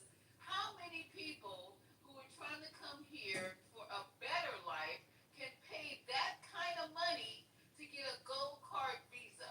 Yeah, He's it's the making it companies seem that like are gonna it's do gonna it. be millions. It's the people who can afford that are in the elite status. They're not the poor working people who are trying to get here for a better life. They don't have that kind of money to pay for a gold card. Good. That means now we're only gonna get people more And extraordinary. now with Google losing all of those people because Africa started or whatever it started their own web, they ain't finna be flocking over here to fucking United States. Listen, let me explain something to you. You're not an expert and neither am I. You're gonna listen, nobody here is an expert. We don't have a crystal ball. I don't know how it's gonna turn out. You don't know how it's gonna turn out. You wanna think everything is negative, this man. You have to give him credit for not one thing. Excuse me, I wasn't done talking. You haven't given this man credit for one thing. You don't give this man credit for nothing. I don't even give him credit. That's not my job. That's your job. Yeah, but it seems like it's your job to always rash him. No, your job is to rash him. You've never given him credit for not one thing. But what is credit gonna do, brother? What is credit gonna do? It What is shows us that giving him the virtual credit, if credit you gonna give do him, for let us? me explain. Let me tell you what we'll do if you give him credit. If you give the man credit, even when it's halfway fair, right? When you do that, when I engage with you in conversation on an engagement conversation app, I can take you seriously. But when all you guys say is negative, I take what you say and I throw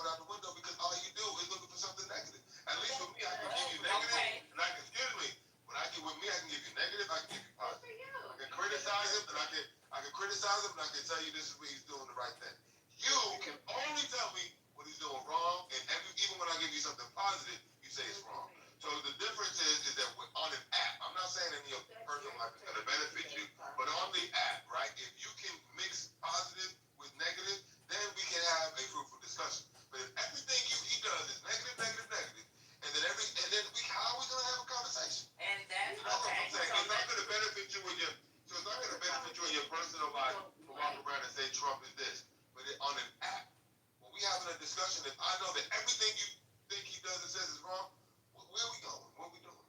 Okay, so to reply to what you said, that's your comprehension level that feels you need to make a personal judgment against the debater because of their lack of positive and negative facts. That's asinine, brother. You shouldn't be. Wait. You should not be so or in that mindset to say, I'm mad at Earth Angel because I'm not mad at nobody. Wait. Okay. I'm not mad at nobody. Wait a minute, brother. I'm not mad at you. Wait a minute. Okay. You are saying that you cannot take anyone's point, and we just gonna speak. You said you can't take me and Mr. Lisa's or Mr. Lisa's point. You can't take it serious because of her stance, and that's not fair. And you did the same thing. No. Yeah, you know what you said? There's a bunch of cheerleaders. You said there's cheerleaders for Trump, and you can't take them seriously because all they do is jump up and down for him. I don't like those people neither. Yeah, what did you say earlier then? What did you say about people like what I said earlier, I said MAGA supporters are not 1, 2, 3, 4, 5 steps. They only go one. Well, yes, okay. Yeah, you're judging too. You're judging too. No, listen. Yeah, when there you go. I said that, because I'm finna explain. You twisted up in the pretzel. That's what you're doing. No, I'm not You twisting judging. nothing up in the pretzel. I'm not judging you. What I was I don't jump up and down for Trump. You're judging the cheerleaders. No, you definitely jump up and down for Trump. Wrong. I gave you negative and positive. I gave you negative and positive. Wrong because you're so emotional. I gave you negative and positive about Trump. I'm not sitting here jingoistic about Trump. You start dragging us personal. I'm not dragging nobody. Yes, you did. You said you called me. You said I don't have the brain capacity. Is that not dragging? She sits up in a room, right? You call my brain not having capacity. You said my brain don't have capacity. That's also it don't have capacity because you said that's dragging. Talking about somebody's personal life. Why are you dragging me? Calling me dumb and brain capacity? Because it's showing. Everything I said about you was showing too. We supposed to be able to have a debate without us being mad. We supposed to be able to have a debate about Trump and still go and eat fried chicken or But if you can't be objective, about things, what are we supposed to do with that? It's not about being objective. You don't know how to be objective. Everything you do is taking it offense. But tell me one thing he did that's not. You're taking offense because I don't take offense to anything.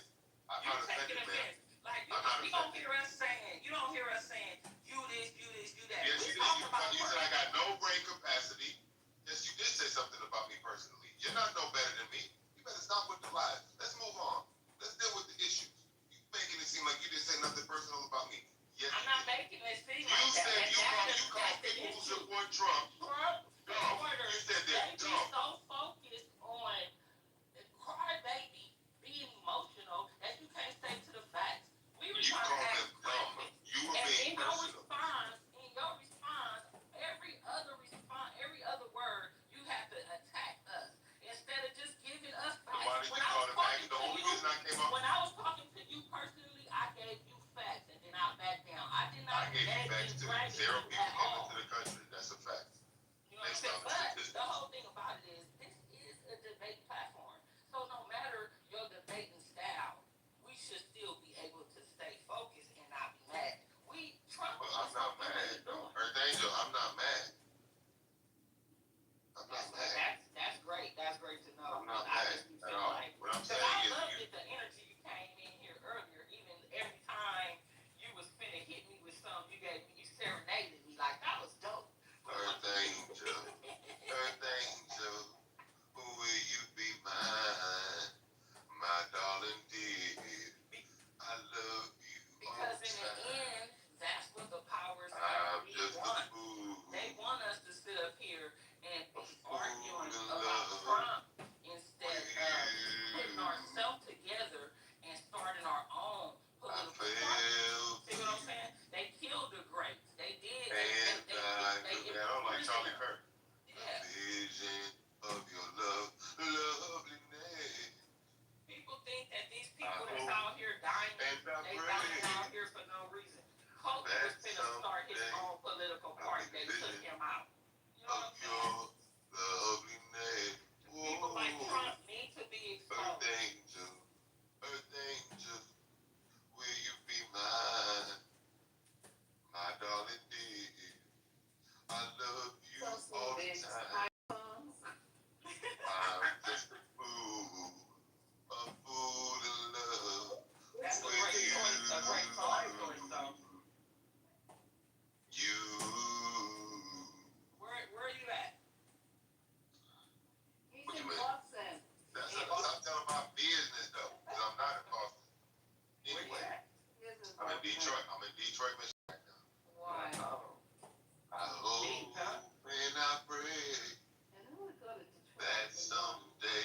Detroit was the shit back in the days. They locked it down because we was over there doing Back it. when that song was popular was.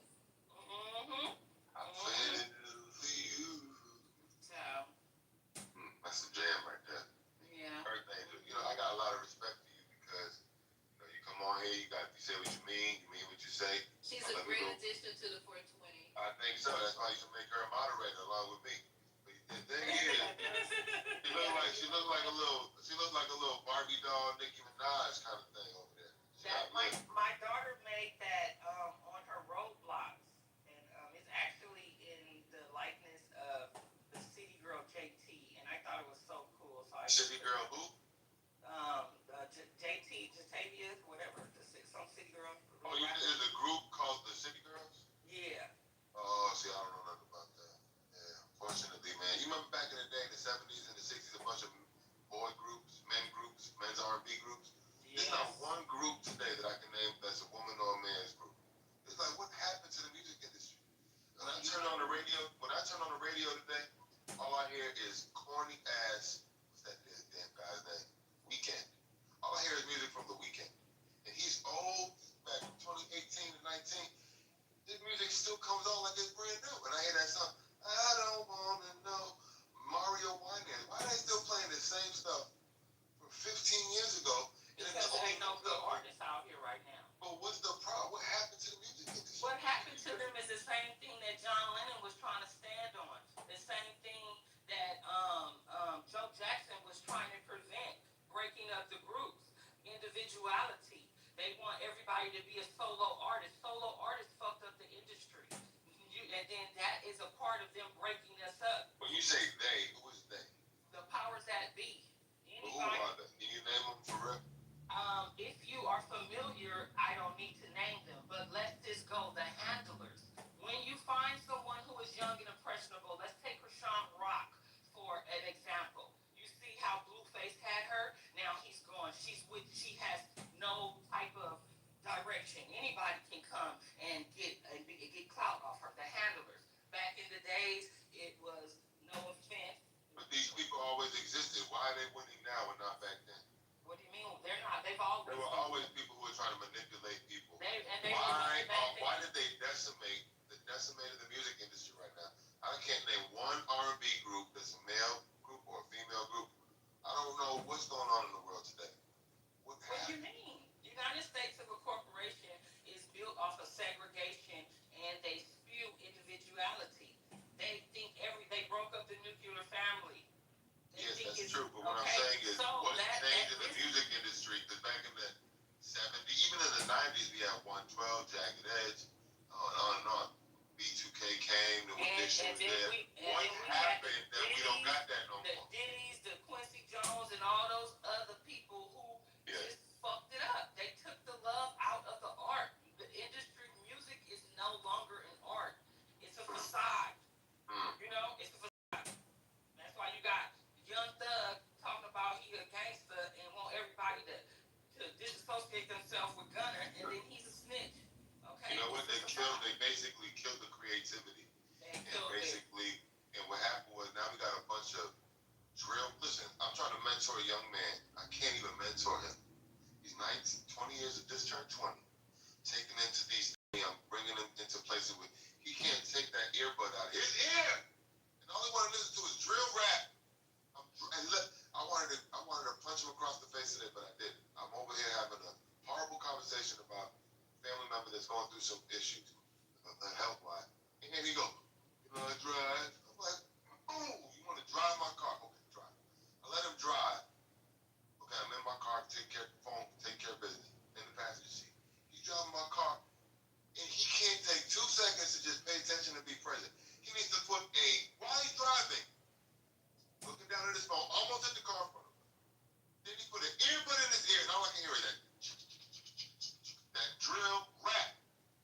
Man, I'm taking him to places to meet people. I spend an hour and a half of my day, and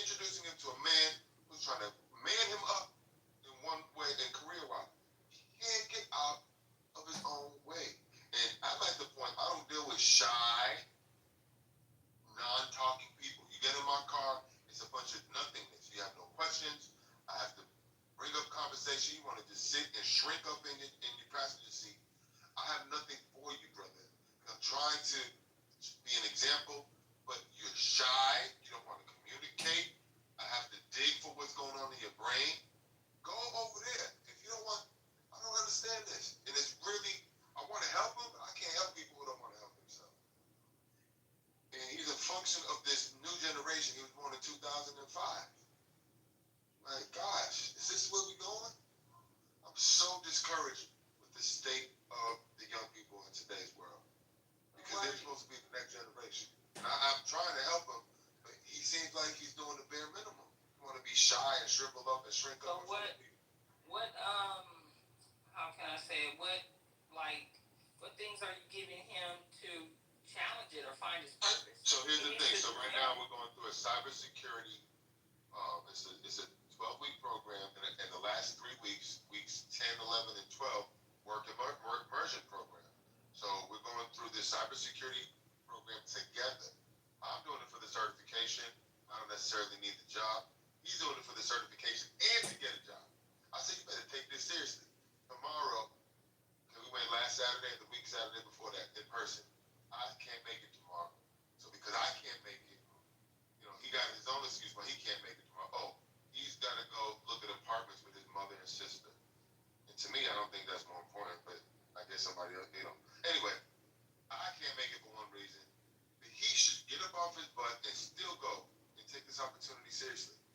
But instead, and another thing, I found out that he dropped out of school 3 years ago, 2023.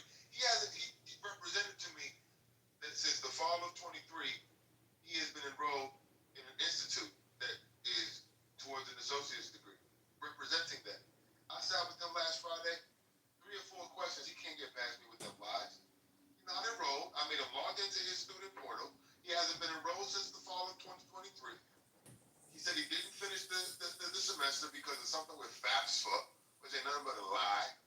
Maybe it's not a lie, but to me, his lie just starts to unravel as I ask questions.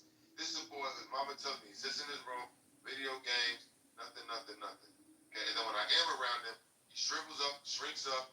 He was a young boy, man, we used to vibe out. He reminded me of that little kid on the Cosby Show, Bud. Remember Bud?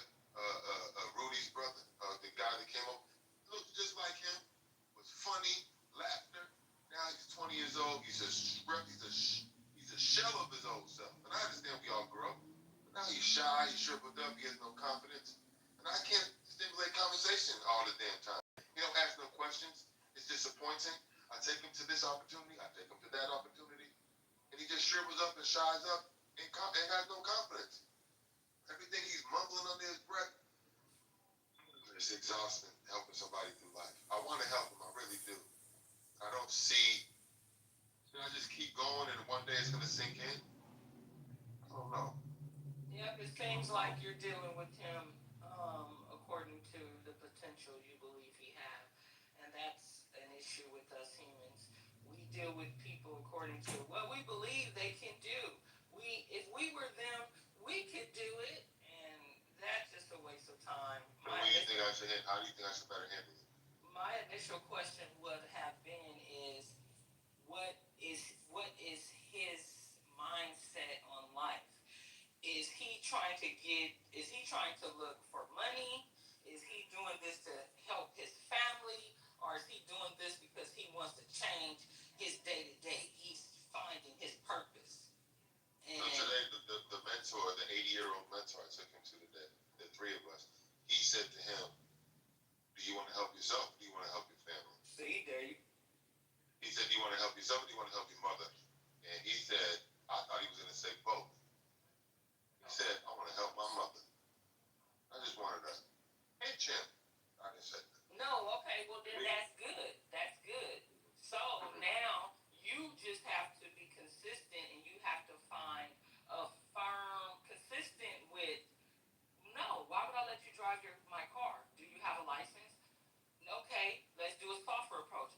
Of course, I would love to let you drive my car, but I kind of don't lend people money and I don't let people drive or use my expensive things if they don't have the means to repair them or repay for them. So he wouldn't have not even been driving my car, I wouldn't have been flustered, you would have been okay. So you have to be consistent with your way of thinking and know that you want him to get where you are, but it's not by the potential you see in him, it's by the potential he displays. So he has a heart, but heart you also have to have, resilience, tenacity, motivation, determination. And then you have to have the discernment to stay aligned and focused. So just see if he has that in him. So let me ask you this: when he puts the earbud in his ear, it bothers me. Maybe it shouldn't bother me, but why do you have to have a little white earbud in your ear while people are talking to you? And then you don't want to put on a collared shirt. You want to wear a sweatshirt with a hoodie on it to go talk to a professional person. When I tried to tell him, we gave him some shirts, we gave him some pants, we did this, we did that. He still he comes with how he feels comfortable. Listen. I don't impose. I suggest and I ask, and I let things go. I didn't tell him one thing about his earbud. I didn't tell him one thing about his clothes, but I'm like, we're going to a professional meeting. How about put on a nice collared shirt, some slacks, and some nice shoes? But, I don't want to impose. But I said it once, I said it twice. He still wants to wear what he wants to wear. But how can you be a leader, a teacher, a guider, somebody who is you have to impose. That's why I say you have to be consistent. When we are educators, when mothers are mothers, nurturers, we don't want to do that. But we gotta do that because we see you at the end, but you don't see yourself at the end. So you have to are you a father or not? I'm not a father. No, I'm not a father. Okay, so that's why when we don't. That's why I always tell people like, if you can, if you have that strength, if you want to feel that love, just try to be a parent one time because all of these different life paths that we choose, they make us this superhuman person, and we are equipped to get through life with everything. So I even had to learn this with my sons, but I also am now learning to be consistent with my friends, with my adult friends, because I was a people pleaser. And a male told me this like less than like 3 months ago, and he was someone, and the universe sent it from someone who I don't respect. I'm pro-black, and it came from a Hispanic male, and he said, Nina, I just need you to be consistent, and it was on some frivolous stuff that I didn't need to be consistent on, but some family stuff. But I took it, and it's been working for me. So with him, you're guiding him because you see yourself, you see that but kid, that's Bud, whoever you reference, I forgot, Bud. So you have to. Bud from the Cosby Show. Your Bud from the Cosby Show. So you have to give him the love that you would want your guidance counselor, your mother or father to give you. So that's unconditional. Even when how do you impose with love? Because the thing is, I feel like if I impose, I'm basically forcing him to do something that I want to do. I want him to do it because he sees the value in it. All I can do is tell him once, tell him twice. How do you impose on a grown man? He's 20 years old. He might still be a child, but at the same Adults time, can be taught, but adults are okay. So we have different learning languages, or learning styles, and love languages. That's the first thing you need to know. That's why I say finding the purpose. Now, how we can find a person's purpose from outside is we know their sign, we know what they like, we watch them. But a way to do it with love is you lead by example. Another way to do it is healthy reverse psychology. Reverse psychology that does not give you any type of benefit. Okay? So when you told him about when you were thinking, and it's a little bit hard, you got to do a little bit of extra work. But like on that day of, you treat him like your son. So you call him, hey, you got your slacks ready the night before. You got your slacks ready. You make him accountable for it.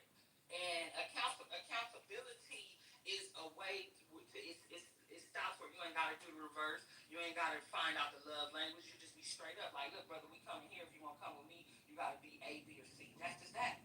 And if a person don't do A, B, or C, If they do A and B, then you know they're working with you. But if they come and don't do none of them, you leave them, you cut them off.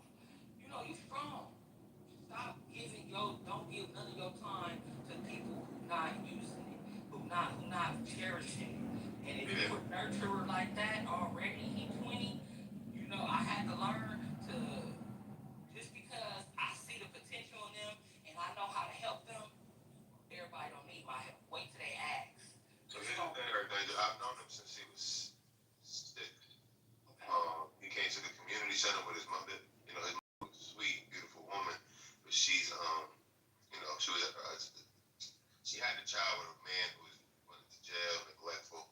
And I met the father, but he's kind of just, I don't know, living in his own situation. So ever since it's him and his sister were like 6 and 8, I've been in their lives, took him to the museum. And when he was younger, he was fun and rambunctious and funny and like, you know, but you know, as you grow, I did go years, maybe a year or 2 or 3 without seeing them because I've been very busy with life and establishing myself. And you know, maybe he went into a little bit of a depression. Look, he went 3 years without even being enrolled in school. And then representing to him and his mama and to me that he was enrolled, I found out there was a whole lie. It was a whole lie. He dropped out. And how can that be? How can a child who has one parent and a bonus person that of interest that loves them, and you guys are not talking to him? We have to be present. We have to ask these hard questions because when we don't want to impose, they go under. Okay? If he's been struggling for 3 years, that means he has learned 2 years. 2 years. He's learned some survival tactics. He's learned how to hide things. So you cannot beat around the bush with him. You gotta go straight in like a drill sergeant, but with compassion and with a tone that is not that's monotone like a fucking woman, but not aggressive like nigga who you is. Like, bro, what's going on with you? Like, ask him them questions. I did. When we sat down at Applebee's last Friday, I said, so what's going on? He said, yeah, classes start October. I said, October? No classes start from September to December. I went to school. What you talking about? October. So he said, yeah, October. I said, so are you enrolled? Are you in the associate's program? Are you in the certificate program? Which class did you take? I'm just raffling him a question. And he finally just said, huh? I don't know what the disciplinary stuff is like, but you know, people got their butt whooped. You know what I'm saying? And if you couldn't do that, then you know you had other. What's that got to do with that? What that got to do with the price of cheese and tea? Well, I'm just asking. I said discipline. I'm asking how is discipline. You know, I don't know how old He's 20 years old. He's 20 years old. He graduated in 2023, enrolled in this program in the fall of 23, dropped out, but represented to him, to his mama. Listen, I haven't been very present for the last number of years because I'm not the man, the boy's father, and I'm very busy with life. And then his mother want to come to me every time I see his mother in the community center. So, Jeremiah needs your help. This and that, this and that, this and that, and putting the pressure on me. And that's why I kind of fell away from him maybe 5, 6, 7, 8 years ago because I felt like I had a child. And I don't have capacity in my life to take on a whole responsibility, but I will help when and where I can. But because I'm not consistent enough, here she come. Well, you come in and don't forget him, do this, and you know this. I want to be there for him, but I need him to be a little bit more proactive in his own, you know, situation. But his mother, no, bro. I don't know what kind of pressure she puts on his father, but I felt pressured, and I'm not even the boy's father. And that's why I say you in the beginning, like you gotta see what it is that you want to do because parenting and guidance and being there for someone, like once you breathe life into someone, you become their support. So you can't turn it off. You always have to be available. Like when people are going through AAA and they have that person who is helping them, that person is always there. And the ultimate goal is self-sufficiency. So we are not enabling, we're not cuddling. That's why you have to do the job while teaching him the purpose. You got to learn the love languages. Yeah, because you want to ultimately build this person up so you can push him off and he can fly.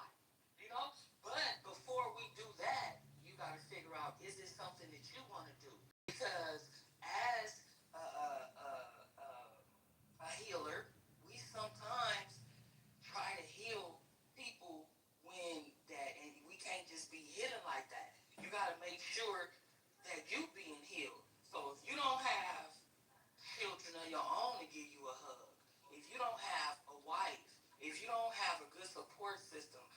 mothers that you can go and talk to.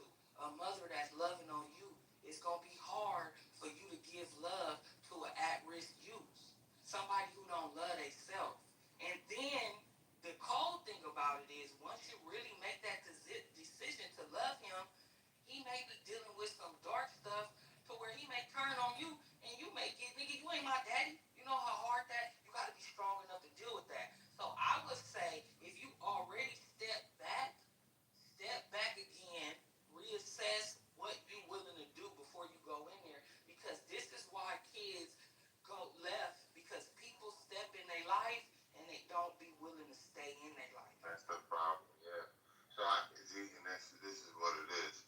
See, I did help him like for a couple weeks. I was taking him places, but because it didn't turn into a job, it was more of a, shape up. It was somebody was introducing him to some life skills. What Mother was like, he needs a job.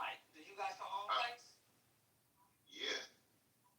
Okay. I was introducing him into an opportunity that would give him some life skills, introduce him into some opportunities that he needs to pursue. If you really want to help him, you got to remove him from his mom.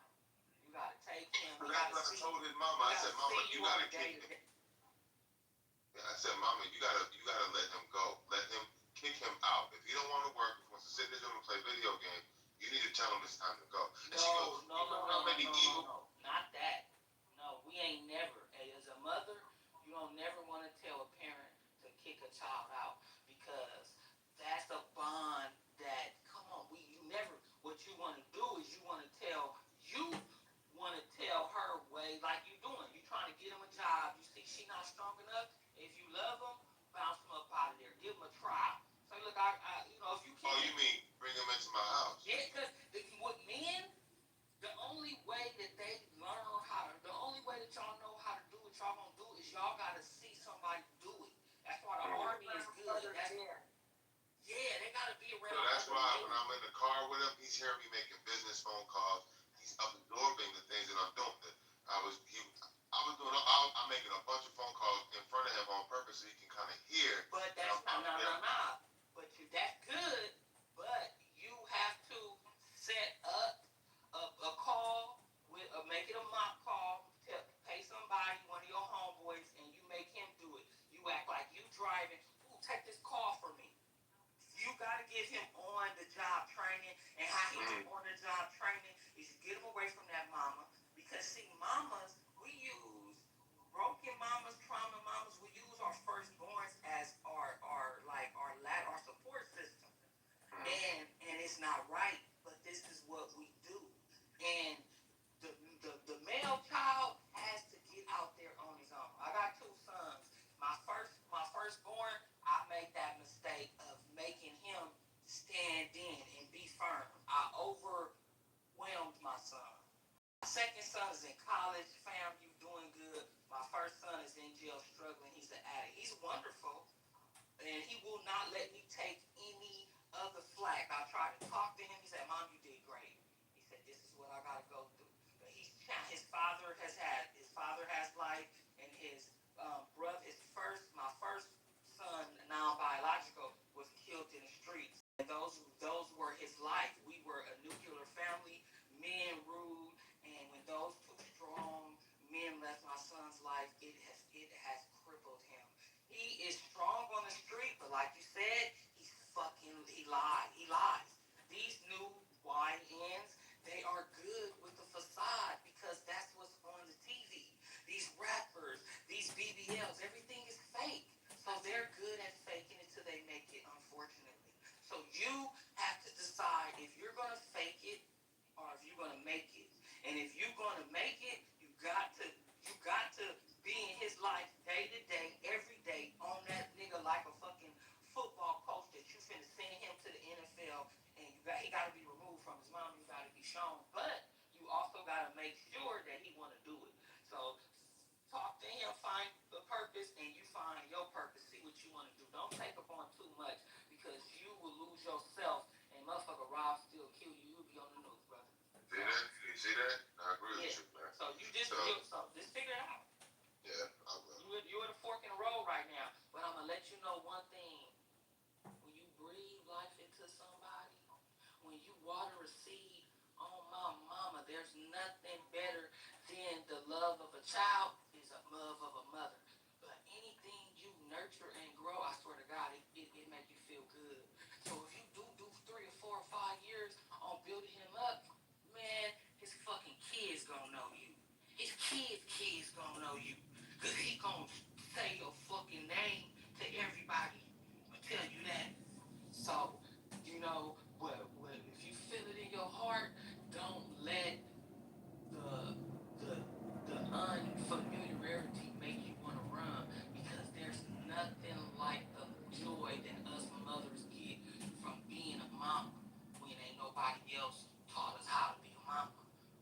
Like parenting is the best thing next to having a mother. I'm telling you, like my daughter is amazing. I'm a boy mom. I'm a tomboy at that, but I'm in my soft era right now. Her dad gave me a girl, and I love her. But parenting is awesome, and you don't have to birth them to get the love. If you just breathe life into them, he gonna love you for sure. If he ain't broken, he ain't too much.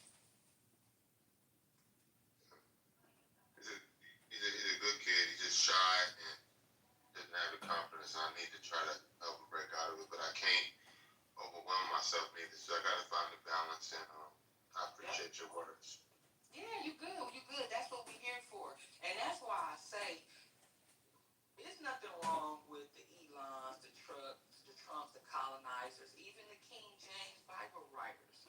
But what we gotta know that we are the some people, we the original people, the melanated people.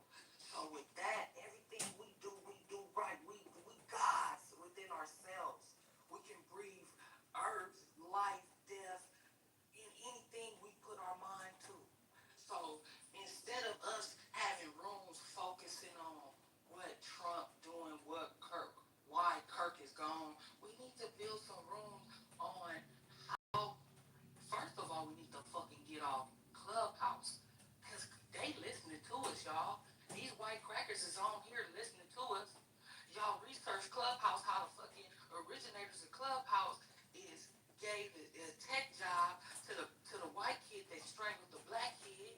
So we feed these motherfuckers who is housing and feeding motherfuckers that's killing us.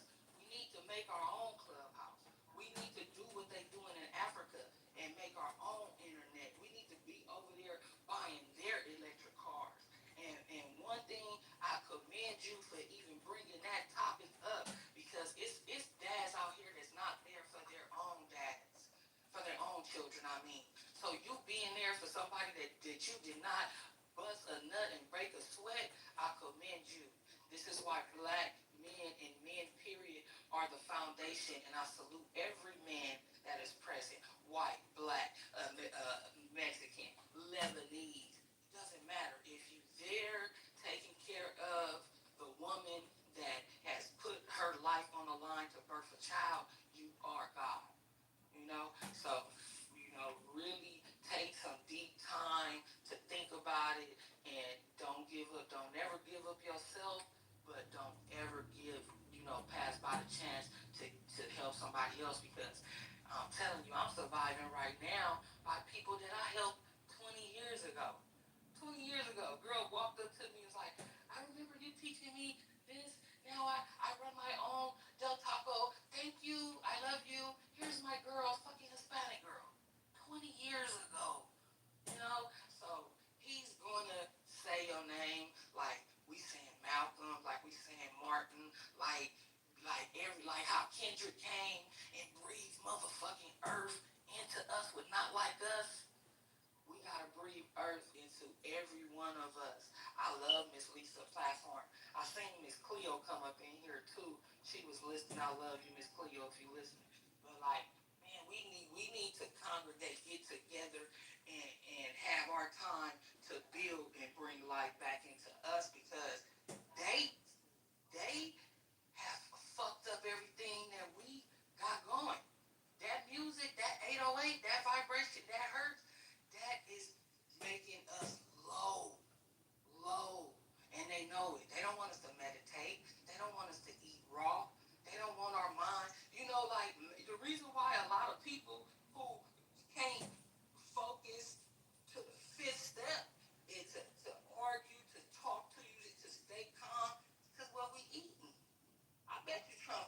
right. Why the fuck he's so fucking crazy? He ain't eat no fucking vegetables. He ain't drinking no fruit juices, you know. So, and first thing you know to get him, you know, and get yourself aligned is to make sure you know your purpose, brother. And if you seem like you know it, ask him his, and everything is gonna align right. You gonna know what to do. You already know what to do. I'm gonna ask God to lead the process, you know, just ask God to give me the right words to say and to be the right example. It's just that it was just irking me when he put that damn ear pod listening to drill rap. I raised him up, you know, but when I was with him when he was a young kid, I put on Motown, the Four Tops, Temptation. Well, Now you wanna put the drill rap in his ear. That's what he got. That's who you gotta know. Remember, I said okay, and I wasn't calling you slow or saying yo. No, I was just using the talking point as from the maggot. You're intelligent, but we gotta know. Have the discernment to know who to engage with, who to even pass judgment on. Baby boy, anybody living in this era, that's what's going on right now. They didn't put drill rap is at the highest pinnacle of rap. That wasn't even rap. We was listening to prolific rap, Public Enemy, all type of stuff. Remember, it's all type. It was different. So you have to look at what he is being fed. Nobody's around him doing that. So what you do is you have some headphones. I always find the best way to teach the youth is to give them the same shit back. You better keep you a fake pair of earpods with AirPods in your motherfucking pocket. When you see him coming to talk to you, put them in. Put them in. That's how you gonna get it. And then keep them in, and then be like, I can hear you though, but be bobbing your head while he's talking. And then now, if he does not like get mad or anything, then he traumatized, and you're gonna have to really talk to him, and you're gonna have to do some nature trips or something. But if he show reaction like, nigga, why you doing that? Then he know what he doing, and you can get at him. And you can get at him with a little bit of, that tough love, like, yeah, nigga, excuse me. Yeah, that's why I did you like that, because you did me. Woo, woo, woo, woo, woo. I'm like a little bit rough with mine, so I was rough with my sons, and I had, I learned now, that's why I tell you love languages. I had to learn the love language. Like, you can't, just because they boys, you ain't gotta be rough.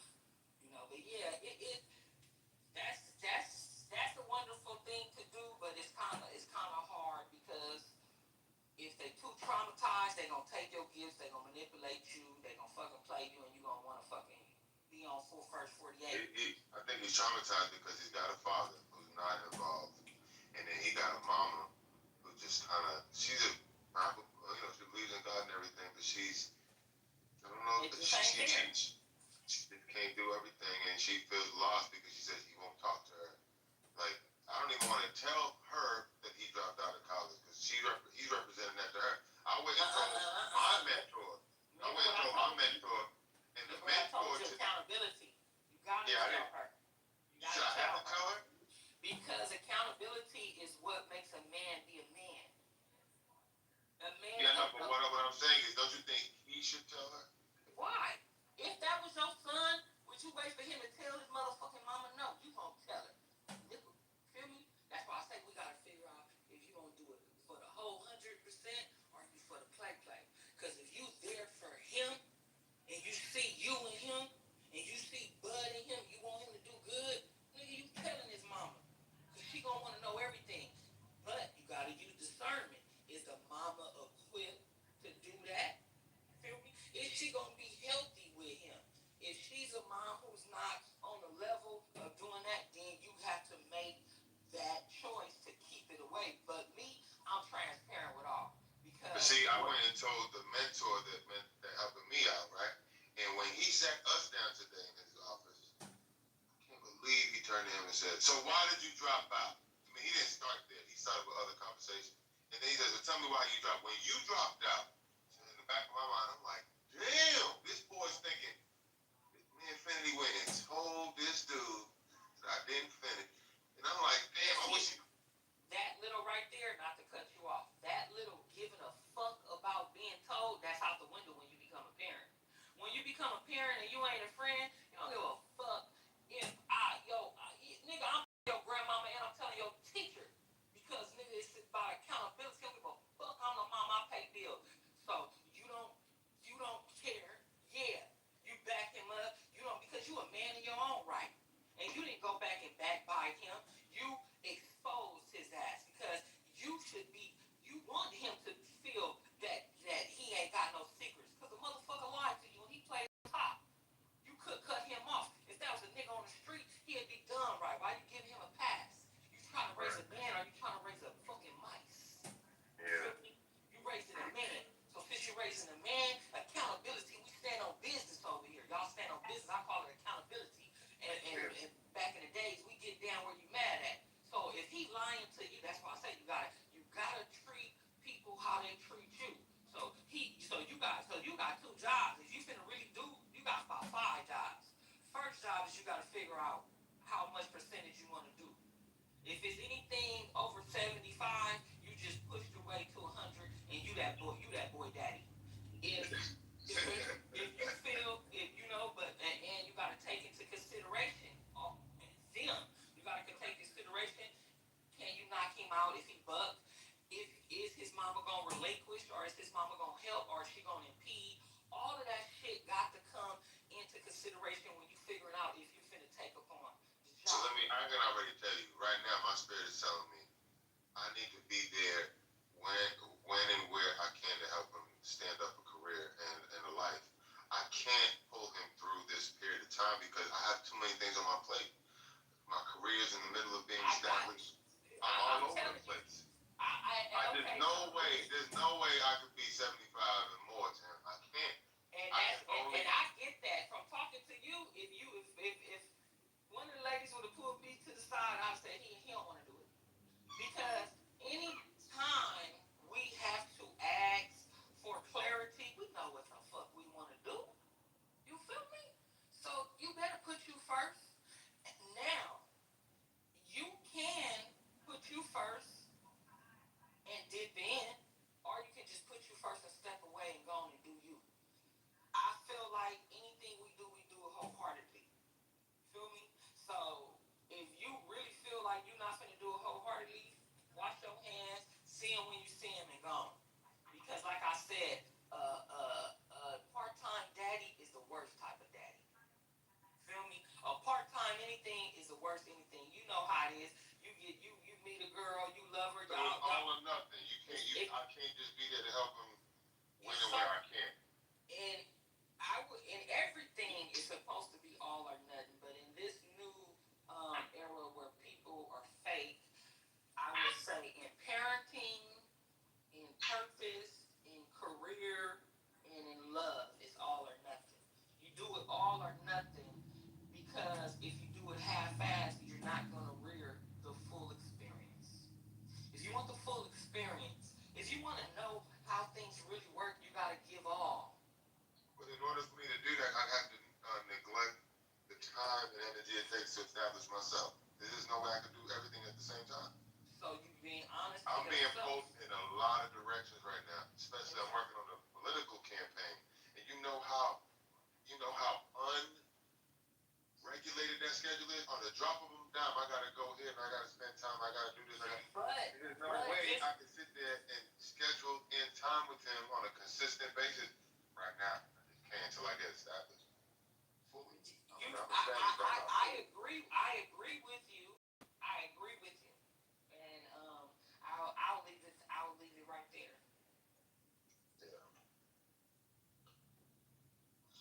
And then mother tells me, this is what you're saying.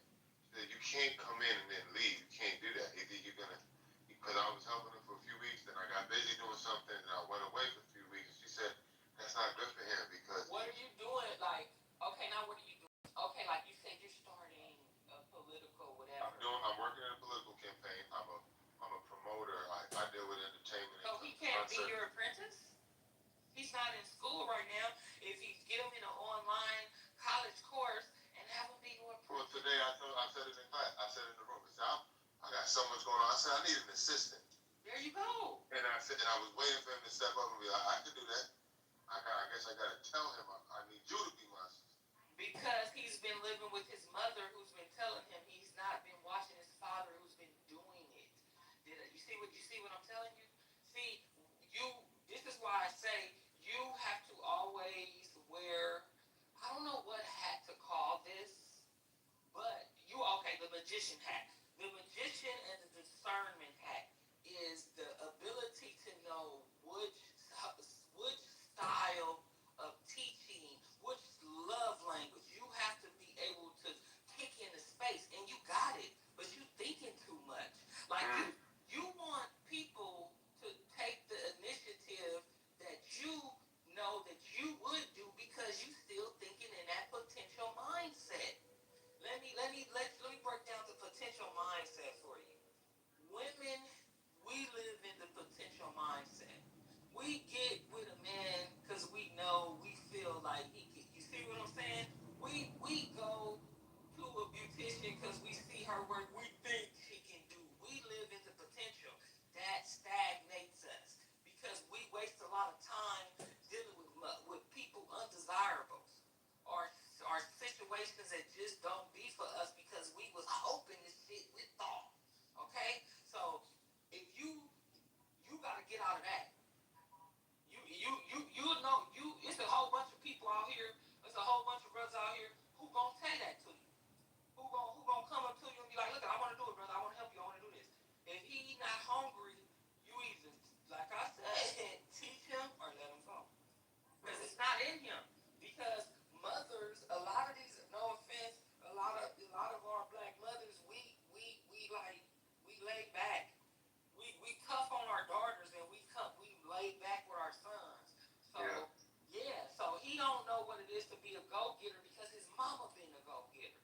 He don't know what it is to go out there and work for nothing because his mama been putting the food on the plate in front of him.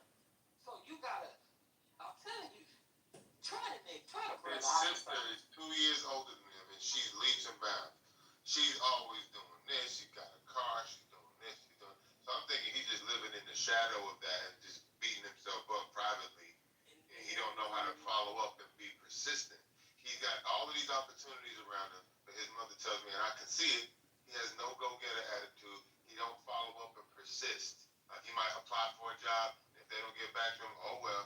He just go on about his business. I'm like, follow up. I said, you did an interview today. If they don't, the last question you should have asked them was, when am I going to hear back from you, sir? Or when can I follow up? He didn't know. So then the dude, the mentor was like, call them right now and ask them what your salary range. Why didn't you ask them what their salary range was going to be? He said, pick up the phone, my phone right there. But okay, so women, not to cut you off, women, when we are doing anything with our girl children or with our children, we give them templates, cheat sheets. Did you guys do a mock interview? Did you guys send him in that interview with a notepad and a fucking pen? Did you guys give him a list of questions prior? Okay, so what would us women do? We work in preventive medicine, preventive method. We set our children, most of us who are working, who are healed, who know our purpose. We do not want to send you out there to fail. An example is a woman will be working with her man and he's not working right now. A woman who knows but we want to go out to eat. So I'm gonna give you the card or the money before we go in the restaurant. So when we get in there, they won't see me paying, honey. You see what I'm saying? So so you gotta set him up to succeed. You cannot, even though the world has done men like that, this dry run. That's what we think. But when you really are set up with a father is not gonna let you go out there like that. I don't give a fuck if you finna do policies. He gonna see you pouring the seeds in your hand and then putting them in your mouth. He gonna be like, brother, why you doing that? He said you crack the side of the bag and you just tip it in there. A real dad is gonna teach you ways to do everything. They're gonna give you shortcuts. So before you cut them off, follow your first mind. Unlock your heart chakra and your nurturing hat and set him up a little bit more and see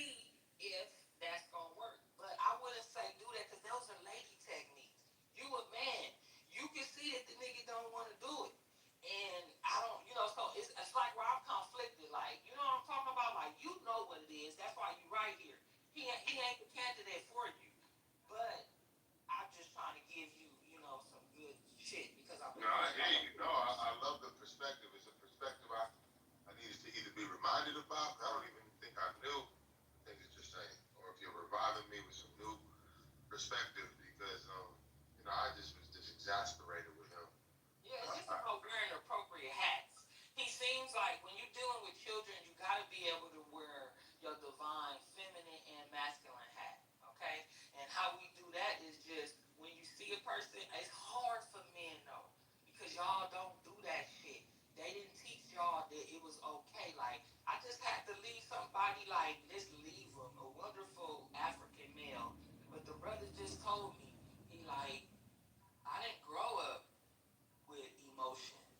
I don't know what it is to do all that stuff you be doing to me. When you tell me you love me, when you tell me this, I don't know how to reply. My mother and my father beat me if I showed any type of emotion. That fucking hurt me, because it's a lot of men out here that just need somebody to listen to them. That's why I'm not telling you, nigga, leave that nigga alone. He got a mama and a daddy. I ain't giving you that street mentality talk. Because I got a little cousin who told me, he's 25 years old. He's 35 now, but at 25 years old, he's not even my cousin. He's an in-law. And he seen me talking to my sons like 10 years ago. And he said, if I would have had a mama like you, I'd be the president. He said, I wouldn't be in these streets. Then he got a little sister. His little sister want to be a transgender. I asked her 5 years ago, I said, why you want to be gay, Miranda? She cried. She said, do you know, out of everybody, I got 20 relatives, and it take my cousin's baby mama to ask me, and my mama ain't even asked me why I'm gay. Don't nobody care out here, and it's hard. So that's why I want to let you know, put you first. You matter. Think of you, because that heart that you got, that you shielded, they have played on it, bro. They played on it a lot. But don't let you protecting your heart let you pass up a chance to be monumental in somebody's life. Because it ain't nothing to give a nigga a few dollars. It ain't nothing to tell him to go buy an air mattress and tell him come over here. Man, you bring him up over there and y'all fixing oodles and noodles, he gonna love you for it.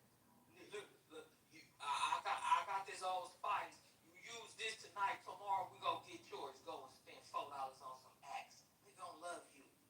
So it's like men out here don't get enough love. So you don't know who you may be breathing air into, baby, if you love on them. And in every good deed that we do is double edged.